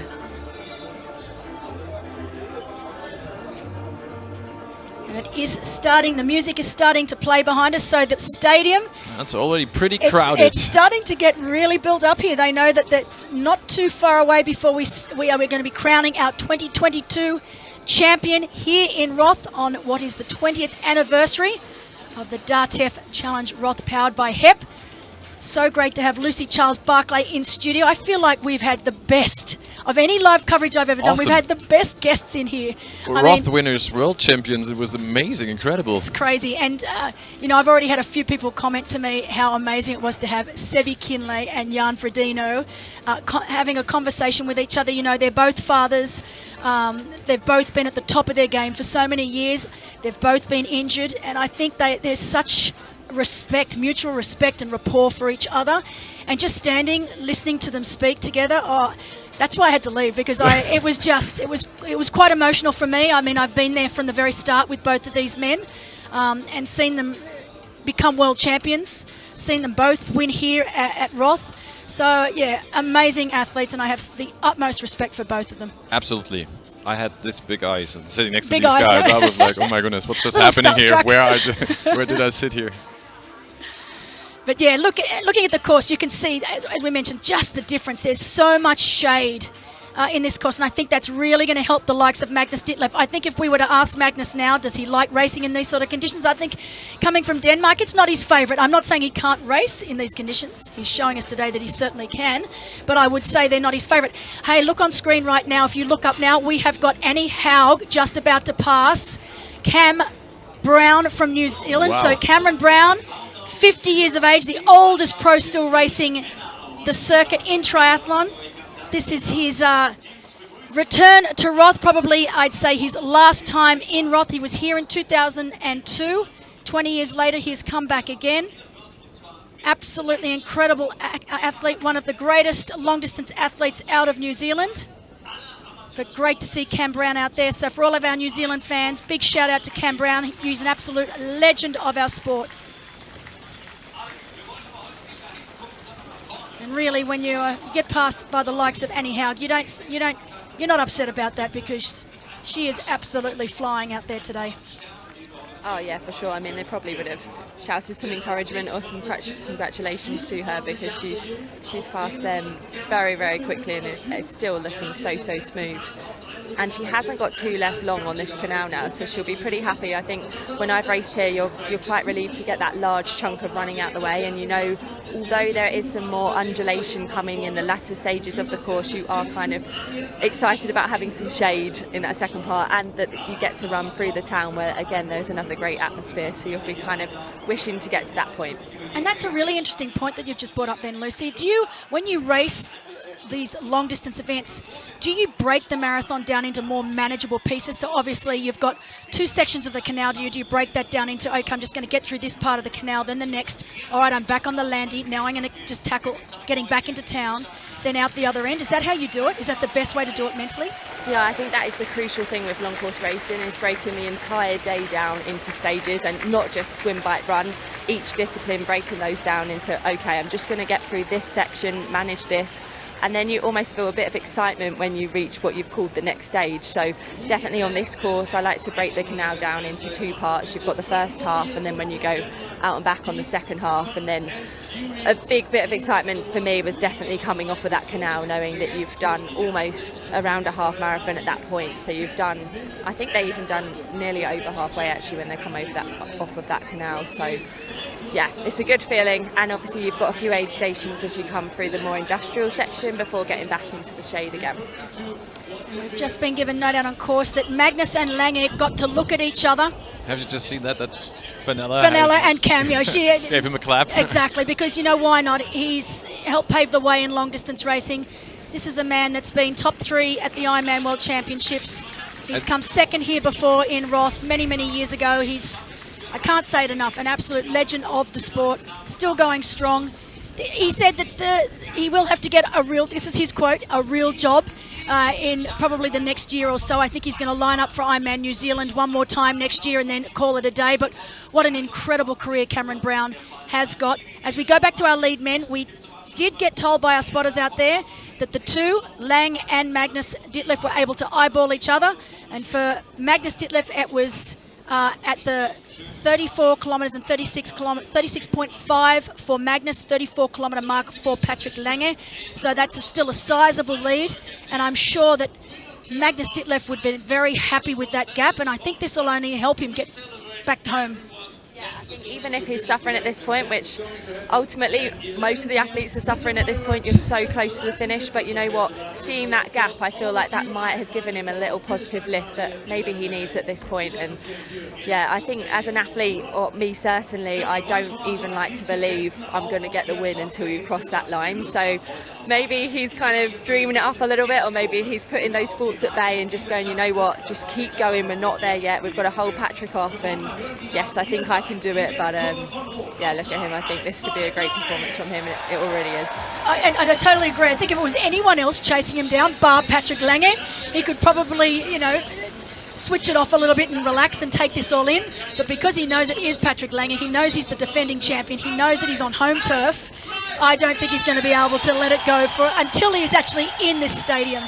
And now, Lucy, what's it like to enter this stadium? I mean, we've looked around now and it's already starting to get absolutely packed solid. You've done it twice. Once was you said you didn't get to enjoy it because you were having that unbelievable sprint finish with Daniela Blymel. But the second time, you know, you had a big gap, so you were actually able to take it in. What's it like? Because it's not like a straight shoot into the finish line. You get to circle the entire stadium. It's just incredible. Like I feel like when I raced here, probably 500 metres before I even entered the stadium, I just had goosebumps all over. You could hear the noise, and you start to think, oh my God, it's actually going to happen. I'm going to get the title here today. And the second that you enter the stadium, it is just a roar of noise. Everyone is going crazy. And it's a great finish line because of the nature of the shape of it. You do get to lap it up. And I really hope today that Magnus does make the most of that and he celebrates the whole way around. And just, I think as pros, you don't know how long you're going to be racing. You just don't know. And when you actually win a race, it's so important to savour that moment because you don't know how many races you're going to win in your career. So yeah, you've just got to lap it up and really take in that moment. Absolutely agree with you. And you know, when Magnus first burst onto the scene back in 2019 in Daytona, I remember none of us, including myself, we didn't know who he was. I'll be honest. I do my research for races and for a commentary, but I really didn't know who this young kid was from Denmark, and we certainly took notice after that race when he was riding with the likes of Lionel Sanders, and he's only got better from there. And it almost seems like every few months he gets better and better and better. And he said in the press conference he doesn't want to be renowned for just a biking beast. He wants to be renowned for being a triathlete. He ran a 2:40, just shy of 2:41 in Texas, so we know he can run. It was just a matter of whether he's going to be able to execute today. He couldn't have picked a more perfect partner on the bike than Jan Frodeno, who got him into transition in a really good position. But he is doing everything right now towards the end of this marathon, as is this young woman, Annie Haug from Germany, our defending champ, looking faultless as she heads back into town. So I'm sure she's very, very happy to put the canal behind her now. She's in first place, right where she wants to be. Yeah, it's impossible to critique Annie on the run. She is just faultless. But great to see Fenella Langridge still in second place, holding around that 4:25 kilometre pace. Still looking strong. Completely different personalities between these two athletes. We saw it when they were ascending Solaraberg. Fenella Langridge taking it all in, geeing up the crowd, which was wonderful to see, whereas Annie Haug completely focused. Not too much emotion. Well, controlling that emotion. I'm sure we'll see the emotion towards the end when we welcome Annie Haug into the stadium. But right now it's all business. Absolutely, and to be honest, there's no right or wrong way of going absolutely with racing. Not. It's what works what for you. What suits you. That's exactly right. And I love, one of the things I love about the sport of triathlon is just how many different characters we've got. I mean, look at Sam Long at 26 years of age, and then we've got Magnus Ditlev at 24, completely different personalities. So that's what I've always loved about the sport. And we need these characters in the sport. We really do. For sure, yeah. The more characters, the better, just to bring people into our amazing sport. And I feel like year on year, the audience grows, and it's just fantastic to see. I mean, certainly since I've been in the sport, since around kind of 2014, it has just grown and grown and grown. And obviously, like we said earlier, the standard of racing has just risen, and it is incredible. Yeah, it really is. Obviously, with Laura Philippe only a few weeks ago at Hamburg, setting. Almost getting Chrissy Wellington's record. I think, what was there, a couple of seconds in at the end? It was ridiculous. And then, of course, we can't go past Daniela Riff, who has really helped pave the way with women's racing. So many incredible women racing right now. Kat Matthews not so long ago, as we said, so many from Great Britain. Too many to even count. We know India Lee just won Challenge Vansbro over in Sweden, so big shout out to India Lee for another great race from her. She was part of Kat Matthews' team for the sub-8. And third at the European Champs in the 70.3 as well. So she's having great, a great really great season. That's right, she really is. But Patrick Lange wearing his favourite race number, bib number 5. I wonder what's going through his mind, Lucy, whether he's thinking, I'm just going to keep fighting right to the end, or whether it's like, you know what, I'm not sure I can do this. I'm sure you're fighting back and forth. I know the sort of athlete that Patrick Lange is. He won't give up till the end. But it's almost like those two sides of your brain. One saying, you know what, just settle for second place. It is what it is. And the other side saying, no way, you keep going till you drop.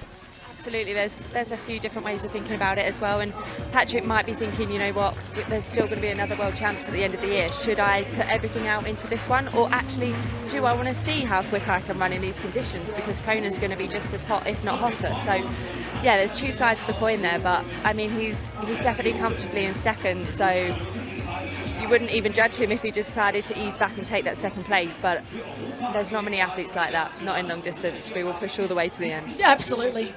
And it is hard to know.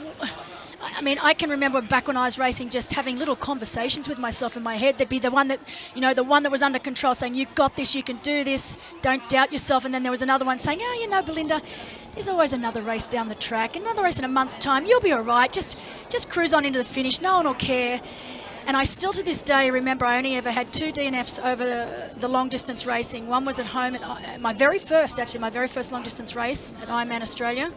And then again in Kona. And if anyone said to me, have you got any regrets in your career as a professional triathlete, they would be the only regrets I ever had. Even if I had to walk it in. I just hated the fact that I have these 2 DNFs where I know that on the second one in Kona, I just convinced myself to walk off the racetrack, and I get so angry even to this day, I get so angry just thinking about it, because there really was no reason for me to pull out apart from I'd just given up. As we see Magnus Ditlev now, he is oh so close to home. He is making his way back through the middle of Roth. This is the cobblestone section that we were talking about. It's a little bit of an uphill section back through town. Again, while it is quite difficult underfoot, you are spurred on by all of the people there. The crowds in the town are incredible. Once he makes his way out of the middle of town, or the center of town, has around just over a kilometre, I think 1.5 kilometres to go. So we are very, very close to crowning our new DATEV Challenge Roth powered by HEP champion for 2022, and he still looks great. I mean, honestly, he's under control. I mean, again, that loping stride of Magnus Ditlev, but do you think right now, I mean, once he gets off the cobbled and he can get back onto that normal surface again, he obviously would have been given a split. I know he's got his Kasper Pedersen, one of his best friends, is out there. I think I just got an update from Kasper that he's coming back into the stadium now. But what a great day for Denmark. 24 years of age. I think he's got to be one of our youngest champions.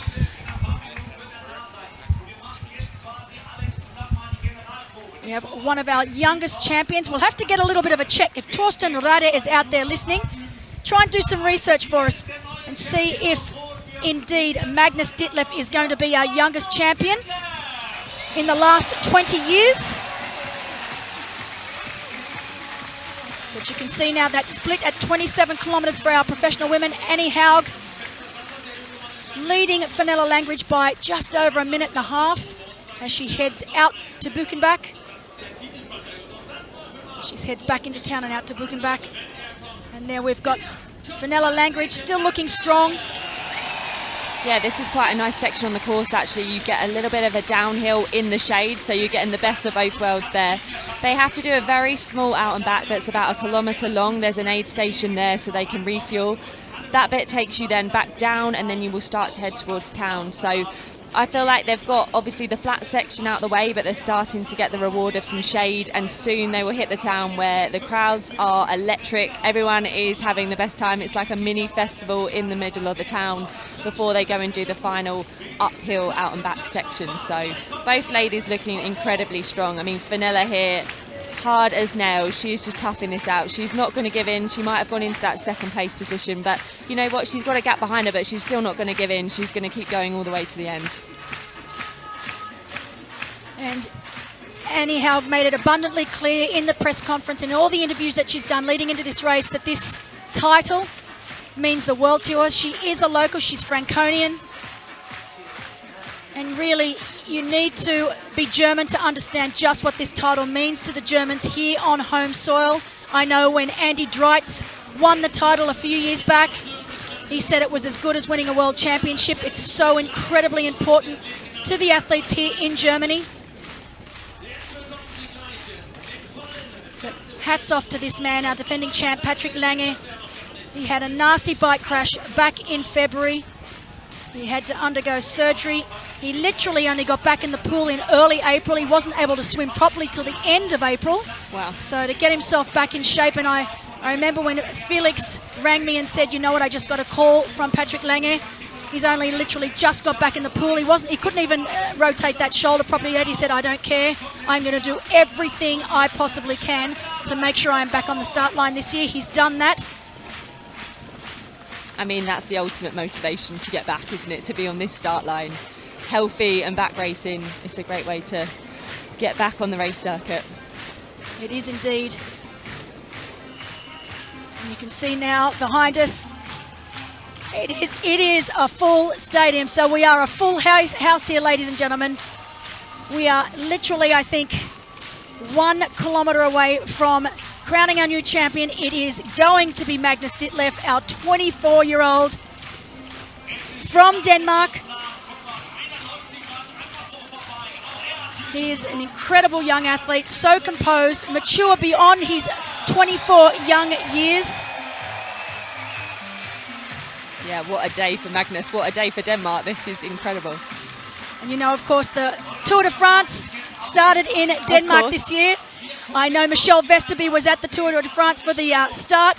She's driven with Klaus, her husband, all this way. She wanted to be here today. I'm positive she is glad she made that drive, because now she's going to be watching a Dane, the very first Dane to win here in Roth today. He's coached by Jens Pedersen Bak.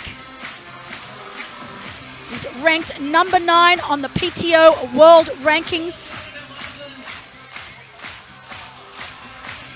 Second place in Texas, his very first long distance race. Had a great finish there with Ben Hoffman, where they basically ran side by side the entire marathon. Hoffman just managing to get the better of him in the end. No such thing happening here today, with Magnus Ditlev fully in control of this race. Yeah, he's really proving to be that full-rounded triathlete like he wanted to. He's not just a super biker, he's got the ability to run well off the bike in this heat and take wins at major races. And his exact quote at the presser was, "It's an amazing field assembled here, but anything can happen, otherwise I wouldn't be sitting here right now." And he was completely right in that quote. Brilliant. This is a really fantastic part of the course, the Red Bull's corner. You can see he's coming over the bridge, and he will pretty shortly be heading back into the town of Roth. That just gives you some indication on what sort of lead Magnus has got. So while Patrick Lange is not yet into the town of Roth, into the cobbled section, and Magnus is already out the other side and making his way here into the stadium. The 20th edition, of course, the first Challenge Roth back in 2002. The race actually began back in 1984 when it was known as the Franconian Triathlon. From 1988 to 2001 it was Ironman Europe, and then in 2002 the wall surfers decided it would become a challenge event, challenge family event. It's been since 2002 all the way up to 2022, 20 years in the making. Here he comes, ladies and gentlemen. So he is just about to enter the arena. Incredible scenes down here. We have a full house into the stadium as he makes his way onto the green carpet, onto the DATEV green carpet here. The crowd is going off. Lucy, you've been here, you know this better than anyone. What's this like? Oh, this is just like no other race in the world. And what I love about this is he's going to get to enjoy this. He knows he's got the win today. And as he comes under this archway here, this is where he's going to hear the noise. It's going to hit him and he's going to realise he has won this race. And I'm getting goosebumps. Oh, me too. Oh my gosh. It doesn't matter how many of these I see or witness, it's incredible. I cannot even put into words. For once, Belinda Granger is speechless. And now he's going to turn this corner. It's the first time he actually sees that finish line. Amazing scenes down here on the finish line. The crowd is going off. Here he is, ladies and gentlemen, your 2022 DATEV Challenge Roth, powered by HEP champion, Magnus Ditlev. He is overwhelmed. 24 years of age, has to be one of, if not the youngest champions that we've had here in Roth. Alice Walshseffer, the Queen of Roth herself, presenting him with his finisher's medal. Catherine Walshseffer, presenting him with his flowers. And of course, Felix Walshseffer also there. Here he is, Felix Walshseffer. What a race from this young Dane. Incredible.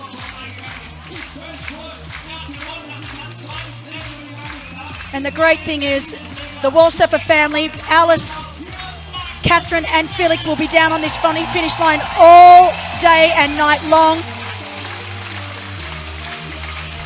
But this young man, Magnus Ditlev, highlight of his career so far.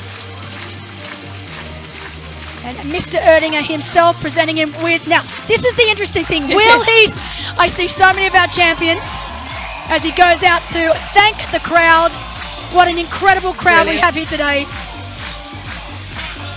As you can see, it is a packed house down here. Magnus Ditlev going out to show his respect to what was an incredible race from him. And every single person in this crowd knows what he's just done, what he's just been able to achieve. And what an incredible finish time. 7:37.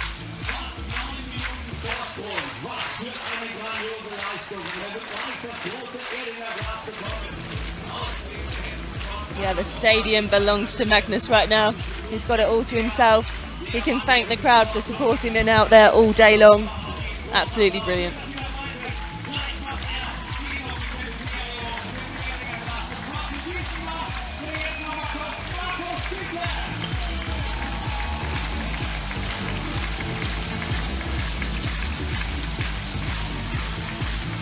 I know that his coach, Jens Pedersenbach, is down there along with one of his best friends, Kasper, here in support of Magnus Ditlev as he comes back now, and he will be presented with his beer. Let's see if he can get it right this first time, otherwise he's going to have to come back next year and do it all again.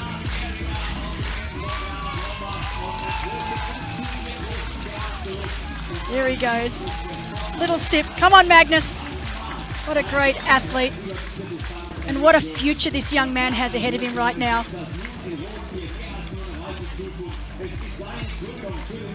I think it's all starting to set in now. And you know, Lucy, sometimes it takes a few minutes. You know, the adrenaline's pumping so hard. All right, yes.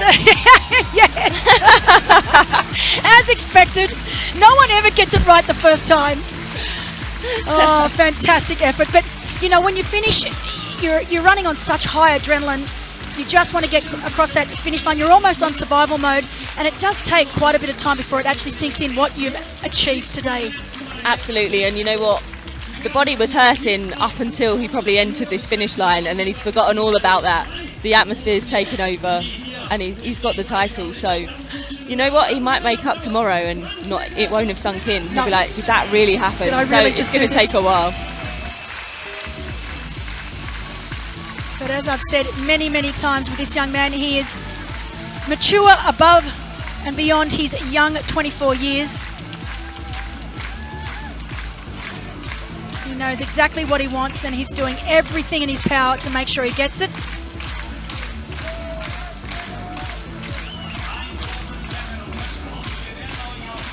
We know it's not going to be too long before we see our defending champion, Patrick Lange, enter the stadium. At last check, it was just shy of 10 minutes.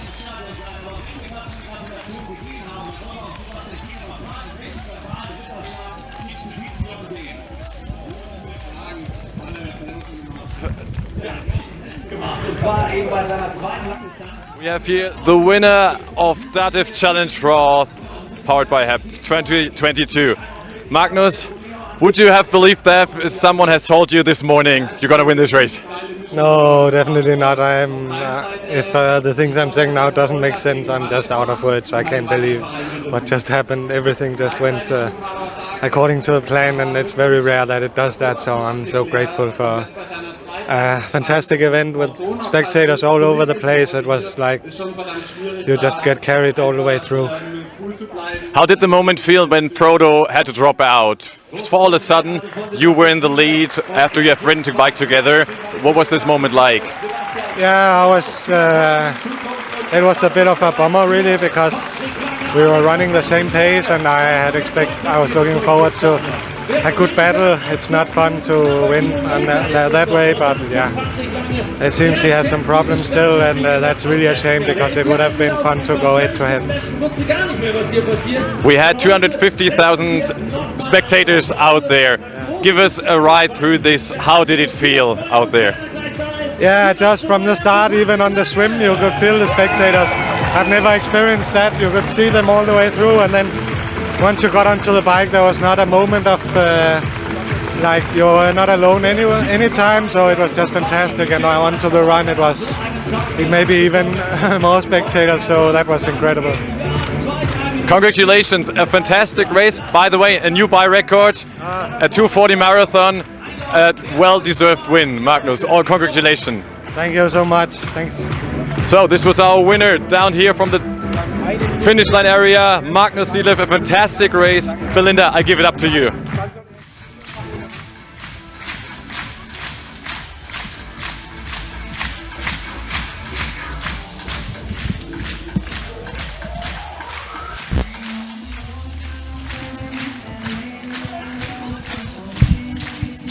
We are waiting now for Patrick Lange. second place finisher. He is making his way back to the stadium. So just to confirm that finish time of Magnus Ditlev, it was indeed 7:35.48. So he's just fallen short of Jan Frodeno's record, set back in 2016, 7:35.39. So literally 9 seconds slower than Frodo back in 2016. Amazing race from Magnus Ditlev.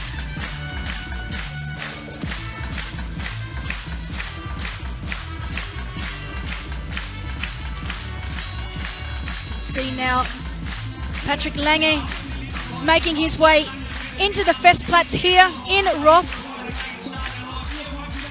He will shortly be running under the HEP banner. Big shout out to our sponsors today. DATEV signing on for the 9th year. They've been an incredible sponsor of the race. HEP, one of our newest sponsors, but again, amazing to have HEP here on board. Along with Blue 70 in our swim, Canyon Bikes for our ride, and Newton our run. But here he comes, our defending champion from 2021.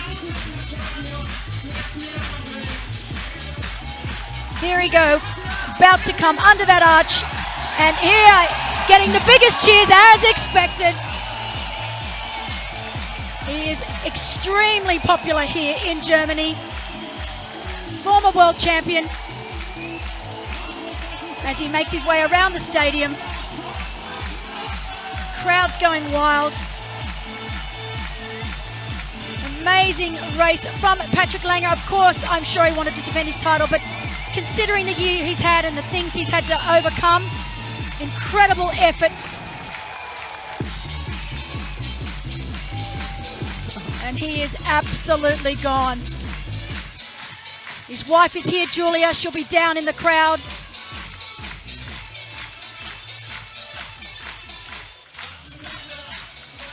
But again, the wall surfers down there, always the first ones to congratulate the athletes on the finish line.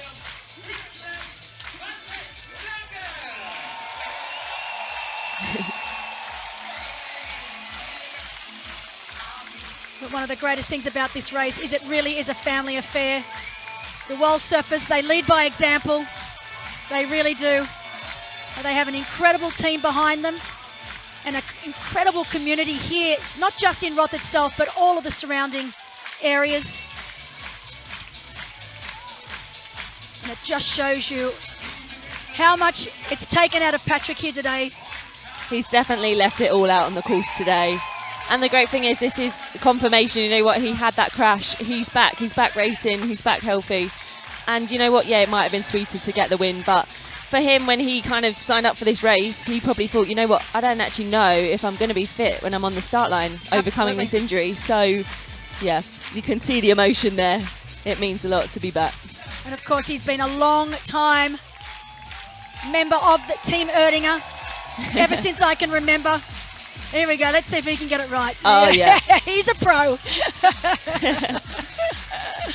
Oh, wonderful.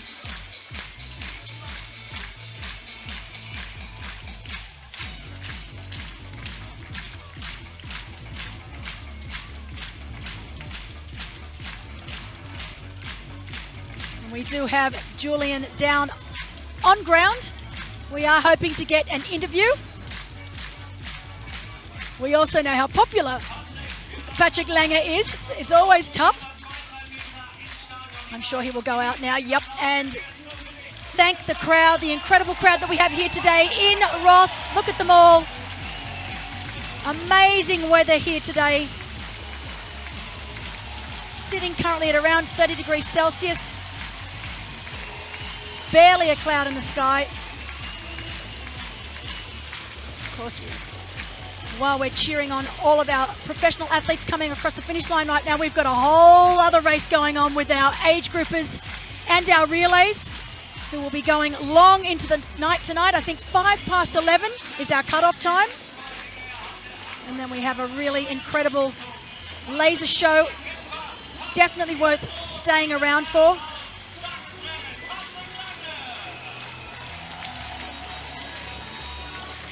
So we do know, we said that it was going to take something special.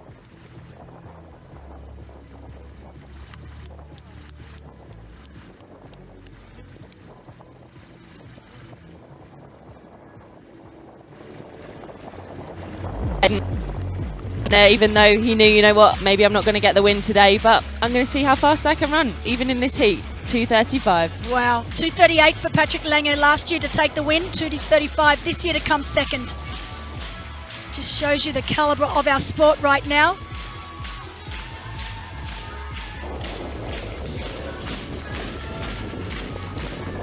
So 2:35.10 marathon for Patrick Lange to finish in second place here today.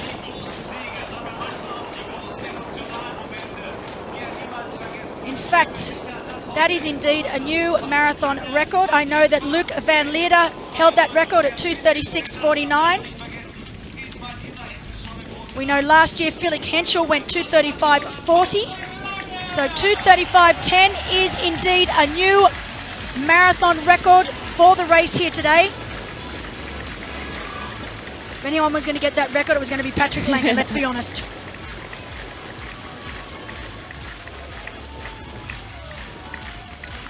So back to our women's race on screen right now as they continue celebrating down at the finish line here in the stadium.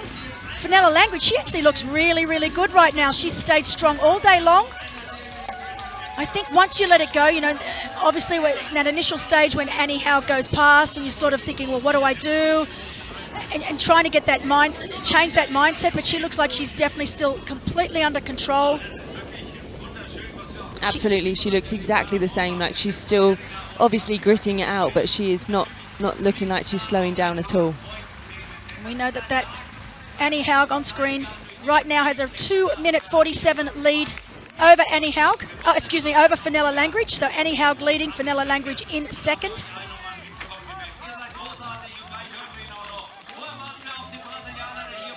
Our coach Dan Lorang, we had him in earlier today. Also your coach. He is. He coaches all the good ones. What's going on there? Actually, it was fantastic to have him in the studio today. He is an absolute wealth of knowledge. Incredible coach, as I'm sure you'll agree with. Amazing. He'll be very, very happy after the disappointment, obviously, of Jan Frodeno not being able to finish here today, to have Annie Haug. But this young man, Ronaldo, he never ceases to amaze me. Ronaldo Colucci, I used to train with him back in the day. I know my husband Justin Granger did quite a few sessions with him back when we were coached by Brett Sutton. He's been doing triathlon since he was a little skinny 15-year-old back in Brazil. Brett saw something incredibly special in this young man, and he wasn't wrong. He's done just about everything from the Olympic Games. Won his first long-distance race at Ironman Brazil not so long ago. He was third last year at the World Long Distance Championships at Challenge Almeida. He is now coming into the finish line. I knew these conditions would suit him. Coming from Brazil, I knew that the heat would not be a problem for Ronaldo. He's here with his family. But a podium finish here for Ray. He'll be very, very happy with that. He's just so consistent.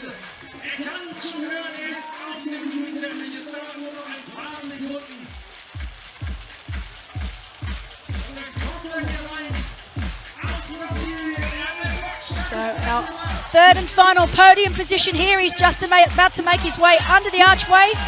Here he comes. Ronaldo Colucci from Brazil. Our first, I'm pretty sure, our first Brazilian podium here in Roth. Getting a lot of firsts today, I love it. Yeah.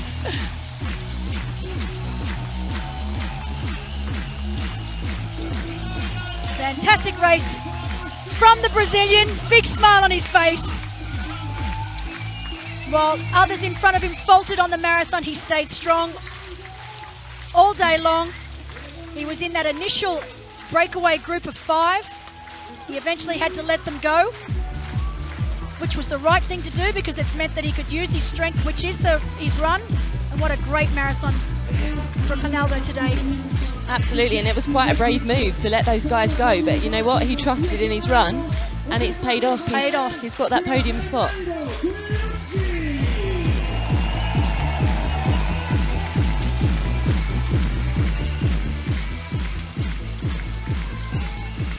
I've trained all over the world with this man, from Thailand to Switzerland to the Philippines. We've been everywhere. I remember when we had to train in the Philippines and I was addicted to my coffee and the Philippines had nothing good. He would always bring a Brazilian coffee back over to the Philippines for us, so forever one of my favorites. But wow, look who's coming now, everyone. He's come home strong. Sebi Kinley said he would run that last 10K stronger than anyone. Coming home in a 4th place, Bradley Weiss. What a great race, of course, after the disappointment of last weekend, getting DQ'd for littering in Frankfurt. Felix Walschhofer said, come and do our race. You're here, you might as well do it. Big sacrifice for Bradley. He's only just become a father for the first time. He had to leave his family, Nina, his wife, back home in South Africa. It's always a big sacrifice. So to see him come home with 4th place. And we've got Julian down on ground with our 3rd place getter, Renato Colucci.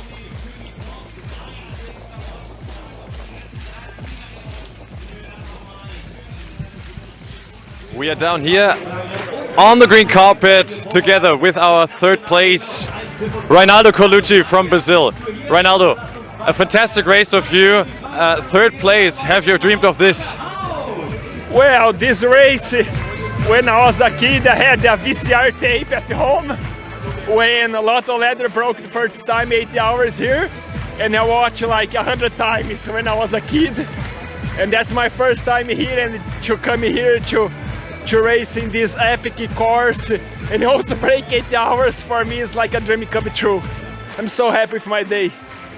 So fantastic race, really. It's so great to see you out there racing. You're such a nice guy. You had some struggles on the bike. You couldn't stay with the leading group. Was this tactics, just believing in your running strength?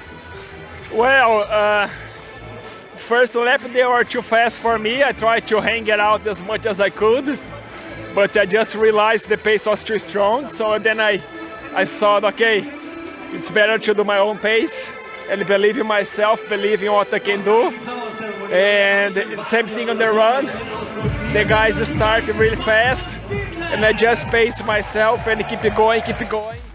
And after the 30 kilometers, they started to break down, and then when I grow and finish 3rd, it was so amazing.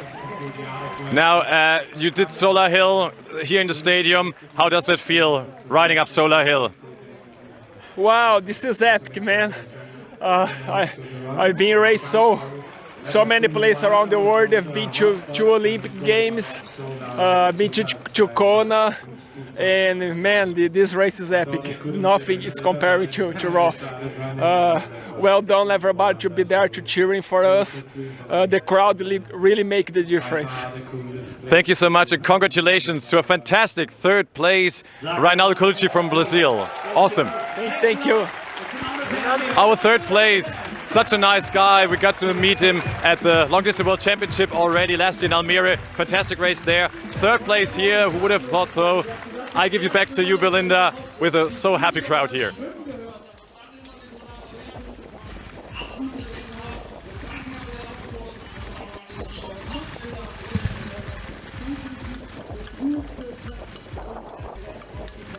So our podium here today, of course, Reinaldo Colucci from Brazil in 3rd place. In 2nd place, our defending champion from last year, Patrick Lange of Germany.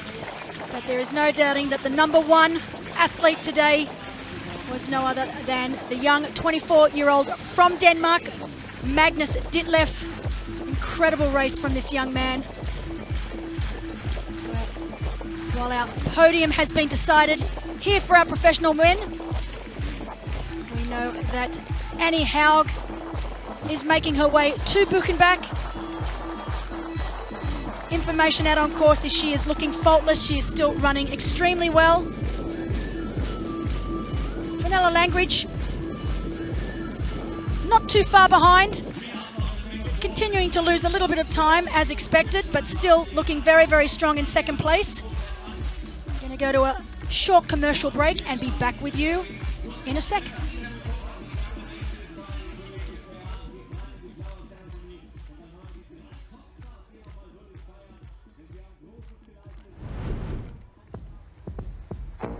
Successful companies produce a lot, like this, or something like this. In any case, they produce that. Numbers, a lot of numbers. Because with success comes a growing commercial effort. What entrepreneurs need is good software. From DATEV, because we create connections. Fast, secure, future-oriented connections between the data in the enterprise, the tax consultant, and every party involved. As one of the largest IT service providers in Europe, DATEV creates connections for sustainable success.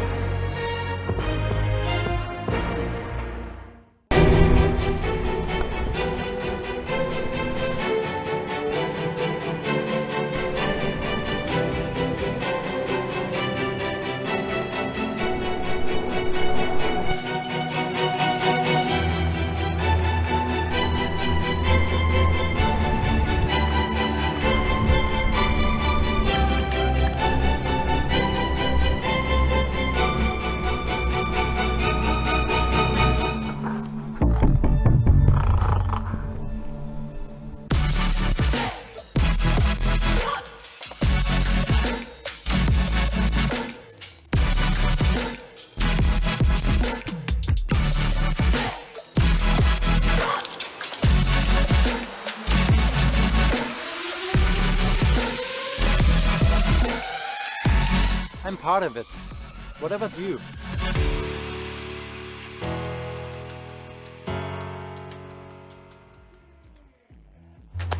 We run. We fight. We ride. Faster. Harder. Longer. We push limits. We fall, but rise again. And with every try, we get better. Yet something feels incomplete. There's a voice deep inside us, getting louder and louder. It can't be unheard.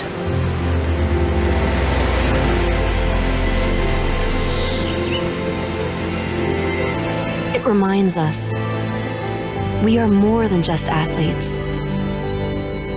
Now we see, with our strength, our passion, our compassion, our love, our power, our mindset, we can bring change into the world.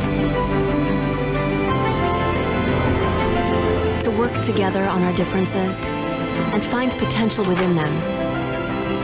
To guide the next generations with the wisdom of our experiences and empower them to find their own paths, united as one tribe.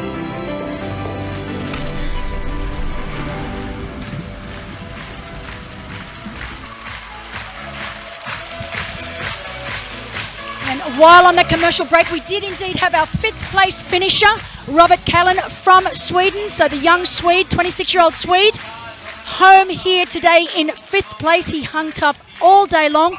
There were several times during the marathon that I thought that he was done, but he held tough, coming home in 5th place as we are down on ground now, presenting the famous Lion Trophy to our 1st place finisher, Magnus Ditlev of Denmark. So our top 3. Incredible race from all 3 of these men today.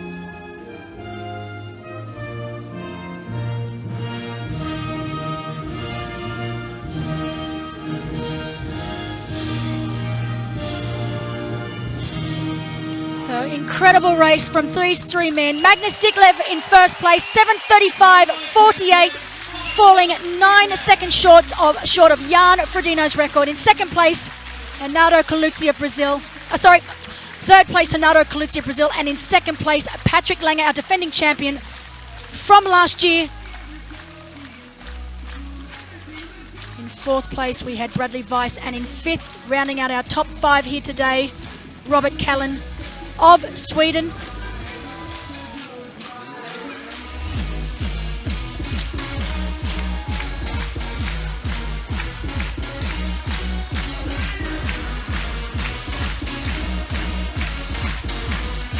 So while we have our top 5 professional males across the finish line, we are now waiting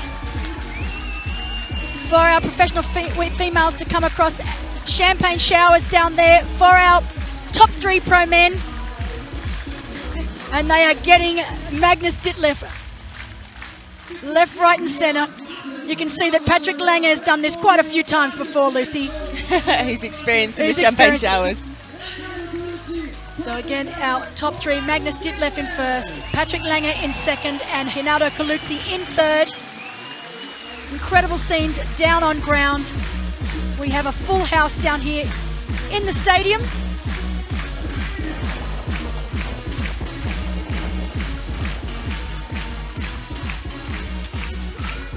We have a predicted finish time right now for this woman, Annie Haug of Germany, of 8:23. So Chrissy Wellington's record is safe, as it has been for years now. But 8:23, still an incredible time. Particularly in these conditions, we know it is very, very hot out on course right now. Absolutely, and it was a non-wetsuit swim, so typically a slower swim out there today without the assistance of a wetsuit. And these hot conditions are not making for a fast day, but you know what? It's not slowing Annie down with that predicted finish time. That is incredibly quick.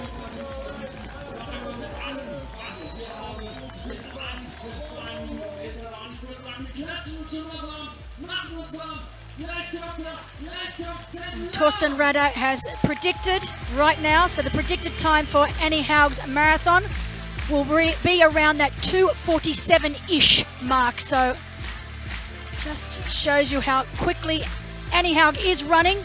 As Fernanda, gosh, what's going on with me? I've had, honestly, too many coffees. Fenella Langridge is now making her way around the little village of Buchenbach. While she makes her way around Buchenbach, we've got Annie Haug making her way back into town. So again, really nice part of the course. You know that you are on the home stretch. Yeah, Annie will be starting to feel that now. She's on the way home. And she's got that win in sight now.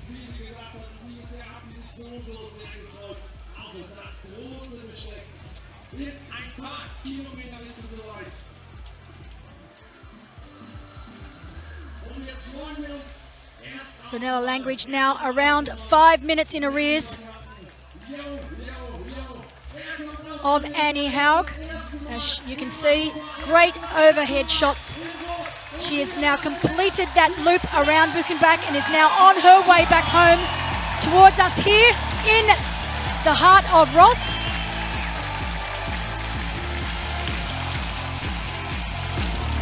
And here he comes. This is Sam Long coming into the stadium now. One of the fan favourites, making his way to the finish line. Do you know why this is incredible? Because I was given so many reports out on course that he was done, that his race was over, that there were other athletes coming for him, that he was slowing right down. But I should have known better than to listen to them, because this man is amazing. What a great race from the yo-yo-yo himself. He's such an incredible character. He's been in Europe for about 2 or 3 weeks now. He raced at Challenge Valsy last week. He was second to Frederick Fulk there.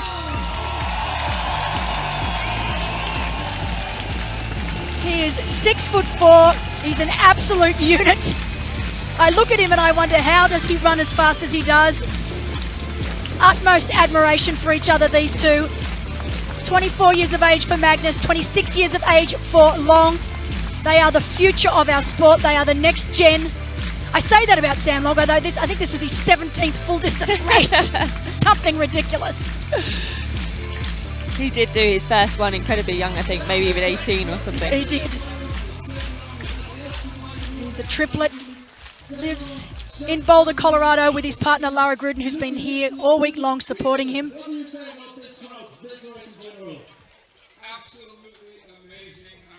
He's down on ground now, giving an interview. I know it's his first time, not his first time racing in Europe. Of course, he was here for the Collins Cup last year, as well as I think he's raced Ironman Nice once before, but it's his first time actually basing himself here for any period of time. And he really has loved it. And it really, when you've done the majority of your racing in the US, it's completely different. I mean, you'd know this yourself, Lucy, you've raced all over the world, and racing in the US as compared to racing in Europe, it's completely different. And hats off to Sam Lange for taking a chance. He's got plenty of races that he could have stayed home and done in the USA. It would have been easier for him, but he took a chance and he's come to Europe. And I honestly, 5th place, maybe at first he won't be happy with that, but once he sits down and actually analyses and the caliber field, he's had a great 3 weeks here. Absolutely, and you know what? He would have learned an absolute ton from racing in Europe. It's completely different, so he can take all of that, and he's only going to grow his career from here. So, yeah, really great to see. And as I said, absolute character of our sport. The banter that both himself and Frodo were having on social media leading into this race was amazing. I loved it. And funnily enough, started with Frodo. He was the one that pulled the trigger. But yeah, great athlete, great character. I'm sure in the next days I'll be given the rundown, the play-by-play from Sam Lange.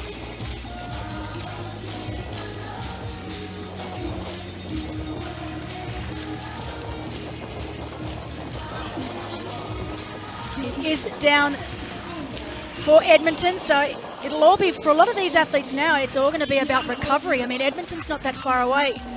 No, yeah, that's going to be really, really crucial to these guys. And I'm sure, you know what, they're going to take the time to celebrate today. They've got to enjoy what this race is all about. And then they'll be back to the drawing board. Some recovery, maybe for a few days, hopefully a week. And then, yeah, they'll be training towards the big races in the second half of the year as well. Now, Lucy, that's a really important point that you just made. How important is it as an athlete? You know, often it's your profession, obviously as an athlete, professional athlete, it's your profession.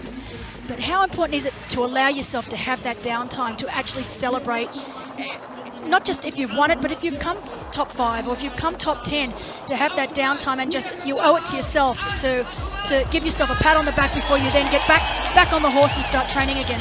Yeah, I definitely made that mistake as a swimmer, actually, that I just didn't. It was one race to the next, and never really celebrating and reflecting on the results. It was always right back to work, whereas in triathlon I've tried to learn that, and actually with the amount of racing that we've got, you've got to celebrate the wins, you've got to take the time to enjoy that, soak it in, then recover and then go again, because actually if you don't do that, it will kind of catch up with you, and then your career won't be as long because you'll just be burnt out. So you really have got to take that time. And yeah, and of course, speaking of celebrating, we'll be celebrating well into the night tonight. 11:05 tonight is cut-off time, and this stadium will remain full for that entire duration. Tomorrow we have the awards in the morning, in the afternoon we have the volunteers party, and then the infamous Challenge Roth after party. Last year we were unable to have any of these events because of the restrictions in place. They've all been lifted this year.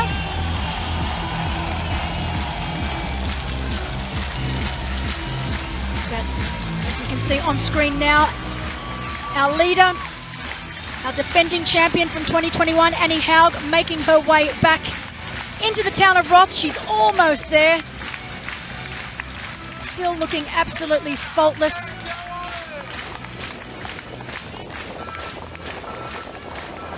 She will now make her way into the old town,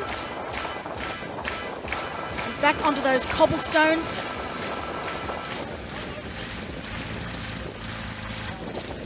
We are not too far away. It'll be such relief for Anne Haug. She told me this is just as important to her as a World Championship. She had a great battle in St George at the Ironman World Championships not so long ago, where she finished in 3rd place. Kat Matthews, of course, having a great race there that day in 2nd, and the one and only Daniela Riff. And it's great to see Annie has recovered really well from that race. She's back. It's another long distance event, and it doesn't seem that she's got any residual fatigue in her legs from St George. Not she at all. still looks fantastic out there. And yeah, she's laying down a mark today, and I'm sure she's going to go away from here, have a bit of recovery, and then start building towards Kona as well. And behind Annie Haug, we know Fenella still in 2nd place and looking likely to remain that way. A little bit of a switch in the women behind that. So in 3rd place now is Judith Corican from Spain. She has managed to overtake Laura Siddall, who is now in 4th. But these women are quite a long way back from our leader. Corican 19.28 behind Annie Haug, and Laura Siddall in 4th, 22.38 back.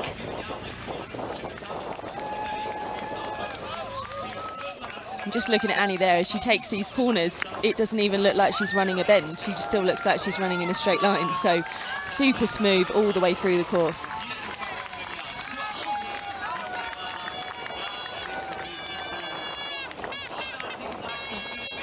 We've had our top 6 men across the line. Sam Long, our last pro male so far to be across in 6th place. We are now waiting for our top 10. Of course, the top 10 will be paid here today. Prize money, €62,000 up for grabs. The winner taking home €14,000. It's around $16.5 US.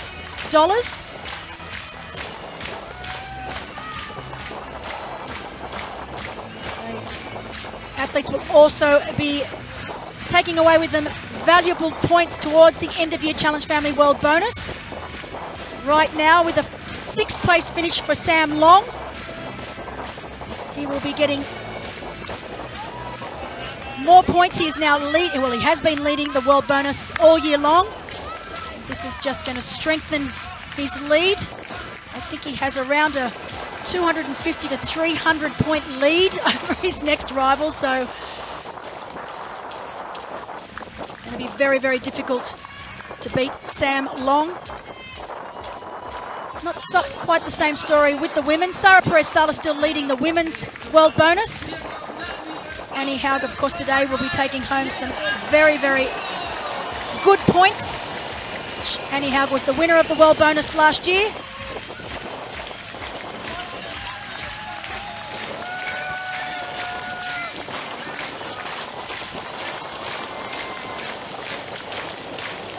What a race from this man. He's from Šamarin, Slovakia. He's from Slovakia. I last saw him in Šamarin. He asked me if I could get him an entry. Andre Kubo, you have just had the race of your life. Wow. I had a discussion with Andre at the after party at the championship earlier this year. He said, Belinda, can I get a start at Roth? I said, of course you can. And of course, Kubo home in 7th position.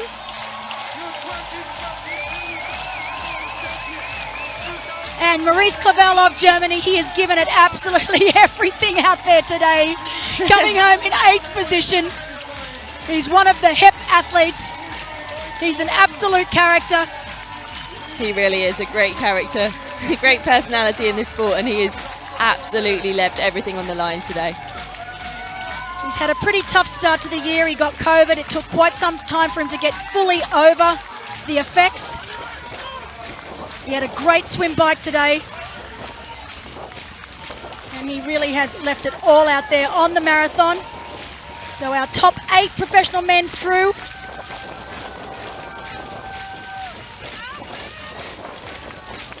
But definitely a great race for our 7th place finisher, Andrej Kubo from Slovakia.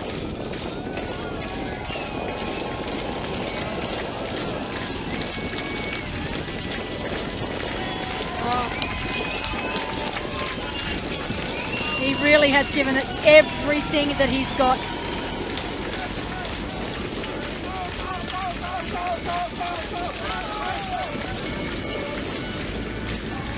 Back to our women's race now.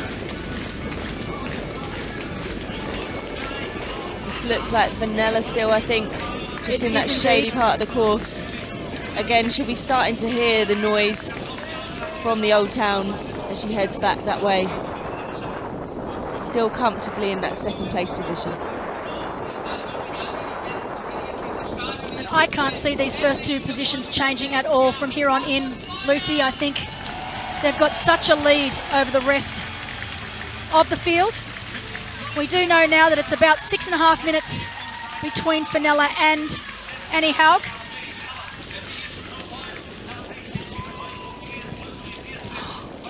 Oh, and look, we've got a treat for you all now. Well done.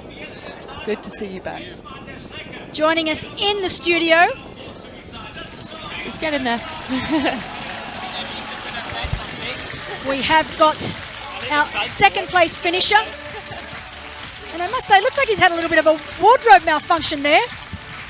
What's going on? My breast got too big, you know, from all the pumping iron.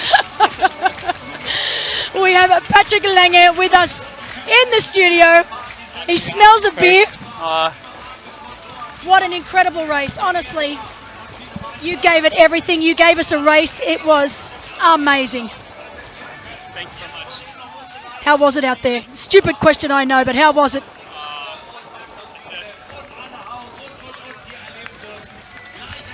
Not working. So we have got Patrick Lange in the studio now. He's ready to go. We can hear you now. It's all good. A little bit of a malfunction there. That's right. Just It'd be interesting if Anna makes the 18, right? She's pretty close. No, she's not gonna get it. you do now. No, she's just going to miss it. But you do know that you got the run record of Luke van Leer.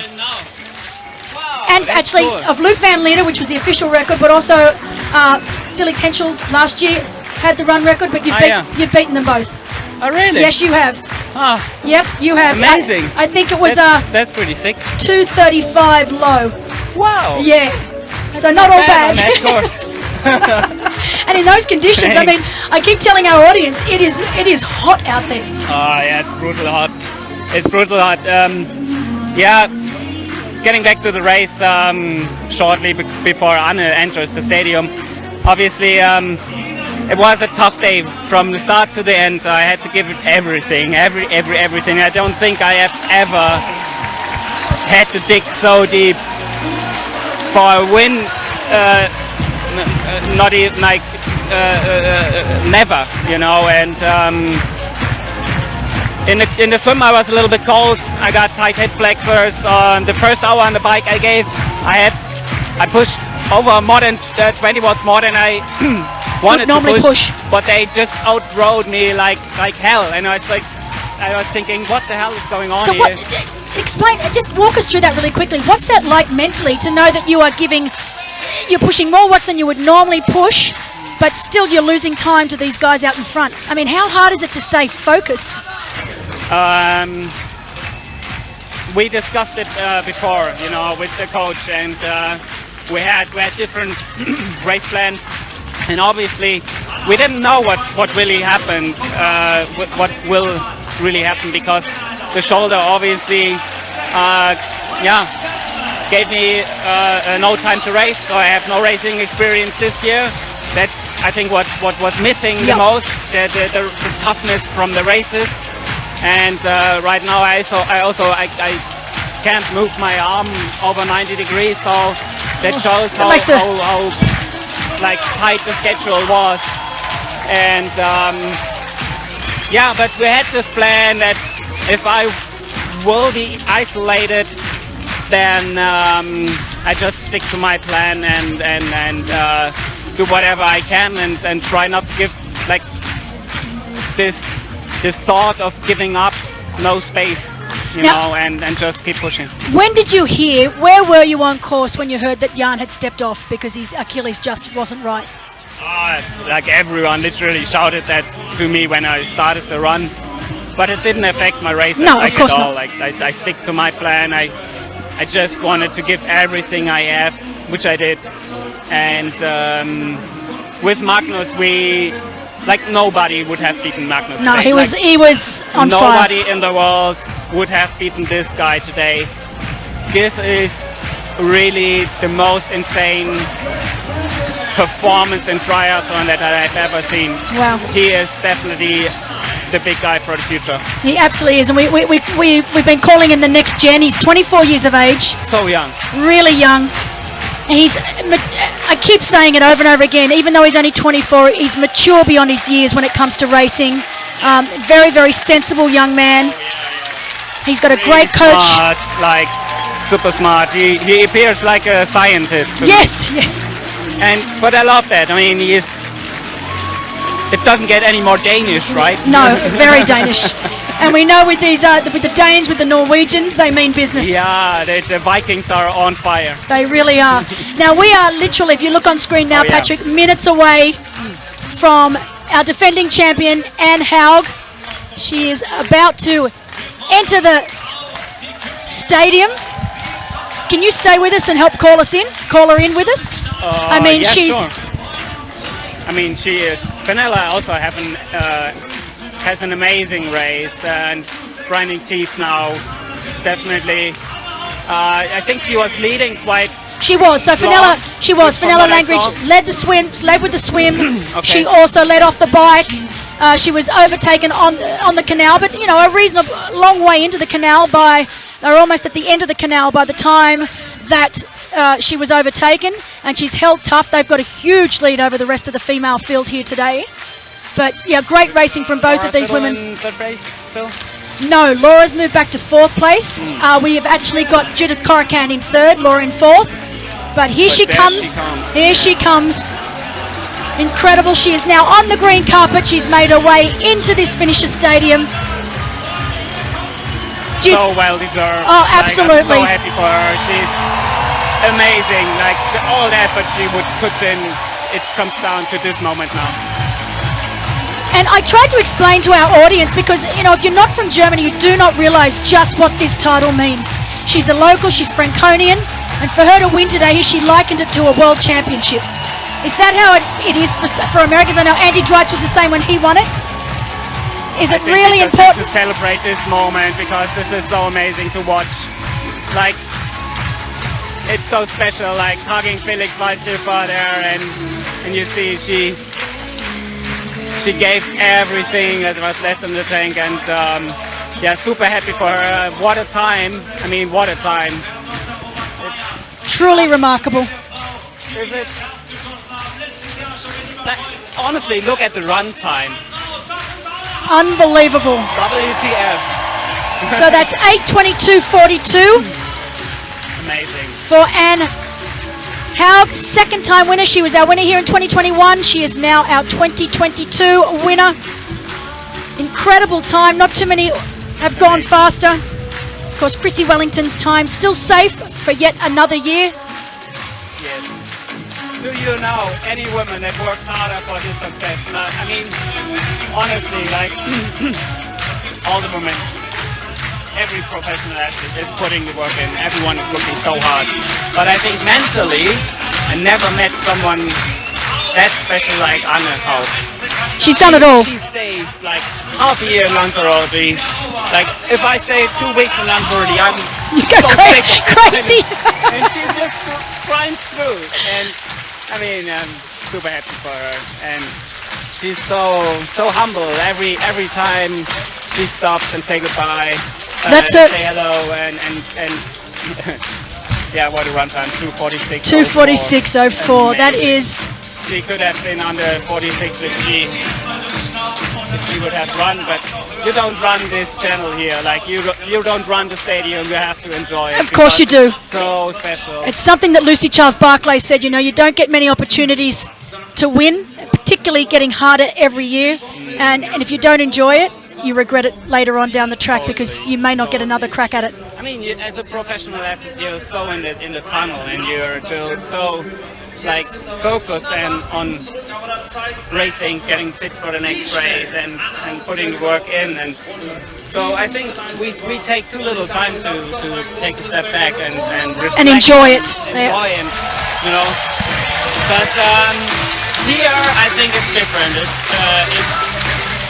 I rode Solar Hill today for the first time, and how, I mean my ears were still ringing. I know. The noise is undescribable.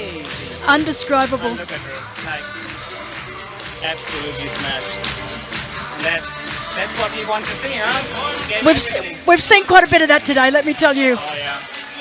We had Maurice Clavel finish before, and he was a very similar look, and that's just what this race brings out in you. Though you want to give it everything. I mean, what do you think in percentage? How many percentage of more power you get from this crowd? You raced a couple, like so many times. I don't know, 20 times probably. Yep. How many percent of more power does it get? Well, you know, we were talking about that. Sorry to put those on just yet. We were talking about that earlier, and particularly if you're that sort of athlete that thrives on crowds, that thrives on people cheering. I know when I used to race, I loved it. I loved thriving at the energy I got from the crowd. So I always used to give my absolute best here. I could give at least another 10% because of the crowds. They just drive you, and you almost feel, Patrick, like you owe it to them. They've been out there all day long for you. So you almost, even though you want to, sometimes you feel bad, you want to shrivel up and just start walking. You look around and someone just cheers you on and says, Belinda, calls your name. Belinda, don't stop. You've got this. And you almost feel like, you know what? I owe it to them. I owe it to everyone here. I owe it to the wall surface, to the organising team, and to the town, the city, the town of Roth and the surrounding areas. And so you go that extra mile. 7,500 like all the volunteers.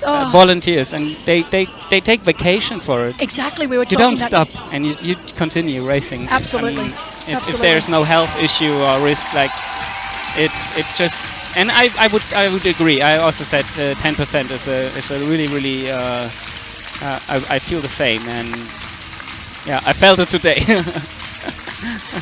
We've got right next door to us, we've got the German TV, and we've got the Wallsuffer family up here, big smiles on their face. I think they're very, very happy with the way the day's gone so far. We know it's not long now before this young woman on screen, Fenella Langridge, she's been incredible all day long. I love her smile. Now here is a woman that knew how to enjoy Solarberg. I think she was looking forward to riding up there more than you were, Patrick. We had close-up footage of her. It was she was geeing up the crowd. She had a hand off the handlebars, giving herself a massive gee up, big smile on her face. Amazing. All right, live feed. Thanks for having me. I have to move on. Pleasure. I'm so sorry. No, I would not love at all. to continue not talking at all. with you. You are incredible. Honestly, second place today. As we said earlier, particularly after the year you've had, you only started swimming properly at the end of April. So to think how far you've been able to go in such a short amount of time, that run split today has got to be great for your confidence leading into Kona. I mean, if you can pull off a run split like that without in Kona. missing muscle mass. Exactly, see? You're amazing. I'm looking forward to having a beer with you later on. Explain that to the crowd. I love it. Oh, Patrick Lange, always. Love to everyone out there. Always a pleasure. You're an Thanks. absolute darling. Thank you. Bye-bye. Bye. Oh, he's such a character. Absolutely love him. See you later. It's funny, you know, sometimes on screen, we only get to see the Germans in a certain light, but when you actually get to know them up close and personal, Sebi Kinley, Patrick Lange, Jan Frodeno, Maurice Clavel, Andy Dreitz, and all of those incredible German athletes before them. They're amazing, not just on the race course, but off the race course as well. But all eyes now on our second place female, Fenella Langridge of Great Britain. She is about to come in any time now.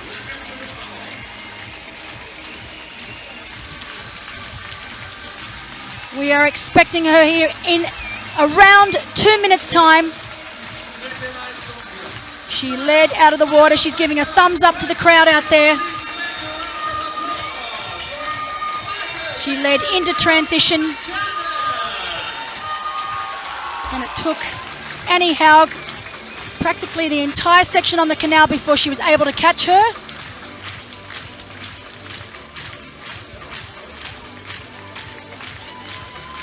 And just to quickly go through our top 10. So our top 10 male professionals have now finished. Of course, Magnus Ditlev from Denmark in first place. Patrick Lange, Germany in second. Ronaldo Caluzzi from Brazil in third. Bradley Weiss in fourth. Robert Kalin in fifth. Sam Long in sixth. Andre Kubo, what a great race he had, in seventh. Maurice Clavel in eighth, giving it everything he had left on that finish line. Jean-Claude Besset from Switzerland in ninth. And Juan Bautista Nadal-Clar from Spain, rounding out the top 10 here today.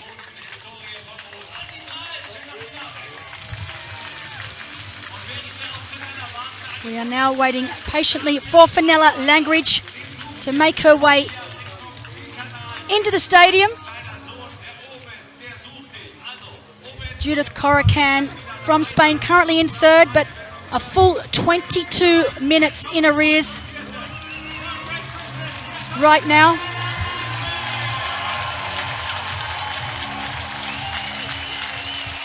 Here she is right now. She has entered the stadium. Fantastic aerial shot of Fenella. She will be lapping up this crowd. She thrives on this sort of energy. I tell you what, these women from Great Britain, nothing they do anymore surprises me. They are absolutely incredible. Fantastic second place from Fenella Langridge here today.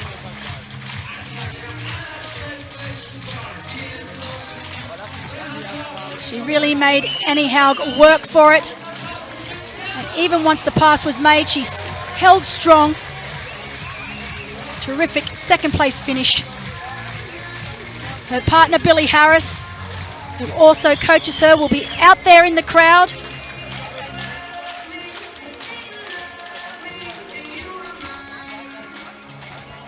And I'm sure Billy will be very, very happy with Fenella's performance today.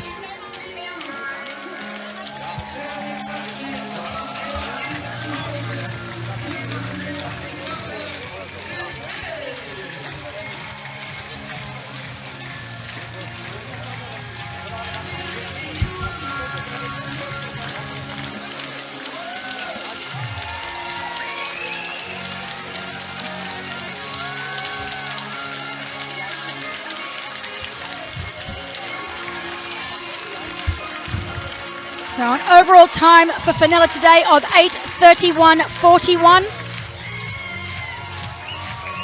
She will be very, very happy with that time, and a 3-hour 36 marathon.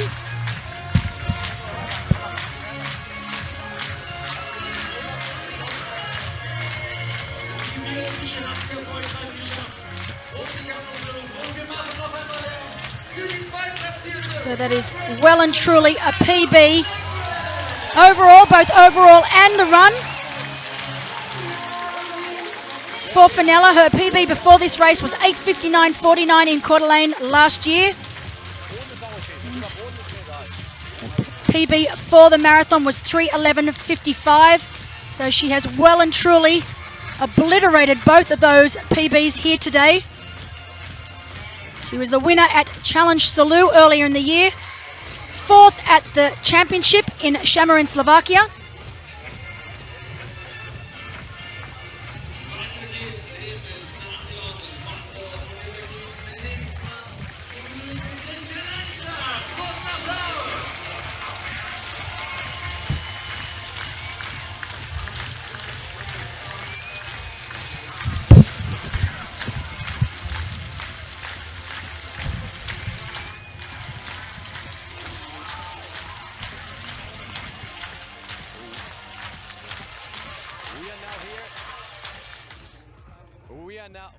Of DATEV Challenge Roth 2022, the females race. Anne, what a fantastic race of you. How hard was it out there with these temperatures? I mean, Ironman is always hard, you know, long course triathlon, and yeah, I really had to fight today. I didn't have the swim I would have wished for, and it made me in a position where I had to push a bit on the bike, and yeah, then the run was really hard. So I felt okay until the half marathon. Then I had a little bit of a down phase, and I got a bee stitch in my neck. So it was mentally a bit tough for me. And yeah, but in the end, I'm super happy with my performance. It was everything I had today. And yeah, you have to be happy with that. It was different this year because last year you were leading on the bike. This time you had to chase Fenella for a really long time. When did you know? I had a feeling that this will end up well for you. You never know, because you can't influence how good the others are. You can just influence your own performance. And yeah, I tried my very best, and I saw on the run that I can get closer, and I calculated that I can catch the half marathon. But when you go in the lead, then it's always mentally a bit tougher than if you're chasing. So I just focused on myself and tried to stay as relaxed as possible and stay focused, make my nutrition right, do everything what I can. And I'm super happy to see the finish line. Last question. Last year you said you could barely enjoy your win and the crowds out there. Was it better this year or still tough? It was tough, but I felt better than last year because I had this COVID disease in the background, and I didn't feel well on the run at all. And today it was a bit better, and it's always amazing to win in front of home crowd, and it makes it very special for me, and yeah, I'm super happy. An awesome race of you. Congratulations, our winner of DATEV Challenge Roth, powered by HAB 2022. Amazing. Anne, thank you so much. Thank you very much. So, and we are going back to you, Belinda. Oh, but probably you can get Fenella anytime soon. I see her coming over, but maybe 1 or 2 minutes, we are back down here. Amazing. Annie Haug, as we see into the stadium now. What an absolute legend this man is. 50 years young. He turned 50 here last week. He celebrated with his homestay family that he's had here since 2002. Cameron Brown from New Zealand now crossing the finish line. What a truly remarkable career this man has had.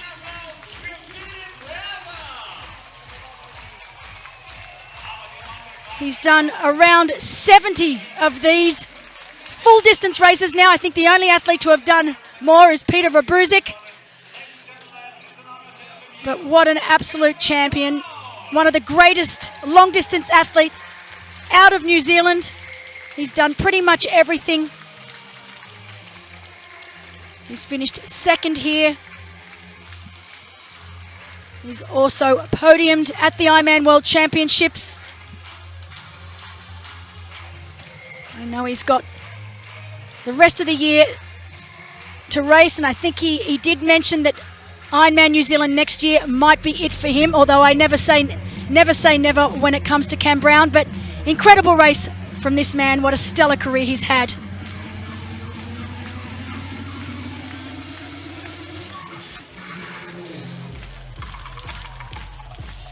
It's the only problem about being up here. I keep seeing too many people that I know. It really is starting to get very, very hot here now. So for all of our age group athletes still out there on the bike and starting the marathon, they are the real heroes of today. They are the ones suffering through the hardest conditions.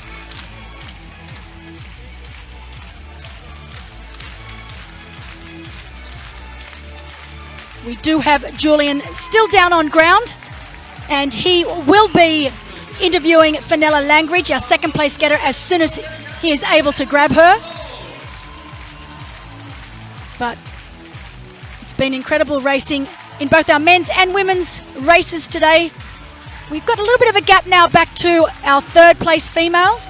We know that that gap was upwards of 22 minutes. It is indeed Judith Corrican from Spain. She is the current long distance Spanish champion. very, very well known in Spain.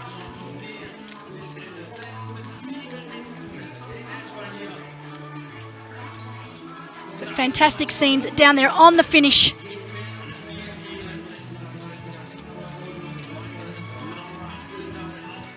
And as I said, this party will be going long into the night. 11:05 is the cutoff time. And then we will be having the after show. So we've got a great fireworks and laser display. Can you hear me? I am down. And we are going to go down on ground now with Fenella. She is with Julian down on ground. So we are down on the ground with Fenella. Come on, I have a seat next to you. You've worked more than me today, a bit. Astonishing race of you. You've led the race for such a long time. Of course, yeah. How much did it hurt to be overtaken by Anne, or was it still fantastic? It was still fantastic. Annie is such a phenomenal athlete. Even held her off until just over halfway on the run. I was pretty chuffed. It was nearly flawless race for me, I think. I made a few mistakes, but overall it was just incredible. I just soaked every last bit of that up through all the hot spots, and yeah, the crowds were insane, and throwing up at the end. I definitely left nothing out there. We really left you out there. You did so many great things. The first loop on Solar Hill, you were mostly biking with one hand, the other hand up in the air. We really loved that. You cheered on every spectator out there. You gave them a hand. So that was really amazing what you did out there. Could you enjoy it more than last year? Oh, 100%. Yeah, I think I've come on as an athlete, and I think that showed today. And yeah, it was the crowds and the course just took me to a next level, and I'm so happy to race and be here and experience this. Congratulations to all the other girls and the guys out there. It was a really hot and tough day, and that, although it's a fast course, it's not a flat course, and it really is challenging. But yeah, just off, I think I was just over 8:30. I think I was 8:31. I would have liked to have gone under that, but no, really happy, super chuffed, and thank you, Challenge Roth. Thank you so much, Fenella. Now take a deep breath. Hope to see you back again for the finish line party later. If you can do that, maybe we carry you back in, but thank you so much and congratulations. Awesome race, second place, Fenella Langridge. Thank you everybody. So this was our second place, and we are waiting now for the third place. So Belinda, keep your eyes open, and we will be back here on ground anytime soon.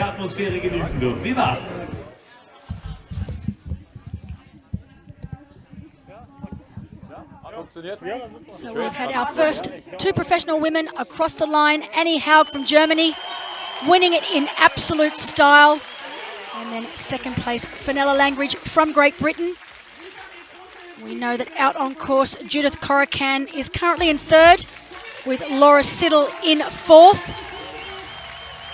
We've got a little bit of a break back to them. We are expecting them in around 20 minutes' time.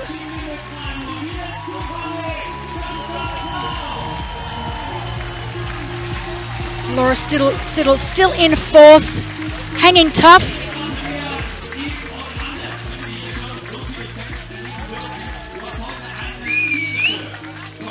And we know Rebecca Clark still in fifth place, our early swim leader, along with Fenella Langridge.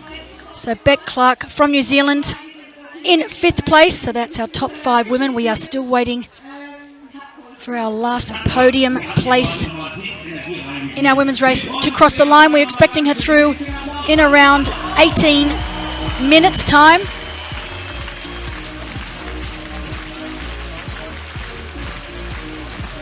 Oh, I've actually just been given an update, but it's about 1 to 2 minutes. So I knew it was 18 minutes from the time that Fenella crossed the finish line. That's how much time has passed. So it's only a matter of time now before we see Judith Corican Vaquera of Spain, the current long distance, so full distance Spanish champion. will be making her way into the studio here, a stadium here. Oh my gosh, I'm getting my words mixed up today. I'm putting it down to too much sun. It really is starting to heat up here. We were lucky in the morning with our studio. The sun was on the other side. It's now out in absolute force.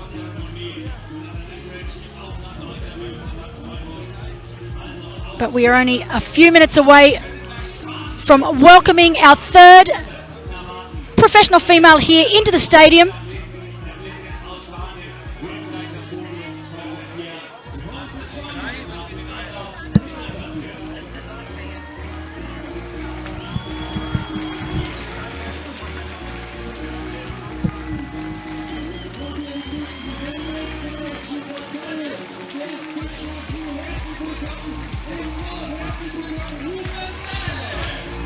So we still have great scenes down here on the finish line. Once we cheer our third professional female across the finish line, we are going to have the Mayor of Roth come on to our show. We are just going to wait for Judith Corican-Vaquera to come across the finish line.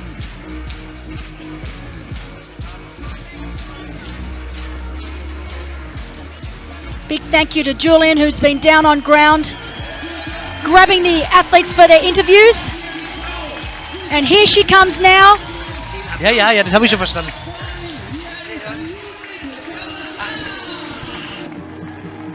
Judith Corican-Vaquera, our third placed female here today, just about to cross the finish line.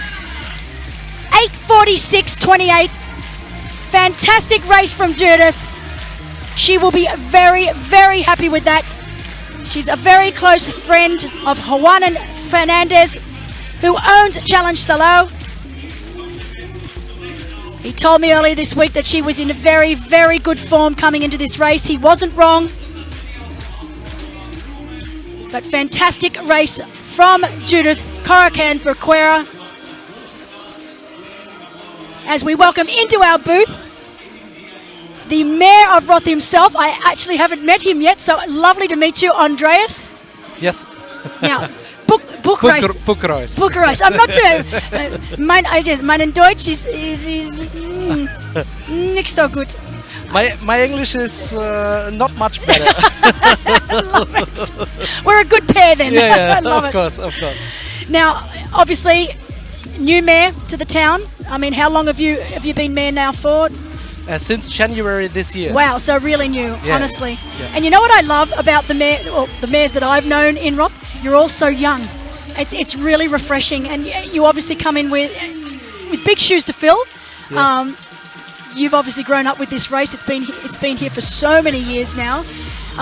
What do you think about today's event, and was it bigger and better than what you've ever seen before? It was a special event for me because in the last time I was police officer, and at the police office there I only stay in Roth and only in the city. And this was the first time I traveled to the Solar Hill and to the swim start, and it was amazing. I never seen this before. And I didn't realize, so you were a police officer before you became mayor. What I love, and one thing I've noticed, my first time here was 2004, I've been coming pretty much every year since, is just how supportive the police force, the firefighters, the hospital, the volunteers. There is no other place in the world. I mean, the police station now in Roth is flying the flags of Challenge Roth. The same can be said about the fire station. I mean, what is it about this town that makes it so special? It is their race. It's a big together. All authorities are working together, talk to each other. There are so many talkings about the event, and everybody feels this challenge, and we love it. Everybody love it, and everybody is here, is helping and works and something else. And we've been talking about it a few times today that a lot of the volunteers actually take their annual holidays. So this is a time when they should be going away with family and taking time off, relaxing. But instead they prefer to take their holidays to work this event. And they work tirelessly 24/7 for the entire week, and they love it. It's not work for them. I think this is the special from Roth. There's no more in the world, only here in Roth. And also the homestay for the athletes. For the absolutely. athletes, yes. And it's fantastic, and we're loving it. Well, I've had the same homestay family since 2004, the Hales. They live in Pfaffenhofen. And I was saying only earlier this week, when I first came in 2004 with my husband, they had a little boy, Felix, and he was 11 months old. He just turned 18 and graduated from school. So, you know, for me to have seen him grow and develop into a young man over all these years has been truly remarkable. You know, my parents have been here, my sister has been here, my homestay family has been to Australia to visit us, and I know this is not just unique to me. So many people around the world that have come here and had homestay families have had similar experiences. Cameron Brown was first here in 2002, and he's had the same homestay family ever since. This is unbelievable, you can say, because there are good relationships to each other, and so every homestay is a good relationship about the years. Absolutely. It's just incredible. As we go down to the stadium grounds now, where we have the flower ceremony for our top 3 professional women.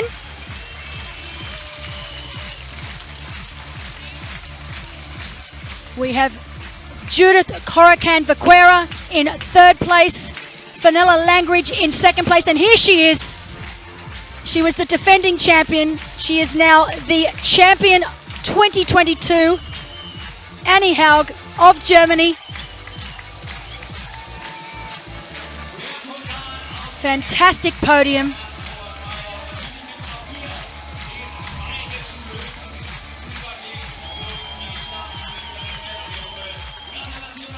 And we now have our top age groupers also making their way across the finish line. So all of our fastest age group athletes, as we celebrate our top 3 professional women.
Amazing effort from these 3 women.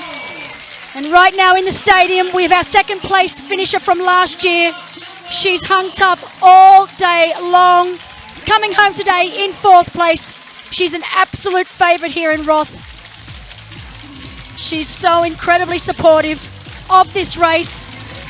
She has been loyal here for years now.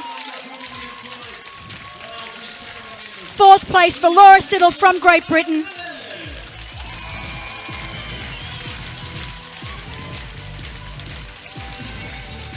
I know she would have desperately wanted to get that last or hold that last position on the podium. But incredible guts and determination from Sid. I expect nothing less from her. Coached by Julie Dibbins. Spends most of the year in Girona in Spain.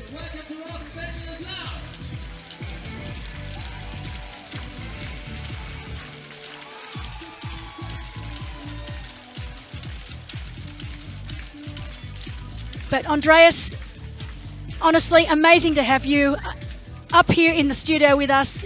You have an incredible town, an incredible community spirit. I'm from Australia, and I've been coming back here for this is my 18th year.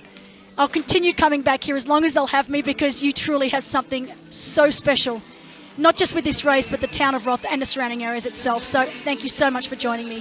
Thank you very much, Belinda. See you tomorrow. Absolutely. Absolutely. Okay. See you later tonight for the finish show. Yes, okay. Bye. Bye. So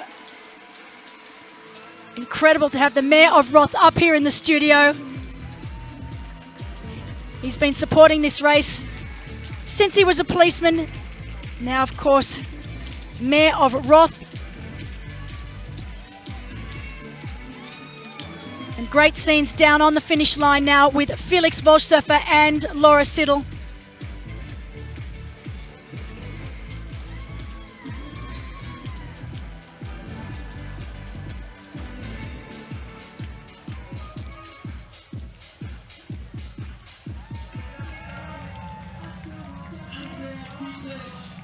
So our top 4 professional women across the finish line: Annie Haug of Germany, Fenella Langridge of Great Britain, Judith Corrican of Spain, Laura Siddall from Great Britain,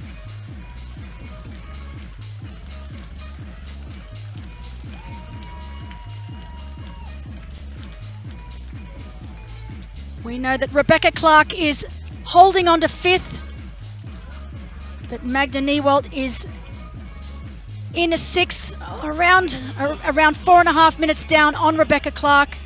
And then we have Svenja Toos in 7th place.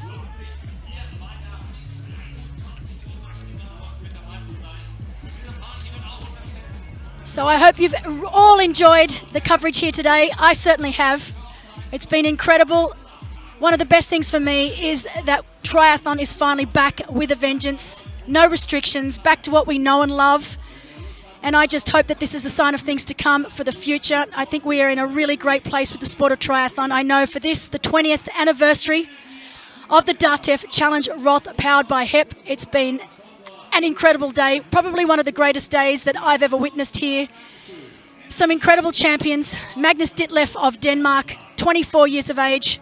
Wow, what a future this young man has. And of course, Annie Haug, the favourite, came through with the goods and was able to defend her title from last year and win it once again. But from myself, and here he is in the nick of time, my wingman, Julian Meinhold. Hello again. Hello. I'm just winding it up. We're saying goodbye. Just saying it's been a fabulous day. You've been all over the place. Yes, I was out there, down here, up in here. It was fabulous. Thank you so much, Belinda, for having me here, for enjoying the show. A fantastic race. It was, like you said before, fantastic men's and women's, and so many spectators. Such a great event. Now we finally get a chance to go down on the ground and enjoy it like the rest of them. Absolutely. I go up on stage and party a little. I love it. Anyway, from both of us here in the studio, thanks again for joining us. We absolutely loved it. We hope you loved it as much as we did. Bye for now. Thank you, guys. Take care. Goodbye.